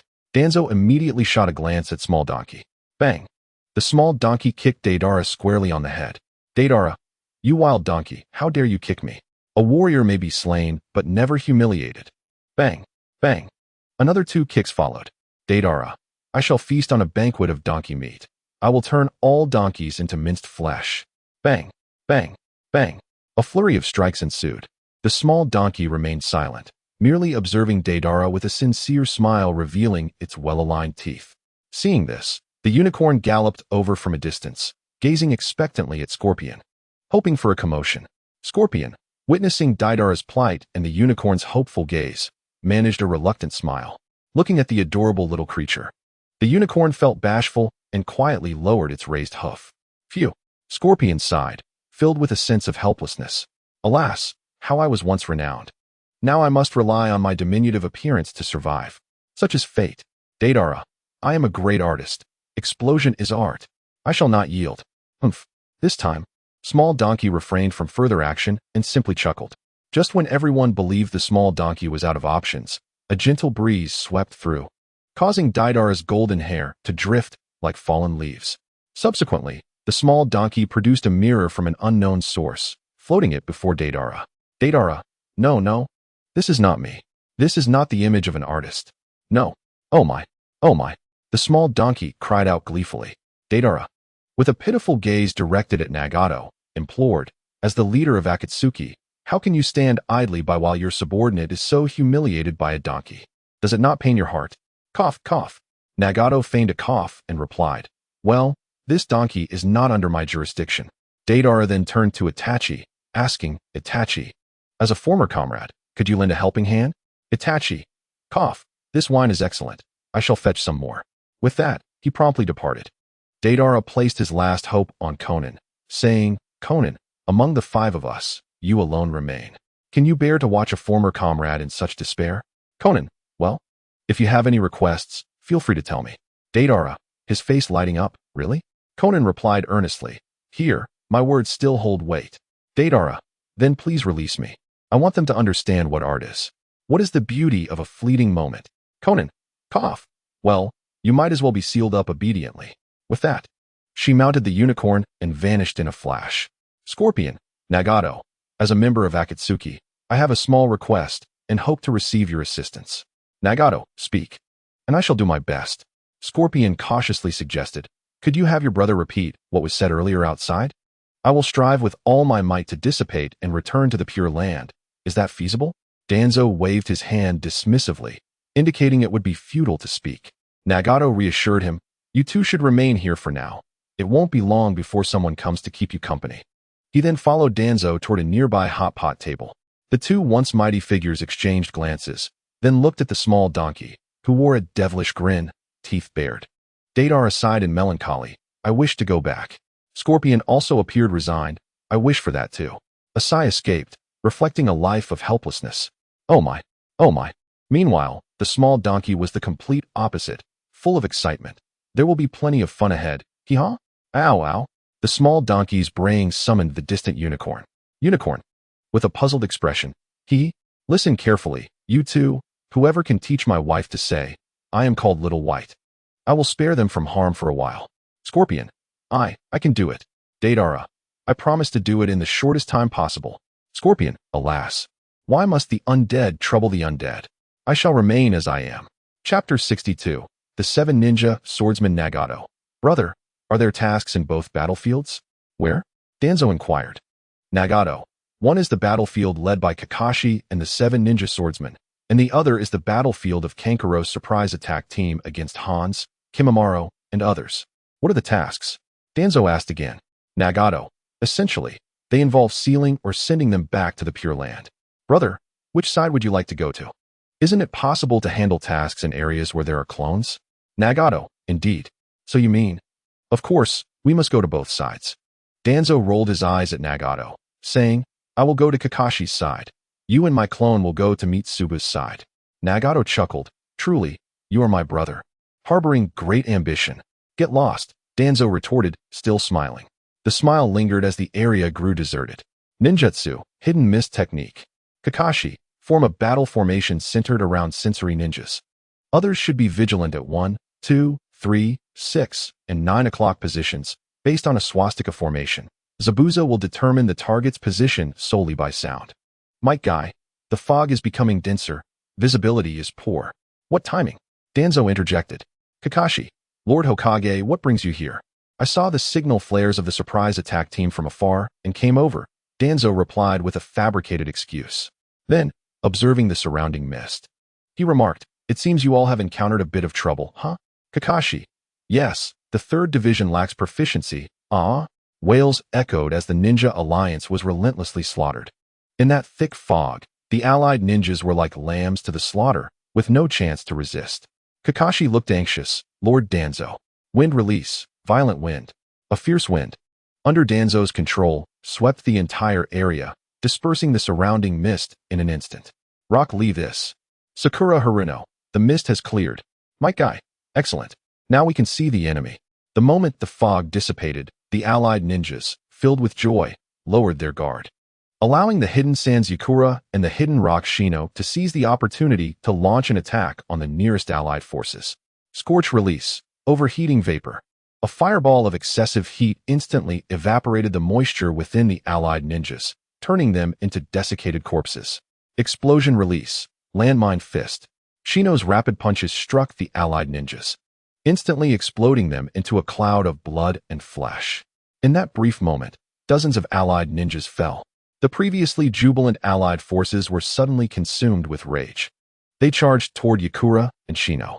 In the shadows, Kabuto, noticing that Zabuza and others' assassination attempts had been thwarted, grinned sinisterly. "Since that's the case, let us fight openly." Under Kabuto's manipulation, Shino and Yakura swiftly retreated, then spread their arms wide, striking the ground. Summoning technique. 6 coffins erupted from the earth, and from them emerged 6 deceased ninjas. Ninja Allied Forces A. Behold, the former members of the 7 Ninja Swordsmen of the Mist have gathered. The first wielder of the Great Blade, Samahata, is Suigetsu. The first user of the Long Sword, S10, is Kurai. The first owner of the Dull Blade, Kage, is T-Saka. The first wielder of the Explosive Blade, Baikut, is Nashi. The second user of the Lightning Blade, Rake, is Ringo. The second wielder of the Decapitating Blade, Zabuza, is Momochi. And the second user of the Twin Blades, Kage, is H-Zuki. Ninja Allied Forces B. Each of the 7 ninja swordsmen throughout history possesses extraordinary strength. This is troubling. As the Allied forces, driven by the death of a comrade, charged toward the enemy, they instinctively halted. Their expressions tense upon seeing the resurrected 7 ninja swordsmen. Humph. Kakashi's cold grunt immediately drew the attention of the allied forces. Remember, once you step onto the battlefield, be prepared for death. Without the resolve to face death, how can one hope to achieve victory in war? Yes, with Lord Kakashi here, victory is assured. Except for Zabuza, who wields a great sword. The others are unarmed. This means their strength is halved, so there is no need for fear. Let us charge together. In an instant, fire, lightning, water, and earth, various offensive ninjutsu, along with shurikens and kunai, were unleashed upon the seven. A torrent of attacks swiftly engulfed them. When the dust from the onslaught settled, the allied ninja beheld the resurrected 7 ninja swordsmen standing unscathed. Ninja allied forces A. Their recovery is astonishing. We cannot seal them in time. Facing such immortal foes, especially the 7 ninja swordsmen, do we stand any chance of victory? A tense and panicked atmosphere spread among the allied forces. Humph, you 3rd Division have disappointed me. The crowd turned to see, standing beside Kakashi, the commanding officer, Danzo, had appeared. It is Lord Danzo. Commander, just a group of deceased ninja swordsmen, and you all tremble in fear. What will you do when confronted with a stronger enemy? Sit and await your demise. Meanwhile, Taijutsu Mangetsu unfurled a scroll, which prominently sealed the long, dull, explosive, and lightning blades. Bang, bang, bang. After a puff of white smoke, the 4 great swords fell into the hands of their users. Think of your loved ones. Consider the consequences of defeat in war. What reason do you have to fear? Is retreat even an option? Remember, as Danzo passionately delivered his speech, the 7 began their assault. Ninja allied forces be interrupted. Lord, they are attacking. Then stop dawdling and retaliate. Danzo commanded. Rock Lee, you deal with the scorch release. Might Guy, confront the explosion release. Kakashi, engage your old acquaintance Zabuza. The rest of you, form teams to handle the remaining enemies. Yes. The crowd responded in unison, then charged toward their designated foes. Ding. The 7 ninja swordsmen are in position, now issuing orders. All stay behind. Since they have emerged, none shall escape. Well then, I must choose an opponent to spar with. Otherwise, it would be unfair. Danzo muttered to himself while surveying the battlefield. And after a moment, he finally spotted a suitable target.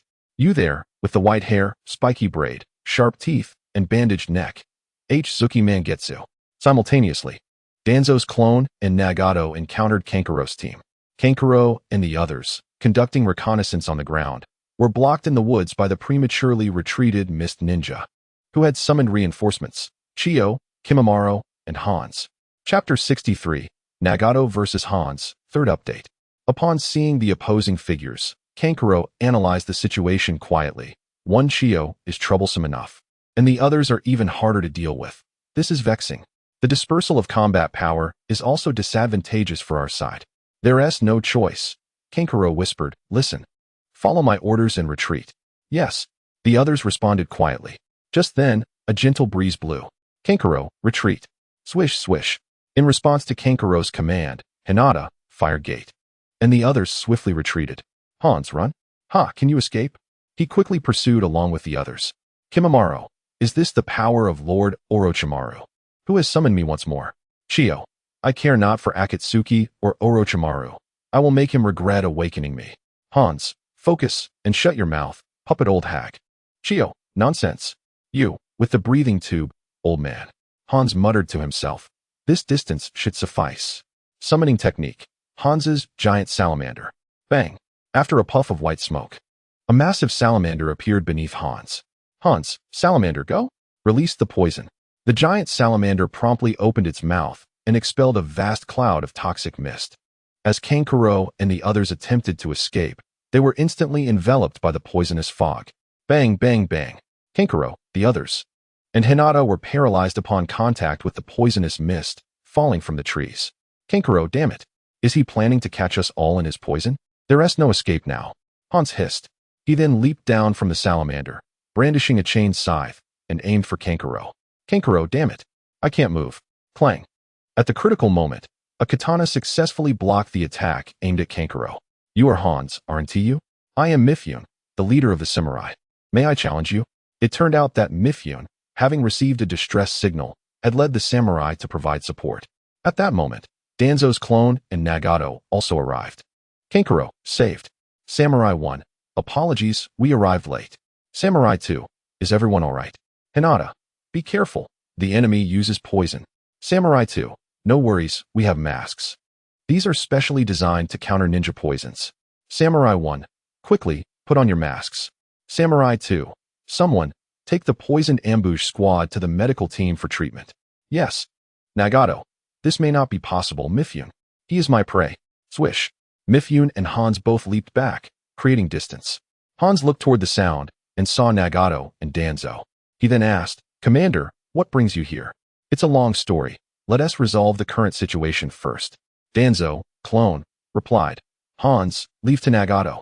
I will handle Kimimaro, and you deal with the puppet master Chio. Mifune, understood. Ding. The presence of Kimimaro detected, now issuing orders. Dance, youth. While you're young, let us dance together. The others fell back. This is not your battlefield. Danzo, clone, commanded the samurai. Yes. The samurai promptly retreated. Hans, do you remember me? Nagato said with a mysterious smile. Hans, those eyes, you are Nagato. It's good that you remember. Nagato nodded in satisfaction. Will you surrender, or shall I take action? Hans, boy, do not think that because you defeated me in life, you can speak to me so arrogantly. Times have changed. I am now an immortal being. No longer fearing your eyes. Haha. Nagato sneered coldly, then extended his palm. Universal pull. A powerful gravitational force instantly enveloped Hans. Yet Hans, unfazed, mocked.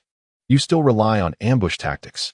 As he taunted, he released his scythe, propelled by the immense pull toward Nagato. Nagato deftly tilted his head, perfectly evading the incoming scythe. Old man, is that all you've got? Water release, water bullet. At the moment when the scythe was thrown, Hanzo had already begun to form hand seals. He directed his fingers towards Nagato, launching a water iron cannon that shot forth like a bullet. Nagato immediately dodged, relinquishing his gravitational pull on Hanzo. Following this, he leaped backward and executed a ninjutsu, Azura Path 5. However, sensing a fierce wind behind him, Nagato quickly abandoned the technique. It was Hanzo who had manipulated the scythe's trajectory with chains, launching another attack at Nagato. Upon noticing this, Nagato swiftly retreated until he reached the limits of the chain's reach, while Hanzo retracted the scythe to continue his assault. Observing the distance between the two combatants, Danzo, a clone, glanced towards Kimimaro and Chio, indicating that it was now their turn to intervene. With a renewed distance, Nagato unleashed another ninjutsu, Azura Path finger missiles. From his shoulders sprouted a mechanical arm, which detached at the wrist, releasing a barrage of missiles aimed directly at Hanzo. In response, Hanzo swiftly formed hand seals, water release, water flow wall. A towering wall of water materialized before him. Boom, boom, boom. The massive water wall was obliterated by the missiles, turning into a misty spray. As the smoke cleared, both Hanzo and the salamander had vanished, concealing themselves in the shadows. This was a clever ploy to initiate a surprise attack. Truly, Hanzo, revered as a demigod, displays remarkable combat experience. Nagato praised. Then, scanning the surroundings, he found no one. He looked up at the sky, and still, no one was in sight. Just then, the salamander emerged from the ground beneath Nagato, wide-mouthed, instantly swallowing him up to his waist. The salamander closed its jaws, preparing to bite down on Nagato's torso. Deva Path, Shinra Tensei. A powerful repulsive force erupted from Nagato's center. Bang! The salamander transformed into white smoke and retreated. Boom! The ground beneath Nagato was compressed into a semicircular pit by the force of the repulsion. While Nagato concentrated on countering the salamander's ambush, Hanzo descended from above. With a flash of his sword, Hanzo, wielding a poisoned scythe, aimed to cleave Nagato in two.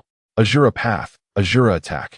Mechanical arms sprouted from Nagato's shoulders, with one swiftly slicing open its wrist, unleashing multiple wires that ensnared Hanzo and his scythe just as he charged forward. Chapter 64. The God and the Demigod. From the moment the salamander launched its assault, I anticipated you would strike during the gap of my ninjutsu. Everything has been part of my plan. Hanzo, you have grown old. While Nagato scoffed, the other mechanical arm transformed into a cannon, channeling gathered chakra aimed at Hanzo. Sayonara. Boom. Hanzo's head was pierced by the laser cannon. Human realm. Bang. The slain Hanzo transformed into a wisp of white smoke. Nagato exclaimed in frustration, damn it. It was a clone. Meanwhile, beneath the pit, Hanzo had already formed the hand seals for the body flicker technique with one hand, and as the clone was dispelled, he launched a surprise attack. With a flash of his sword, upon realizing it was a clone, Nagato utilized the repulsive force of the Deva path to ascend into the sky, but he was too late. Slice. The scythe cleaved through the lower part of Nagato's leg. A double feint, how infuriating. Nagato lamented, old age is a thief. That old man still possesses some skill. I was careless.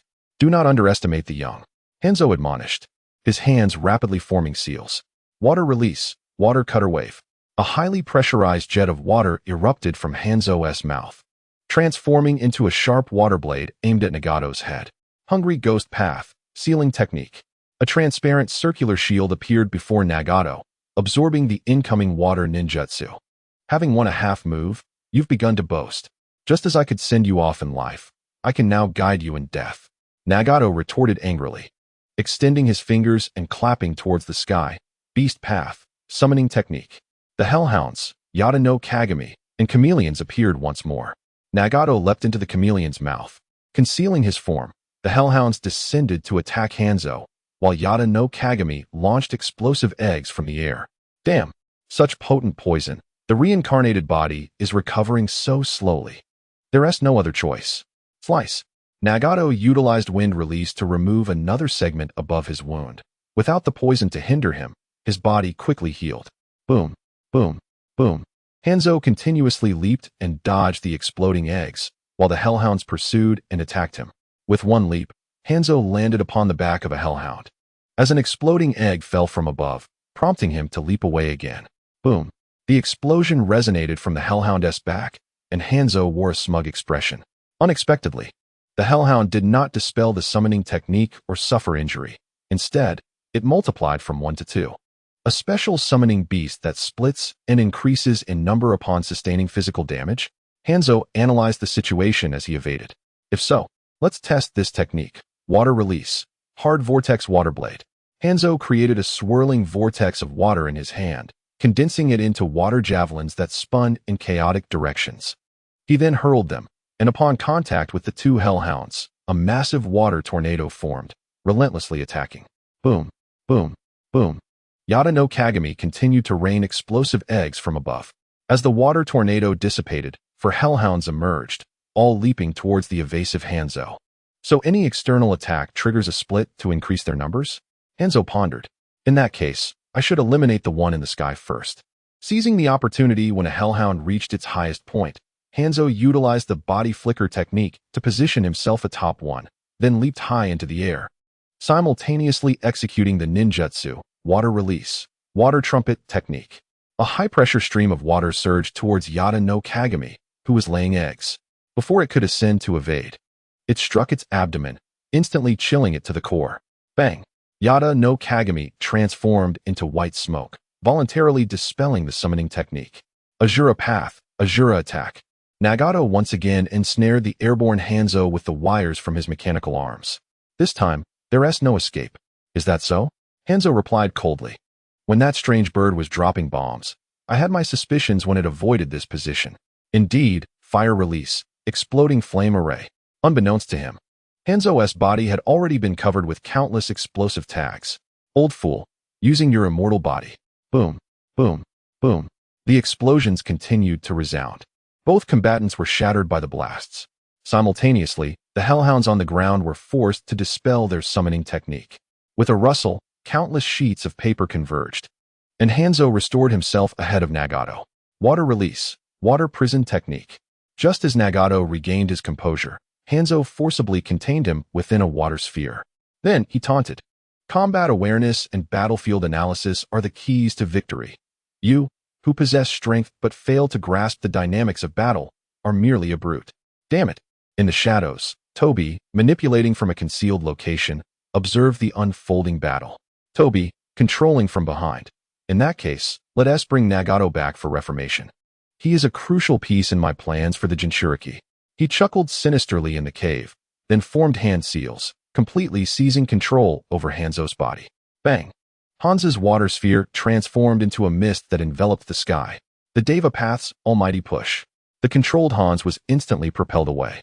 Just as Du had completely seized control over Hansa's movements through his technique, a moment of sluggishness emerged. The delay in Hansa's body caused the chakra flowing into the water sphere to create intervals. While ordinary individuals would remain oblivious, to the Rinnegan, it was a glaring flaw. Du exclaimed in frustration, "Damn it! Is this another defect of the technique?"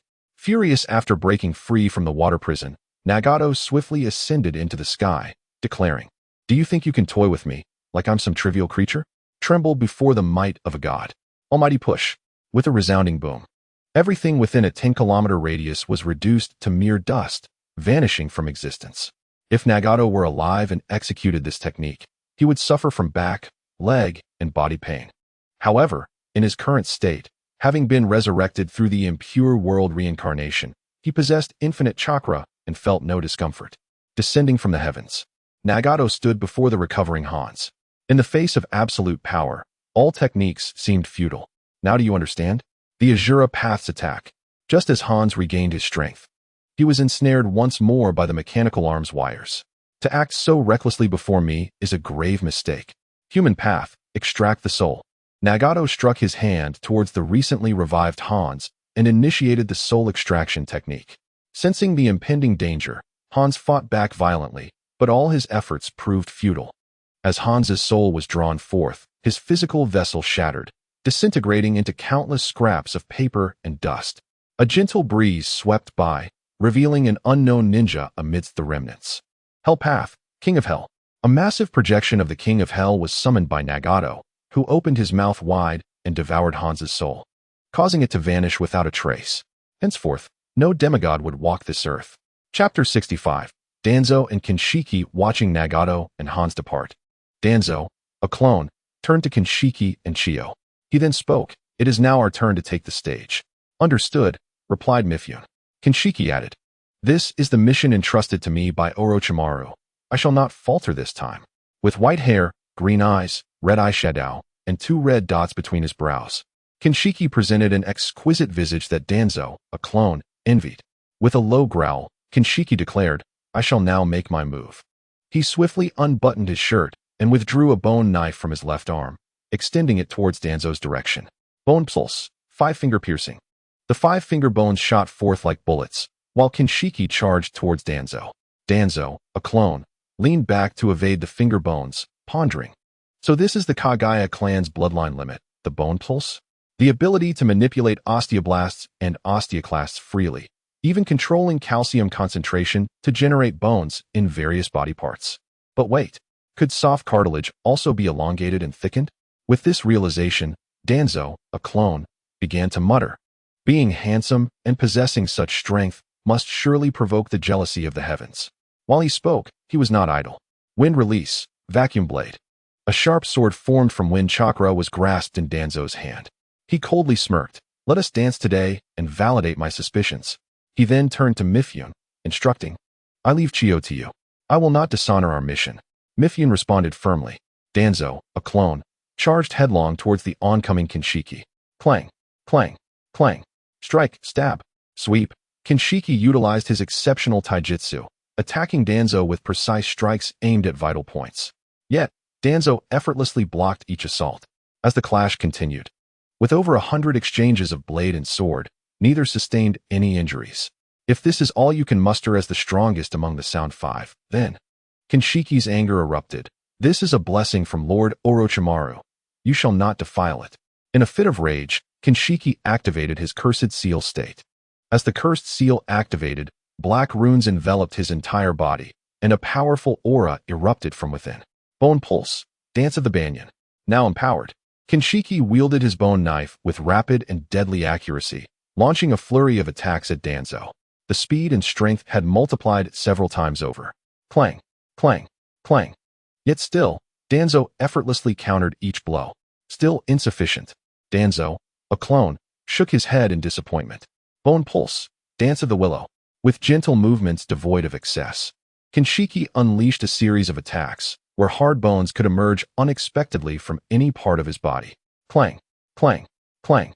After a relentless barrage of strikes, Danzo, a clone, began to take the fight seriously against Kinshiki's close combat.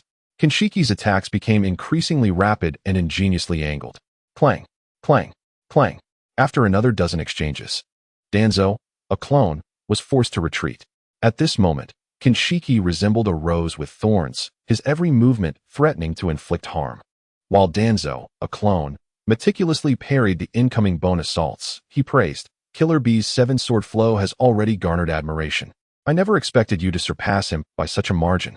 Just as Danzo, a clone, narrowly dodged 3 upward strikes from Kinshiki's arm bones, Kinshiki's elbow suddenly extended, revealing a bone knife that pierced through Danzo's left abdomen.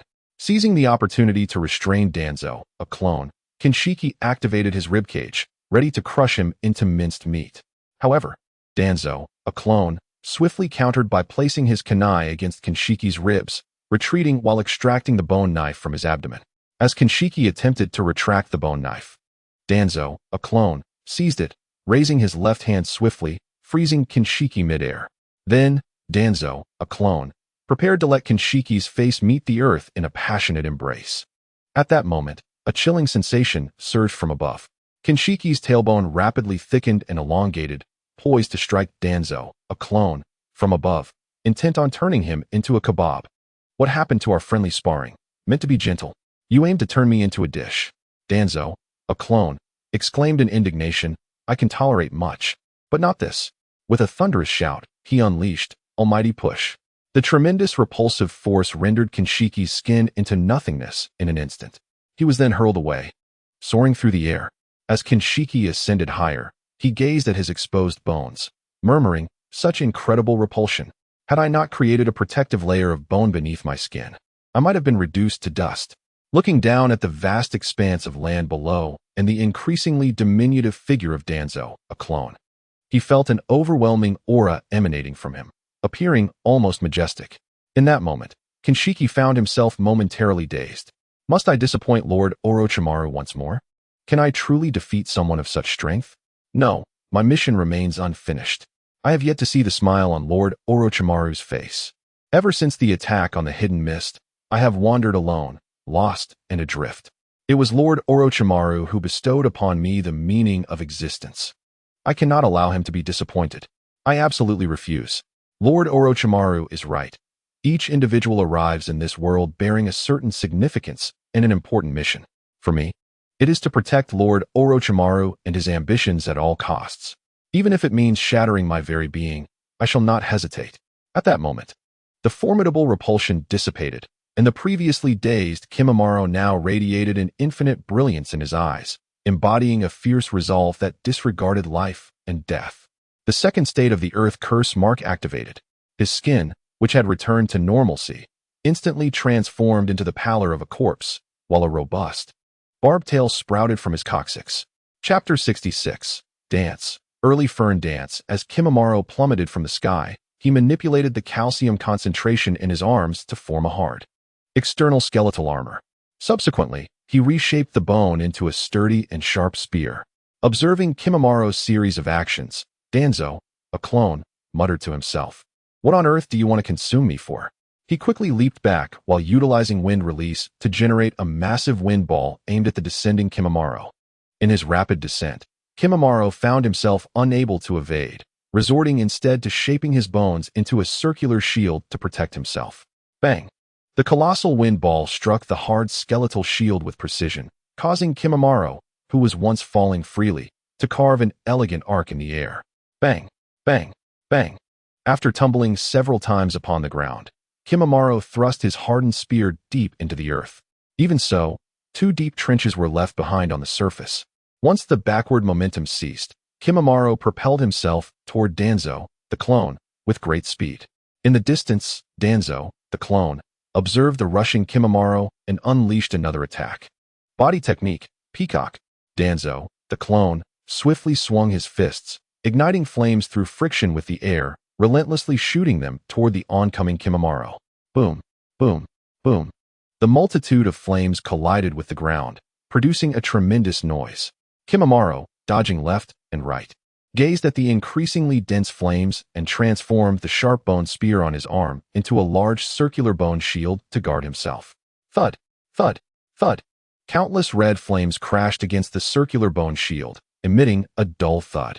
Behind the shield, Kimimaro gritted his teeth, straining to withstand the onslaught. However, the immense force compelled him to retreat continuously. Thud, thud, thud. The once hard, steel-like, ultra-dense bone shield began to show signs of cracking. Crack, crack, crack. Kimimaro desperately infused chakra into the shield to enhance its density and thickness, yet as the flames intensified and concentrated, his recovery speed could not keep pace with the rate of the fractures, which multiplied. Finally, it shattered completely. Boom, boom, boom. Despite this, Danzo, the clone, did not cease his assault. Flames spilling from his fists painted the ground and sky a brilliant red, reminiscent of a sunrise. Dazzling like the tail feathers of a peacock, continually raining down on Kimimaro's position, stirring up clouds of dust. Time passed, and when the flames finally subsided, the landscape had transformed, revealing damp cavities everywhere, with Kimimaro's location forming a deep pit. Danzo, the clone, strode confidently toward Kimimaro's position, muttering, "Now you've calmed down. Do you still wish to turn me into skewers? I will roast you first." As Danzo, the clone, leaned down to peer through the dust into the deep pit, he found no trace of Kimimaro. Just then, a chilling voice echoed from below, "Dance of the Bone Flower. Vines." A thick, black and white striped bone whip, adorned with hooks, erupted from the ground, swiftly wrapping around Danzo, the clone. A gentle breeze swept through, clearing the lingering dust. It was then that Danzo, the clone, noticed the origin of the bone whip, a man-made cavity, revealing Kimimaro's presence. At that moment, Kimimaro gazed solemnly at Danzo, the clone, unconsciously swaying his tail, which still bore traces of moist earth. Realizing the truth, Danzo, the clone, understood. This was a hole dug quickly with the barbs on his tail before the shield shattered. "It's over," Kimimaro proclaimed, raising his voice. Bloom. From his arm, a sharply hardened spear materialized anew. Simultaneously, Kimimaro used one hand to control the bone whip, anchoring Danzo, the clone, in place, while the other hand wielded the sharp spear, lunging toward him. Thrust. The spear pierced through Danzo, the clone, instantly. In close combat, I, Danzo, shall call you the strongest. With that, Danzo, the clone, vanished in a puff of smoke. Kimimaro, with a grave expression, murmured, "It was merely a clone." Pitter-patter, pitter-patter, pitter-patter. Meanwhile, footsteps echoed from a distance. "Danzo, the clone, I shall become serious now. No more chances for you." As Kimimaro looked at the approaching Danzo, the clone, with a serious demeanor, a sense of unease stirred within him. Was it truly the enemy of Lord Orochimaru, so powerful yet cautious, who sent a clone to test him? If that is the case, then let us dance. In unison, Danzo, the clone, and Kimimaro shouted, "Body technique, Day Tiger, Dance of the Bone Flower, Thrust, Thrust, Thrust," centered around Kimimaro. Sharp bones erupted from the ground and spread outward at astonishing speed. Under Kimimaro's command, each bone extended 10 meters downward and 10 meters above the surface. And when the growth ceased, the entire battlefield was enveloped in a vast expanse of skeletal trees, resembling a colossal forest of white bones. Phew, phew, phew, Kimimaro gasped. This time, it should succeed. Crack, crack, crack. Suddenly, the sound of countless bones shattering filled the air. A white fierce tiger charged through, racing toward Kimimaro's position. "Damn it," Kimimaro muttered in frustration. He swiftly commanded the white bones to grow, aiming to eliminate Danzo, the clone, before the white tiger could arrive. As he observed the rapid growth of the bones beneath him, Danzo, the clone, summoned a giant sword and leaped lightly into the air. Few have ever soared with a sword. Suspended in midair, Danzo, the clone, clasped his hands behind him, gazing skyward with an expression of unrestrained freedom. Chapter 67. The ever-blooming flower. Few have ever soared with a sword. Floating in the air, Danzo, the clone, maintained a posture of carefree abandon. On the ground, Kimimaro witnessed Danzo, the clone, ascending rapidly and relinquished control over the bones. He then clung to the extended bone structure, shifting his body to evade the white tiger's attack. Boom! The white tiger burst through the skeletal forest, crashing into the distance, only to vanish in a thunderous roar. Alas, after all this grandstanding, there were no spectators. No applause. The disenchanted Danzo, the clone, sighed in resignation before returning to reality. Gazing at the forest of bones below, an astonishing thought emerged unbidden. Surely, These bones could be simmered into a broth. Their calcium concentration must be remarkably rich, right? If it were not hollow, and if it contained marrow, it would be absolutely perfect. A large bone ramen shop would undoubtedly be highly sought after, as it offers both nutrition and health benefits, being entirely natural and free from pollution. Meanwhile, within the white bone, Junmaro, after assessing the height between his clone and the white bone forest, swiftly relocated to the treetops. He then leaped, rapidly approaching the distracted clone of Danzo, exclaiming, "I bear the hopes of Lord Orochimaru. I shall not allow failure. Bloom forth." The dance of the dead bone pulse. In midair, countless bones erupted around Junmaro, spreading outwards at an astonishing speed. The sky was adorned with blossoms of bone. Danzo calmly remarked, "Why bother?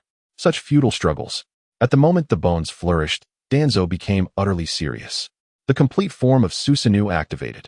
In an instant, a multitude of solidified chakra enveloped Danzo's clone, swiftly forming a gigantic yellow skeleton that encircled him, which was then rapidly covered with veins and flesh, all wrapped in a layer of yellow armor. Furthermore, within moments, a suit of yellow Tengu armor rapidly formed, followed by the emergence of twin wings. Finally, a Qinglong crescent blade descended from the heavens, firmly grasped in Danzo's hand. Everything was generated in the blink of an eye. By the way, Nagato interjected, "Shirsue's Susanoo is green, Sasuke's is purple, Itachi's is red, so why is yours yellow?" Danzo replied, "Shouldn't that question be directed at you?" Nagato retorted, "It has nothing to do with me. You need to broaden your horizons and look further." Danzo shouted, "Author, come out here. How do you wish to die?" The author responded, "Be honest, and I shall extend your life by a few chapters." Danzo sneered, "The heavens are capricious, and the world is ever-changing. Anything is possible." The author trembled in fear. At this moment, the sky was filled with white flowers. However, this dense and formidable skeletal assault could not breach the defenses of the complete Susanoo. "Come, let us dance together," Danzo's clone bellowed. Subsequently, positioned at the center of Susanoo's forehead, Danzo utilized his mind to command the colossal Susanoo to unfurl its wings and hover in midair, swiftly rotating the blade in his hands. In an instant, the white flowers in the sky transformed into severed bones, beginning to scatter. The white flowers withered. "Now, do you understand the gap between us?" The resonating words echoed around like the voice of the heavens.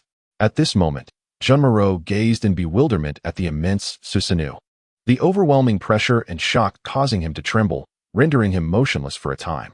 Yet, the words of Orochimaru echoed persistently in his heart. Living is meaningless, but surviving may lead to the discovery of something more interesting. The memories and the yearning for a place within his heart reaffirmed Junmaro's resolve. "I shall uncover the singular truth of this world, alongside Lord Orochimaru." The everlasting flower. The dance of the dead bone pulse. In an instant, the colossal Susanoo was once again surrounded by countless bones. Although they could not inflict harm upon him, they continued to grow resiliently. The everlasting flower. The dance of the dead bone pulse. Time passed, and the sky became obscured by an intricate web of bones, intertwining and connecting, completely enveloping Danzo, rendering him indistinguishable. At this moment, Danzo's clone roared, "I shall report. I shall file a complaint. I shall protest. Someone is cheating. Someone is stuck. Someone is unleashing unlimited techniques. Is there no one to intervene?" Meanwhile, Junmaro, on the ground, felt despondent. "Lord Orochimaru, I am truly sorry, truly sorry. Without you, my life feels empty. But this time, I genuinely tried my best." "Humph." Danzo's clone scoffed, shouting, "Since no one is intervening, I shall take matters into my own hands." Break. The sky, filled with everlasting flowers, shattered in response. Danzo's clone, observing the despairing Junmaro, lost all interest in previous thoughts. He then formed hand seals, magnet release, sand binding seal. The sand beneath Junmaro quickly coalesced into a small pyramid shape, ultimately sealing him within. Unperturbed by the anomaly beneath his feet, Junmaro lamented internally, "Lord Orochimaru, I am truly sorry. It seems I cannot fight for you." With a thud, the final piece of sand gathered to form the pyramid's apex. The ceiling was complete. Suddenly, a pyramid appeared abruptly between Deidara and the little donkey. "Do not move him," the voice echoed, yet the figure was nowhere to be seen. "Little donkey, Deidara, Scorpion, since I've finished here, I shall go take a look." Just as Danzo's clone mumbled to himself, A grave voice echoed from the battlefield where Nagato and Hans were engaged. Under the power of God, tremble, you ants. Damn it, he wouldn't dare to use that technique, would he? That cursed chicken. Danzo's clone cursed, then soared into the air, hastening towards the battlefield of Mitsuba. And they still refuse to raise my salary. How annoying. Disrupting my thoughts and the plot. They keep tricking us laborers into working hard, claiming they have faith in us, yet they never mention money. Chapter 68, Mitsuba versus Chiyo. Mitsuba, I leave Chiyo to you. The voice of Danzo's clone echoed. I will not disgrace my mission. Mitsuba responded with conviction. He then grasped the hilt of his sword with his right hand, holding the sheath with his left, and solemnly regarded Chiyo. Lady Chiyo, let us engage in combat. Chiyo, adorned with a long beard and bandaged head, clad in layered green armor and wielding a katana, stated, You must be Mitsuba, the leader of the Iron Country. Indeed. Let us engage. Mitsuba reiterated earnestly. Do not be anxious. I shall not retaliate. Chiyo grumbled. Hurry and seal me. Send me back. It's truly embarrassing to be summoned to battle when everyone is already dead. Mitsuba waved his hand, signaling the sealing team to come forth. I sincerely thank you for your noble intentions for the ninja world. Swiftly, the sealing team, rushing from afar, implemented sealing cloth technique. A specially designed sealing cloth flew rapidly toward the defenseless Chiyo, preparing for the sealing. However, just as the cloth reached her, a kunai suddenly appeared in her hand. Within moments, she deftly severed the sealing cloth. Bewildered, Chiyo glanced at the kunai in her hand, muttering, Damn it, is my body rebelling against me again?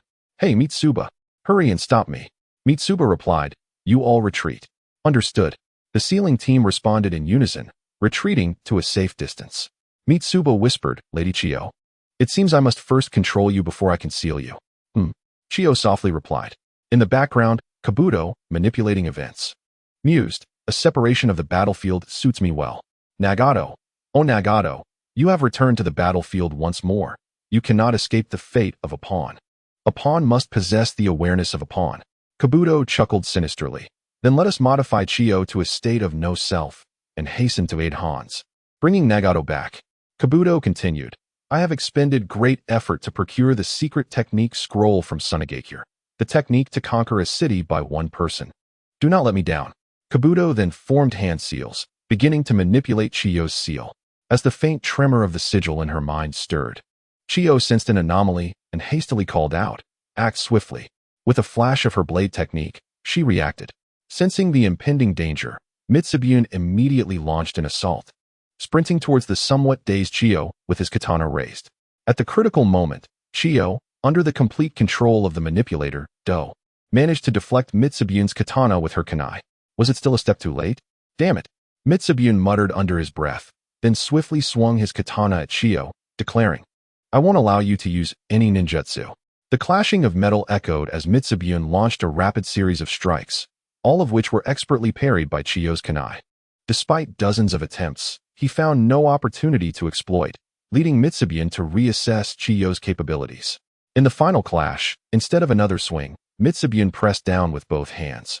Genuinely praising, I never expected such an elderly figure to possess such exceptional physical prowess.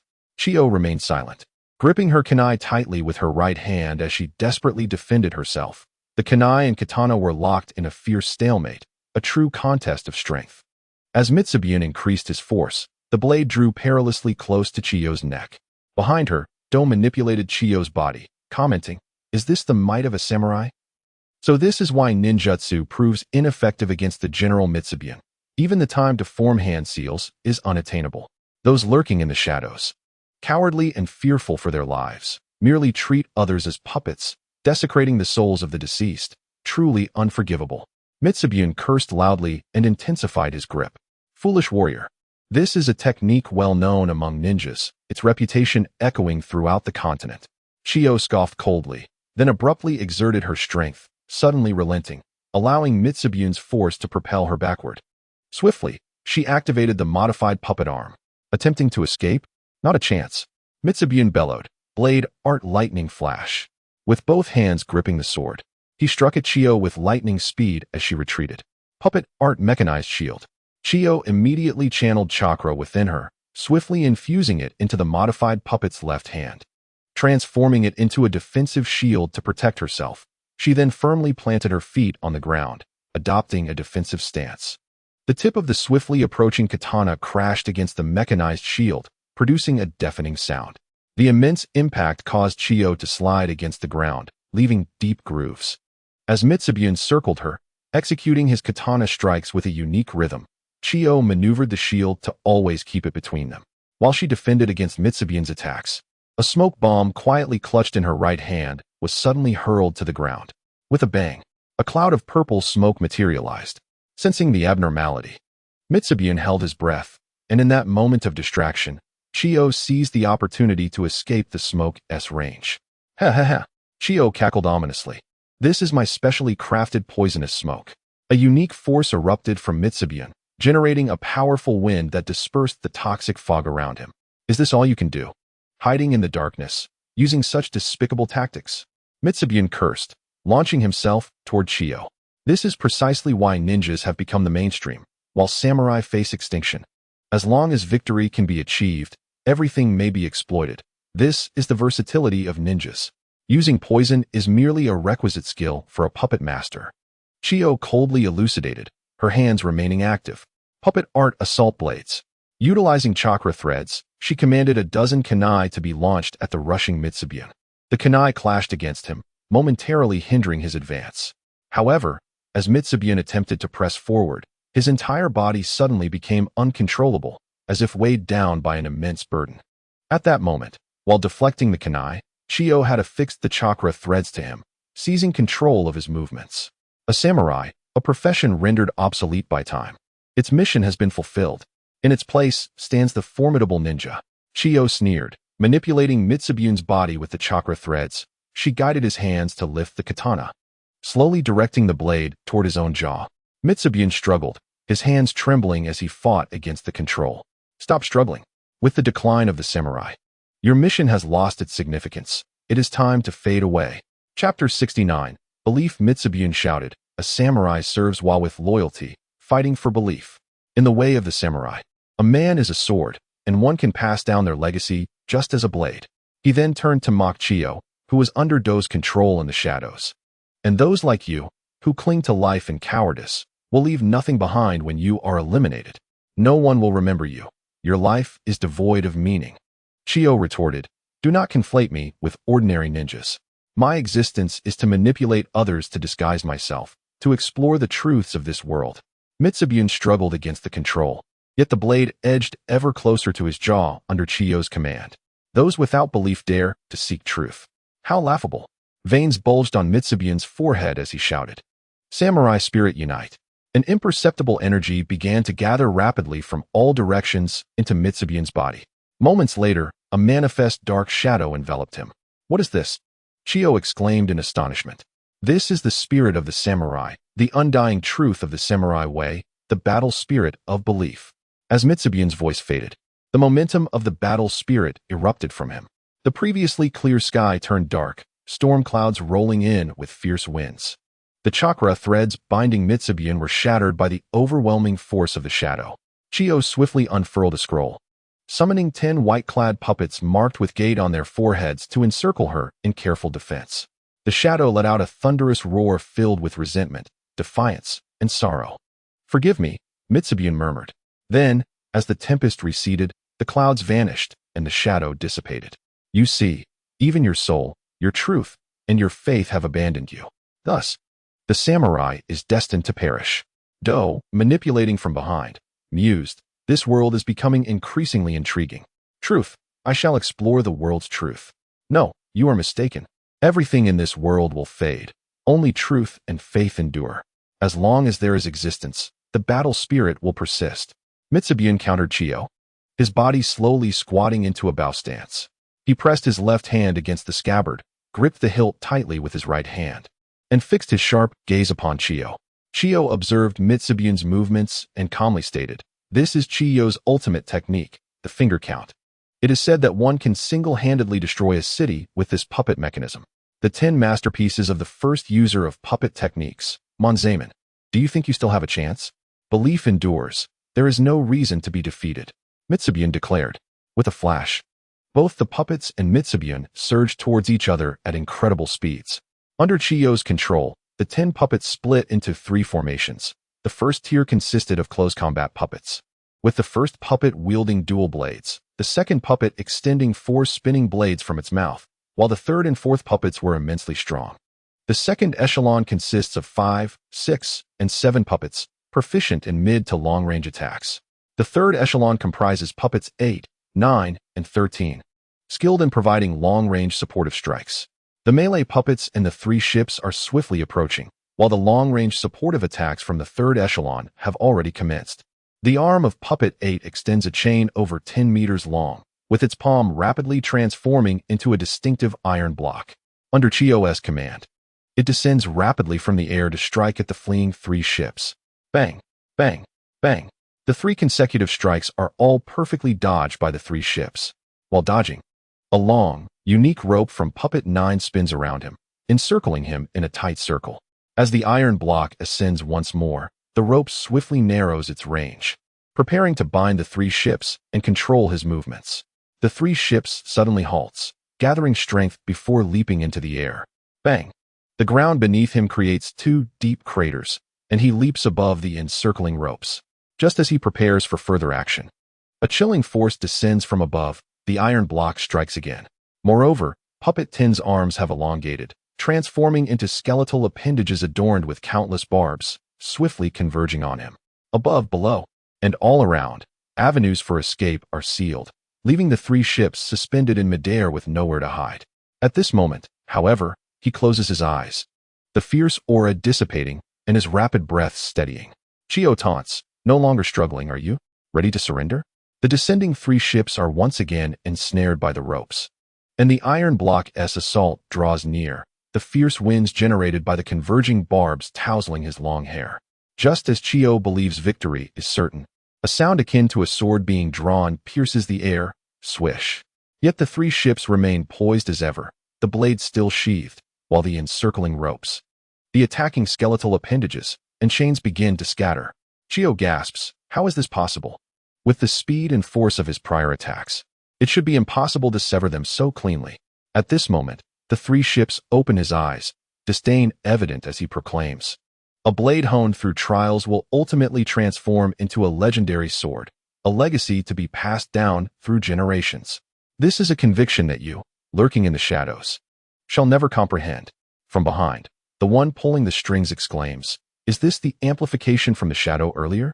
Not only has the speed and force of his attacks surged, but even the speed of drawing the sword is beyond the naked eye. The 4 melee puppets, under Chiyo's control, once again encircle the 3 ships, launching a ferocious onslaught. The first puppet, wielding dual blades, descends from above, striking fiercely at the stationary 3 ships. The second puppet, with its mouth extending 4 spinning blades, charges at the 3 ships' waist. The immensely powerful third puppet attacks the right arm, while the equally strong fourth puppet schemes the ground, arms outstretched, ready to strike at the 3 ships' legs. Clang! The 3 ships swiftly draws his sword, positioning it above his head, successfully blocking the dual blades of the first puppet. Clang! Clang! Clang! He then quickly draws his sheath with his left hand, using its length to block the spinning blades, effectively neutralizing them. Bang! His right leg swiftly kicks out, striking the shoulder of the third puppet, causing it to lose balance and collide violently with the second puppet. Chapter 70. The Glory of the Samurai. Utilizing the momentum from his right leg's kick, he swiftly elevates his left leg, suspending himself in midair, causing the fourth puppet's attack to miss entirely. Seizing the moment, the 3 ships forcefully pushes down with both legs. Bang! The head of the fourth puppet is driven deep into the ground.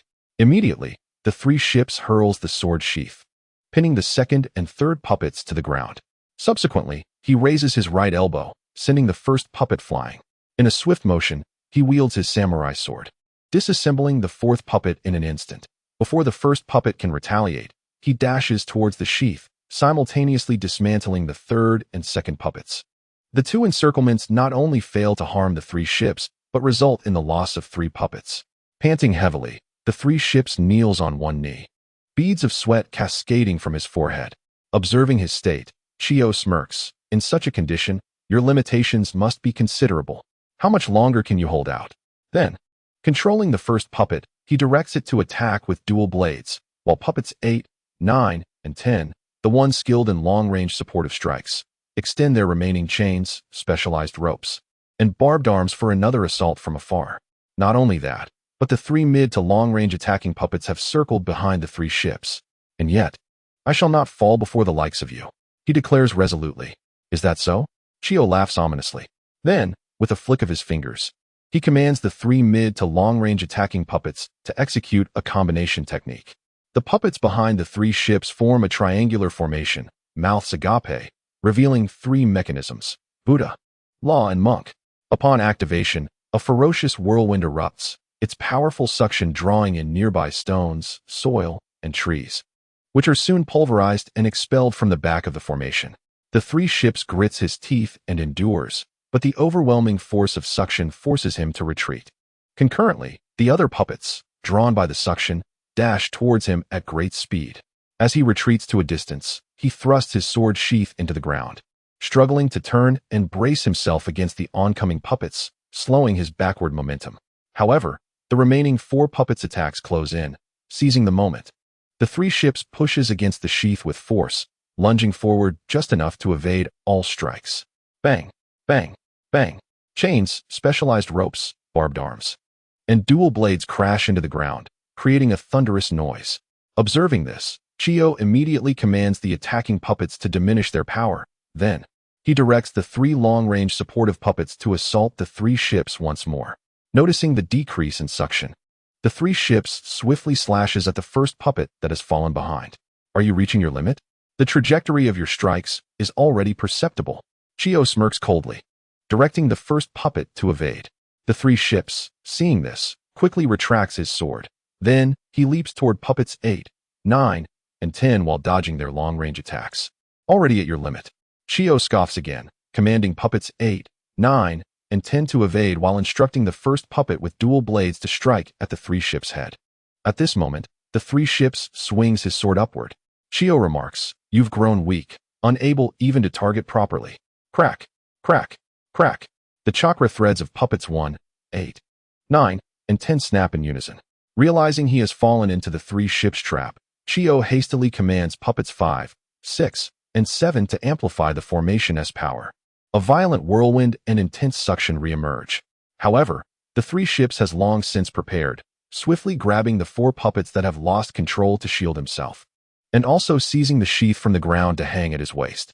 The formidable suction propels the 3 ships towards the puppet formation.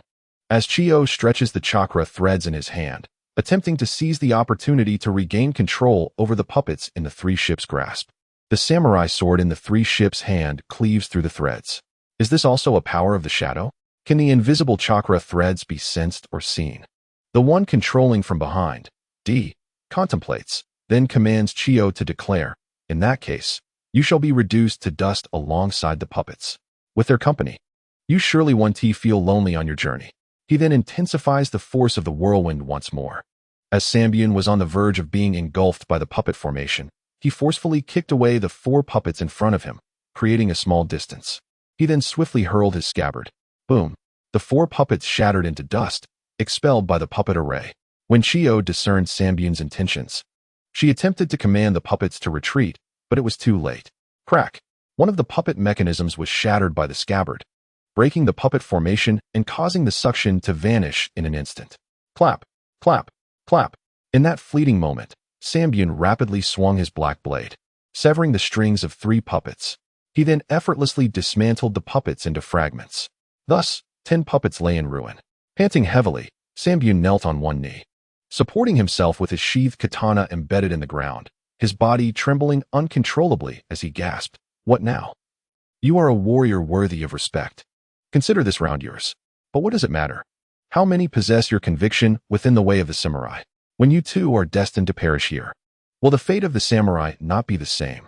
As Chio retorted, drawing out a kunai, she slowly approached the severely weakened Samui, declaring, "In this world, strength reigns supreme. Be it faith or truth, they must yield. The end of a person is not death, but the moment they lose their conviction. Conversely, I will not be defeated." Samui rose slowly, standing tall. "Warrior 1. Captain, let us intervene. The leader has reached his limit. Warrior Captain, absolutely not. Warrior 2, why? Are you afraid of death? Warrior Captain, nonsense. As a samurai, dying in battle is the finest end. Warrior 1, then why do you still dissuade us? The enemy has no puppets left. Warrior Captain, this enemy is particularly formidable. It is Chiyo of Sunagakure, renowned as the finest puppeteer. If we act recklessly, we will merely become Chiyo's marionettes, weapons against the leader, rendering him helpless. Do you understand? Warrior 2, so we must watch the leader struggle alone. Are we truly powerless? Warrior Captain, then train diligently, learn half of the leader's abilities, and you will no longer be so helpless. Warrior 1, damn it. Chapter 71. Exhaustion from behind the scenes. Orochimaru observed. It seems Chiyo need not provide support. I never anticipated Hans to be so capable. In that case, I shall retrieve Nagato and reforge him. He is a crucial piece in my game. Chuckle. In the cave, Orochimaru laughed ominously, then formed hand seals to fully control Hans's body. However, this action caused a momentary stupor in both Chiyo and Hans on the battlefield. Sambian, who had been closely observing Chiyo, would not let such an opportunity slip by. Iato slash. With exceptional speed and explosive power, Sambian drew his sword, aiming for Chiyo's head. Yet, in his weakened state, both his speed and strength fell short of their usual prowess. Just as the blade was about to strike, Orochimaru regained control of Chiyo, who deftly parried the descending katana with her kunai. Chiyo, under Orochimaru's control, damn it. Is this the flaw of the technique? Curse it. All my efforts wasted. Sambian, it appears the other battlefield has not fared any better, has it? Chiyo, humph. Then I shall kill you and make you my pawn. When the warriors of the Iron Country see their general transformed into a puppet, I find that prospect quite amusing. Huh, you shall have no chance. Sambian sneered. Chiyo, open. Her expression turned to one of disbelief. How? How is this possible? Rustle, rustle. Below Chiyo's abdomen, a multitude of paper fragments began to rapidly coalesce. Iato twin blades. It turned out Sambian's right-hand black blade was merely a feint, while his left-hand scabbard was the true lethal strike. Due to his incredible speed, Chiyo initially felt nothing. Only when the countless fragments swiftly gathered did she sense the anomaly. Chiyo, how can you still unleash such power and speed? It's impossible. You are at your weakest. Bang. Sambian delivered a side kick, sending the recovering Chiyo uncontrollably flying towards the warriors and the ceiling squad. Sambian calmly stated, to dedicate oneself to faith and refine oneself, even with the last ounce of strength, one must radiate brilliant light. A person is like a blade. As long as one's conviction remains untainted, one can continue to fight. As long as the sword in hand remains unbroken and sharp, it shall forever retain its edge. You, hiding in the shadows and disguising yourself as others, how could you possibly comprehend the path of the samurai? Orochimaru, controlling from behind, scoffed, ridiculous. As Chiyo was on the verge of complete recovery, the warrior captain shouted loudly, quick, seal her. Yes, the sealing squad members rushed forward, utilizing specially crafted sealing cloth to swiftly bind Chiyo. Bang! Sambian, having reached the limits of his physical endurance, collapsed to the ground. Leader. Swish, swish, swish. All personnel hurried to Sambian's side. Do not panic. He has merely exhausted himself. Sambian softly spoke. Warrior Captain. Thankfully. Quickly, take him to the medical team. Warrior 2. Master. Warrior Captain. The leader said he is merely exhausted. Why are you panicking? Warrior 1. Captain, you should take a look. The warrior captain and the others followed Warrior 2's pointing finger, and in the distance, they saw a figure soaring through the sky. Warrior Captain, that is the person who came with the commander. Warrior 2, is this the power of a ninja? Warrior 1, that must be at least several dozen meters high. Nagato, tremble, ants, beneath the power of the divine. The chilling wind immediately captured everyone's attention. Warrior 1, it seems to be the commander. Rushing towards them, Toby, shadow clone, shouted, everyone, hold hands immediately. Quick. Warrior Captain, my lord. Toby, shadow clone, scolded. We will discuss matters later. Execute the order now. Nagato, Shinra Tensei. Everyone, follow the command of Toby, shadow clone, at once. Flying Thunder God technique. A ripple in space. And everyone vanished from their location. Nagato, Arten Shin.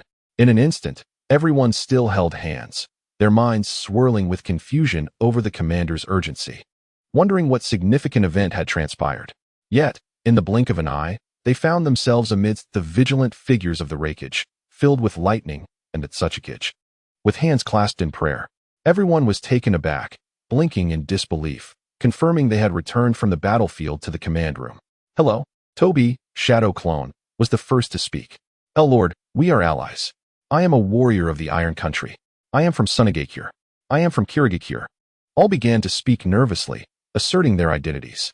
Kage, silence. Under the Kage's furious command, the cacophony gradually subsided. Tsunade sarcastically remarked, Commander, instead of directing the battle in the command room, where have you been indulging yourself? Enjoying leisure and merriment? Forming groups? The warrior captain, swallowing hard, replied, Tsunade-sama, perhaps you should first check on our leader. He seems to be in dire need of treatment. Tsunade was taken aback. Goodness, this isn't the first time, is it? Have you all played yourselves to exhaustion? She then turned to Toby, Shadow Clone. At your age, your body is already failing. Is it appropriate to take him out for leisure? Everyone was left speechless. The samurai murmured softly, We have just returned from the battlefield. It is the commander-in-chief, my lord. You all may leave. Danzo, Shadow Clone, waved his hand dismissively. Understood.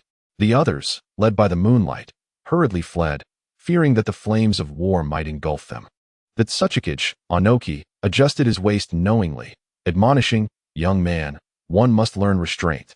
Moreover, how can one hope to conquer the world without first cleaning their own room? Focus on what is before you and do not implicate us.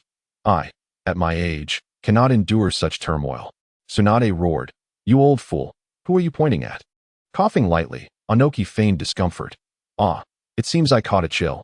I shall step outside for some fresh air. As he passed by Danzo's clone, he whispered, Look, the resentful young woman remains in her chamber, and you must go out gallivanting? Make the most of it. Young man, I have high hopes for you. Tsunade retorted. You little runt, you seek death. In an instant, Anoki vanished without a trace. The intelligence team, led by Yamashiro Aoi, felt a wave of anxiety wash over them. Cold sweat trickling down their backs as if they were sitting on needles. Were it not for the ongoing war, they would have left this place, with such secrets. Even with tenfold courage, they would prefer to listen no more. During the back-rubbing process, they felt a sense of relaxation, but as it swayed from side to side, it rose proudly, leading to an embarrassing situation. The master teased, Young man, your vigor is quite robust. Though inwardly mortified, I was not one to back down. Ready to confront him, such is the confidence of youth. Not bad, the master nodded appreciatively. I wished to find a hole to burrow into, yet I feigned toughness, insisting, Get on with it. Vowing silently that upon returning home, I would rid myself of him. It was mortifying. A solemn declaration. The master is indeed a man. Chapter 72. A malady that requires healing cough. Danzo, Shadow Clone, pretended to cough. Well, Tsunade, how about you check on the situation with Mitsuba first? Tsunade crossed her arms, turned her head, and scoffed. Who cares? I have no time. At that moment, the fainting Mitsuba had no choice but to speak up, Tsunade Dano. Given the current situation, could you please attend to me, so I can return to the battlefield? Tsunade bellowed. How many more rounds do you wish to fight? You will surely perish there. Cough. Mitsuba, genuinely coughing now, exclaimed, Tsunade, do not slander me. I am of considerable age and cannot afford such jest.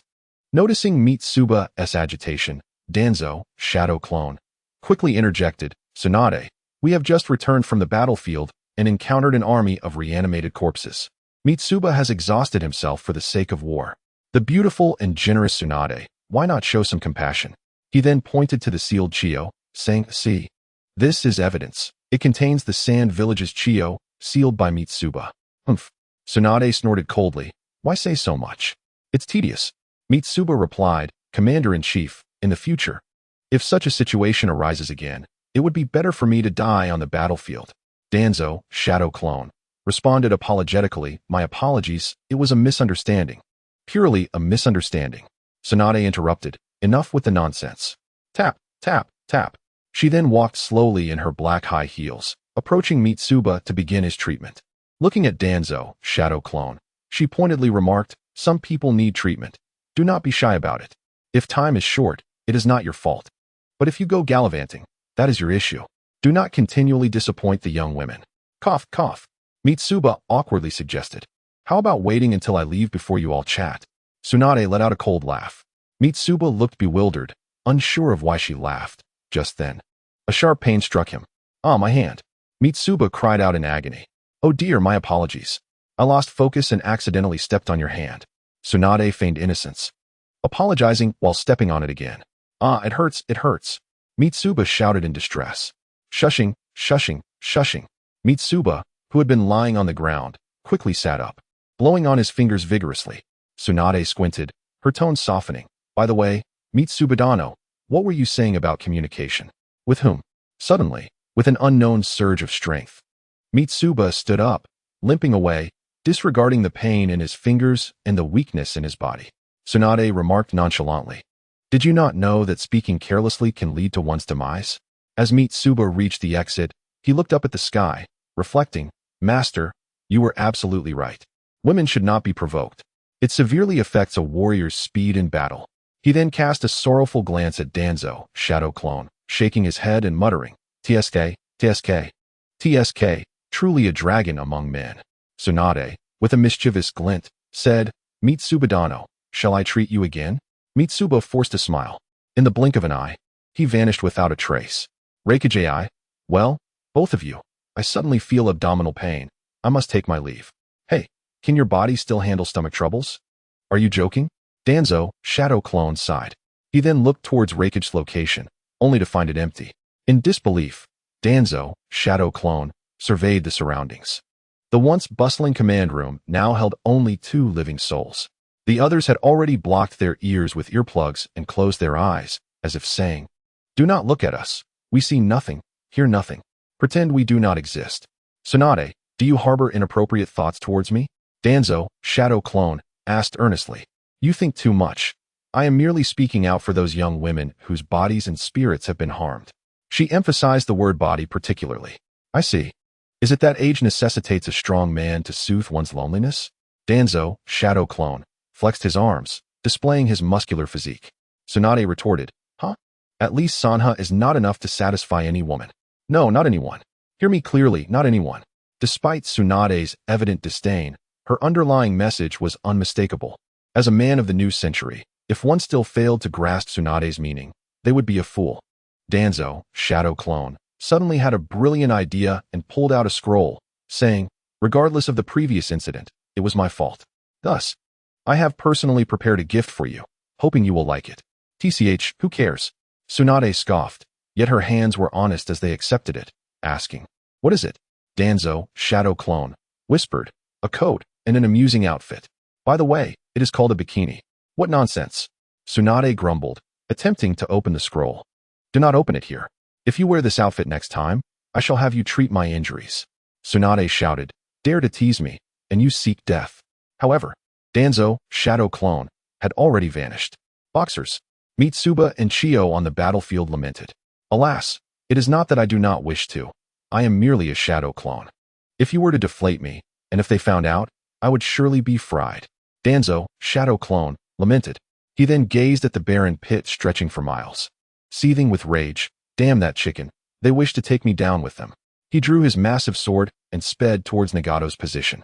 At that moment, Nagato was lost in sorrowful contemplation, lamenting, from now on, there shall be no demigods in this world. You are quite impressive. Tobarama, shadow clone, gazed down upon Nagato from a lofty height. Nagato, with a bewildered expression, remarked, brother, could you please refrain from interrupting me while I'm in the midst of my act? Grant me a chance. Then explain to me your intentions behind that technique. Were you planning to take me along with you? Tobarama, shadow clone, retorted angrily. Chapter 73, Hozuki Mangetsu wa? That I got a bit too excited and forgot. Nagato scratched the back of his head, looking rather embarrassed. You old fool. Tobarama, shadow clone, shouted in fury. He then charged his vehicle towards Nagato on the ground. Brother, stop messing around. Nagato exclaimed as he dodged Tobarama's onslaught while running. Tobarama, shadow clone messing around? Who is messing around? Stand still and let me hit you. Brother, don't you possess time-space ninjutsu? You could easily escape. It's not a matter of escaping. Tobarama, shadow clone, barked, this is a matter of camaraderie. It's clear you don't hold me in your heart. Brother, I'm not interested in men, you know that.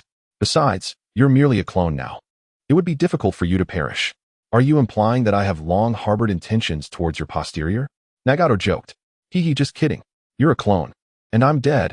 Isn't that how the passion ignites? Brother, that joke isn't funny at all. I'm too lazy to banter with you. Let us get to the point. What rewards are there this time? Nagato gazed at Tobarama, shadow clone, with a peculiar expression. A case of beer from 87. And the foulest stinky tofu, Tobarama, shadow clone. Interrupted, just get to the point. The best reward should be yes. It should be the chakra of the four-tailed sun Wukong. Is this intentional? A deliberate act of retaliation? Don't run, stand still, and let me hit you. From behind. Tobarama, shadow clone, pursued angrily, wielding his sword. Ding dong. The 7 ninja swordsmen of the mist are in position. The mission is now issued. None shall escape. Since you've come out, not a single one shall flee. Well then, I must choose an opponent to play with. Otherwise, it wouldn't be fair, Tobarama muttered while surveying the battlefield. After a brief moment, he finally found a suitable target. You, with white hair, sporting a spiky braid and sharp teeth, wrapped in fluffy bandages. Hozuki Mangetsu. Water release. Water iron cannon technique. Hozuki Mangetsu formed his fingers into a gun shape, shooting liquid that pierced through a member of the allied forces like bullets. So this is the secret ninjutsu passed down through the Hozuki clan? Quite impressive, thought Tobarama as he swiftly approached, whispering beside Hozuki Mangetsu while launching a direct punch. Hozuki Mangetsu froze in shock. Someone had approached him so closely without his awareness. Yet, before he could react, his body uncontrollably retreated at high speed. A large hole punctured in his abdomen, causing him to lose air. Bang, bang, bang. After crashing through countless trees, he finally came to a halt. Such agility and power must be the hallmark of a taijutsu ninja, Hozuki Mangetsu quickly assessed. Tobarama declared, leave this to me. You all handle the others. Understood. Following Tobarama's command, the ninja allied forces quickly supported their comrades against Hozuki Mangetsu. At that moment, 2 distinct auras erupted, capturing Tobarama's attention. He scanned the area and found the source at Kakashi's battlefield. He observed Zabuza unleashing a massive burst of purple-black energy, while Haku was enveloped in an icy chill. Oh, so that's the infamous demon of the hidden mist, Zabuza Momochi? And the one beside him should be Haku, the wielder of the ice release bloodline limit. He mused. Another pair of fiery bonds of friendship. Hozuki Mangetsu, having regained control of his body, saw Tobarama lost in thought and immediately launched an offensive. Water release. Iron cannon double shot. His index fingers, resembling pistols, continuously fired highly pressurized water bullets at Tobarama. Sensing the attack, Tobarama swiftly maneuvered to evade while also closing in on Hozuki Mangetsu. Indeed, he is more adept at taijutsu. Hozuki Mangetsu confirmed internally. In that case, water release. Water shuriken. He retracted his fingers and rapidly extended both hands, summoning water orbs that shot forth numerous rapid water bullets at the approaching Tobarama. Tobarama dodged and weaved, evading the onslaught while rapidly approaching Hozuki Mangetsu. Heavenly Destruction Kick. Tobarama descended from the air, delivering a kick to Hozuki Mangetsu's chest. The solid form of Hozuki's torso liquefied instantly. With a splash, Tobarama's foot plunged into the water, sending droplets flying. Despite being forced back by the powerful impact, Hozuki Mangetsu remained unscathed. Seizing the brief opportunity, he unleashed another ninjutsu. Water release, great water arm technique. His once frail arm swelled as Hozuki concentrated all his chakra into it, instantly becoming several times stronger before delivering a heavy blow. Smack. The tremendous force was effortlessly grasped by Tobarama. Your strength is insufficient, he remarked. He then swiftly swung his arm, repeatedly slamming Hozuki Mangetsu down. Bang, bang, bang. Realizing he could not break free and was being held close to the ground, Hozuki Mangetsu activated his secret transformation ninjutsu. Water release, partial liquidization technique. The arm caught in Tobarama's grasp immediately transformed into liquid. Hozuki, having lost his left arm, quickly leaped back to evade further attacks, avoiding violent friction with the ground. Water release, great water arm technique. Water release, great water ankle technique. Water release, great water abdomen technique. Hozuki Mangetsu's entire body began to rapidly elongate, thicken, and expand. Have you quickly grasped the advantages of the impure world reincarnation technique? Using infinite chakra to continuously enhance your body. Tobarama praised. truly worthy of being the prodigy who treats the 7 ninja swords as his prey and is equally cherished by them. Unfortunately, no matter how many there are, they cannot change the quality. Tobirama sighed, shaking his head. He then tossed a kunai towards the still-enhancing Hozuki Mangetsu while casting a ninjutsu. Lightning release, Thousand Birds Blade. A powerful current surged through the kunai, striking Hozuki Mangetsu, who stood more than 5 meters tall. Crackle, zap, crackle. Hozuki Mangetsu's massive form began to tremble uncontrollably, then thunderously disintegrated into a puddle of liquid. The paralysis effect of the lightning release prevented him from fully liquefying, leaving only a head floating atop the water. Tobirama looked down. I truly wish to see how gigantic you would become if you continued enhancing yourself. Alas, time is short. Kakashi's side is nearing its conclusion, and as the commander of the allied forces, I must maintain my dignity. Water release, water assimilation technique. The water on the ground swiftly gathered, forming a colossal water creature that rapidly enveloped the liquefied head and then charged at Tobirama. Chapter 74. Zabuza and Haku. Tobirama sighed. Why struggle? Isn't it better to wait for death? It saves us both trouble. Fire release, great fireball technique. The fireball, infused with a tremendous amount of chakra, instantly expanded and became intensely hot, colliding with the approaching water creature. Boom, boom. The clash of fire and water created a vast mist. As the fog dissipated, the liquefied Hozuki Mangetsu had been completely evaporated by the searing fireball. However, under the influence of the impure world reincarnation technique, countless pieces of paper swiftly converged, rapidly restoring his body.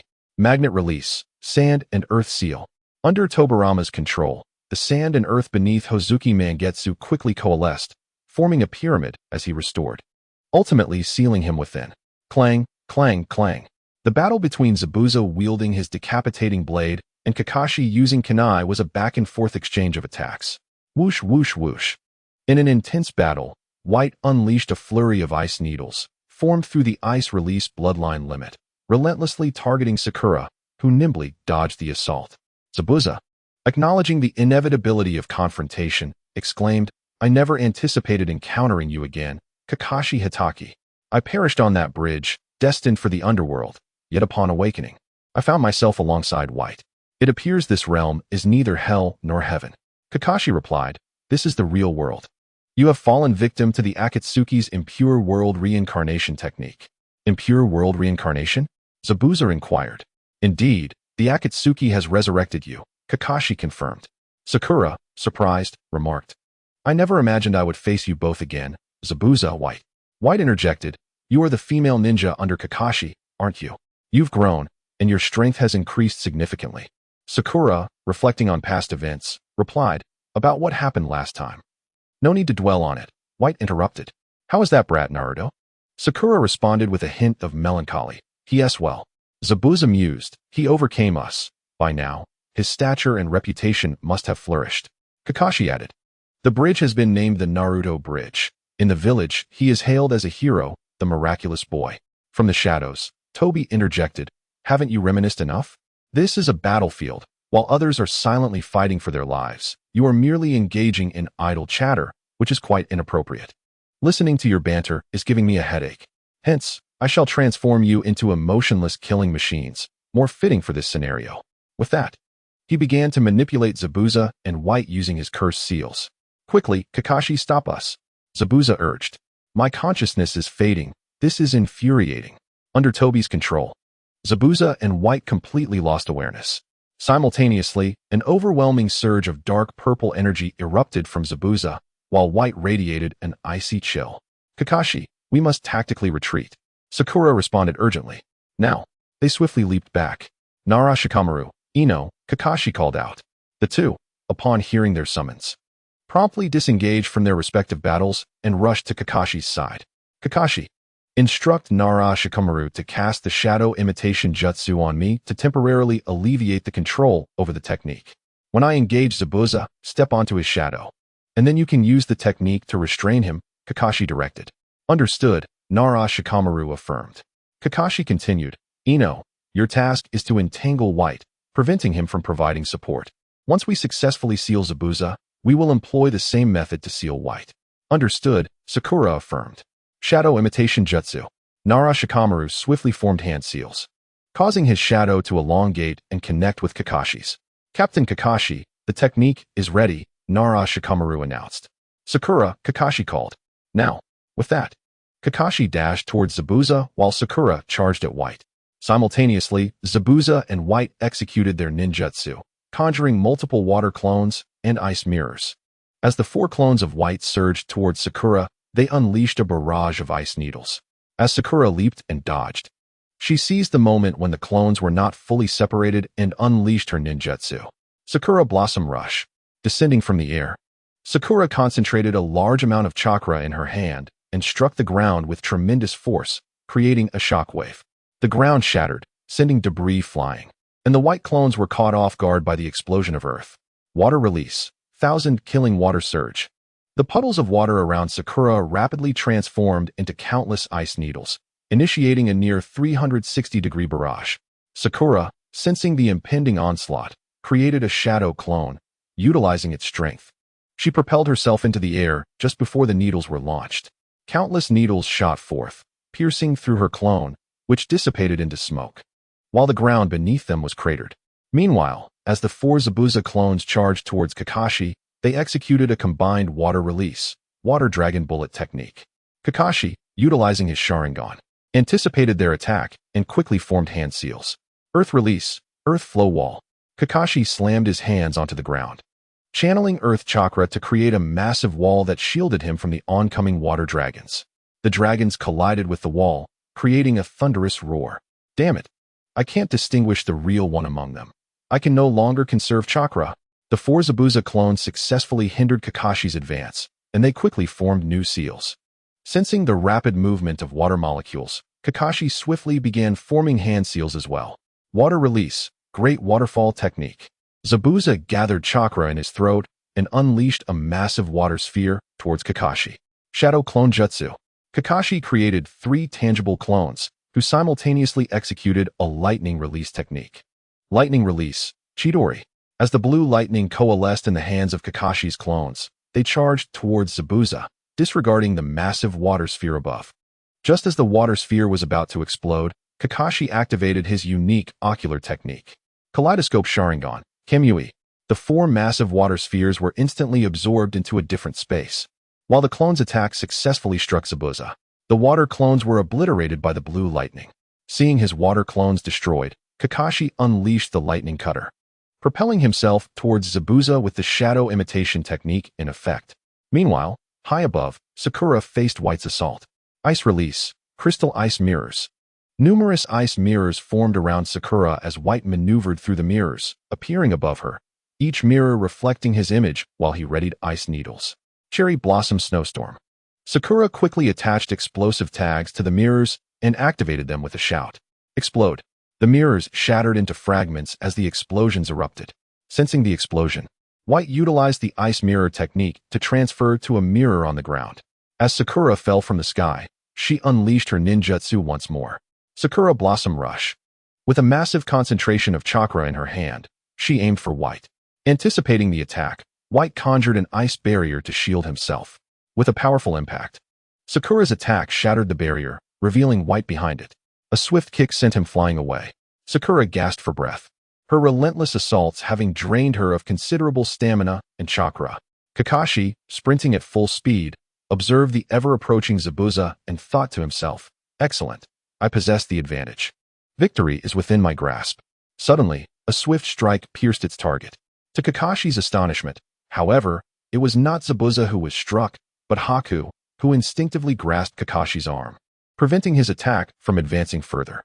Kakashi exclaimed, "Haku, you have once again shielded Zabuza." At that moment, devoid of emotion, Zabuza seized the opportunity and swung his deadly blade with ruthless determination. Kakashi cursed, "Damn it, even Haku was caught in the crossfire." In the distance, Shinsuke noticed Kakashi's momentary distraction as Zabuza's massive sword drew nearer and quickly shouted, "Captain Kakashi." The blade struck Kakashi in the abdomen, causing blood to spill forth. Fortunately, due to Shinsuke's timely warning, Kakashi managed to leap back just in time, narrowly avoiding severe injury or even death. Shinsuke vociferously questioned, "Narashio, why did you fail?" Narashio responded with frustration, Damn it. The contact time was too brief. The shadow mimic technique could not halt Zabuza's movements. Shinsuke lamented, curse it. I dread to think of Kakashi's injuries. Meanwhile, Haku, under the effects of the impure world reincarnation technique, swiftly healed the gaping wound in his chest and the severed lower limbs. Gazing at Haku, Kakashi recalled the fierce battles he had fought against Zabuza and Haku. Zabuza, you hesitated when striking at Haku, unable to conceal the sorrow you harbored for his demise. Yet now, you have transformed into a tool devoid of emotion. Allow me to conclude this battle once more. He then earnestly instructed, Narashio, await my command before you act. Yes, Narashio promptly acknowledged. Kakashi swiftly formed seals with both hands and unleashed the lightning release technique, Chidori, once again. As Zabuza raised his sword to attack, Kakashi charged towards him. Thud. Chidori struck Zabuza's sword arm. Thud. Subsequently, it pierced his chest. The uncontrolled sword fell, embedding itself before Haku. Kakashi commanded, Narashio, seize him. With the order given, Narashio utilized Kakashi's connection to Zabuza's shadow to execute his technique, shadow binding technique. The dark shadows, under Narashio's control, swiftly ensnared Zabuza, immobilizing him. Narashio, hurry. Shinsuke urged. Yes, binding technique. The special sealing cloth, under Shinsuke's command, soared towards Haku and Zabuza. Kakashi gazed at the eerily similar conclusion, as if time had rewound, transporting him back to the battlefield of old, where Rin had been pierced by his Chidori. With a lost gaze, brimming with tears, he murmured, your deaths and tears, Zabuza and Haku, are bound by your ties. As a ninja, I have much to protect. Your deaths are among them. For I am your final adversary. Hello, what has transpired? Danzo, having successfully sealed Mizuki, approached Kakashi, who appeared lost in thought. Kakashi quickly rubbed his eyes and replied, nothing. Just the wind. Danzo patted Kakashi's shoulder, suggesting, once the war concludes, treat yourself to a well-deserved rest. Kakashi responded softly. Boom. Haku and Zabuza were successfully sealed by the special cloth. Shinsuke retrieved a specially crafted red sealing talisman and sighed. As long as this talisman remains, they cannot be summoned. He then turned to Danzo, expressing gratitude. Thanks to the intelligence provided by you, Commander, we were able to create this specific sealing talisman. Otherwise, we would have lost many more allied forces. In the shadows, Toby seethed, damn. Losing 3 pieces in quick succession. The front line had barely held. Nonetheless, I hope to provide a satisfactory and perfect conclusion for the esteemed readers. Additionally, if there are any favored characters, abilities, or plots, please relay them to Danzo, and I shall endeavor to accommodate them. Chapter 76. A new approach. In the meantime, the 7 ninja swordsmen and the likes of Kage and Yakura swiftly retreated into the distant woods. Meanwhile, the ninja allied forces, having lost their target, gathered hastily around Danzo. Observing the corpses of the allied forces strewn about, Might Guy bellowed, damn it. The impure world reincarnation technique shall never be forgiven. At that moment, Danzo silently prayed. I am sorry, dear comrades. Your sacrifices hold significance, serving our shared goal and ensuring a future devoid of strife for the ninja world. Please return to the Pure Land, a realm of tranquility. Although, perhaps the Pure Land is not so idyllic. Let us try again, my apologies. Kakashi glanced at Danzo. Commander, what lies ahead? Commander. Danzo feigned a cough. I was lost in the contemplation of our fallen allies. Kakashi, filled with remorse, replied, I apologize, Commander. I have disappointed you. I bear the weight of the 3rd unit. Danzo interjected, death in war is inevitable. As long as we achieve ultimate victory, their sacrifices will not be in vain. Might Guy asserted, let sorrow be reserved for when the war concludes. We have only just begun and must press on. Now, we must devise a new combat strategy. Danzo initiated the shift in conversation. Kakashi analyzed, currently, we are outnumbered by the enemy, who have retreated into the woods with a clear intention to delay the 3rd unit, thereby gaining an advantage on other fronts. Might Guy interjected, then we can choose to support other units, thereby expanding our favorable position. Kakashi countered, no. Should we opt to support other units, they will undoubtedly exploit the opportunity to break free from our encirclement, launching attacks on our rear support forces, or even pillaging through the great nations. Collecting his thoughts, Kakashi continued, in such a scenario, the battlefield would stretch indefinitely, affecting the 5 great nations. At that point, The feudal lords, pressed by the situation, would surely redeploy ninja forces to suppress the chaos. If that occurs, we will lose all initiative and be led by the enemy. Might Guy protested, so we are to merely stand by idly? Danzo spoke. The enemy has retreated into the woods, confident that we possess individuals capable of discerning their intentions. Might Guy interjected again. How could they predict that? Kakashi, adjusting his forehead protector, explained with exasperation. If the entire allied forces lack even this basic analytical capability, then the coalition assembled is no threat to them.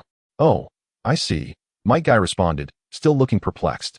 However, under Kakashi's earnest gaze, he instinctively conveyed his understanding. Danzo continued. Thus, we will undoubtedly send someone into the woods to investigate. And that is their primary objective. Might Guy, still confused, asked what objective. Danzo shot him a sidelong glance and ominously stated, if you interrupt me again, I shall shave off your bushy eyebrows.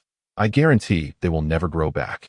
With a start, Might Guy dropped to the ground, hastily retreating on his backside, cradling his legs in a pitiful manner. Danzo pressed on. In order to swiftly conclude this battle, our allied forces must disperse the concentrated troops. At that point, the enemy can utilize guerrilla tactics to systematically dismantle us. Moreover, they will surely target our medical, sealing, and communication units for concentrated assaults, as they are pivotal in countering the impure world reincarnation technique. Should anything happen to them, the consequences would be dire. Kakashi inquired, then what is the Commander's battle strategy? Thus, I have decided to turn their own tactics against them. Withdraw the sealing, medical, and communication teams, placing them under the protection of the elite shinobi, Winyao, from the rock village of the Land of Earth. Concurrently, inform them that no reinforcements are to be permitted until a signal is received. The remaining teams will proceed into the forest to search, with the understanding that should they encounter the enemy, they must not pursue too deeply, but rather act collectively to dismantle the threat one by one. Additionally, caution all teams not to grow complacent simply because we have defeated Zabuza and his ilk. They must remain vigilant and not allow the enemy to seize the opportunity. I shall act as bait, deliberately heading towards their stronghold. At that juncture, the enemy will face three options. First, to converge and attack me. Second, to strike the various squads. Or third, to breach the frontline blockade and launch a surprise assault on Winya's team. Should they choose the first option, it would be most advantageous for me to eliminate them. If they hesitate, at the very least, they will send scouts to probe and intercept, thus alleviating pressure on the other teams. Kakashi, sir. Danzo waved his hand dismissively, indicating that Kakashi need not argue or elaborate. It was my proposed strategy, and the most perilous tasks would naturally fall to me. He continued, if they opt for the second choice, the remaining teams and the resting units must provide swift support. Your mission, along with Might Guy, is to hold the center, rapidly deploying wherever assistance is required. Understood, Kakashi replied gravely. Simultaneously, it is imperative to convey to Winya the necessity of ensuring the safety of the sealing, medical, and communication teams. Should the enemy unexpectedly choose the unlikely third option and attempt to ambush them, Winya must prioritize containment to afford the other teams time to regroup. Understood. Danzo, is there anything else to add? Might Guy, none. Kakashi interjected, sir, without the sealing team, how shall we contain the enemy in a critical moment? Danzo glanced at the distant Sai and replied, he should suffice. Now, are there any further questions? None. Kakashi and Might Guy responded in unison. Then relay the orders to all teams. Yes. Kakashi and Might Guy replied in concert, then commenced disseminating the new operational strategy. Sai. Sir, I am here. Sai promptly responded, swiftly approaching Danzo's side. Danzo, in contemplation, remarked, Sai, your sealing techniques will soon be required. Sai, but I am not yet prepared with that seal. Danzo reproachfully questioned, after all these years of preparation, you're still not ready? Sai, I apologize. I have been doing my utmost. You have been away from Root for quite some time. I have observed your transformation. Sai, sir, Danzo waved his hand, continuing, do you recall what I previously told you? Chapter 77, Mutual Utilization Following Orochimaru's attack on Konoha within the depths of the village. Shimura Danzo, I demand that you master this sealing technique. Sai, yes. Shimura Danzo, Hiruzen Sarutobi is a rare ninja, proficient in all the ninjutsu of Konoha, honored with the title of ninjutsu instructor. However, so what? To confront the first and second Hokage, resurrected through Orochimaru's Edo Tensei. He has no recourse but to sacrifice himself and employ the Shiki Fujin. To foster a favorable outcome, Root must also possess formidable sealing techniques. Gazing at the enormous scroll before him, Sai spoke emotionlessly, but can I truly learn it? Shimura Danzo, your potential suggests you can. I have always taught you that emotions are superfluous for a ninja. Sai, yes. Shimura Danzo, repressed emotions can transform into vast energy, accumulating within your heart. Once these emotional energies are unleashed, the sealing technique will yield powerful effects. Remember, releasing emotions exposes you to the risk of being ensnared by negativity. Sai, yes. Danzo continued. Now that you comprehend emotions and understand the significance of companions, there is no reason for failure. You need not suppress your feelings any longer. I grant you freedom. With that, he lifted Sai's curse mark. Yes, sir. I will succeed. I will not betray your training and trust. Sai knelt on one knee, his eyes glistening with tears as he solemnly affirmed. Indeed, success is imperative, Danzo emphasized, with the sealing team withdrawn. You are the only one in the entire front line capable of this. Should you fail, contemplate the consequences.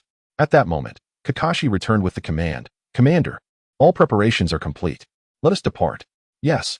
Under Wenya's guidance, the sealing, communication, and medical teams began a strategic retreat in small units. Meanwhile, the other assigned squads initiated their search into the forest, while the remaining allied forces rested at the forest's periphery, poised to support the teams at a moment's notice. Danzo pondered briefly, then called out, Lee. Here, sir. When the time is ripe, you and Sai will accompany me as bait. Be prepared. Yes. Furthermore, Sai will execute the forthcoming sealing, so I wish to entrust you as his bodyguard. After all, during the sealing preparation, defenses will be at their weakest. Sai, sir. Danzo stated. The success of the sealing technique hinges on your understanding and appreciation of your companions. Sai, yes. Lee, rest assured, I will protect him with my life. Bang. Bang. Danzo retrieved a sealing scroll, from which a massive drawing scroll and specialized brush emerged. This is what you will require for the sealing. I have prepared it in advance. Sai, yes. With that, Danzo turned and departed towards the Allied forces' resting area. Lee, Sai, I will ensure your safety. Sai. Half an hour later, the search team reported back. Kakashi, Captain. Kakashi, what are the enemy's movements? Do not mention the enemy.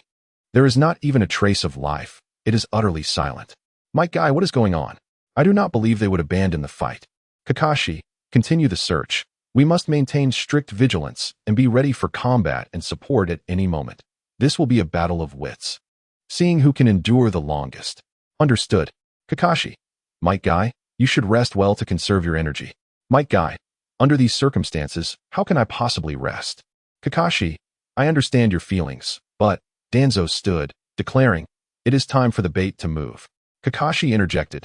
Sir, how about allowing me and Guy to be the bait? Unnecessary. Let us proceed as planned, Danzo asserted. Let us depart. Yes. Lee and Sai accompanied Danzo, swiftly making their way into the depths of the forest. Under Danzo's leadership, the three pressed forward directly towards Obito's stronghold. The entire forest around them remained eerily silent. Sai, why is it so quiet? Is it the calm before the storm? Lee, perhaps it is the tranquility following the fray. At that moment, Danzo internally mused, we are about to exit the 4th Division's range. Why have they not yet struck? Behind them, the controlling Orochimaru thought, so, they are indeed coming for me. TCH, this is not the time for us to cross paths. The best moment for me to appear will be when you and the masked man have both suffered greatly. Now, if you wish to force me into slaughter, so be it. Just then, a series of resounding explosions echoed throughout the forest, indicating that the search team had come under attack. As anticipated, you do not wish to confront me now, Orochimaru. Excellent. The alliance is still unstable, and this is not the time for our encounter. Danzo bellowed, retreat. Yes. The three swiftly moved towards the source of the explosions. Doton, Doriheki, a coalition ninja, swiftly executed the earth release technique, conjuring a formidable earthen wall before him. He then turned and said, Mr. Saltwater, prepare to employ the shadow binding technique at once. Crack, crack, crack. The robust earthen wall shattered, unveiling the assailant's identity, none other than the inaugural wielder of the dull blade, Satsukawa Yadori. Satsukawa Yadori proclaimed, now, where will you flee? Haha, how vexing. Once more, Earth Brush. With a swift motion, Satsukawa wielded his dull blade, cleaving the coalition ninja in two before he could react. Are you still unaware of the situation? He sneered. Before my dull blade, all defenses are rendered futile. Ha ha ha. He charged into the search team, unleashing a brutal massacre. Witnessing his comrades fall swiftly, Nara Saltwater bellowed. Maintain the defensive line. The rescue team will arrive shortly. Hold on. Satsukawa Yadori halted his slaughter, ominously declaring, no form of defense holds any significance before me. It appears you still do not comprehend. He then wielded his hammer from the dull blade and slammed it into the ground. Boom, boom, boom. The tremendous force from the hammer fractured the ground nearby, sending countless earth fragments flying. Numerous coalition ninjas, caught off guard, were pierced by the debris. Satsukawa Yadori taunted. Prepare to meet your demise. Haha. From above, Danzo arrived, hovering in midair, and shouted, Speak. How do you wish to die? Reinforcements have arrived. It's the commander. Hope surged among the coalition. Swiftly, Lee and Sai arrived, albeit a moment late. Sai, please commence. Let me witness your sealing technique, Lee urged. Understood, Sai replied softly, unfurling a vast scroll and grasping a large brush, yet hesitated to begin. He recalled Danzo's words. Remember, expressing emotions can lead to being ensnared by negative feelings. Cut it out. Anyone can boast, but it's your strength that counts. Satsukawa Yadori roared. Since you wish to step forward, I shall commence with you. Haha. Dull blade strike. Satsukawa leaped into the air, swinging the hammer of his dull blade toward Danzo with great force. However, Danzo deftly evaded the attack. Boom, boom, boom. The hammer's colossal power cracked the ground upon impact, sending debris flying. Satsukawa Yadori, undeterred, retracted his hammer with a chain and swiftly launched another offensive, spinning the chain with ferocity. Spinning dull blade. The rapidly whirling chain released the axe head from the dull blade, hurtling toward Danzo. Yet again, Danzo sidestepped effortlessly. Boom. The axe's rapid descent carved a deep fissure into the ground. Satsukawa Yadori remarked, It seems there are still a few capable individuals alive in this world. Danzo calmly responded, Is this the prowess of the 7 ninja swordsmen? If this is all you have, you greatly disappoint me. Enough. You shall perish. Satsukawa Yadori bellowed. Dull blade invincible whirlwind. He spun the chains of his dull blade rapidly, the axe and hammer swirling around him like a tempest, creating an impenetrable barrier. He then charged at Danzo. Danzo, noticing Sai's hesitation, called out, I am about to launch my assault. Be ready, Sai. He then glided forward, brandishing a massive sword inscribed with the character for virtue. Clang. Clash. Danzo and Satsukawa Yadori engaged in fierce combat, exchanging dozens of blows without a clear victor. Just as Danzo prepared to incapacitate Satsukawa, explosive release surged forth. Boom, boom. The explosive release obliterated several coalition ninjas in an instant, transforming them into clouds of blood. In that case, let us pressure Sai a bit. Danzo contemplated. He then urged, Sai, if you do not act soon, many more will perish. Sai murmured to himself, I am ready, but having suppressed my emotions since childhood, can I truly use this technique? More importantly, will I conquer the fear that accompanies expressing my feelings? Shadow imitation technique. Nara Saltwater swiftly countered with a secret transfer ninjutsu, successfully restraining the actions of the explosive release. However, as the creature thrashed violently, breaking free from the secret technique was only a matter of time. Nara Saltwater cried, Sai, seal it quickly. I cannot hold on much longer. Just then, a loud crash echoed as the explosive release escaped Saltwater's grasp and charged toward the coalition. Lee, seeing this, rushed forward to intercept. Bang, bang, bang. The two, barehanded, exchanged blows with fierce intensity. Wheeze, wheeze. Nara Saltwater gasped for breath, realizing that Danzo had yet to conclude his battle and that Lee could not hold out alone. Sai, do you understand? While fighting, Lee responded, Do not worry. I will never forgive the Akatsuki for their transgressions, exploiting the souls of the deceased. Satsukawa Yadori declared, If it's a weapon fight, victory will certainly be mine. No one can defend against the dull blade's onslaught. I cannot delay any longer, otherwise it will jeopardize my standing within the coalition and hinder my plans. Danzo thought, then replied, Who said anything about defense? I've merely been entertaining you. With a swift motion, Danzo seized the spinning dull blade. Thwack! In one fluid movement, he wielded his sword and cleaved Satsukawa Yadori in two. Your openings are far too numerous, your speed lacking, and your strength insufficient, he muttered, then shouted, Nara Saltwater. You handle this one, I will deal with the other. Yes. Saltwater responded quickly, forming seals once more for the shadow stitching technique. Danzo approached, saying, Lee, fall back. Leave this to me. Understood. Meanwhile, Sai stood in a daze, musing, why do I not sense any negative emotions from Lee? Lee returned to Sai's side, assuming the role of his protector. Sai, we are friends. I will ensure you remain undisturbed during your preparation. Sai replied, yes. His anger does not stem from negative emotions, but from his concern for his friends. Nagato asked curiously, hey, big brother, where are you flying off to? Danzo, clones, replied, of course, back to the main body. What's up? Nagato roared, you idiot. Don't you have space-time ninjutsu? Danzo, clones, chuckled. Uh-huh. The weather is splendid today. Nagato retorted, big brother, have you forgotten?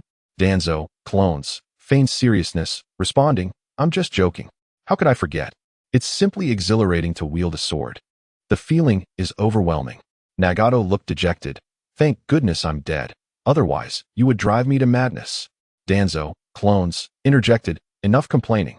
Send the rewards to the main body. Let him know what's happening here. All right, Nagato replied. Danzo, clones, said, in that case, let us move. All right. With a surge of spatial energy, the two vanished from sight. Only through marriage do you come to realize how precious a moment of tranquility truly is. Chapter 79.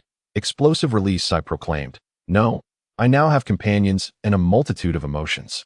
This sealing technique requires the release of emotions to enhance its power. Yet it never specified that negative emotions were a necessity.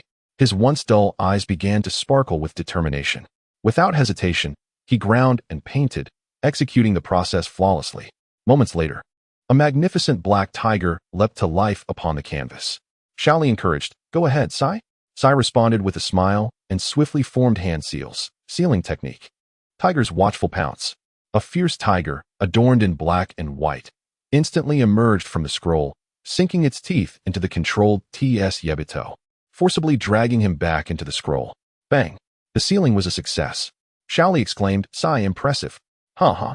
Nara Shio was panting heavily, saying, I was almost at my limit. Thankfully, Sai, you succeeded. Yay. Sai, keep it up, there's one more to go. Just as Danzo prepared to strike a decisive blow against Shikari, a melodious voice suddenly chimed, Ding dong. Congratulations, host, for completing the Dance of Youth mission. Reward, Chakra of the Four Tails Sun Wukong. The Four Tails Sun Wukong, adept in lava release, manifested unexpectedly, eliciting a delighted response from Danzo, who involuntarily exclaimed, that's wonderful. Shikari, bewildered, seemed to have an epiphany. Protectively covering himself, he shouted, what the hell? You perverted freak. What does that ecstatic scream of yours mean? A warrior can be slain but not humiliated. You don't even spare men. And I'm already dead. While Shikari was in the midst of his tirade, he caught sight of Ts Yebito being sealed, and immediately turned to flee into the forest, roaring, let the world be destroyed quickly. Humanity has no hope. Meanwhile, the ninja allied forces remained dazed and unable to recover from Danzo's bizarre exclamations. No one had anticipated that the commander of the ninja allied forces would succumb to such a state amidst the battle, missing the opportunity to capture Shikari. Observing the incredulous expressions on everyone's faces, Danzo realized he had perhaps been a tad too loud. Cough, cough. Danzo feigned a cough to regain everyone's attention, gravely stating, I hope you all can keep this a secret. You must have heard that during the 5 Kage summit, I fell victim to someone's mental technique, which sometimes makes it hard for me to control myself. I apologize. I only wish to contribute more to the alliance. But I didn't expect to lose control at such a critical moment. Nara Shio responded, Commander, you truly embody righteousness. We feel ashamed in your presence. Shaoli added, Sir, your dedication to the alliance will inspire us to fight for victory, regardless of the cost. Commander, we are sorry. You are our pride.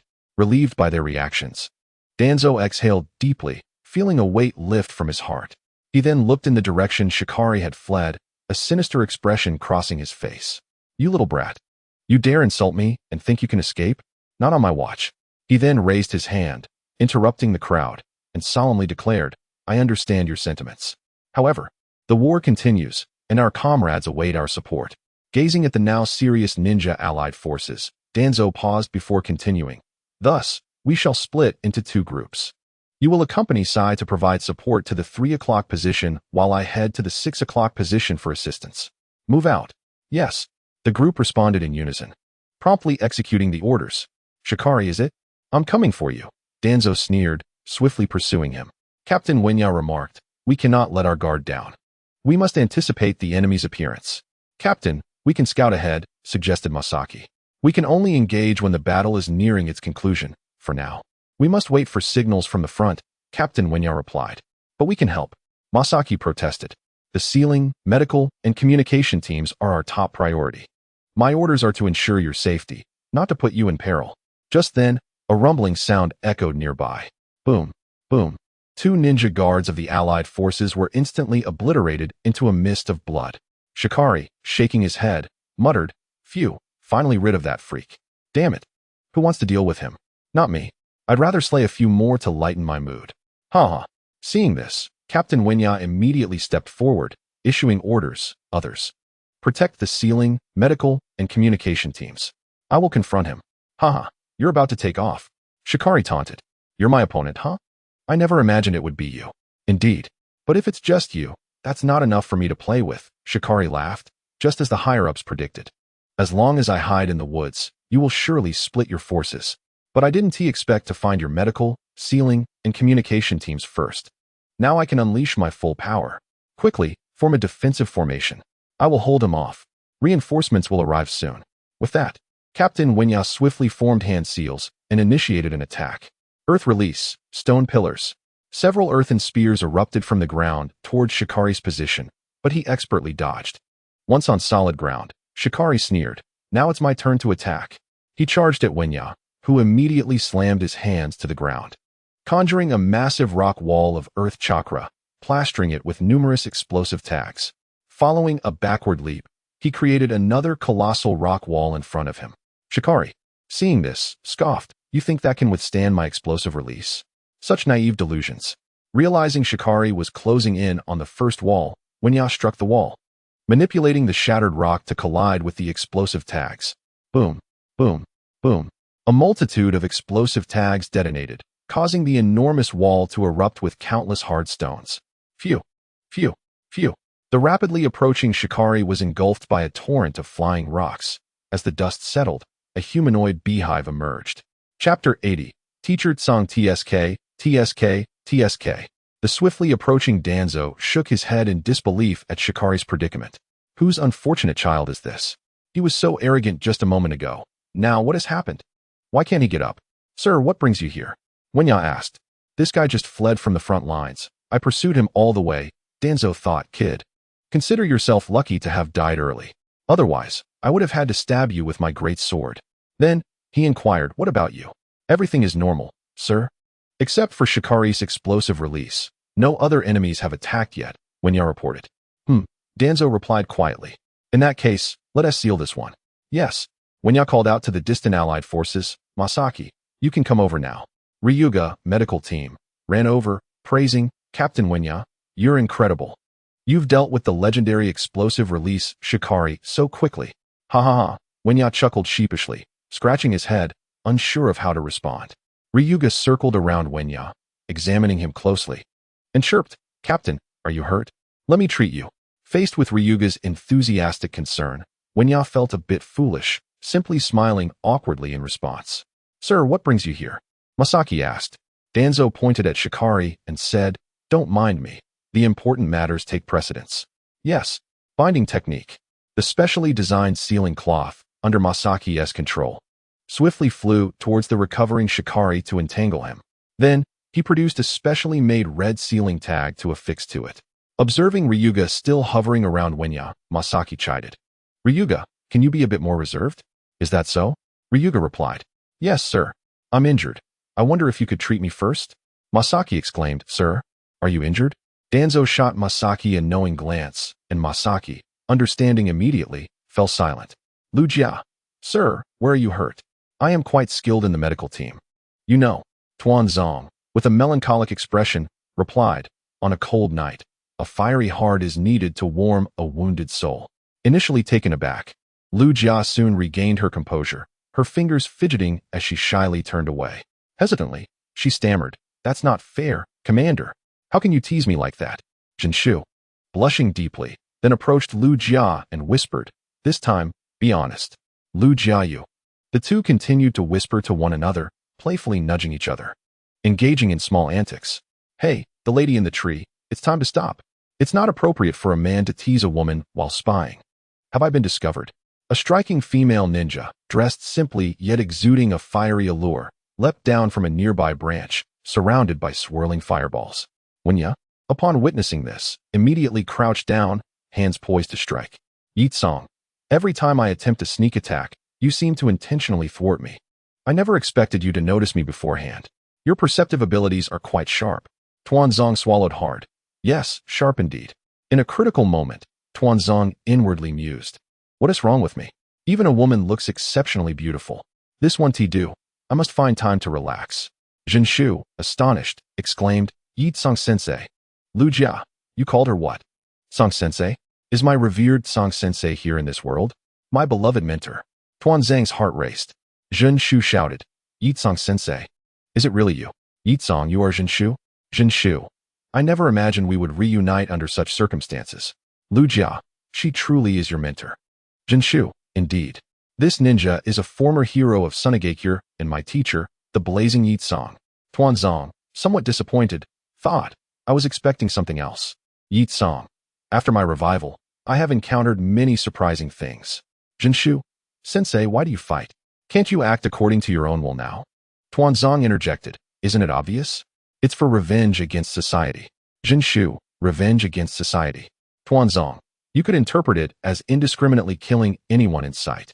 Jinshu, sir, why has my teacher become this way? Tuanzong, she is merely a victim of the war's interests. Yitsong, who are you? How do you know so much about my past? Are you a disciple of those old fogies from Sunigakure? Lu Jiaohmf, this is our commander of the Ninja Alliance. Tuanzong explained, it's nothing. At that time, Sunigakure was at war with the Wagakure, and the higher-ups believed they must stabilize the threat from Kirigakure, thus sacrificing your teacher, Yitsong. That's how it went. Jinshu, incredulous, exclaimed, Sensei, weren't you sacrificed during the battle with the Wagakure?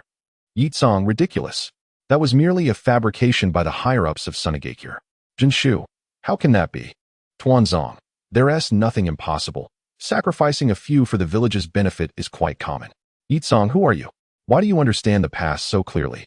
And how can you speak of such matters as if they are perfectly justified? Tuanzong, Lu Jia has already introduced me. I also had another title, known as the Shadow of the Ninja. I wonder if you've heard of it? Yitsong, no, I haven't. Tuanzong, initially feeling smug, suddenly felt deflated, inwardly cursing. What the hell? This isn't going according to script. Humph. When you scoffed, revenge against society? If one seeks revenge, which of the fallen ninjas was innocent? Which one did not kill ninjas from other villages? Yitsong, that was sacrifice for the village's interest, not the village sacrificing for its interests. Jinshu, so, teacher, have you decided to become someone else's puppet, willingly being manipulated by them? Yitsong, incorrect. It is merely mutual cooperation. He has given me the chance to revive, and I need that opportunity. Jinshu, teacher, shouldn't your hatred be directed at those who betrayed Sunigakure? Yitsong, Jinshu, to be honest, hearing about your experiences leaves me quite conflicted.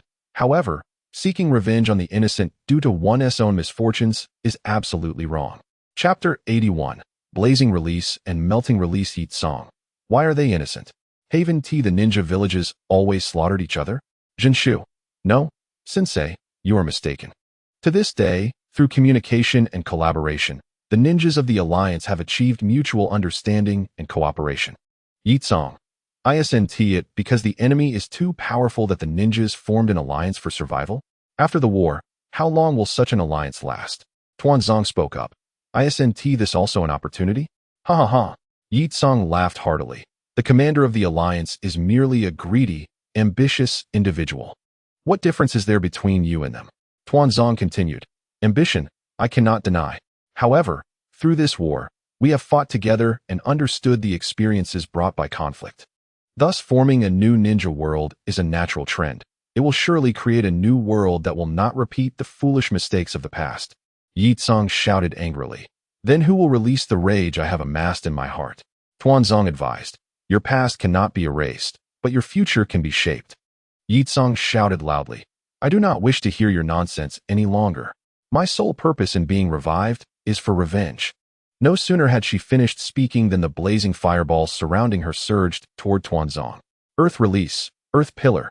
Having observed Yitsong, Wenya seized the moment to strike. Several earthen spears erupted from the ground beneath Yitsong, launching an assault.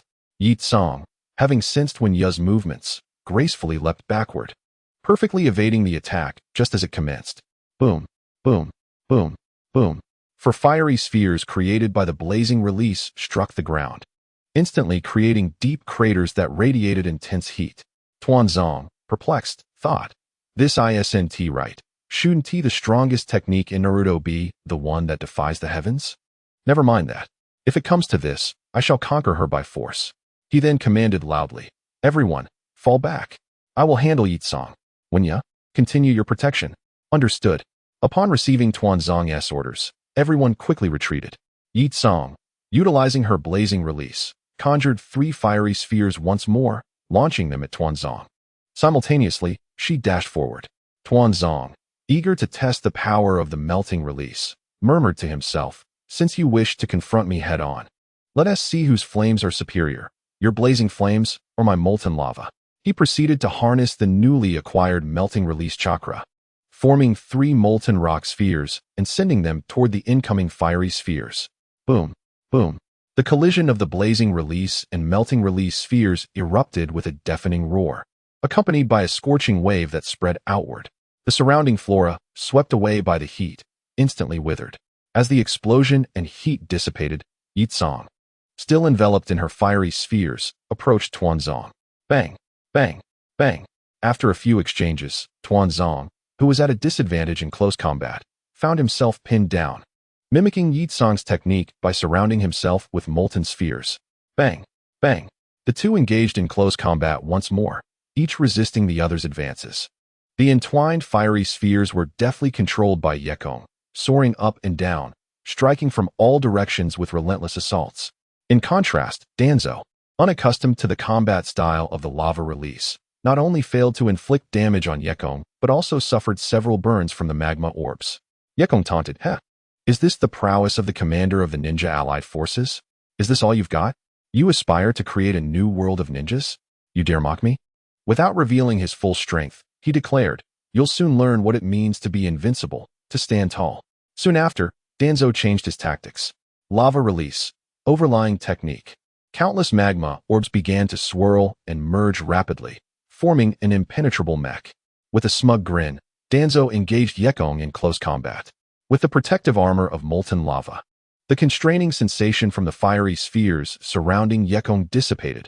Furthermore, as Danzo continued his assault, the scorching armor inflicted considerable damage on Yekong. Bang, bang, bang. As Yekong controlled the scorch release, 3 blazing spheres struck the same spot on the lava armor, erupting in a massive wave of heat that spread outward. The force of the fiery spheres and the ensuing heat wave forced Danzo, encased in the lava armor, to retreat. Seizing the opportunity, Yekong leaped back, creating distance between them. After the brief skirmish, her body bore multiple burns from the lava armor, severely hindering her reaction speed. Observing her slowly recovering body, Yekong remarked, I didn't expect you to possess some skill. Heh, little lady, I have plenty more tricks up my sleeve. Today, I shall teach you a lesson and show you my true might. Danzo teased as he swiftly approached. Noticing this, Yekong harnessed the scorch release to generate a multitude of blazing spheres, which she directed towards Danzo. You think numbers matter? You jest. I have countless elite troops. Lava release, scorching river rock technique. Numerous magma spheres formed instantly, charging towards the myriad of fiery spheres. Meanwhile, from a distance, Shinsuke and the others, feeling the intense heat, were left in a state of shock. Shinsuke exclaimed, so this is the true strength of our teacher. Ryuga added, Commander, you look incredibly impressive in battle. Witnessing the scene, Wenya shouted, prepare defensive ninjutsu.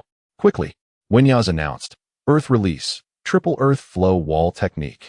Ryuga followed with, water release, water flow wall technique. Shinsuke added, protective technique. Boom, boom, boom. The spheres collided repeatedly, producing a cacophony that shattered the skies, while the scorching heat surged outward, transforming the landscape for miles around into a desolate wasteland. Ryuga sighed in relief. Phew, I'm glad to be alive. I haven't even tasted a man's kiss yet. Shinsuke reprimanded. What are you thinking at a time like this? Wenya declared, Chapter 82. As you wish. Danzo then sneered. What will you do now? Furious at Danzo, who remained unscathed, Yekong shouted. If that's the case, then I shall use my final technique. Scorch Release, Great Gathering Sphere Technique. Countless fiery spheres rapidly fused, culminating in the formation of an enormous orb. Heh, Danzo scoffed. Don't think I'm afraid just because your sphere is larger. Mine can grow thicker and longer.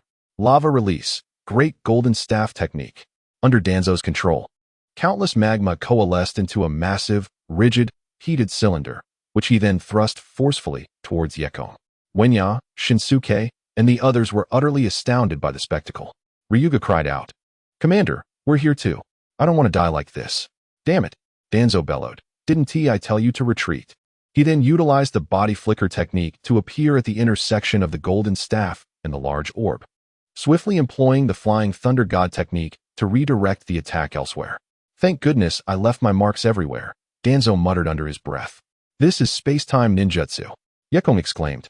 I've had my fill of lava release. I won't play with you any longer. Danzo shouted, Wind Release, Multiple Great Jade Spiral Bomb. An oversized spiral bomb, containing 9 smaller spirals, flew towards the still astonished Yekong. Puff, puff, puff. The spiral bomb hit its mark, reducing Yekong to mere dust. However, with the Edo Tensei technique, she would not perish. Countless fragments of paper swiftly coalesced, forming Yekong's new body. Magnet Release, Sand Sealing. Under Danzo's control, the sand beneath Yekong began to gather rapidly. As she restored herself, a pyramid also took shape, ultimately resulting in a successful seal.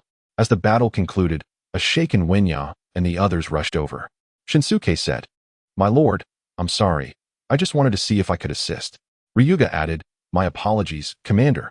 I insisted that the captain and Shinsuke come to witness your battle. It's my fault, my lord. I failed to fulfill my duties as captain, Wenya lamented. Danzo interrupted. All right, no need to argue. In future battles of this caliber, stay as far away as you can. Otherwise, we'll save on cremation costs. My lord, you don't blame us, do you? Ryuga implored. Danzo replied, War is no trifling matter. When I ordered you to retreat, it was for a reason. Cherish your lives. Shinsuke expressed gratitude. Thanks to you, my lord. Otherwise, my lord, your performance was magnificent. Ryuga praised. Really? Danzo responded with a playful tone. There's even more impressive feats. Care to give them a try? Is that true? Ryuga, growing shy, added, My lord, you're teasing me. Be careful. I might take it seriously. Haha. Danzo laughed. You're not my type. You're too young. I'm not young. I'm already 20. Ryuga retorted, only to realize the look in Danzo's eyes and comprehend the implications. Humph. So, the commander is a superficial man who judges by appearance. Incorrect. Danzo countered. Isn't that so? Ryuga pressed. All men are superficial, Danzo replied firmly. Ryuga grumbled incessantly, unsure of what she was saying. Wenya interjected, My lord. Let us continue with the original plan. Yes. Ryuga inquired, My lord, what are you doing? I need to check on other locations. I wonder how the other squads are faring. He then turned to Shinsuke, who was kneeling before Yekong, saying, Comfort Shinsuke. I'm not very good at that. Just then, a rustle echoed as Omoi and Zaji approached rapidly. Zaji said, Sorry for being a bit late. It seems the battle here has concluded. Upon spotting Danzo, Zaji quickly shifted to a respectful tone, exclaiming, Master. Omoi added, Master, Commander. The remaining allied ninjas echoed their respect. Danzo responded softly before inquiring, What is the situation? Omoi reported, We were not attacked, my lord. Zaji continued, We just finished our battle and rushed here upon seeing how intense the fight was. Ryuga curiously asked, Who was the enemy? Zaji described, He has orange hair that reaches his waist, sharp teeth, a neck wrapped in fluffy bandages, green stripes painted on his cheeks, and can harden his hair to shoot at opponents like a torrential downpour. I believe he goes by the name of Watermelon Mountain Pufferfish. Omoi added, He is the original wielder of the great sword, the Watermelon Mountain Pufferfish. Zhaoji, indeed, it is the Watermelon Mountain Pufferfish demon. Liu Jiaowao? He is one of the original 7 ninja swordsmen of the Mist Village, and his strength is undoubtedly formidable. Zhaoji, it's just average, really. Liujia, impressive, impressive. At that moment, Maki returned from a distance, his previously pained expression having vanished. He then inquired, how did you manage to seal him? Zhaoji, oh, on our way to provide support. We fortuitously encountered Sai and Nara Shiizumi, who were also on their way to assist. Through our close cooperation, we successfully sealed the Watermelon Mountain Pufferfish Demon. Liujia, we have such remarkable individuals in our coalition. Not only do they possess immense strength, but they also command such powerful sealing techniques. I would love to meet them. Maki, can you refrain from being so starstruck? Liujia, what? Their idle chatter came to an abrupt halt as Danzo interrupted them. He then commanded, Omoy, Zhaoji, you will continue to support the remaining teams. Yes. With that, the briefly reunited group hurried back to their respective battlefields. Liujia, my lord, when you return victorious, I will have grown up. Chapter 83, The Heartless Duo Zing. Sensing the spatial fluctuations, Kakashi gathered lightning chakra in his palm. Forming a high-intensity electric current, his hand poised like a blade, ready to strike at any moment. Crackle, crackle. As Nagato emerged from the spatial distortion, he was met with a cacophony akin to 1,000 birds chirping, and upon seeing the vigilant Kakashi, he jested. This signature move, could it be the legendary Kakashi Hitaki? Master of the 50-50? What a unique welcome ceremony you have here. Danzo, Shadow Clone silence. Kakashi, my lord, what brings you here? Danzo, Shadow Clone, explained, I have just returned from supporting the surprise attack unit. By the way, I am a Shadow Clone. How fares it on your end? Kakashi, regarding the situation with the 7 ninja swordsmen of the mist. Kakashi then recounted the events on their side. Danzo, Shadow Clone, I see. How many enemies remain? Kakashi, there are still. At that moment, a distant shout of excitement interrupted Kakashi. As Konoha's Sai successfully sealed another member of the ninja swordsmen. Sai seems to have mastered that sealing technique. Danzo, Shadow Clone, murmured, quite impressive. Nagato, well, the morale here is quite high. Chatter, chatter, chatter. In the distant forest, birds soared into the sky. Faintly, one could hear cries for help. Help, help. Kakashi, this is not good. The search team is under attack. Danzo, Shadow Clone, declared, let us go see. Nagato agreed. Swish, swish. The three moved swiftly through the forest. And as they closed the distance, the cries for help grew clearer. Save me. Ah. The harrowing cries sent shivers down their spines, as if something terrifying was afoot. When the trio burst into a clearing, they beheld a coalition ninja struggling as though manipulated by invisible strings. Kakashi shouted, what happened? The coalition ninja responded through his struggles. My body is being controlled by threads. Kakashi, threads? Nagato, more precisely, they are steel wires as thin as a hair. Bang. Just then, as the wires tightened and pulled, the coalition ninja was bound to a tree. Thud. A slender needle, its handle ensnared by a razor-sharp wire, pierced from behind the tree, impaling both the person and the tree, chilling them instantly. Ah, save me. Despite the coalition ninja's formidable vitality, it became a source of torment. Even after being pierced through the heart, he did not succumb immediately, but continued to wail and cry for help. At that moment, a figure with yellow, spiky hair, wearing a Mist Village Dark Division mask and wrapped in fluffy bandages, emerged from behind the tree. Danzo, Shadow Clone, communicated, who is he? Nagato replied, he is Kurasame Shiranui, the first user of the long-bladed sewing needle. Danzo, Shadow Clone, I am not familiar with him. He does not leave a strong impression. Nagato blinked, suggesting, he is one of your targets. Danzo, Shadow Clone, chuckled sinisterly. Oh, is that so? Just then, Kurasame Shiranui pointed his long blade at Danzo, Shadow Clone, Nagato, and Kakashi before gesturing behind him. It seemed to imply that the fate awaiting the three of them would mirror that of the ninja bound behind him. Only then did Danzo, Shadow Clone, Nagato, and Kakashi notice that behind Kurasame Shiranui were dozens of coalition ninjas, similarly bound to trees, their hearts pierced and lifeless. Kakashi, filled with rage, exclaimed, damn it. You bind ninjas to trees and relish their suffering. This is unforgivable. Danzo, Shadow Clone, continued to communicate. We may kill, but we must not humiliate. Will you take action, or shall I? Nagato responded. You are unaware of his history.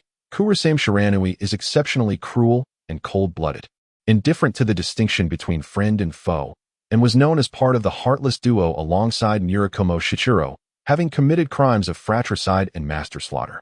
He then added, "Of course, I will take action." Just then, boom, boom, boom, explosions suddenly erupted in the forest, sending dust and blood mist into the air. When the dust settled, severed limbs and dismembered arms lay strewn about, remnants of the coalition ninjas bound to the trees. Simultaneously, another resurrected ninja appeared beside Kurasame Shiranui.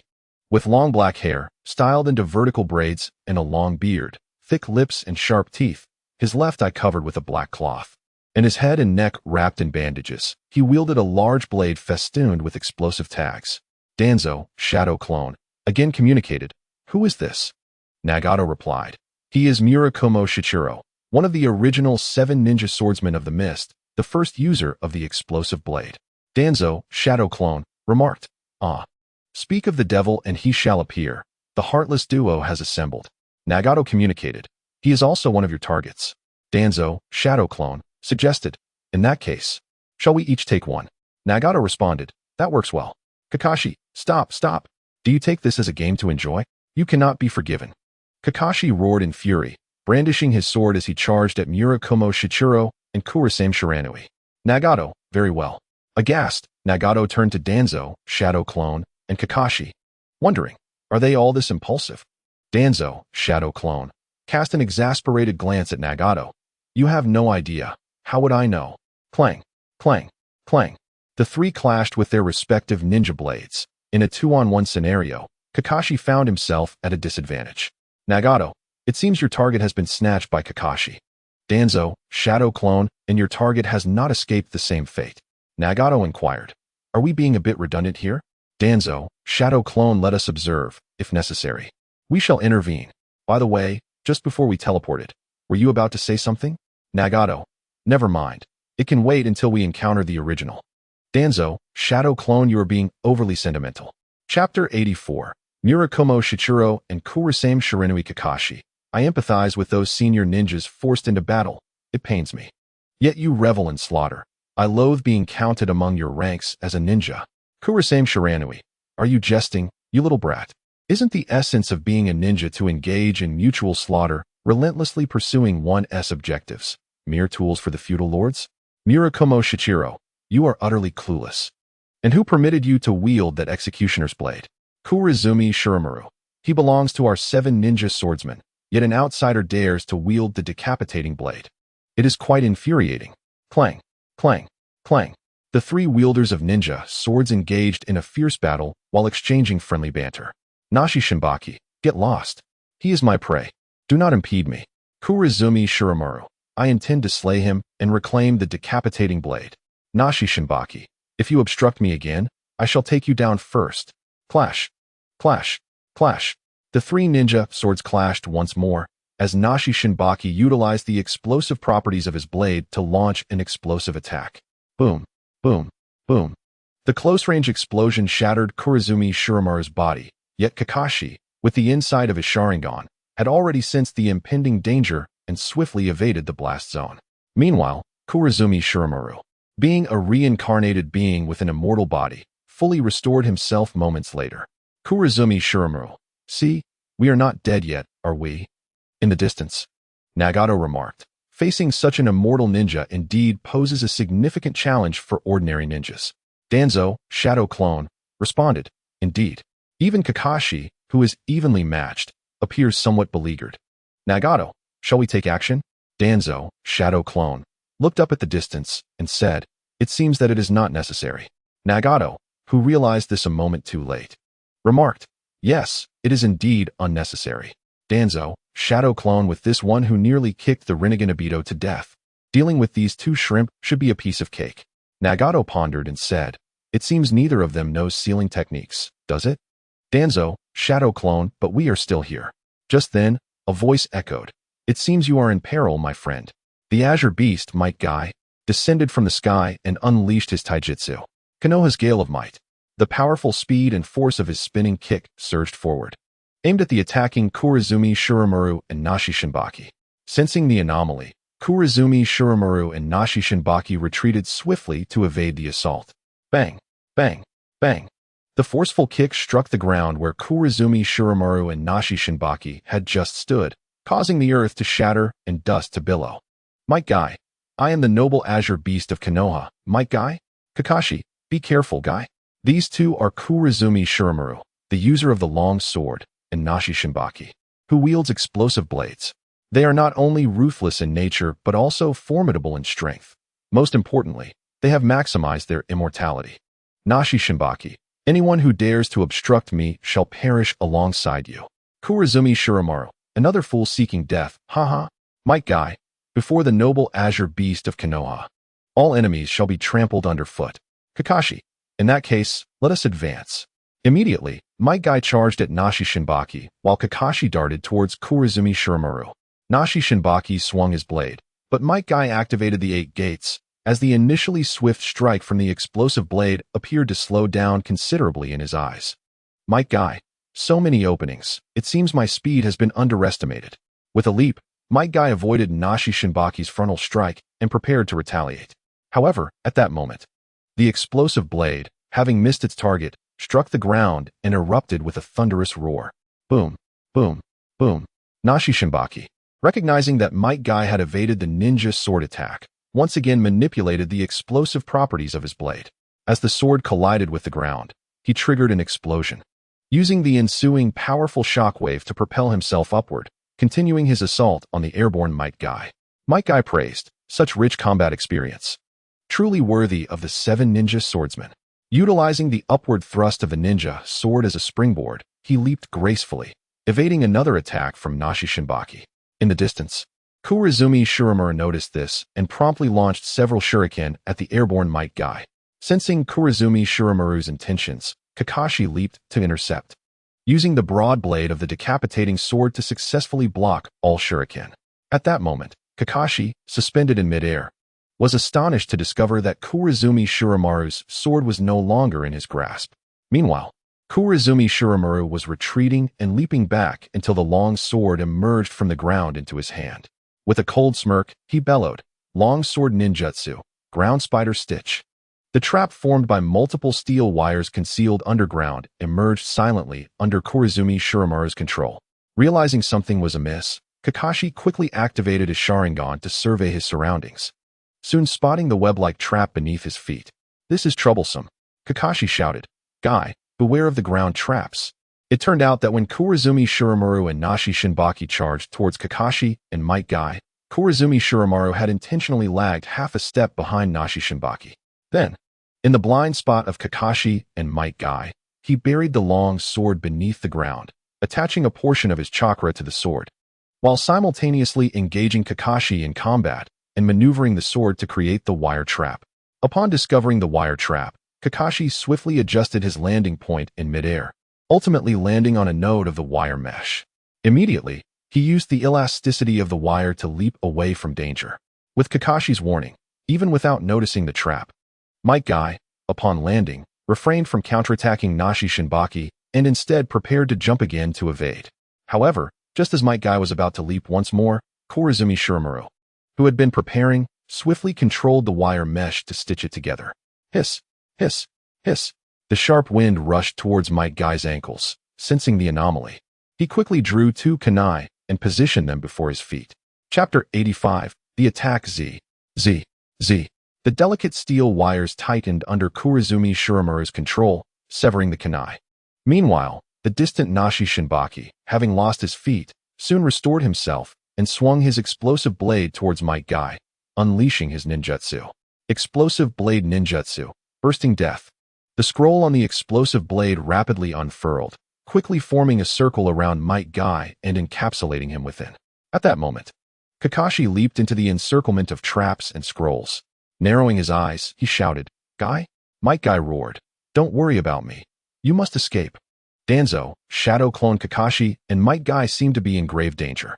Nagato muttered in confusion, "That shouldn't be.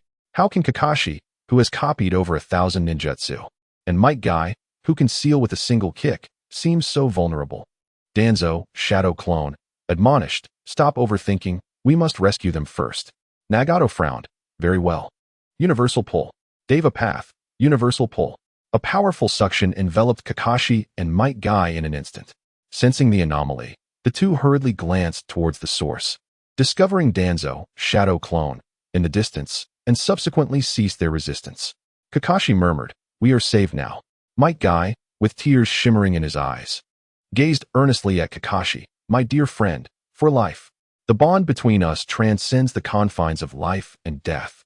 Nashi Shinbaki observed Kakashi willingly jumping into the trap and the encircled scrolls, grinning ominously. "Heh, no matter your reasons, I shall claim both your lives." He then bellowed, "Explode." With that, he triggered all the explosive tags on the scrolls.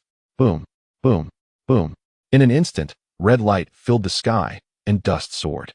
Once the dust settled, Nashi Shinbaki and Korizumi Shiramaru gazed at the massive crater before them, only to find no trace of Kakashi and Might Guy's bodies.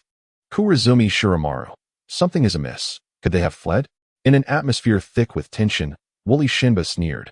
"Heh, in this situation, who could possibly escape? They'll surely be reduced to dust." To which Lixian Chuanwan retorted, "What nonsense. Do you really think your pathetic blade holds any significant power?"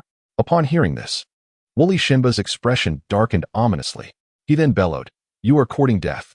Meanwhile, Kakashi and Might Guy stood before Danzo, a shadow clone, and Nagato, visibly disheartened. Kakashi spoke. "My lord, I apologize. It was my sole focus on avenging my comrades that led me to act recklessly." Danzo, shadow clone, criticized, as the captain of the 3rd Division. "Your actions were rather impulsive." Might Guy quickly interjected, "My lord, when did you arrive?" Danzo, shadow clone, replied nonchalantly, "I arrived even before you." "Did you not assess the situation around you before joining the fray?" Might Guy laughed nervously, observing Kakashi and himself, both fatigued and panting. Nagato mused to himself. "So that's the reason. After prolonged running and multiple battlefield supports, their stamina and chakra are utterly depleted." At that moment, Danzo, shadow clone, also noticed Kakashi and Might Guy's waning spirits and advised, "Rest, take a moment to recuperate. There are many tough battles ahead." "Understood." Kakashi and Might Guy responded in unison. Then, Danzo, shadow clone, turned to Nagato, instructing, "Let us conclude this swiftly." Boom, boom, boom. At that moment, Wooly Shinba and Lixian Chuanwan were embroiled in fierce combat, with Lixian Chuanwan being obliterated by explosive blades, while Wooly Shinba was cleaved into 8 pieces by a long sword. Such minor characters were dispatched with a single strike. Nagato, brimming with pride, began to levitate quickly, his arms crossed behind him at a 45-degree angle, gazing down with an air of superiority, declaring, "Tremble, ants, beneath the power of the divine." "Damn it, come down." Danzo, shadow clone, exclaimed in frustration, extending his palm towards Nagato and unleashing a powerful attack. Universal pull. A formidable force enveloped Nagato, who was preparing an ultimate technique. As he found himself plummeting from the sky, the chilling wind rushed into his mouth. "Damn," was his only exclamation as he hurtled downward. Bang, bang, bang. The ground trembled, dust swirling in the air. Concurrently, Wooly Shinba and Lixian Chuanwan, trapped in a deep pit, continually restored themselves, only to be shattered once more. A cycle of mutual destruction ensued. Moments later, Nagato emerged from the earth, grumbling, "What are you doing, Qin beast? If you don't explain yourself, this won't end well for either of us." "Huh, you dare complain?" Danzo, shadow clone, pointed at himself, his voice laced with anger. "The last incident is unresolved, and now you pull this stunt. Tell me, what do you intend to accomplish?" Nagato, donning a cheeky grin, replied, "Oh, you wanted a swift resolution, right? I thought I'd finish it in one strike to spare you the trouble."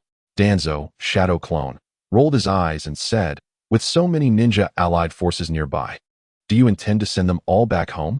Nagato scratched his head, chuckling, "What a lovely day it is today." Upon witnessing Nagato's form, Kakashi and Might Guy realized his secret as a reincarnated being. Despite the preceding commotion, they chose to ignore it and continued to recover. Wooly Shinbo exclaimed, "What was that just now? Did a black rat fall from the sky?"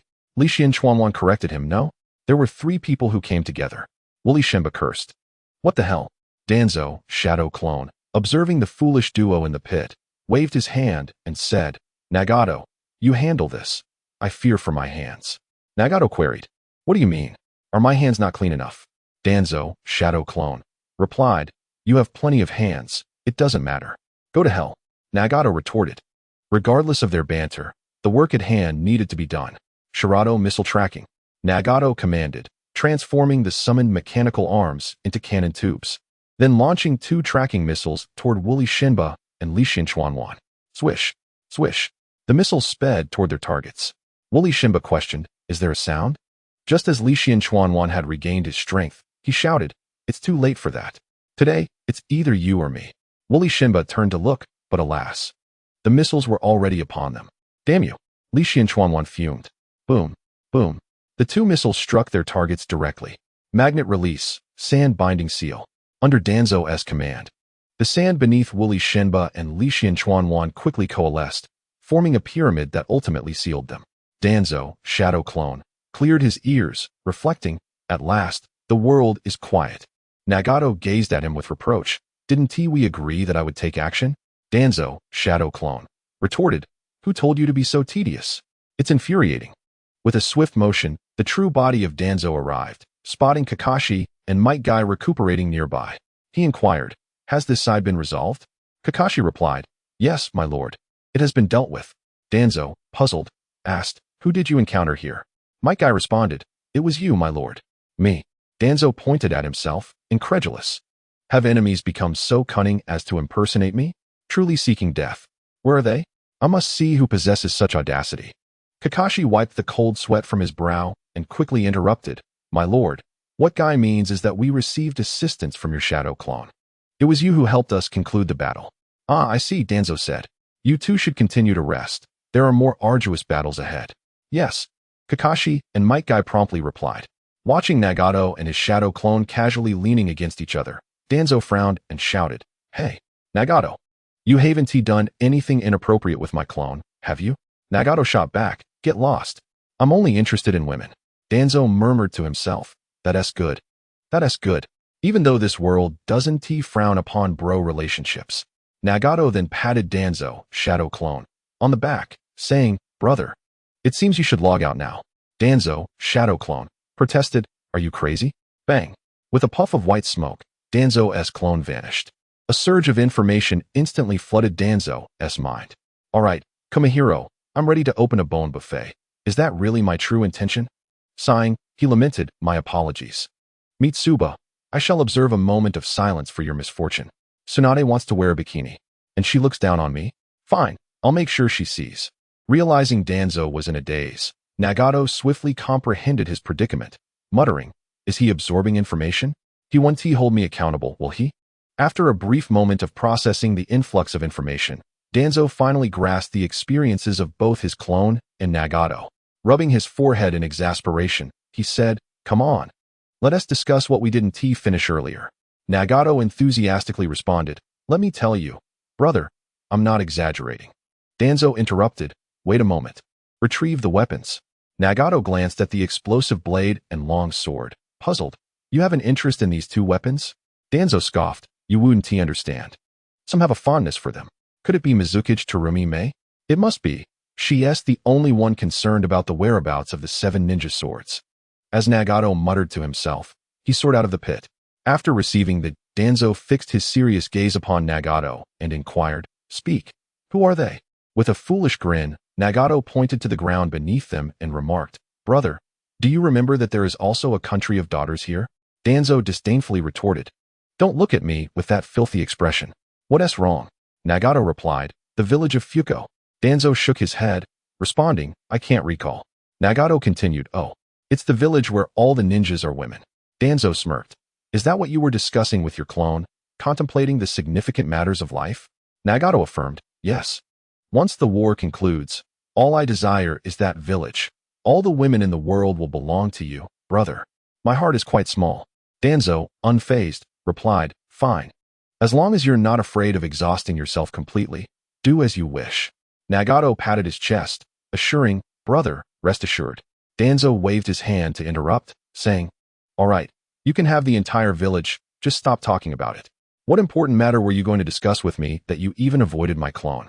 Upon addressing the serious topic, Nagato's previously jovial demeanor transformed into earnestness. He then directly conveyed telepathically, "Brother, what are your thoughts on the future world?" Danzo responded telepathically, "You know well what Kisame and the former root members are up to. Do you have any brilliant ideas?" Nagato organized his thoughts and rephrased, "No, I mean, what plans do you have for the future?" Danzo, with an air of nonchalance, replied, "What plans are there? Naturally, we wait for Naruto and Sasuke to defeat Kage, then I'll emerge to clean up the mess and unify the 5 great nations." Nagato frowned, continuing telepathically, "As long as there are ninjas, all sorts of bizarre jutsu may be developed. Who knows, one day we might be caught off guard." Danzo furrowed his brow, pondering for a moment. He then communicated, "If you have any thoughts, just say them. There's no need for obfuscation between us." Nagato solemnly stated, "I want the god tree to bear fruit." Danzo, somewhat puzzled, asked, "Is that feasible?" Nagato cheerfully replied, "Just remove the is." Danzo contemplated, "The crucial question is, can it truly be that powerful?" Nagato confidently responded, "Produced by the system. It must be a masterpiece." "Very well, we shall proceed as you suggest." Danzo concurred with Nagato's proposal. Just then, a crackling sound erupted in the distance. A multitude of lightning gathered in the sky, descending relentlessly under its control. Observing the site where the lightning struck, Danzo clenched his fist and proclaimed, "The success of our plan hinges on our strength to execute it. For now, the priority is to complete the mission and secure the rewards."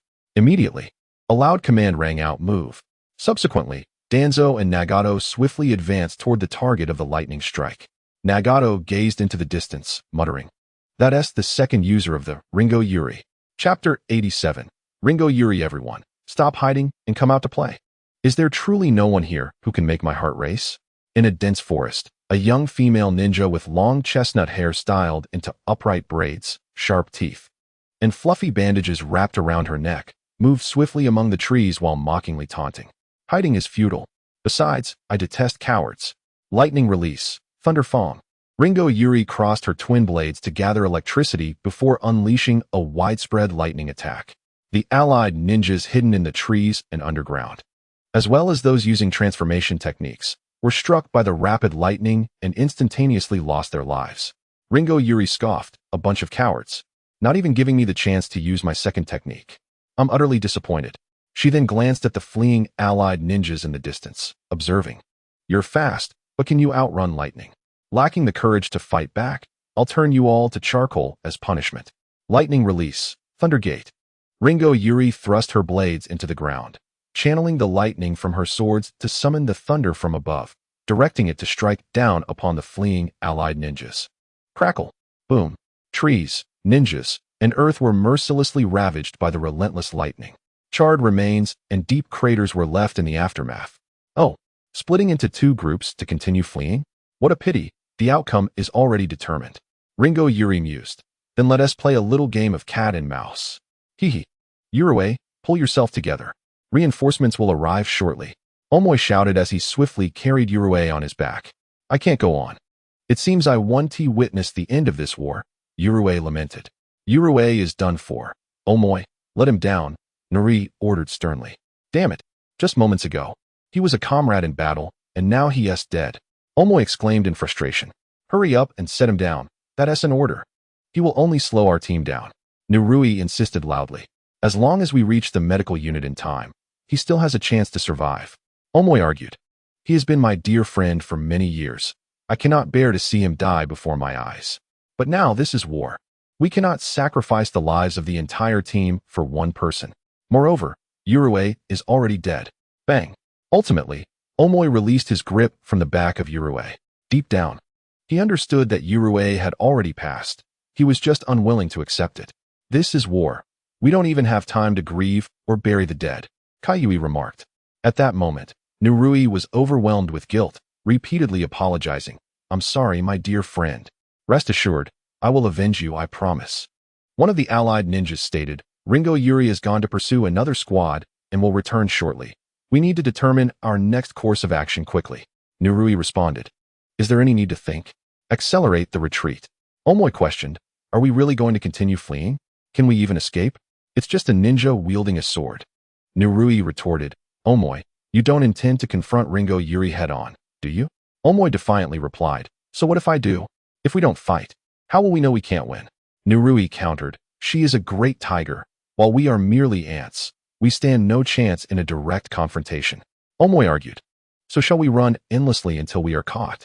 Kayui interjected. Omoi, watch your words. Nurui said, I understand your feelings and can empathize with your anger. However, this is war.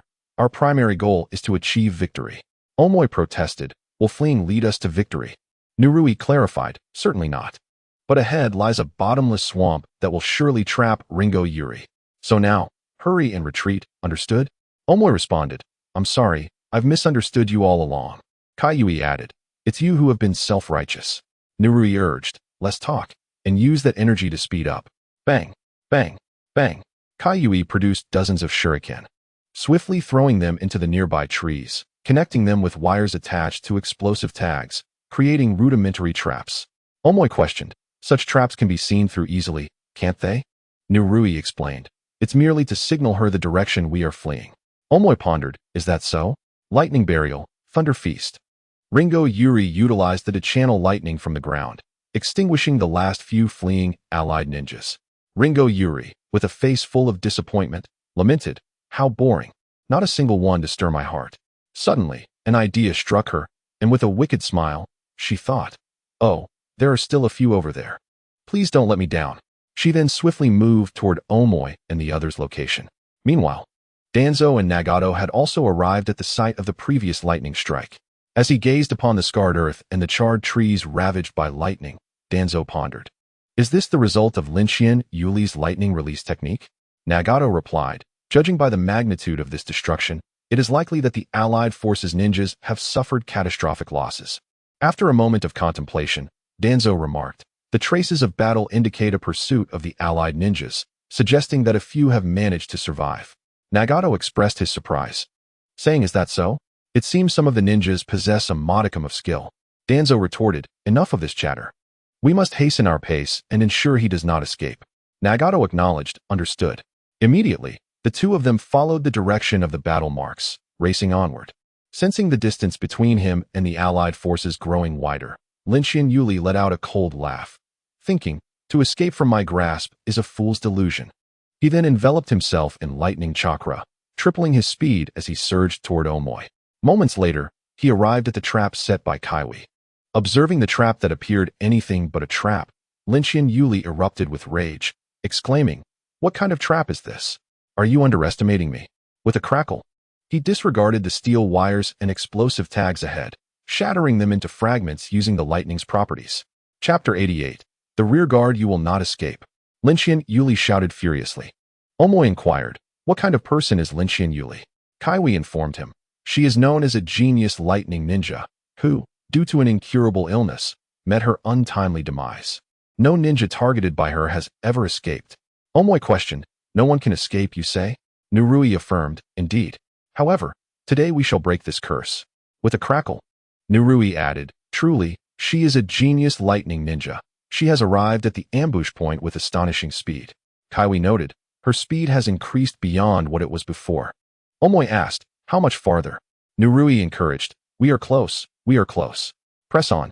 The sound of rapid lightning crackled louder. Kaiwi exclaimed, she is here. Nurui cursed, damn. She is faster than we anticipated. Before the Allied ninjas at the rear could react, they were struck down by lightning. Ah! Their cries of agony echoed painfully. Omoi shouted, damn it, how much farther? We are already within her attack range. Nurui insisted, we are close, we are close. With each lightning strike, another Allied ninja fell. Omoi realized, at this rate, we will never reach our destination. Lin Yuli bellowed, such an insult. I shall not allow you to die so easily. Suffer beneath the wrath of my lightning. With that, the branch beneath Omoi was obliterated by a bolt of lightning. Omoi declared, we cannot allow this to continue. We will be annihilated. You all must retreat while I hold her off. Kaiwi protested, Omoi, you? Nui interjected, enough, Kaiwi. Omoi, I am sorry. For the victory of our war.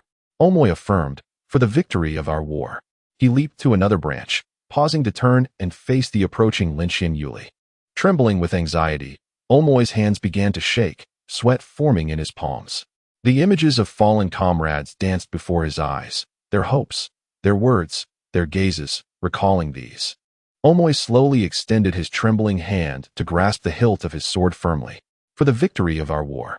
Omoi cried, drawing his katana and charging at Lin Yuli. Lin Yuli responded, how exhilarating. Someone dares to confront me directly. Omoi, fighting for his comrades and for the victory of the war, swung his katana forcefully at the oncoming Lin Yuli. Clang, clang, clang. The dual blades of the lightning blade and Omoi's katana clashed violently. Sensing the disparity in strength, Omoi quickly withdrew, utilizing the force of the katana to leap back. What? He is fleeing already? Lin Yuli shouted angrily, how dare you mock me? You seek death. The lightning coiling around Lin Yuli began to swirl violently. Then, at speed several times that of Omoi, he pursued. In the blink of an eye, he was behind Omoi, extending his dual blades to strike forward. Thud! Omoi was cleaved in two. Lin Yuli scoffed, is that all there is to it? A burst of white smoke erupted, and the dismembered Omoi vanished. It was merely a clone. Cloud Flow Deception Slash. The real Omoi, having set a battle plan in advance, attacked from Lin Yuli's upper left, striking toward her eyes with his dual blades. Lin Yuli sneered, you think you can deceive me? Not a chance. Immediately, she crossed her blades in front of her. Clang, clang, clang. The weapons collided fiercely once more. Weapons may deceive, but your gaze cannot. Lin Yuli derided coldly, tossing Omoi away and bellowing, lightning blade technique, falling thunder. The crossed blades of the lightning blade erupted with lightning chakra, launching into the air. It then formed a rapid descent of lightning aimed at Omoi. Omoi, caught off guard, was struck by the lightning, a wave of pain forcing a cry from his lips. Omoi regarded Lin Yuli with a grave expression, his heart racing with anxiety. How formidable! If I were not trained in lightning chakra, possessing some resistance to lightning release techniques, that blow would have incapacitated me. Realizing he had no choice, Omoi resolved to take action, first sheathing his katana. Then, he dashed toward Lin Yuli. Lin Yuli remarked coldly, you dare approach me? You have some spirit. This move will not reveal where my blade strikes. Omoi declared, I shall unleash the flowing mist slash. In the instant he reached the limits of his approach to Lin Yuli, Omoi swiftly drew his sword to attack. However, Lin Yuli evaded effortlessly. Not yet finished. Omoi proclaimed, the essence of this technique has only just begun. Just as his attack missed, Omoi rapidly produced 3 shadow clones, surrounding Lin Yuli from all sides. Change. Seeing this, Lin Yuli leaped into the air to evade. However, Omoi's real body was already waiting in the sky. I've awaited you for a long time. Omoi shouted, descending swiftly to stab at Lin Yuli's head. Lin Yuli looked up at Omoi and murmured, so it was all a trap. What a pity. Lightning release. Explosive thunder. Lin Yuli summoned a bolt of lightning using the special ability of the lightning blade, striking swiftly at Omoi. Omoi, struck by the lightning, plummeted from the air. His katana flung far away. Not bad. Under normal circumstances, one would surely fall for that. Lin Yuli pressed the tip of her blade against Omoi's brow, effectively controlling his movements. She then continued, but I am anything but ordinary. Damn it. Indeed, one of the 7 ninja swordsmen, is she? Such a powerful lightning release technique. Even I, who have trained in lightning chakra for years, am rendered immobile. At that moment, cold sweat streamed down Omoi's brow, his heart racing with trepidation. Am I to die here? Chapter 89. The will of heaven cannot be defied at that moment. Omoi. Distant voices of Naruto and Kage echoed. Upon hearing their shouts, Lin Yuli sneered. I did not expect there would be those unafraid of death. Given this, let us prolong your existence a little longer, for I am the kind of person who relishes the finest delicacies last. With that, I grasped my blade and followed the sound. Omoi's desperate cries filled the air. Do not approach. Naruto, Kage. Run. However, before his words could fully escape his lips, the swift-moving Ringo Yuyuri had already intercepted the rapidly advancing Naruto and Kage. Haha. Ringo Yuyuri sneered maliciously, baring sharp teeth, and licked the air with a long tongue, declaring, I wonder if your strength is as commendable as your audacity. Without waiting for a response, he bellowed, lightning release. Lightning ball. 2 spheres of lightning materialized atop the Raikuya and, under Ringo Yuyuri's command, sped towards the 2. Crack, crack. Naruto and Kage stared wide-eyed, having no time to react before being struck by the lightning spheres. Ringo Yuyuri exclaimed, just this. Boom, boom.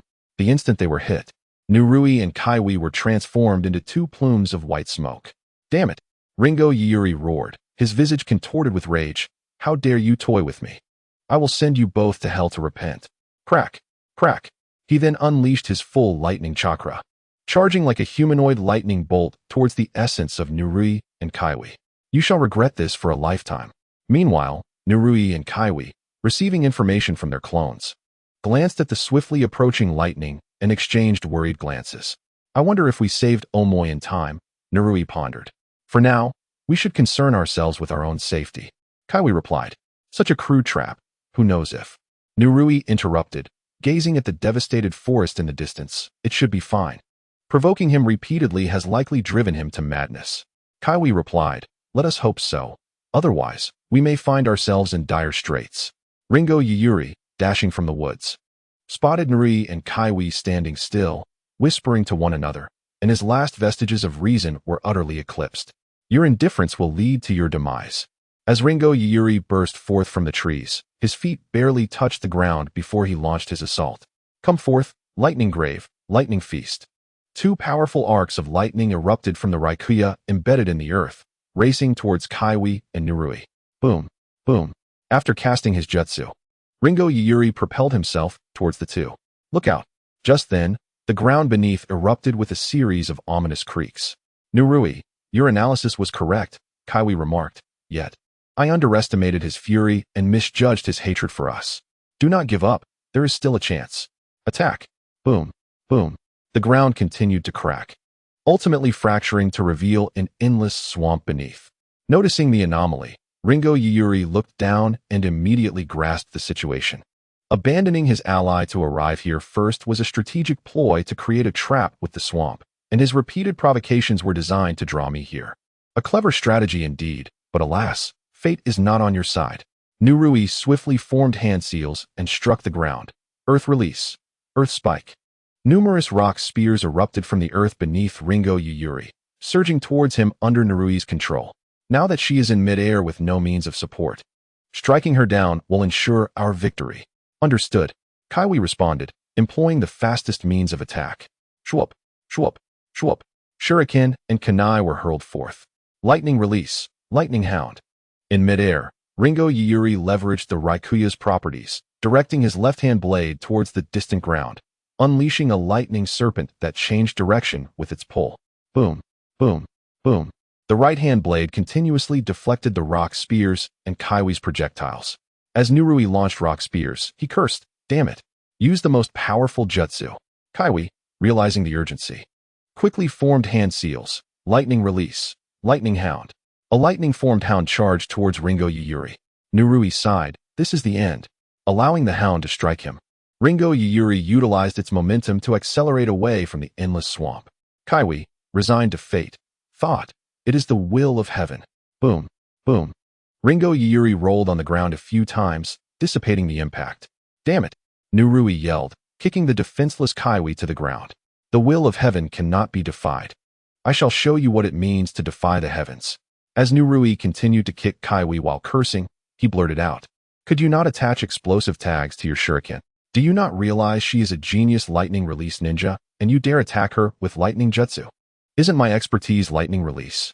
Now you tell me this is the will of heaven? Damn you. Boom, boom, boom. Why do you not use lightning release to attack? Kaiwi exclaimed. Nurui glanced at the curled-up Kaiwi, then looked skyward. Indeed, is this truly the will of heaven? Haha. Ringo Yuri gazed at Nurui and remarked, a captivating man, I must concede your battle strategy. Yet, you have repeatedly provoked my wrath. Are you prepared to face the fury of my Reiku? Rest assured, I will not let you die so easily. With that, Ringo Yuri charged towards Nurui and Kaiwi, leaping to deliver a downward strike. Chapter 90, Arrival Universal Pull. A powerful suction enveloped Ringo Yuri, suspended in midair. Danzo, somewhat breathless, remarked, phew, finally made it. Nagato looked on with confusion. Shouldn't it be that we are fortunate she did not escape?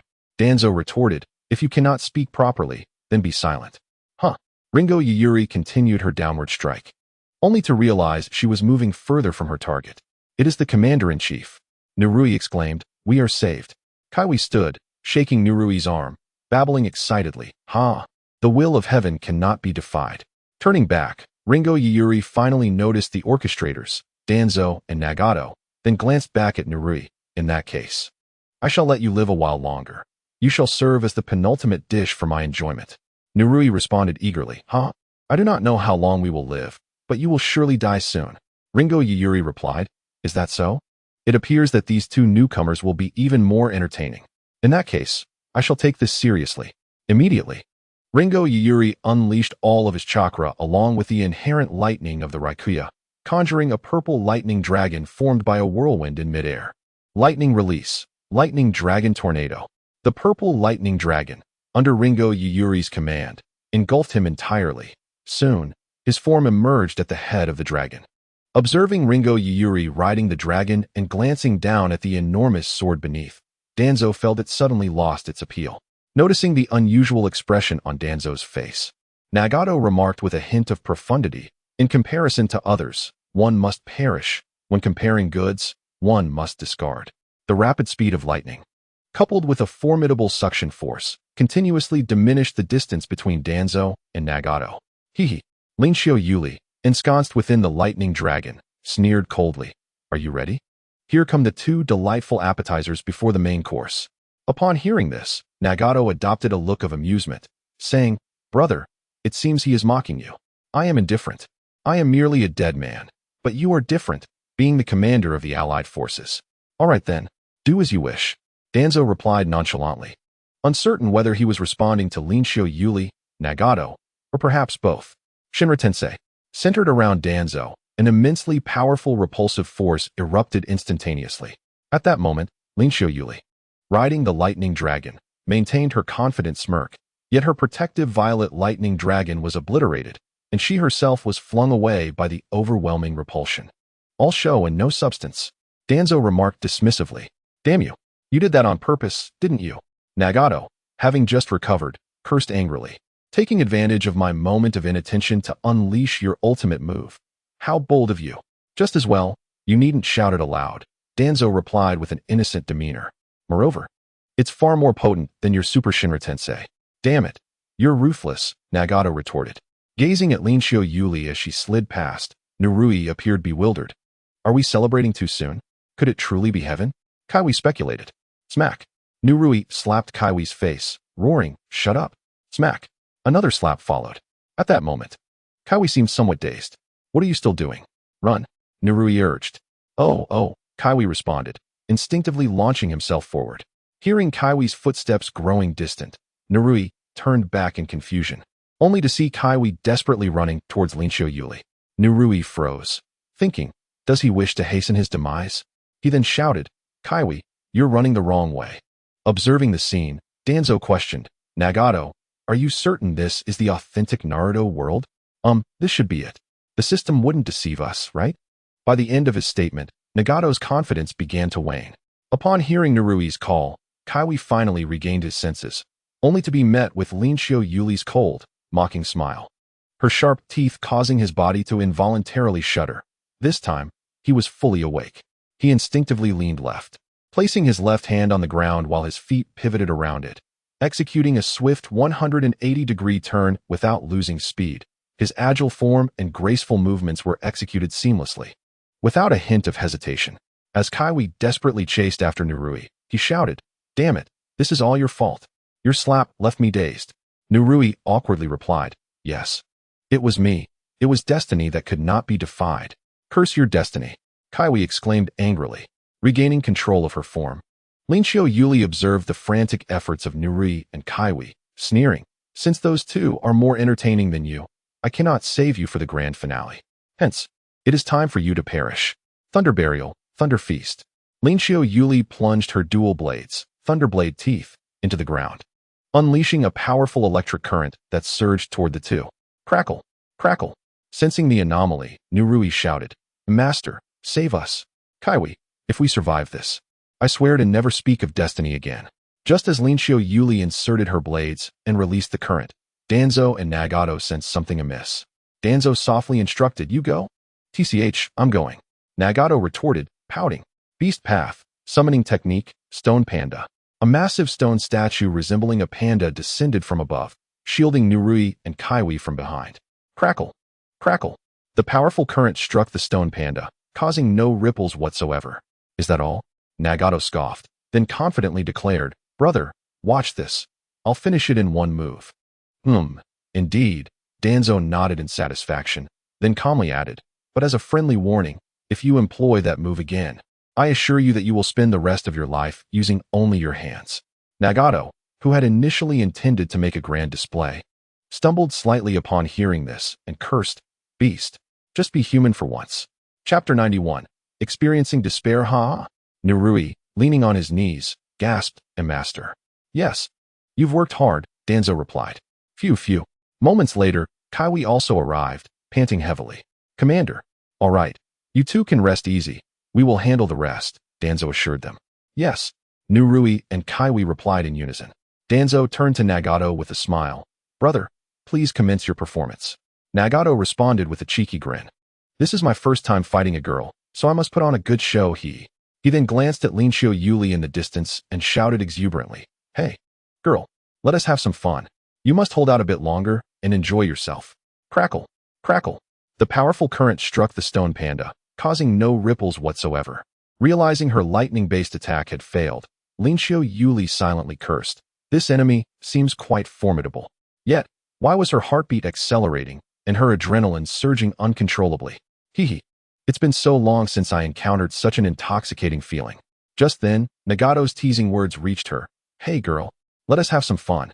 You must hold out a bit longer and enjoy yourself. The colorful world shattered. As Linshio Yuli floated within her realm, her body trembled uncontrollably. The veins on her hands pulsating. Crackle. Crackle. The lightning chakra within her surged wildly. Linshio Yuli, why? Why must you desecrate such a solemn and sacred matter? It is unforgivable. Lightning release. Heaven-splitting thunder serpent. Linshio Yuli channeled her frenzied lightning chakra into her blades, merging them into a form resembling lightning. She then relinquished her grip, allowing the dual blades to embed into the ground. Following this, she swiftly formed hand seals, releasing hundreds of small serpents enveloped in lightning that darted towards Nagato at an imperceptible speed. Nagato, with a mischievous grin, remarked, a fiery temperament. How fortunate. For I relish conquering challenging women. Danzo cautioned, be cautious. Should you falter at the hands of a young girl, it would be quite the embarrassment. Nagato replied confidently, Brother, just watch. At that moment, Danzo sensed Linshio Yuli's agitation, muttering, such turbulent lightning chakra, hungry ghost path, sealing technique. Nagato spread his hands, and a transparent shield formed in an instant. Crackle. Crackle. The hundreds of lightning serpents, attacking from all directions, were absorbed completely by the shield. Nagato provocatively taunted. Is that all? Girl, how about something more exciting? Lightning release. Heaven-splitting thunder serpent. Hundreds of lightning serpents transformed into numerous lightning swords, each darting towards Nagato from various angles at breathtaking speed. Regardless of how you change, it remains the same for me. Nagato wore a proud expression. I absorb. Hundreds of lightning blades were completely consumed. Lightning release. Splitting heavens, thunder serpent. Lightning release. Splitting heavens, thunder serpent. Lightning release. Splitting heavens, thunder serpent. Nagato was surrounded by countless serpentine bolts of lightning and razor-sharp blades of thunder. Hungry ghost path sealing technique. Absorption seal. I absorb. I keep absorbing. The surrounding violent lightning chakra was rapidly devoured. It seems you have run out of options. Therefore, it is my turn now. Ringo Yuri. This is the feeling I had when I was defeated by a ninja before, waiting for death to descend in despair, even when exerting my utmost effort with no hope of victory. Perhaps, heavenly path. All phenomena. Oh, I'm not finished yet. Don't leave. Hey. Whoosh. Whoosh. Whoosh. Countless paper slips began to drift down from Ringo Yuri's body. Ringo Yuri. This is fine. At least I will no longer be humiliated. Damn. Nagato was so furious he cursed. Impressive. Danzo gave a thumbs up in praise. Brother, from now on, you're my brother. Haha, don't blame me. Nagato chuckled while scratching the back of his head. Her mental fortitude was too weak. I hadn't even begun, and she ended it. He then disparagingly directed his gaze at Ringo Yuri. Spit. Girl of the harvest. Enough with the showboating. Danzo, observing Nagato's infuriating demeanor, remarked, what reward? By the way, let us start with the best. Nagato replied, The best would be the Reaper sealing technique, followed by mastery of all elemental ninjutsu. Is that the technique that sacrifices one's life to summon the death god and seal the opponent? Danzo inquired, puzzled. Yes, Nagato affirmed. Slap. Why are you hitting me? Nagato shouted, clutching his head. Slap. You ask why I hit you. Are you wishing for my demise, playing both host and system? Danzo questioned through gritted teeth. Nagato, brother. It's a misunderstanding, absolutely a misunderstanding. It's just that I've grown accustomed to playing Frozen Throne. Enough. What does that mastery entail? Nagato. It means mastering all elemental ninjutsu at a single level, and it's the kind that doesn't require hand seals. Wow, that is feasible. Is there anything else? Nagato. There's also the collection of ninja swords, rated as an excess completion of the task, and the best reward would be the heart of the ocean. An auxiliary space. Let us distribute the rewards. Ding. Congratulations, host, for completing all remaining tasks. Reward. Mastery of all elemental ninjutsu. Ding. Congratulations, host, for not only completing the assigned tasks, but also for collecting 5 ninja swords, rated as an excess completion of the task, now rewarding the auxiliary space. Heart of the ocean. At this moment, Kakashi, Might Guy, and others arrived upon hearing the news. My lord. Continue with the plan, advancing slowly. Kakashi, understood. Having been out for so long, it's time to check on them. Danzo thought to himself. Underpants. In a spatial transfer, Danzo and Nagato reappeared, having returned to the heart of the ocean. Chapter 92. Conan with ideas, the manipulator behind the scenes, Orochimaru. Although there were some setbacks due to Danzo's involvement, and the intelligence gathering was insufficient, Asume Sarutobi, Hinata Hayashi, and Danzo's forces should be getting ready to meet familiar faces. I wonder if anything interesting will happen. It should be quite amusing, but too bad I can't see their expressions. Hehe. White Zetsu. TSK, what a heavy loss. Obito, what is going on? White Zetsu. Danzo personally intervened and eliminated the 7 ninja swordsmen of the mist along with Kinshiki. Obito, just a bunch of rotten fish and shrimp. And Danzo has to intervene? Ridiculous. How is the army? White Zetsu. Part of them has already engaged in battle with the coalition led by the Earth Village Est Tsuchikage, while another part, combined with the Edo Tensei forces, is about to confront the coalition led by Darui. The rest of the army is slowly advancing underground.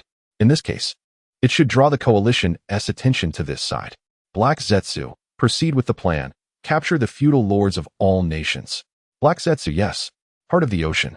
Itachi remained seated, lost in thought. The little donkey and little white reclined with crossed legs on Kinshiki's pyramid, their forelegs hugging a large wine jar.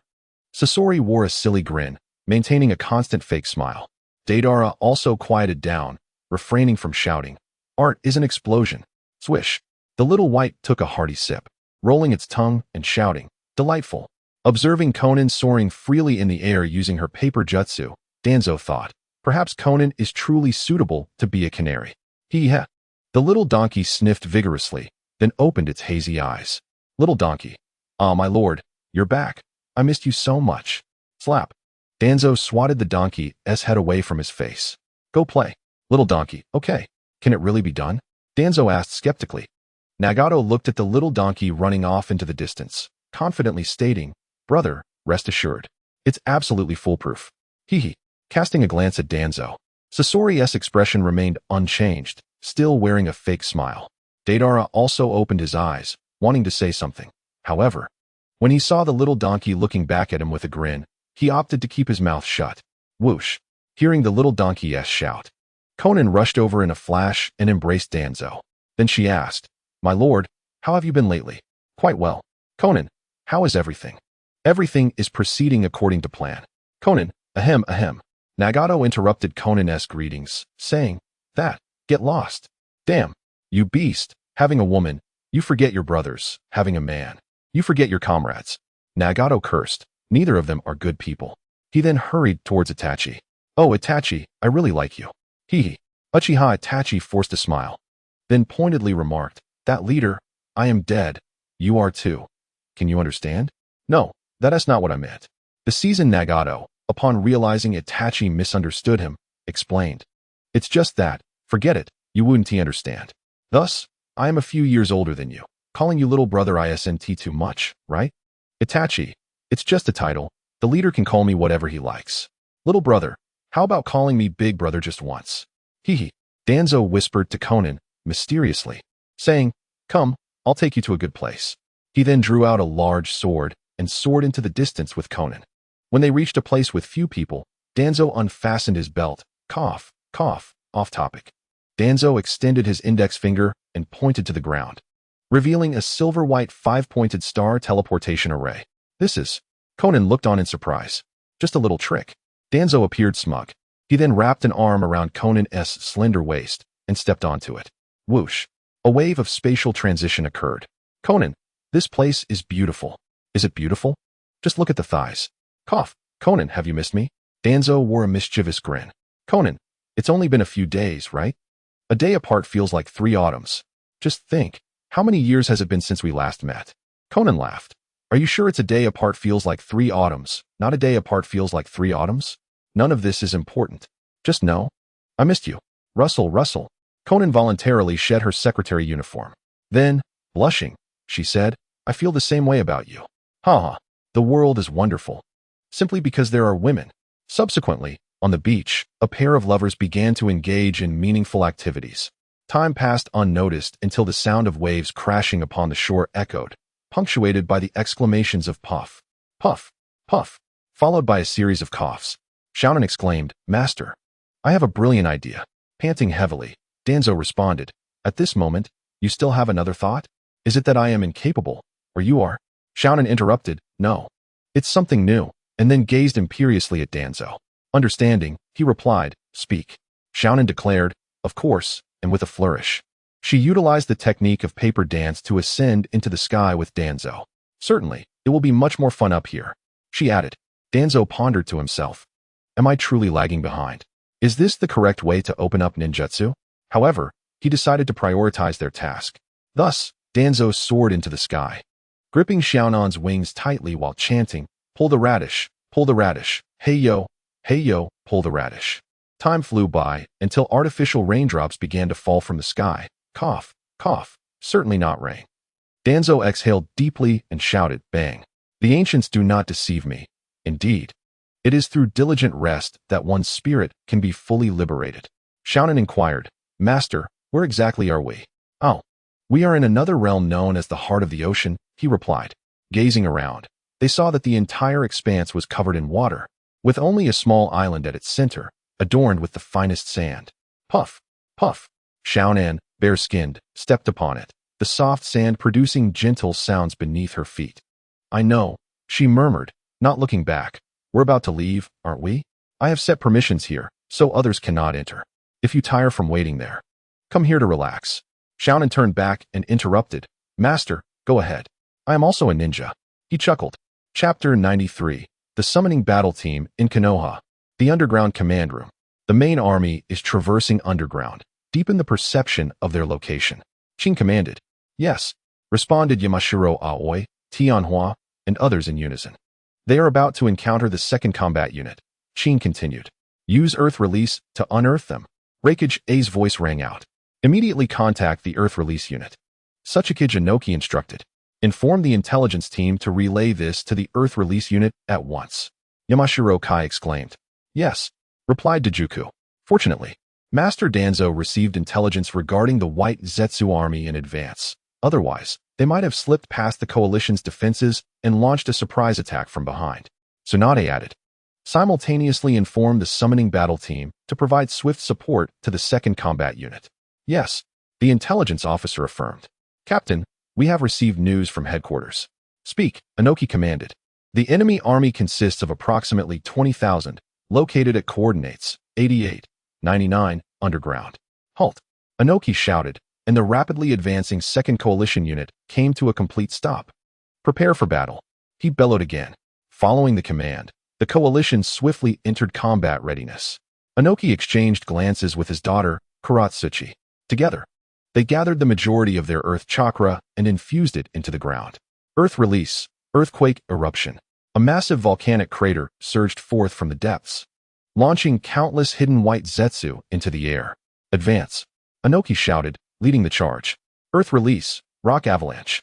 He swiftly formed hand seals and struck the ground with a fist. shattering it into countless grains of sand that surged like tidal waves, engulfing the descending white Zetsu army. Puff, puff, puff. Dozens of white Zetsu, still emerging from underground, were caught off guard and turned to mere remnants. Earth release, earth spear. Kuratsuchi pressed her hands to the ground, summoning sharp rocks to pierce the white Zetsu. Inuzuka Kiba and his canine companion, Akamaru, whirled rapidly, creating twin tornadoes that dashed through the ranks of the white Zetsu army. 8 trigrams, air palm. Hinata unleashed a chakra shockwave towards the white Zetsu army. Secret technique, insect sphere. Aburame Shino released a swarm of parasitic insects, devouring the white Zetsu along with their chakra.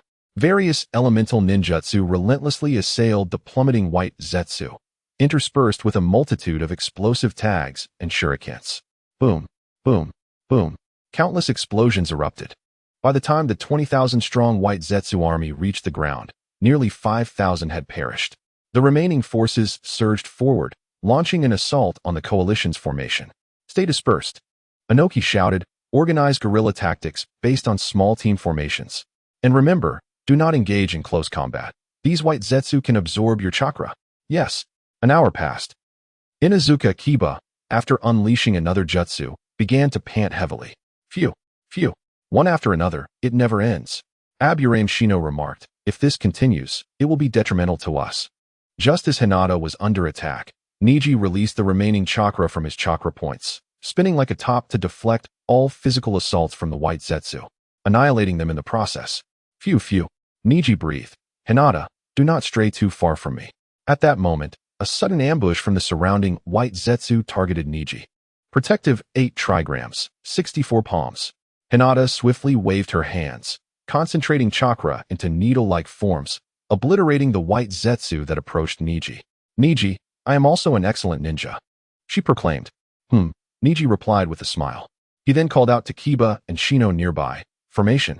Niji, Hinata, and Kiba positioned themselves back-to-back, swiftly forming a triangular formation, while Shino stood at the center, utilizing his insects for remote attacks. Where are the reinforcements? Inoki inquired. They should be on their way, the intelligence officer responded. Fire release, fire dragon technique. Just then, 3 fire dragons charged forth from the distance, crashing into the encircled white Zetsu. Boom, boom, boom. Reinforcements have arrived, the intelligence officer announced. We're here, exclaimed Akamaru. How many reinforcements do we have? Inoki inquired. 110, all present. Akamaru replied. 110? How much impact can they have? Inoki retorted, pointing at the likes of Kiba and Shino. Why are there so many sensory ninjas among your ranks? An irate Inoki scolded. Whose decision was this? Hee. Akamaru chuckled slyly. It was the commander-in-chief's. Why not go and discuss it with him? This. Inoki stammered. Don't underestimate us. We are more than just 110. Akamaru shouted to the ninjas behind him. Brothers, let us show them what we can do. Let's take care of this. They agreed. In unison, the 110 ninjas quickly distanced themselves from each other, simultaneously biting their index fingers, concentrating chakra and blood into one hand. They then formed the same hand seals. Summoning technique. Summoning technique. From the summoning technique emerged towering entities. A giant spider over 5 meters tall, a massive python over 10 meters long, a rhinoceros-sized black armored general, a dung beetle, a red centipede over 10 meters long, and a green lizard standing 6 meters high. Instantly, 110 colossal summoned creatures materialized on the battlefield of the second unit. What the heck? The intelligence officer exclaimed. How is this possible? Inoki questioned. Kiba remarked, Akamaru, you still seem too small. Woof, woof, woof. Brothers, let us rise.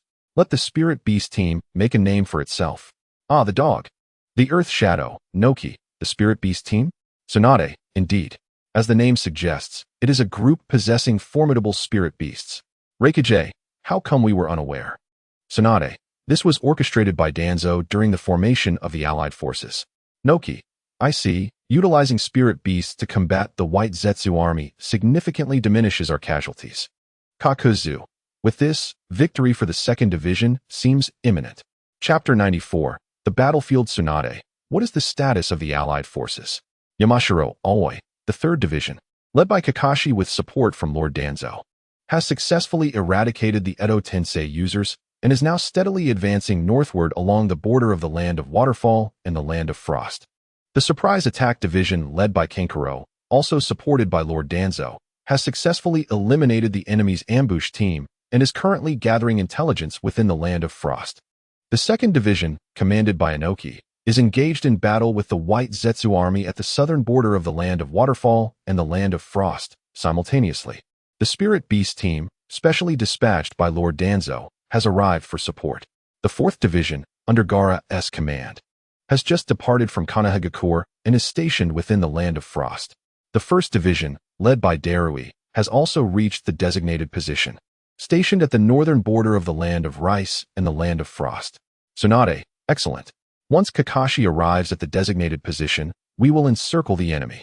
At that moment, with a single command, the entire army will launch a full-scale assault, infiltrating the enemy's stronghold to eliminate Madara's imposters and the Edo Tensei controller, Orochimaru.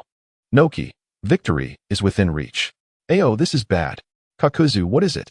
Ao, the 1st Division, led by Darui, is about to face a combination of Edo Tensei users and the White Zetsu army. Kakuzu, this was anticipated. There is no need for alarm. Ao, however, the number of Edo Tensei users is overwhelming, each being a renowned warrior.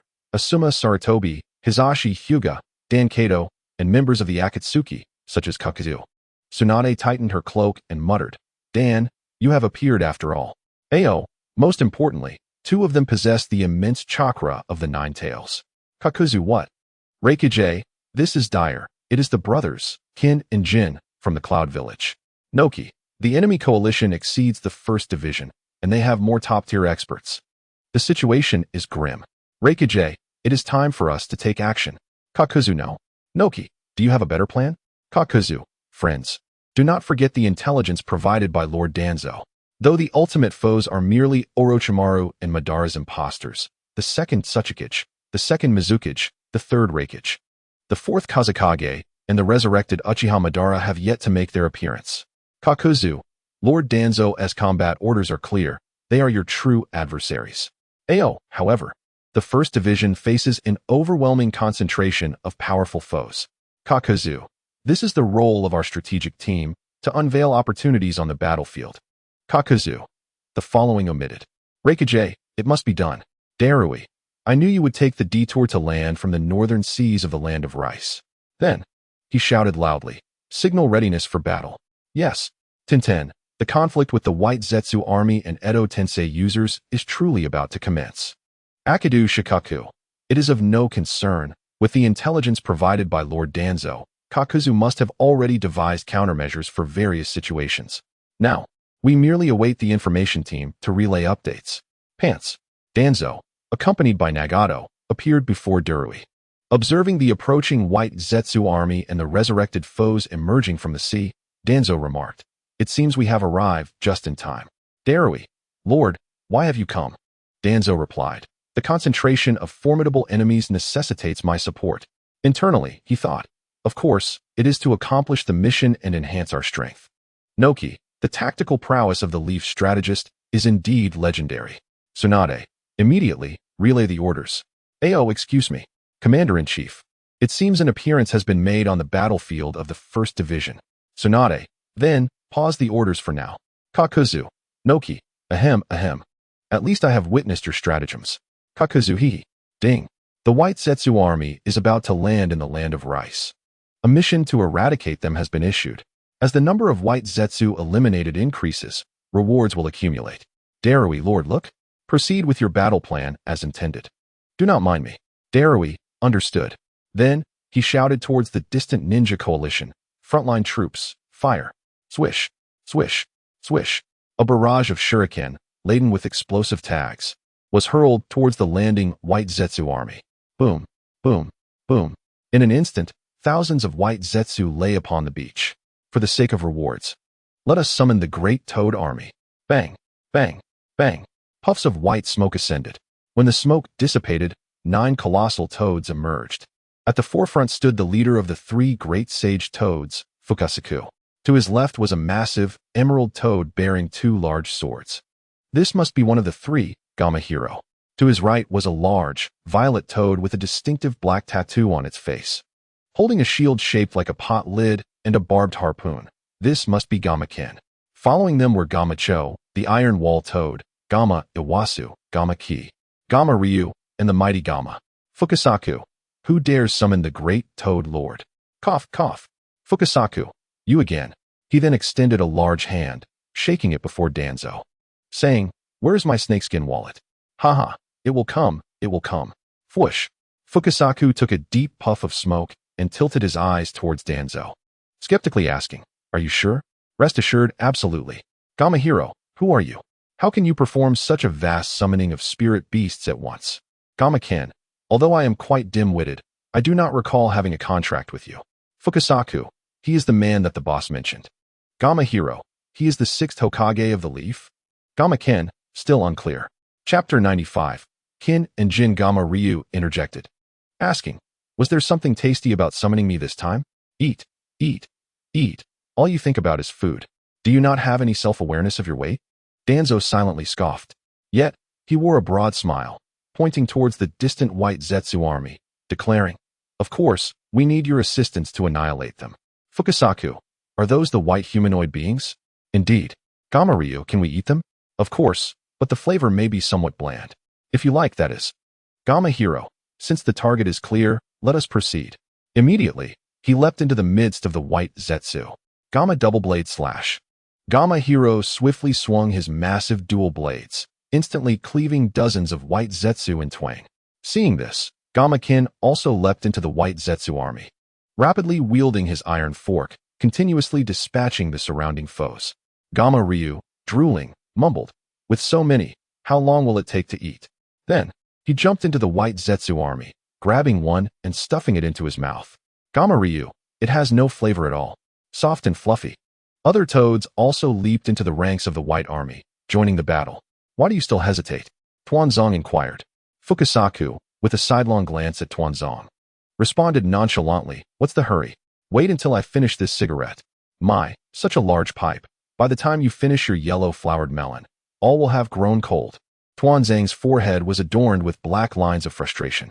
Gazing at the unyielding presence of Winter the Toad, he furrowed his brow. Subsequently, he cautiously exhaled, panting heavily. Huh. Nagato, what is this? Have you been with Conan for far too long and drained yourself? Leave. You insolent fool. You are a reincarnator endowed with infinite chakra. How could you possibly fathom my suffering? Nagato retorted with a disdainful smirk. Who told you to show off by summoning such a multitude of colossal toads? You misjudged their might and overestimated your own chakra reserves. You brought this upon yourself. Nagato sarcastically remarked. Which of those insignificant toads is not capable of facing a tailed beast? And yet, you still insist on it all at once. TSK, TSK, TSK. With a deep sigh, Nagato lamented, Alas, it is indeed a manifestation of weakness in spirit. The lightning release is utterly flawed. The druid unleashed a panther-shaped bolt of black lightning from his being, charging fiercely towards the oncoming army of White Absolute. Subsequently, he maneuvered the ebony lightning panther, weaving through the ranks of the White Absolute forces. Dozens, even hundreds, were instantaneously reduced to ashes. Yaisai exclaimed in astonishment, Is this the formidable power of the third Raikage's black lightning? Yun Tu Huang now, Yun In truly deserving of the title, the sole inheritor of the black lightning ninjutsu, Captain Darui. Eci Wachao, oh no. Yun Tu Huang now, what is it? Is there something amiss? Eci Wachao, look over there. Following the direction indicated by Yaisai Wokeo's finger, Yuntu Huangnai discovered a reincarnator with a head full of golden hair, adorned with a golden insignia on his left shoulder, alongside another reincarnator distinguished by silvery locks and a silver emblem on his right shoulder, who also bore a crimson gourd hanging from his chest. Yuntu Huangnai exclaimed, That is. Yaisai Wokeo interjected, Captain, behold, at the 10 o'clock direction. Druid. Those are the two gleaming lights amidst the clouds. Once the vicious criminals who committed the heinous act of slaying the second Raikage and the second Hokage, the infamous brothers, Jin and In. How detestable. Perhaps this time it may truly lack excitement. However, as the captain of the primary combat unit, especially having attained this position through the esteemed recommendation of Lord Raikage, I must not allow them to make landfall. Otherwise, with the boundless chakra of the reincarnated, the Allied forces would likely suffer catastrophic losses. At that moment, the wrath and disappointment of Lord Rakage were palpable. Nonetheless, we must exert every ounce of our strength to ensure their survival. Darui swiftly unsheathed his blade, effortlessly clearing the obstructive white absolute. Yin Jiao exclaimed, "Damn it! I never anticipated that we would fall victim to a jutsu developed by the second Hokage in those bygone days." "Isn't that right, Jin Jiao?" Darui replied. "Allow me to be your adversary." Golden Horn, Silver Horn, observe his left shoulder. Silver Horn. Oh, it appears that he has inherited the abilities of that fellow. The third Rakage. He seems to possess some skill. Golden Horn. However, how dare he show disrespect to his senior? It seems that too much time has passed. Swish, swish. In the distance, Samui likewise recognized the formidable brothers, Jin Jiao and Yin Jiao. Without delay, Samui joined forces with As-e and swiftly approached. Appearing before Darui, Samui remarked, "You two are indeed the legendary Golden Horn and Silver Horn chronicled in the texts. Engaging in battle with you is certainly not a trivial matter." Yin Jiao responded, "It is astonishing that, after all this time, the renown of us brothers remains so resounding." At this moment, the Golden Horn retrieved the seven-star sword and the banana leaf fan from his mouth. As he inquired, "What is that?" "Samui, there is no mistake. Those are the two's ninja tools, indeed 4 of the 5 most formidable items collected by the Hidden Cloud. Samui, the binding rope that ensnares foes and compels them to reveal their words, the 7-star sword that severs words and curses adversaries, the purple gold gourd that records and seals the words of enemies, and the banana fan that can summon attributes of all kinds." Seizing this opportunity, Golden Horn and Silver Horn have also completed the exchange of the 6 paths of ninja tools. Silver Horn wields the purple gold gourd and the 7-star sword, while Golden Horn brandishes the banana fan and the binding rope. Golden Horn, Silver Horn, prepare to engage. Silver Horn, understood, Golden Horn. Hee. With a chilling laugh, Jin Jiao wielded the palm leaf fan in his hand, directing a fierce onslaught toward the trio, targeting each with a singular, powerful gust. The first sweep unleashed a torrent of flames aimed at Samui. The second sent a colossal earthen sphere hurtling toward As-e. The final sweep conjured a tempestuous wind directed at Darui. Samui swiftly maneuvered to the left to evade the flames, while Darui leapt upward to avoid the impending danger. In a bold move, as he charged toward the enormous earthen projectile, Cloud Flow Flame Slash. In a swift motion, As-e unsheathed his blade, infusing it with fire release chakra, causing a colossal earthen sphere to be cleaved in two. The formation of the trio was utterly disrupted at that moment. Seizing the opportunity, Silverhorn swiftly wielded the 7-star sword, striking towards the airborne Darui. As-e remarked, "They are merely tools of the shinobi, exaggerated beyond their true essence." Subsequently, he charged towards the Golden Horn. "Haha," the Golden Horn remarked with a sinister grin. "A commendable display of courage, young one." Seeing this, Sam shouted, "ACI, calm down. Let me finish what I have to say." As I swiftly raced towards the Golden Horn to provide assistance, As-e declared, "Allow my searing assault to escort you back to where you truly belong." Samui, be exceedingly cautious of the Cloud Flow Flame /2 in his grasp. Chapter 96. The 6 Paths of Ninja Tools. Lo and behold, the Golden Horn King and Silver Horn King, disciples of the Supreme Laozi, have also made their appearance. Nagato, where are they? Indeed, the 2 horned figures caught the gaze of Nagato, who followed Tobi's line of sight and beheld the brothers Jin and Yin. Nagato remarked, "It is quite true. The 7-star sword, the purple gold-red gourd, the illusory gold rope, the banana leaf fan, and even the yet-to-appear jade pure vase, all bear the names of treasures belonging to the Supreme Lord in Journey to the West. I suspect that Kishimoto, that old rascal, has pilfered from our culture." Nagato continued, "As we find ourselves in this realm, perhaps we should indulge in our desires and undertake certain actions, though we must remain cautious. Hush! Let us refrain from careless words. Let this frivolous chatter cease and commence our tasks." Ding-dong. With horns atop their heads, they stand apart from the ordinary. A mission is now issued, their prominence undeniable. Eliminate the brothers Jin and Yin, for such a name is indeed theirs to wield. Nagato added, "By the way, it seems your ominous maiden of blood may be in peril. Unleash the flame slash of cloud and flow." As AC wielded the searing fan-shaped flames, he swiftly lunged towards Jin Jiao. Subsequently, he leaped into the air, striking downward with his blade. Jin Jiao, with a slight bend of his legs, not only evaded the oncoming fiery assault, but also propelled himself upwards to confront AC in midair. At that moment, AC displayed a sinister grin, reveling in the perceived success of his cunning plan. Yet, in the blink of an eye, that smirk transformed into astonishment. He had anticipated that the overt flame attack would be dodged, allowing the subsequent, invisible blade aura to inflict severe damage, potentially incapacitating his adversary before delivering a finishing blow. Everything appeared flawless. However, to the battle-hardened Jin Jiao, this strategy seemed rather juvenile. With a single motion, a tempest erupted.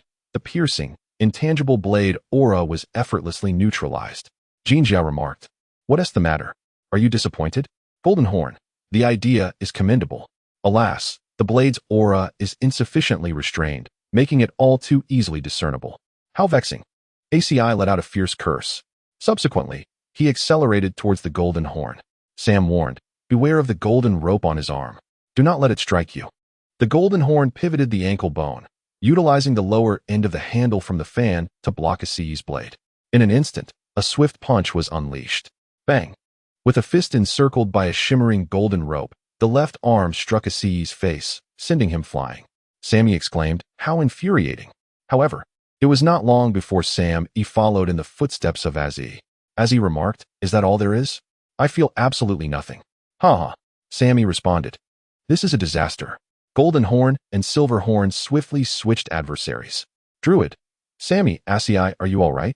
Seizing this opportunity, Golden Horn and Silver Horn rapidly exchanged opponents.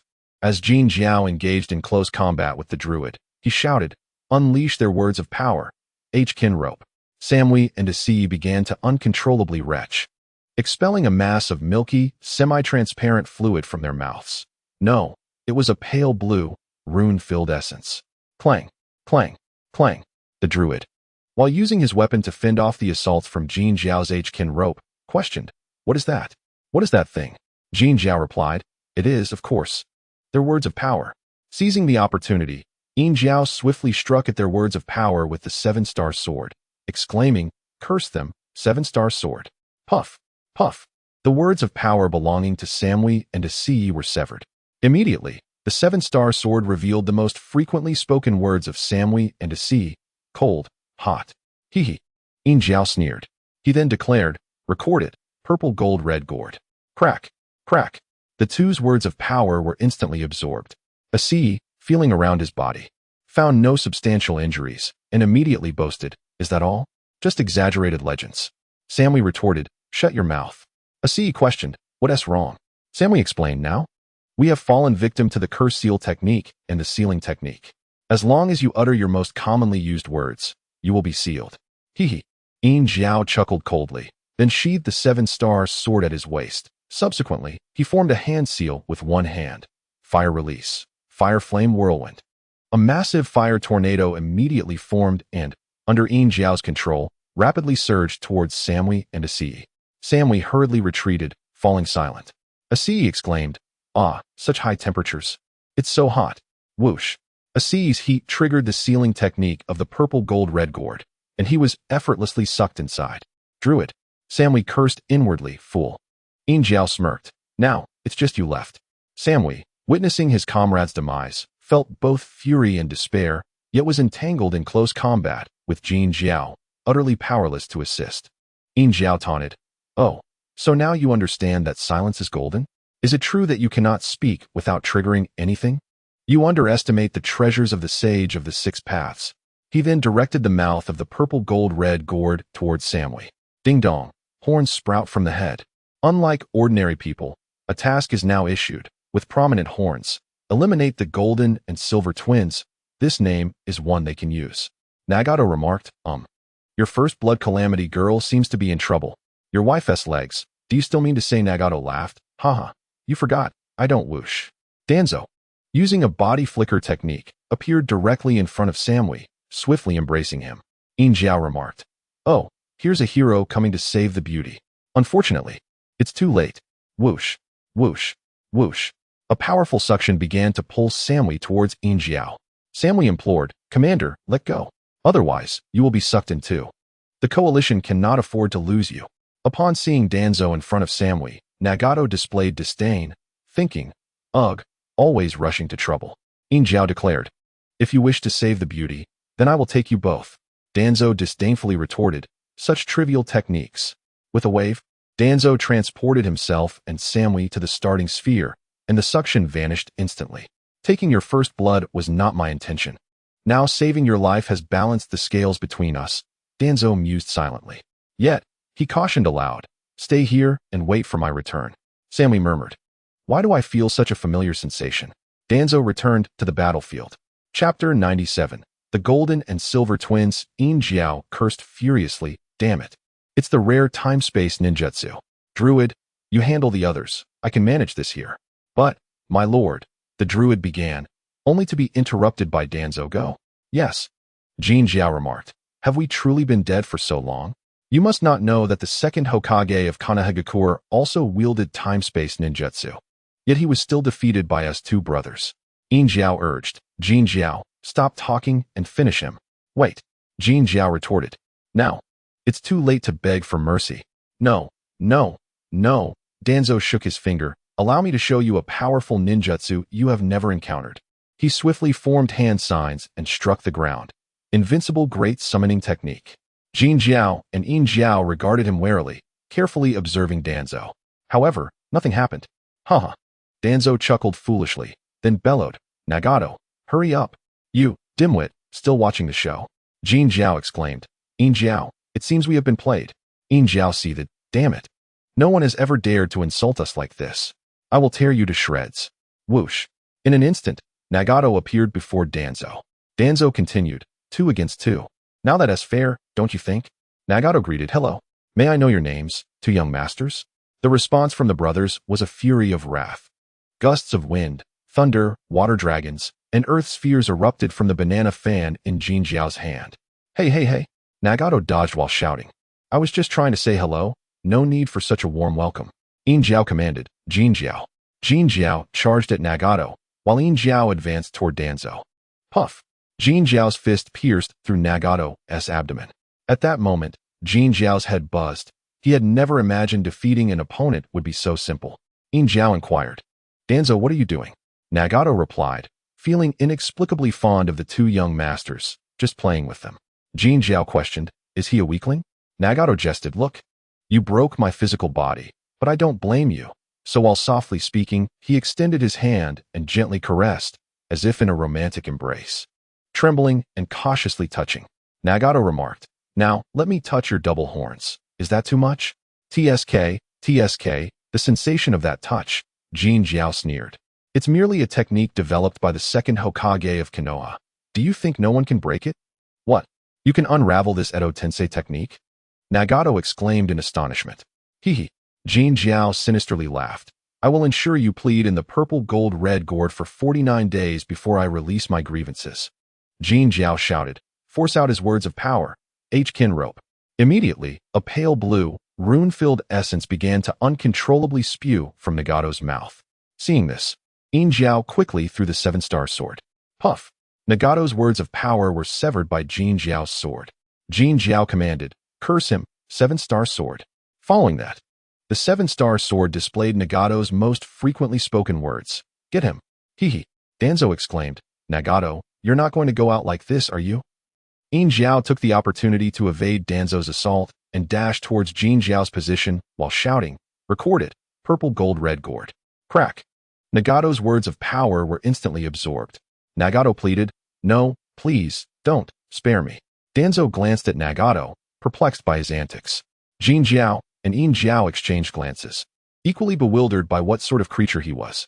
Moments later, Yin Jiao rotated the purple gold red gourd, aiming it at Nagato. Yet, nothing happened. Crack. A puzzled Yin Jiao tapped the purple gold red gourd, but it still remained unresponsive. He then shook the purple gold red gourd again. Still, no reaction. Yin Jiao questioned, Yin Jiao, what are you doing? Nagato interjected, oh, is your purple gold red gourd perhaps broken? Yin Jiao retorted, nonsense. This is the Sage of the 6 Paths treasure. How could it be broken? Nagato, well then, go ahead and absorb it. I can hardly wait. Yin Jiao, darn it. What is going on? Haha. Nagato laughed heartily, feeling smug, thinking to himself, you little rascal, I am the system. You think you can absorb me? Only a fool would attempt that. He then produced a gourd identical to the purple gold-red gourd from behind him, saying, yours is the female, mine is the male. How could the female react to the sight of the male? Jin Jiao, nonsense. Haha. Nagato sneered. How about I call out to you? Will you dare to respond? Jin Jiao, what is there to fear? Listen closely. Nagato shouted, you fool, big fool. Tuanzong, Jin Jiao here? In Jiao bang. Nagato dispelled his transformation technique, and the purple gold-red gourd in his hand transformed into an ordinary kunai. Haha. Holding his stomach, Nagato laughed uncontrollably. You really did respond, fool, huh? Jin Jiao, is this the new era of ninjas? Time and again, you speak insolently. I'll make you pay? A tremendous surge of red chakra erupted, enveloping Jin Jiao in a powerful aura. Tuanzong, witnessing this, immediately retreated back to the coastline. Jin Jiao, let me show you. Shinra Tensei. The overwhelming repulsive force instantly sent the attacking Jin Jiao flying towards the depths of the sea. Meanwhile, In Jiao, positioned to Nagato's right rear, was flung to the shoreline. A white tiger formed from an air cannon quickly obliterated the recently landed In Jiao. Following this, magnetic release, sand burial. The sand beneath In Jiao's feet rapidly coalesced, forming a pyramid as he began to recover. In Jiao, why? Why is it always me who gets hurt? Bang. Ultimately, In Jiao was completely sealed away. Jin Jiao, darn it, how dare you seal In Jiao? With that, Jin Jiao's previously magnificent red chakra transformed into a dark crimson hue, and his body underwent a significant transformation. Although he retained his human form, 6 robust dark red tails emerged as the tailed beast chakra surged forth. Under Jin Jiao's command, the 6 massive dark red tails descended from the sky, aimed at Tuanzang's position. Chapter 98. The planned Shinra Tensei. The powerful repulsive force erupted, sending the incoming tails crashing into the sea. Splash, splash, splash. The colossal waves rose, engulfing the shoreline. Tuanzong shouted, Nagato. Nagato understood. In an instant, he teleported to the coastline. He quickly formed hand seals, earth-style, earth flow wall. A massive wall sprang up along the coastline, with Nagato continuously infusing chakra into it, causing the wall to extend outward. The towering waves were successfully blocked. Meanwhile, Tuanzong dashed towards Jin Jiao to restrain him, preventing any attacks on the ninja allied forces. Water style, water dragon bullet technique.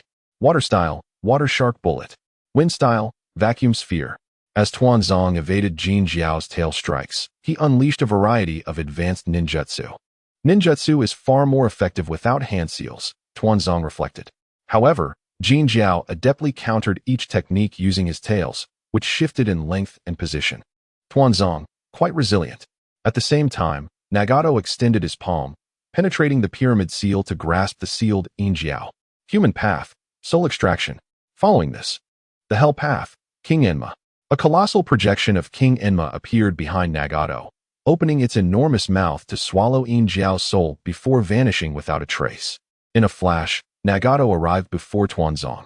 The two exchanged glances. Ninjutsu, hidden mist technique. A thick mist instantly enveloped the battlefield. In the Konoha underground command room. Duki, how is the battle faring? Ao, Lord Tuanzong has successfully sealed In Jiao. However, Jin Jiao has transformed into a 9-tailed form, and his chakra has become even more ferocious.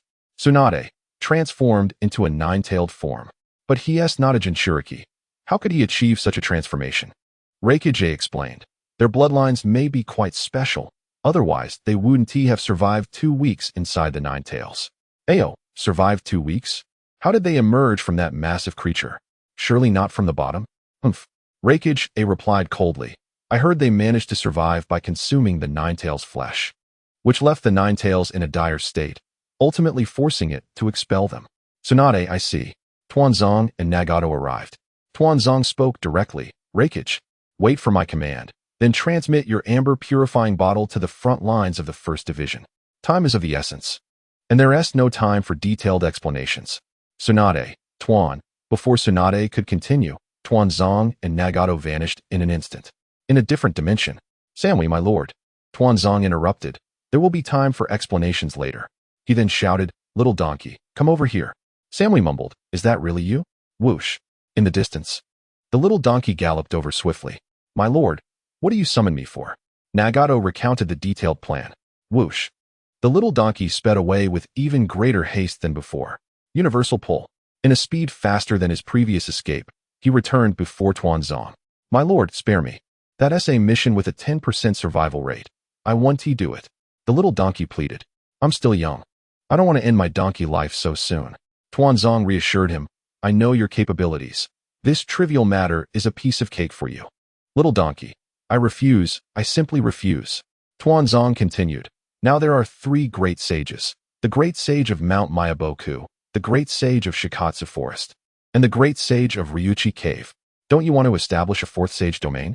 If frogs, slugs, and snakes can become sages, why can't a donkey? Little donkey. I could become a sage donkey, no a sage. Tuanzong replied earnestly. I promise you can create the 4th sage domain after this mission succeeds. Thereafter, others will refer to you as the sage donkey. Little donkey. How can you guarantee that? What if I fail? That would mean certain death for me. Humph. Nagato coldly interjected. Feel my soul deeply. Moments later, the little donkey, with its hair standing on end, stammered. I see it's you. Nagato, now you understand. So, what about it? Little donkey, perhaps I should reconsider.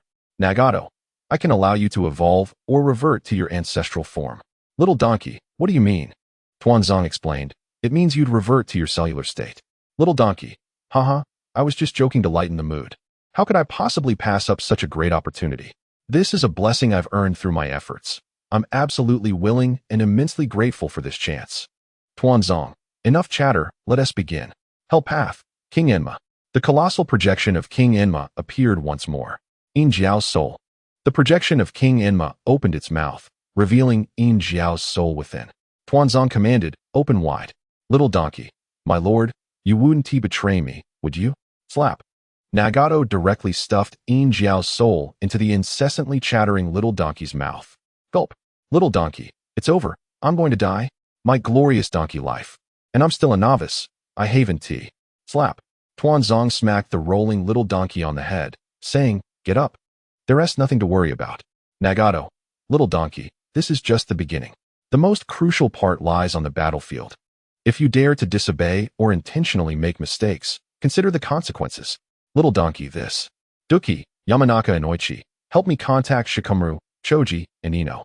Yamanaka and Oichi, connection successful. However, it won't last long, so please hurry. Lugio, Shikamaru, Choji, Ino, listen to me. Reikage, although I do not know how Danzo learned of the amber purification bottle, he must be aware of its usage rules now that he knows of it. Why do you persist in this manner? Lugio. Nevertheless, the battlefield is ever-changing. With the cooperation of the 3 of them as a backup, we can fully compensate for any unforeseen circumstances. Suchikage Onoki. Truly, you are the wise strategist of Konoha. Even when you possess complete assurance, you still retain a contingency to ensure absolute safety. Lugio. This war is exceedingly critical. We cannot afford even the slightest chance of failure. Chapter 99. The celestial spheres suddenly. Danzo, Nagato, and a small donkey reappeared on the battlefield. Jin Jiao shouted in anger. Damn it, let's see how long you can evade. Immediately, he controlled 6 thick, dark red tails to relentlessly pursue Danzo, Shadow Clone, and the transformed Nagato. Boom, boom, boom. The entire sea surface was stirred by fierce winds and crashing waves. Little donkey, so fierce. My lord, Danzo barked, silence. Your predecessor is a supreme summoning beast. Unleash your might. The little donkey mumbled. Wasn't I almost taken out? Danzo signaled to Nagato. Nagato clasped his hands together, condensing chakra into a black sphere, which he then hurled above Jin Jiao. The black orb quickly ascended to a great height, floating in the sky. Deva Path, celestial sphere. The black sphere, under Nagato's control, generated an immense gravitational pull, drawing vast amounts of sand and rocks from the seabed to form a small meteor floating in the air. Subsequently, Nagato enveloped Jin Jiao in the powerful suction of the celestial sphere. Whoosh! In an instant, Jin Jiao was adhered to the surface of the meteor, unable to resist. Nagato called out, brother. Danzo turned and instructed, remember, wait for my command. Little donkey, my lord, whoosh. Before the little donkey could finish, Danzo tossed it onto the meteor's surface, placing it next to Jin Jiao. Hello there, the little donkey said. Brother, I was forced into this. I didn't want to. Please don't blame me. Simultaneously, the little donkey sprouted flesh tubes that penetrated Jin Jiao's body, rapidly absorbing chakra. Delightful. As the little donkey moaned in pleasure, Jin Jiao's nine-tails chakra swiftly diminished. Standing upon the sea, Nagato maintained the intense gravitational force over the distant coastline, causing large areas of land to begin crumbling, with countless soil and rocks similarly attracted to the small meteor. Moments later, a massive meteor sphere floated in midair. What is this? How could this be? Is this truly ninjutsu? In Konoha's underground command center. Qing, Kage, we have received a signal from Lord Danzo. We now require the amber purification bottle. Kage, Mabui. Commence. Yes. Ninjutsu, heavenly transfer technique. Swish. The amber purification bottle vanished in an instant. Bang. At the same moment, the amber purification bottle appeared beside Danzo. As he touched the large yellow jar next to him, Danzo murmured, "So this is the ninjutsu that can teleport any item at the speed of light to any location? Truly, the Kage secret technique is remarkable." Nagato complained, "You lecherous old man, you never change." He then seized the amber purification bottle and soared towards the massive meteor. In a hidden corner unseen by the allied forces, Nagato had already prepared a gap. He then shouted, "Little donkey, stop dawdling. It's time to begin." The little donkey, hearing the cue, promptly swallowed the emaciated Jin Jiao. "Little donkey. My lord, should we not?" Nagato shouted, little donkey, big whoosh." At that moment, the little donkey was sucked into the amber purification bottle. "Little donkey, what the hell?" We agreed I would go involuntarily. With a swift motion, Nagato sealed the amber purification bottle, scratched his ear, and declared, "The world is now at peace." He then released the celestial sphere technique. Puff, puff, puff. The massive meteor instantaneously disintegrated into countless soil and rocks, cascading into the sea. On the surface of the sea, Danzo danced left and right to evade. Refusing to leave the area where the meteor fragments fell, Nagato landed on the sea, perplexed, and asked, "Brother, what are you doing? This is not a monster dropping equipment." "I'm collecting it," Danzo replied earnestly. Swish. Danzo caught a falling banner and exclaimed, Finally all set." Nagato rolled his eyes and complained, "How shameless can you be? I did all the work. What is there to be ashamed of? We are brothers. What is yours is mine, and what is mine is still mine. Besides, aren't you holding one already? Nagato, damn you. This one still needs to be delivered. Wait, we need to let Obito take it." "I'll go subdue him right now," he said, vanishing without a trace. Nagato, damn. Mountains of tombs. Obito, how is the investigation of the nine-tails chakra that appeared on the battlefield proceeding? White Zetsu. Main body, it is not the nine-tails Jinchuriki. We have confirmed through the troops that it is the reincarnated Jin Jiao and In Jiao controlled by Kabuto. Obito, what about the hidden tricks? Nevertheless, all small tricks are insignificant in the face of the Eye of the Moon plan. White Zetsu. At this moment, In Jiao has already been sealed. Obito, there are still a few capable individuals among the Ninja Alliance. White Zetsu. No, it was Danzo who personally made the move. Obito, that old coot again. However, given his cunning nature, he has reason to retreat behind the scenes when the Great War commences. He is merely a clown. White Zetsu. Jin Jiao has also been sealed using the amber purification bottle from the 6 paths of ninja tools. Obito, in that case, let us retrieve the substitutes first. White Zetsu. Are you going to personally take action, Afe? Obito is referred to as Afe by White Zetsu due to their earlier interactions. Obito, once we obtain the substitutes, the course of this war will be predetermined. Ninjutsu. 4 flames, purple formation. Ninjas from Konoha in the east, Suna in the west, Kumo in the south, and Iwa in the north united to ultimately seal Kato Dan within the barrier. Kato Dan. I never expected to witness the day when the 4 great ninja villages united to perform ninjutsu. Dingzwa, to be precise. It is the 5 great nations plus the neutral nation, the Land of Iron. Kato Dan. Is this the 4th great ninja war? So be it. As long as I am within this barrier, even if controlled by the caster, I can do nothing. Chapter 100. Jiao Dohei. You must be Jiao Do. I have something particularly curious to ask. Jiao Do, who are you, little brat? Danzo interrupted directly. Are you trying to say that seeing your forehead protector reminds me of the first Konoha ninja I fought, the first Hokage? Jiao Do, what? That is precisely what I was about to ask. When you fought the first Hokage, Did you throw shurikens from 800 miles away and run away? Danzo's face was filled with anticipation. How preposterous! How dare you slander me? Jiao Do shouted in fury. Immediately, the four masks on Jiao Do's back rapidly detached from his body, forming four black monsters that stood on either side. Oh, so we're letting the Tibetan mastiffs loose now, Danzo remarked. Then, the four masked monsters launched their assault simultaneously. Lightning release, false darkness. The first masked creature unleashed a sharp spear of lightning, swiftly sweeping towards Danzo from close range.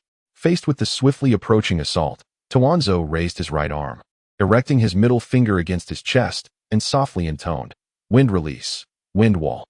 A colossal wall of wind manifested, acting as an indestructible barrier that successfully intercepted the lightning's attack.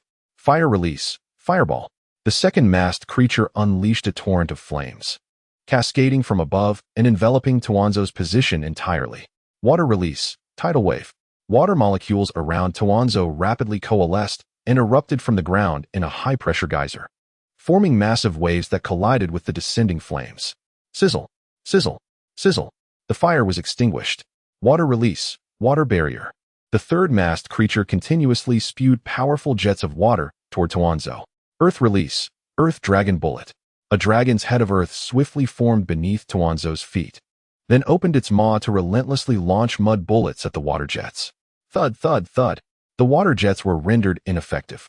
Wind release, wind pressure. The fourth masked creature incessantly fired massive spheres of high-pressure wind at Tuanzo. Fire release, demon lantern. Numerous fireballs, resembling malevolent spirits, instantly materialized around Tuanzo, which, under his command, surged toward the wind spheres. The wind spheres were nullified. You're quite a formidable brat, but such brazen claims are unacceptable, Kakuzu retorted. Are you truly suggesting you fought against the first Hokage? Tuanzo inquired with curiosity. Kakuzu, lost in reminiscence, proudly declared, "Humph. In my heyday, I battled the first for 3 days and nights, with neither side yielding. Ultimately, it was only when my chakra was depleted that I retreated." I see. It appears the first was unwilling to kill you, opting instead to entertain you with a wooden clone, Tuanzo remarked, realization dawning upon him. Even so, one can only assume you were being overwhelmed, he added. Allah, I shall rip out your tongue and tear apart your foul mouth. Kakuzu screeched in fury. Suddenly, with a series of bizarre cries, Kakuzu's entire body disassembled, connected by countless black threads. Moreover, the masked creatures employing wind release and fire release rapidly fused into a two-headed monstrosity. Do not be enraged. I speak nothing but the truth. Combined ninjutsu, infernal wind chaos. The two masks on the two-headed creature simultaneously unleashed fire release, fireball, and wind release. Wind pressure, merging to create a massive, rapidly spinning inferno. Such a formidable assault compelled Tuanzo to alter his stance. With his right hand, he extended his palm forward. Sealing technique, absorption. In an instant, the raging inferno dissipated into nothingness. Tuanzo continued, otherwise, with your abilities, it perplexes me how the first Hokage, a paragon of strength, could engage in battle with you for 3 days and nights, unless, perhaps, you resorted to seduction. My, what a revelation. Panting with fury, Kakuzu resembled a raging bull, his body morphing once more. The once black threads now split into 8 massive strands. Simultaneously, the masked creature wielding lightning techniques and the one utilizing water techniques merged with the two-headed monstrosity, resulting in a 4-headed behemoth. 8 colossal black threads plummeted from the sky, poised to penetrate Tuanzo's flesh entirely. Shinra Tensei. The 8 massive black threads disintegrated into dust. Earth grudge fear, tentacle fist. Numerous dense black threads seized control of the wrists, swiftly targeting Tuanzo's heart. Concurrently, another 8 colossal black threads formed within Kakuzu's body, rapidly burrowing into the ground. The 4-headed monstrosity launched its assault. Earth grudge fear, final shot. After a brief build-up, the 4 masks unleashed a barrage, for beams of laser. Lava release, overwhelming technique. In an instant, Tuanzo was enveloped in an ultra-high-temperature magma. At that moment, Kakuzu's entire onslaught arrived. For beams of blue light surged, continuously assaulting him, while the black thread-controlled wrists executed piercing attacks from the side. The 8 giant black threads that emerged from the earth entwined and pounded him. However, as the wrists made contact with the scorching magma, they emitted black smoke. And the 8 colossal black threads were incinerated in an instant. Only the relentless assault of the 4 laser beams forced Danzo to retreat a step. Indeed, despite the cumulative force of all the attacks, they failed to breach the defenses of the magma armor, merely causing Danzo to step back. Moreover, regarding your form transformed into black threads, how did Kakashi manage to extract blood from you? Could it be that Danzo pondered, a look of realization crossing his face? Could it be that you are experiencing your monthly cycle? So you are female. My goodness, Kakuzu, I underestimated you. You truly concealed your identity well, masquerading as a man. Isn't that amusing? Nagato approached from a distance and remarked, hearing you ramble on endlessly. After all, Kakuzu was once my subordinate. Isn't it rather entertaining to mock him? Do not speak nonsense. I am investigating a global dilemma here. Gender ambiguity, you understand? Danzo rolled his eyes. All right, enough of this. Let us get on with it. Very well. I shall grant you a favor. I technique, Deva path, Shikaraka cave. In an instant, Danzo infiltrated Kakuzu's mind, altering his will and establishing an illusion with the ultimate goal of protecting Danzo. Kakuzu, once filled with wrath and defensive postures, instantly transformed. Addressing Danzo with newfound reverence, Lord Danzo. Danzo replied, remain here for a while. I shall take you to meet an old acquaintance shortly. Chapter 101. The Pitiful Samui, 5th update. By the way, where is the item? Nagato reassured, rest assured, it has been placed in the most conspicuous location. I guarantee that the moment Obito arrives, he will see it at first glance. By the way, what is the reward for the golden horn? I assure you, this time it is undoubtedly a remarkable item, Nagato said with a sinister smile. What kind of remarkable item could warrant such a devious grin? What is your problem? Ding dong. Congratulations to the host for completing the prominent head task. Reward, Chakra of the 9 Tails, Kurama. Danzo murmured. Indeed, the Chakra of the 9 Tails, closest to the 10 tails, surpasses the combined total of the first 5 tails. Can you please silence that shameless voice of yours? Nagato scolded. Haha, I cannot help it. I cannot help it. Huh. Something feels amiss. What do you mean? Damn it. My desires have been magnified infinitely. What are you going to do about it? Of course, I will fetch a fire extinguisher. You stay here. I will return shortly. Nagato cursed. To hell with you. You are the one who wanted it, speaking as if it were true. Understood. Space of the beginning. Kakuzu. Isn't that Scorpion Deidara? Scorpion. Kakuzu, you're here too? Deidara, is this our fate? Kakuzu, my lord, what is this? It cannot be succinctly expressed. You converse with them. Conan, riding on her white steed, rushed from a distance. My lord, you have arrived. Danzo replied, indeed. I was just looking for you to discuss a matter.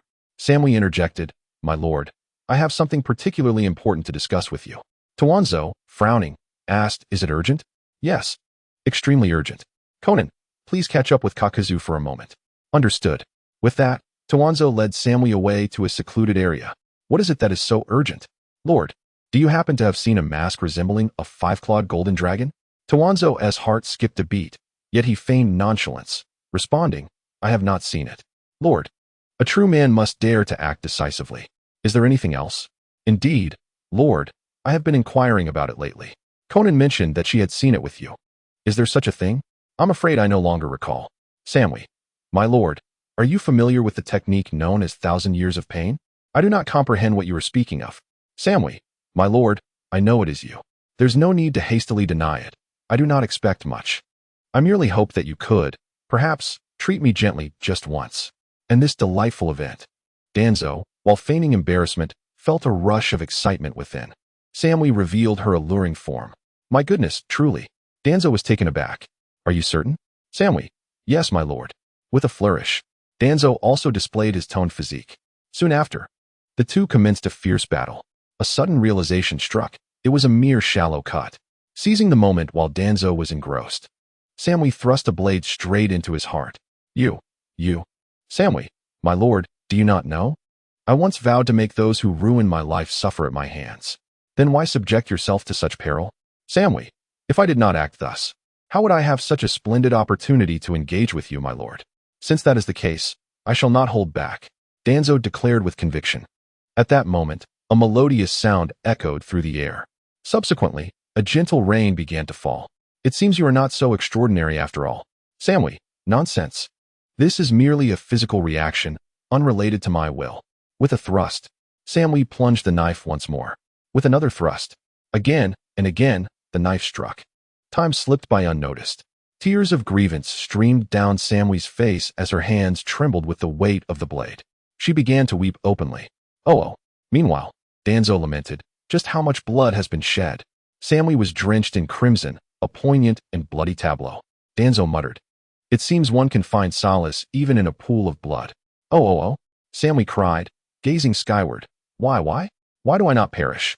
Perhaps you could stab me a few more times. It might just tire me to death. Oh. Upon hearing this, Samui's tears flowed more freely. Instinctively, she touched her wounds, her body convulsing. Samui, if you possess the courage, kill me now. Otherwise, I shall surely avenge this day as humiliation. Danzo mocked. Are you certain it is humiliation and not delight? There is no such fortune. Huh? What has happened to you? Danzo exclaimed, astonished. Ha. Danzo laughed heartily. It appears you are quite the master of surfing. Samui. I. Conan, enough. Why must you humiliate her so? Can we not show respect for an injured woman? Danzo, what brings you here? Conan, could I possibly refrain from coming? Your cries were so loud that anyone could hear. My apologies, I got carried away. No, wait, does that mean everyone? Conan, fear not.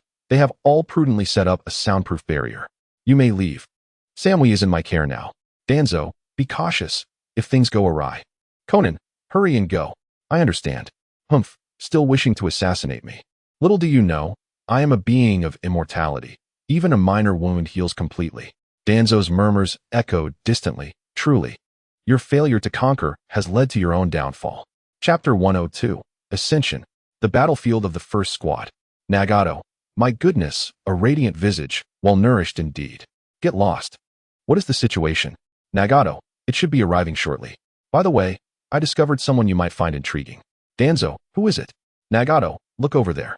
Following Nagato's gaze, Danzo spotted a striking figure within the barrier, elegantly featured, well-proportioned, and most notably, with flowing light blue hair.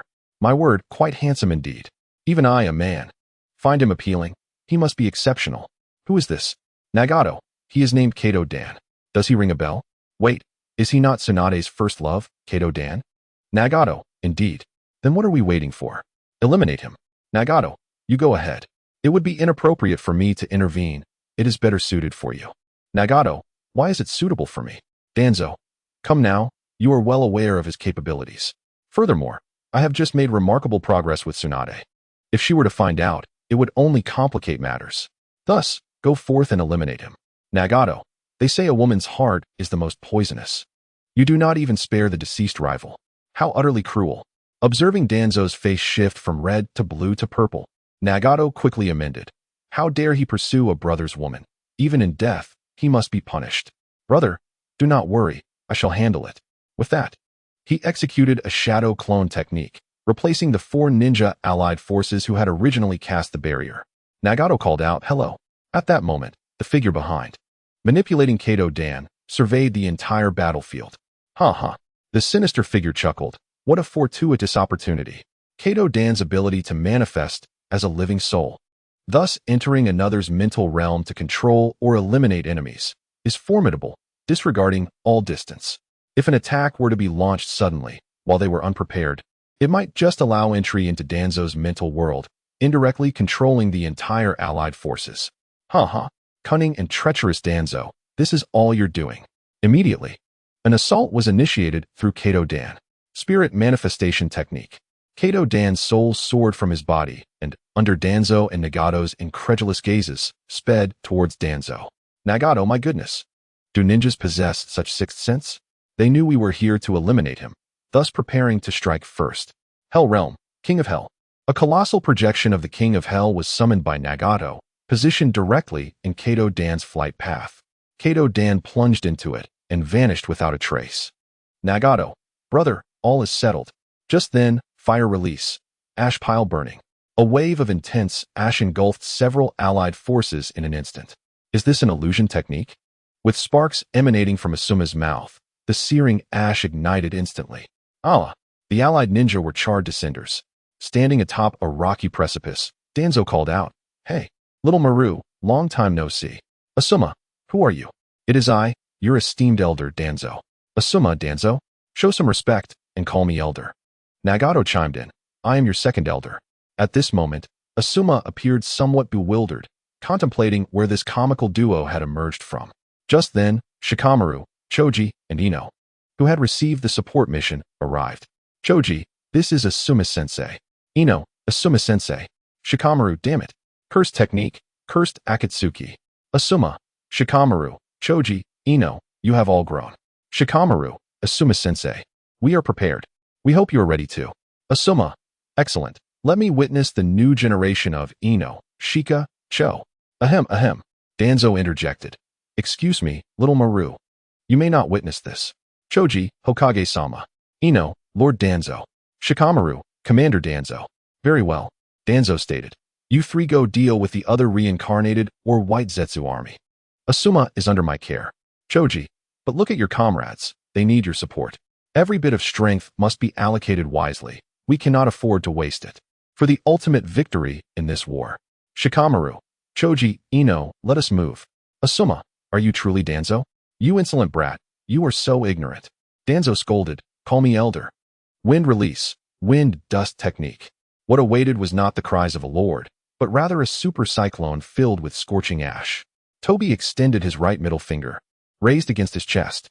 Wind release, wind reversal. Upon witnessing the ninjutsu return to its origin, Asuma swiftly leaped aside to evade. Toby then extended his left hand, aiming at Asuma. Universal pull. A powerful suction instantly enveloped Asuma. Wind release, multiple great Rasengan. A brief combination struck Asuma, reducing him to mere dust. Immediately following, magnetic release, sand binding. Asuma, in a state of recovery and bewilderment, found himself sealed away. Brothers, the next task falls to you. Human path, soul extraction. Subsequently, the hell path, King Enma. A colossal projection of King Enma emerged, devouring Asuma's soul, which then vanished without a trace. Within less than a minute of his entrance, Asuma departed in haste, without uttering a word of farewell. As time progressed, all the reincarnated individuals on the battlefield of the First Division were sealed, and the army of White Zetsu was utterly annihilated. Who? Fukusaku gasped, exclaiming, Toby, next time, don't summon me unless you're prepared with a snakeskin wallet. Toby responded loudly, rest assured, I will definitely provide one next time. Bang, bang, bang. The exhausted Toad army dispelled the jutsu and returned to Mount Mayaboku for recuperation. Toby turned and inquired, what is the reward? Nagato replied, this looks promising. Ding. Congratulations to the host for defeating a total of 345 members of the White Zetsu army during this obliteration foam mission. Reward, Yin-Yang release technique. Wow. ISNT this the secret art that creates form from the void and imbues life into it? Then, I can have any kind of girl I desire. Nagato remarked. You should aspire for greater things. Toby scoffed. That man doesn't want this technique. Nagato mused. It does seem quite appealing. Hee. The two burly men chuckled lewdly together. Ding. Congratulations to the host for acquiring the Yin-Yang release technique, along with all chakra attributes, and receiving the reward, Sage Stone. As the rewards were dispensed, 9 black orbs floated behind Toby. Mamma mia, I'm about to take off. Nagato cautioned. Keep a low profile, can't you? Agreed. I must develop discreetly and not be reckless. Toby nodded in agreement, then concealed the Sage Stone. Chapter 103, Outer Path, Golem Summoning Technique. Outer Path, Golem. Chakra capacity, 100 boom, boom, boom. A colossal creature erupted from the earth. Nagato exclaimed, is this the shell of the 10 tails, the Outer Path, Golem? It's indeed enormous. Far larger than in the Frozen Throne. Yes, it is indeed vast. Nagato remarked, from your expression, I can tell that the size you refer to and the size I refer to are not the same. Cough, they're the same. Nagato countered. Then why are the perspectives from which we observe different? Is now the time to discuss this? Alliance member A exclaimed, what is that monster? Alliance member B added, it's so tall. Obito commanded, go forth, Outer Path, Golem. With Obito's command, the massive golem surged forward like a rapidly advancing mountain, charging toward the Ninja Alliance. I'll test its abilities. Nagato warned, be careful, don't kill it. Toby declared flash. Utilizing the body flicker technique, Toby appeared directly before the golem. Hey, he called out, only to be met with the golem's gigantic foot descending from above, ready to crush him. An elephant never believes an ant can trip it, and the golem never considered that a minuscule creature could possess attitude. Universal pull. A tremendous repulsive force erupted. The golem, mid-stride, fell face first into the dirt. Dare we shouted, everyone. Retreat. Roar. The golem rose, bellowing in anger. Who? Instantly, a fierce wind formed ahead, incinerating hundreds of alliance members who failed to retreat in time. Such audacity. Obito taunted, little mouse, let the golem entertain you. He then commanded the golem to attack. Its 10 protruding pillars began to shine with blinding light, forming colossal bolts of lightning that swept toward Toby. Meanwhile, Obito himself had utilized Kamui to relocate to the hiding place of the amber bottle. Humph. Toby snorted coldly, then spread his arms. Sealing technique, absorption. A transparent circular shield enveloped Toby, and the massive lightning was instantly absorbed. Being passively beaten is not my style. Toby grumbled. Wind release, multiple great Rasengan. A colossal Rasengan, accompanied by 9 smaller spinning Rasengans, struck the golem's heel under Toby's command. The giant foot was sent flying. Boom. It created a massive crater in the distant mountain. Bang. The golem, now missing a foot, toppled over. However, before Toby could launch another attack, a new foot had already sprouted from the golem. Wow, this vitality, this resilience rivals that of a stubborn donkey. Flash. Nagato appeared before Toby. Big brother. I see my eyes. What? You see your eyes? Aren't they in your eye sockets? Nagato pointed toward Obito in the distance. No, I meant my Rinnegan. Roar. The golem, having just called out, was sent flying by a powerful repulsion. What is all the noise? It's driving me insane. Toby remarked. That is not right. Those are originally his eyes. No, they belong to Madara. Nagato insisted. If he gave them to me, then they are mine. All right, the time is ripe. I'll extract them for you immediately. Obito declared, finally got them. Thus, the outcome of this war is now set. Poor, ignorant ninjas. Still clinging to the hope of victory. Subsequently, a Kamui appeared above the golem's head. Obito announced, before I leave, let us make you 2 sacrifices. Golem's chains. Dozens of thick chakra chains erupted from the golem's massive mouth, splitting in 2 to attack Toby and Nagato. Nagato exclaimed, Bro, it seems he is mocking us. So, should I eliminate him right here? Nagato pondered, for the greater good, should we endure? But I remember those chains have sealing capabilities. If you're not careful, damn. Then what are we waiting for? Let us take him down. Heavenly path, universal pull. The chakra chains were sent flying away. Immediately, Nagato extended his palm toward Obito. Universal pull. Kamui's intangibility. The powerful suction was directly nullified.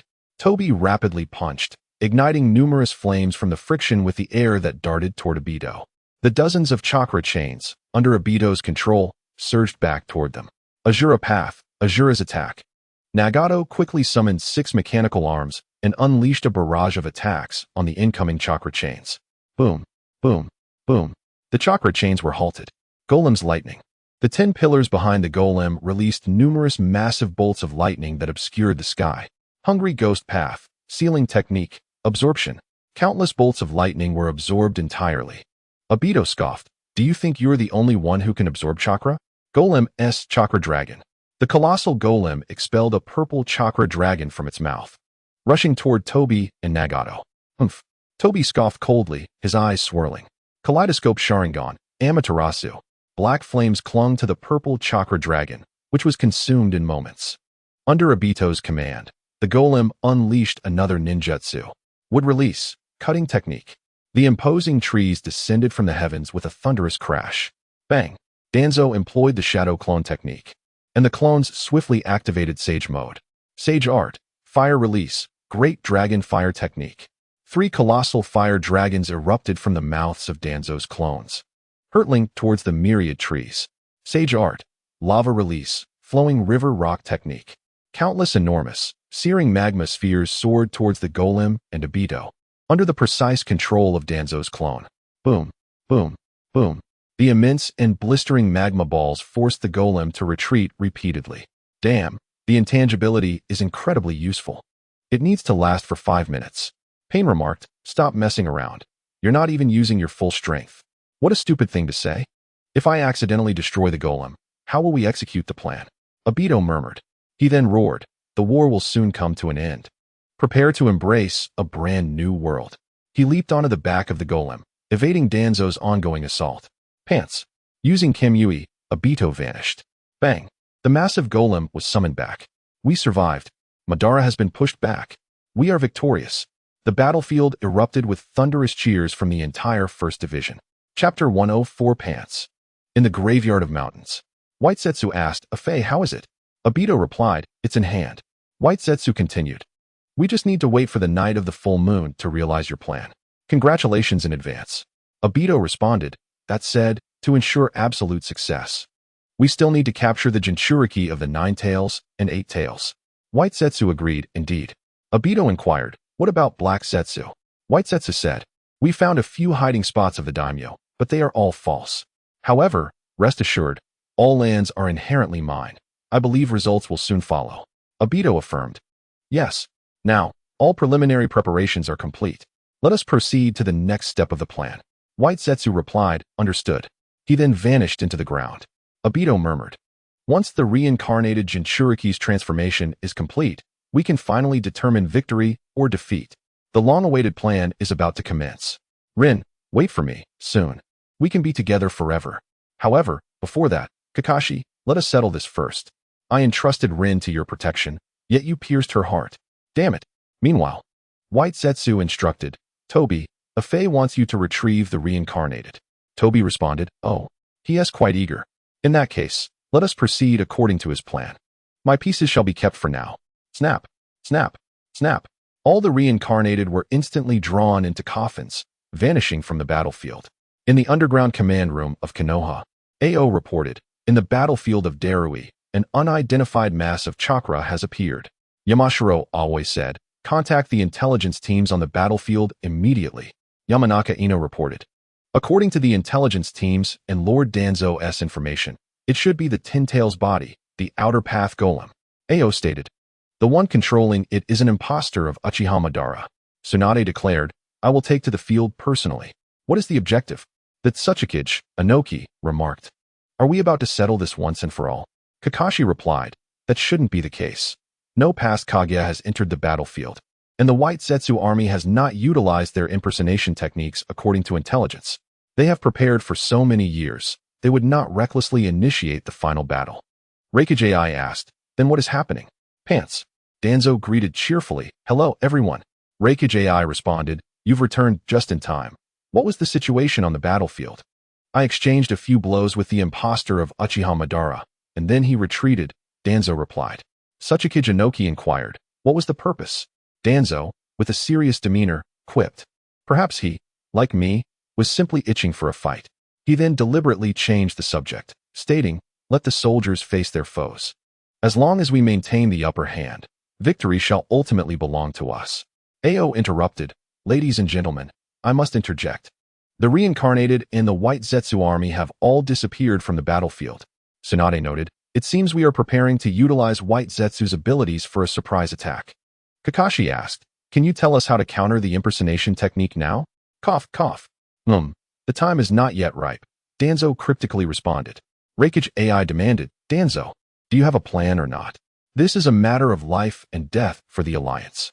Tsuchikage Inoki warned, one wrong move could lead to total defeat. Danzo, you must think carefully. All eyes turned to Danzo. Sai, you must trust your commander. I assure you, I have a method that guarantees a solution. However, we need the right moment. Tsuchikage Inoki asked, what do you mean?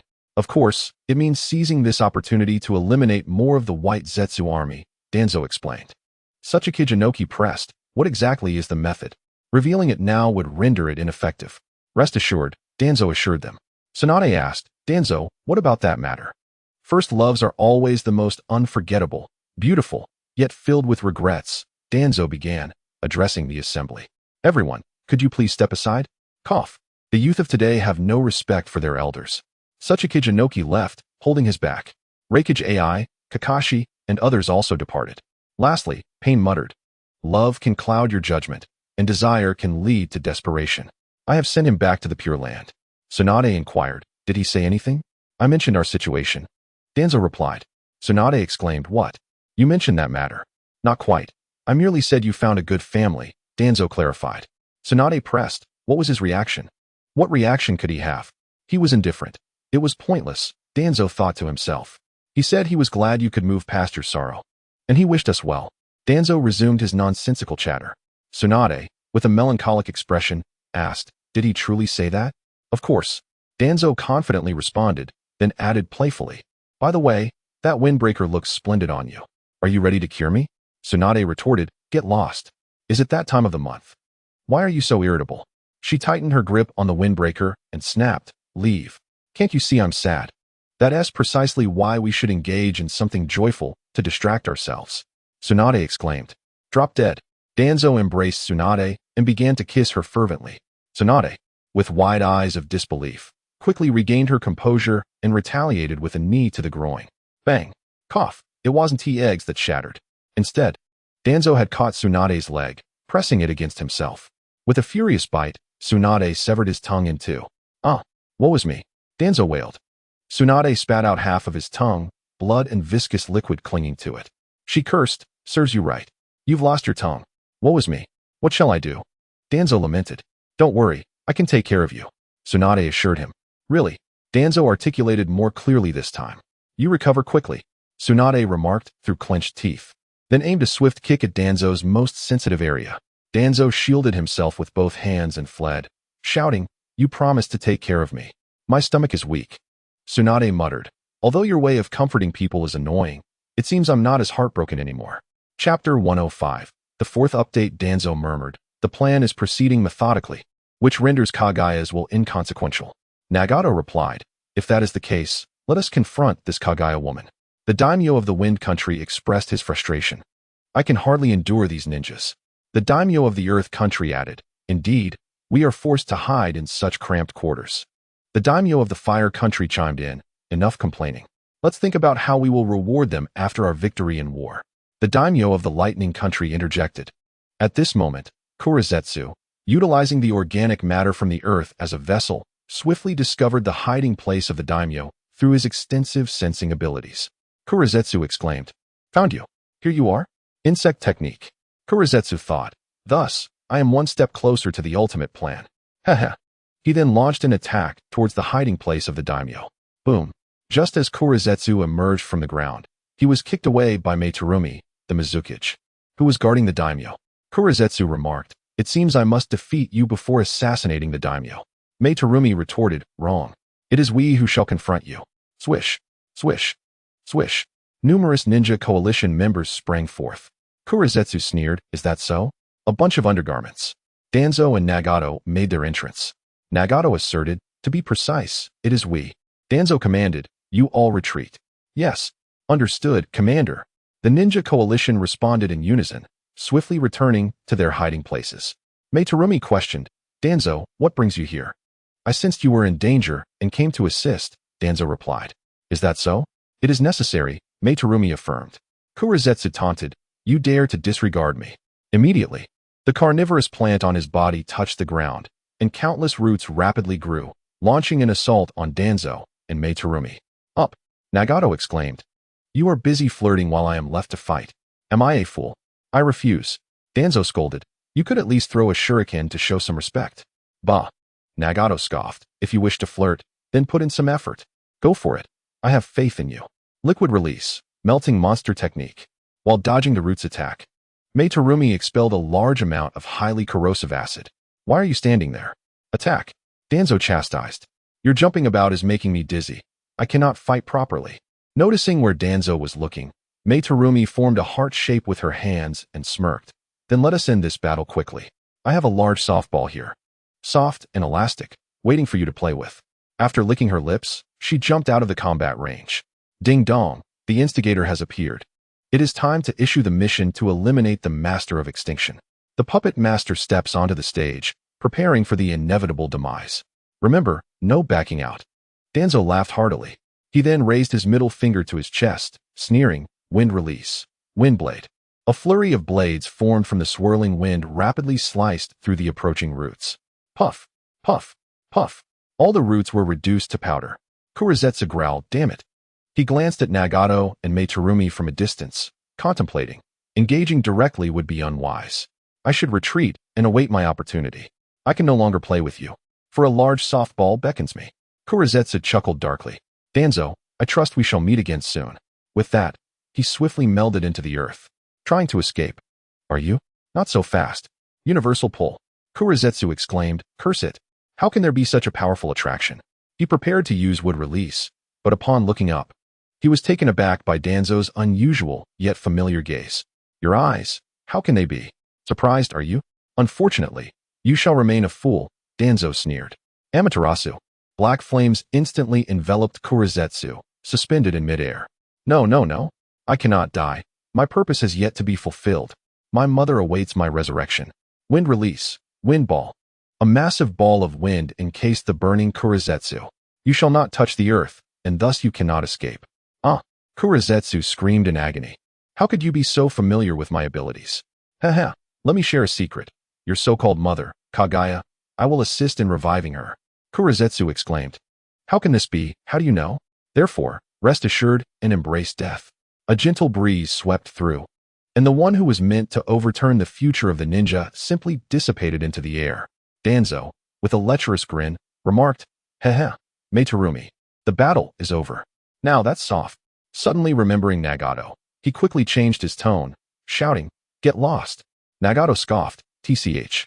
You can't teach an old dog new tricks. He then walked away. Haha, now that no one is around, shall we imply what is unsaid? Meiterumi blushed and asked, Are we truly going to touch? Or perhaps, we could change locations, somewhere softer, to explore thoroughly? Meiterumi suggested, Why not here?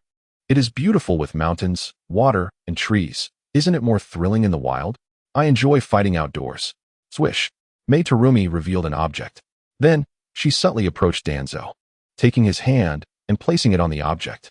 How does it feel? Is it particularly soft? Indeed, Danzo affirmed. Clap, clap. Meiterumi gently patted the object. See? Isn't it exceptionally elastic? Indeed it is, Danzo confirmed once more. Do you like it? If you do, feel free to come often for a touch. Danzo erupted in anger. Is it amusing to deceive me like this? Clap, clap. Meiterumi deliberately patted the object again, looking at it with a puzzled expression. Where is the deception? This is just a large softball, is it not? Danzo pointed at the flesh-colored rubber ball in Meiterumi's hand, stuttering. You.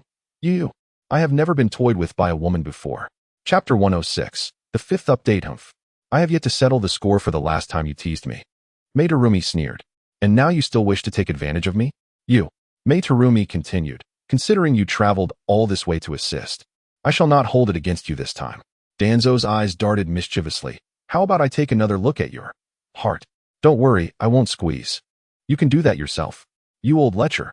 Meiterumi angrily retorted. This time, I shall ensure to break your third leg. Stop. Danzo interjected, raising his palm in front of Meiterumi. This time, I have brought you a gift. Meiterumi replied. If you do not provide me with a satisfactory answer, I shall dissolve your third leg. Rest assured, it will be something you adore. He then unfurled a scroll. Boom. What emerged was a collection of long knives and sewing needles that Danzo had painstakingly gathered. Blunt blades, explosive knives, lightning blades, and decapitating swords. Danzo confidently inquired. What do you think? Do you like it? Meiterumi scoffed. Humph. In light of your thoughtful gesture, I shall grant you a temporary reprieve for your third leg. Actually, Meiterumi interjected. Actually, I would be quite pleased to have it with you. What? Meiterumi was taken aback, pondering. Could it be that Danzo has lost his mind? He is actually requesting to be a yin-yang person? Observing Meiterumi's bewildered expression, Danzo pointed at her lower region, saying, Of course, it shall be with you. Meiterumi gasped, Ah? Clap, clap. In a fleeting moment when Terumi Mei was caught off guard, Danzo seized the opportunity to unleash two large spheres of chakra and swiftly retreated. From a distance, the anguished roar of water shadow Terumi Mei echoed, Danzo, I will kill you. All of this was observed clearly by Nagato, who utilized the Rinnegan to witness the unfolding events. Brother, how was the large sphere? Was it soft? Did it have elasticity? Danzo shot a glance of disdain, replying, What business is it of yours? You truly live up to being my brother, regardless of the process. The end result is that the large meatball is securely in hand. Indeed, Danzo said with pride, You should consider who I am. He then took a deep whiff of his hands. Humph, it's delightful. Ugh, how revolting. I feel nauseous. Danzo feigned confusion. What's wrong? Are you pregnant? How many months along? A boy or a girl? Don't be reckless. Ensure you take proper precautions. Nagato scoffed. Is there any strength in that? TCH. Lacking any sense of humor. Beep. Congratulations, host, for completing the task of exterminating the Great Master. Reward. Chakra of the Five Tails Mu King. The Five Tails Mu King was adept in boiling release. Ah, blissful. Danzo exclaimed, satisfied. Nagato, however, remained unimpressed. Of course, how could the jar not be satisfying? By the way, what if you were to have a child? Would you like me to perform a cesarean? My skills are unmatched.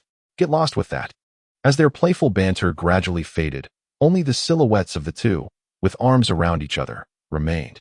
In the underground command room of Konoha, they exclaimed. They appeared again. Damn those white Zetsu, and their troublesome transformation techniques. Kakashi noted, reports are coming in from various intelligence teams. Many comrades have been assassinated, and chaos reigns on the battlefield. Suchikage Noki proclaimed, immediately contact Danzo. If this continues, the lines between friend and foe will blur, jeopardizing the fragile trust and camaraderie we have developed within the Allied forces. If it persists, we will end up slaughtering one another. Just then, Danzo and Nagato emerged from their time-space ninjutsu, only to be surrounded immediately. Nagato said, there's no need for such enthusiasm. Danzo, quickly tell us your method. Reikage demanded. What? I'm a bit confused here.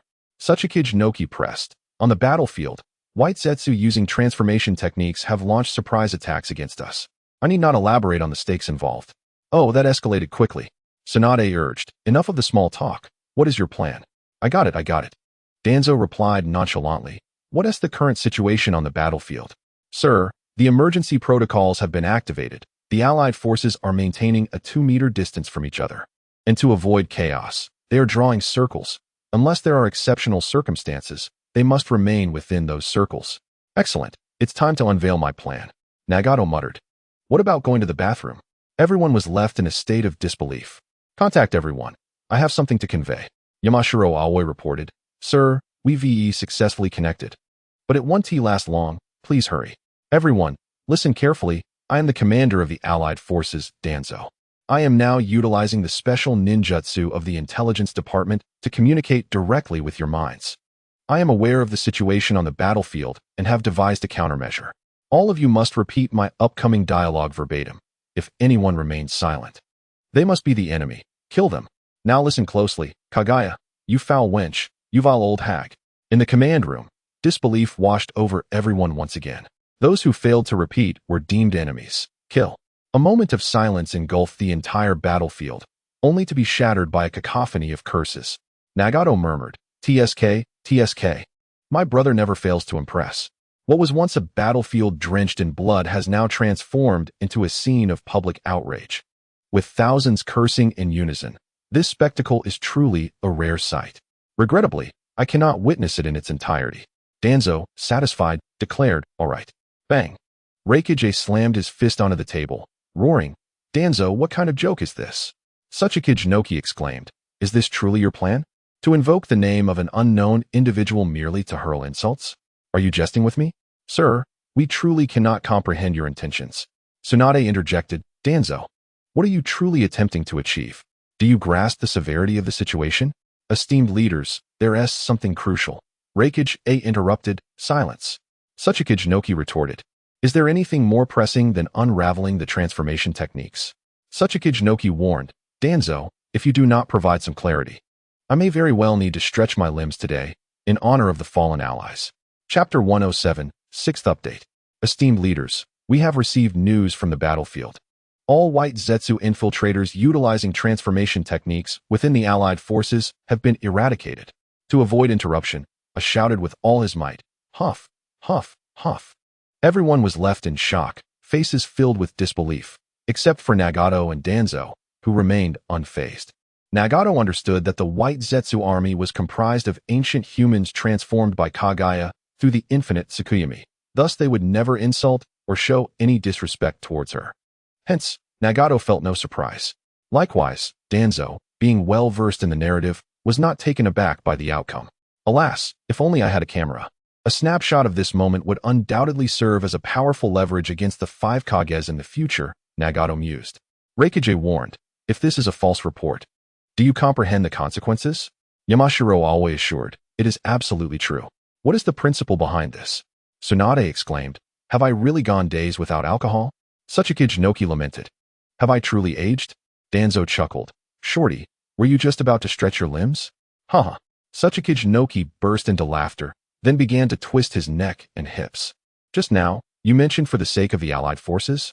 Sachikage Noki responded, uh-huh. One cannot deny aging. Sitting for too long takes its toll. I need some fresh air. With that, he vanished from sight. Danzo smirked, humph. Bang. The wooden door of the command room burst open forcefully, and Naruto rushed in, exclaiming, Danzo-sama, I have completed my training. Please allow me to enter the battlefield. No. Danzo flatly refused. Sir, I can control the Nine-Tails chakra with ease. Please let me fight. No. Why not? My comrades are struggling on the battlefield, and just because I possess a tailed beast within me, I should remain content in the rear. Kakashi interjected, Naruto, I understand your feelings, but you must realize that if you and Killer Bee's tailed beasts are captured by the enemy, the entire world will face annihilation. Tsunade added, this is not merely about protecting you. It is about safeguarding the entire world. Can you comprehend that? Naruto proposed. Then leave Uncle B here and let me go to the battlefield. Baka, why am I the one staying behind? Killer Bee protested. Reikage ordered, Killer Bee, be quiet. Naruto had long sensed the casualties among the Allied forces and had endured until his training was complete, enhancing his resolve. So, sir, still no. Why? Danzo thundered, I said no. With that, an overwhelming aura erupted. Huff! A fierce, invisible wind swept through the surroundings. Nevertheless, Naruto remained defiantly locked in Danzo's gaze. Huff! Danzo took a deep breath. The time is not yet right. Naruto continued to stubbornly stare at Danzo. I am pleased to see you have swiftly mastered the Nine-Tails mode. However, your absence from the battlefield is due to the fact that the enemy leader and significant reincarnators have yet to make their appearance. Naruto, then Danzo sternly interjected. Allow me to finish. Your current strength is already comparable to that of a Kage and is one of the most vital forces of the coalition. Do you understand? Every elite fighter must consistently maintain their peak condition, all for the ultimate victory in the war. As soon as the enemy's elite forces emerge, I will ensure you are deployed to the battlefield. Do you comprehend? Reikage remarked. Danzo, you must think this through. If those two are captured, the entire world will face annihilation. If we all perish in battle, where will the Eight-Tails and Nine-Tails Jinchuriki escape to? As I mentioned earlier, every Kage-level fighter is crucial. Do not forget that our adversaries include not only a pretender of Uchiha Obito, but the real Uchiha Obito as well. Therefore, we must gamble everything and utilize all our strength to defeat them. Reikage stated calmly. Danzo, you must be accountable for the consequences of your actions. He then glanced at Naruto and turned to Killer Bee, saying, Come, let us step out for a drink. Naruto, I apologize, Lord Danzo. Well then, continue your training. I believe your efforts will soon be needed. Naruto, yes. Danzo, Moonlight, report in. Subordinate present. Danzo, have you found the forbidden techniques I asked you to gather last time? Bang. A scroll appeared in Moonlight's hand. My lord, this is. Danzo took it, opened the scroll, and after a thorough examination, he incinerated it with a flicker of flame. Tsunade, Danzo, what is the meaning of this? Such forbidden techniques should not exist. Although the second Hokage developed them with good intentions, they have only brought us incessant troubles. Tsunade, everyone, leave. I need to have a private discussion with Danzo. Once all extraneous personnel had left, the door creaked as Tsunade cracked her knuckles, her expression foreboding. Danzo, let us address the matter of your prior insolence. What are you talking about? Danzo feigned ignorance. Tsunade, oh, so you think you can have your way and then deny it, do you? Stop. Danzo quickly halted Tsunade's next move, feigning innocence as he said, I will take responsibility for you. Slap. Tsunade's swift side kick was caught in Danzo's hand. With his other hand, he began to knead and praise her delicate, exquisite foot and smooth, supple legs, truly a splendid form. The gentle caress rendered Tsunade devoid of combat ability. Moreover, her beautiful cheeks flushed crimson, while her ears and neck bore a rosy hue. As Danzo continued his advances, Tsunade trembled, succumbing to his embrace. Danzo leaned in for a kiss, his hands unceasingly exploring. Just as he reveled in this delightful moment, a sudden yelp broke forth. Why did you bite me? Danzo lamented. tears streaming down his face. It turned out that Tsunade had detected Danzo's wandering hand, trailing down her form. Realizing where they were, and noting the nearby intelligence personnel with closed eyes and plugged ears, Tsunade snapped back to her senses. Thus, Danzo found himself once again at the mercy of Tsunade's sharp reprimand.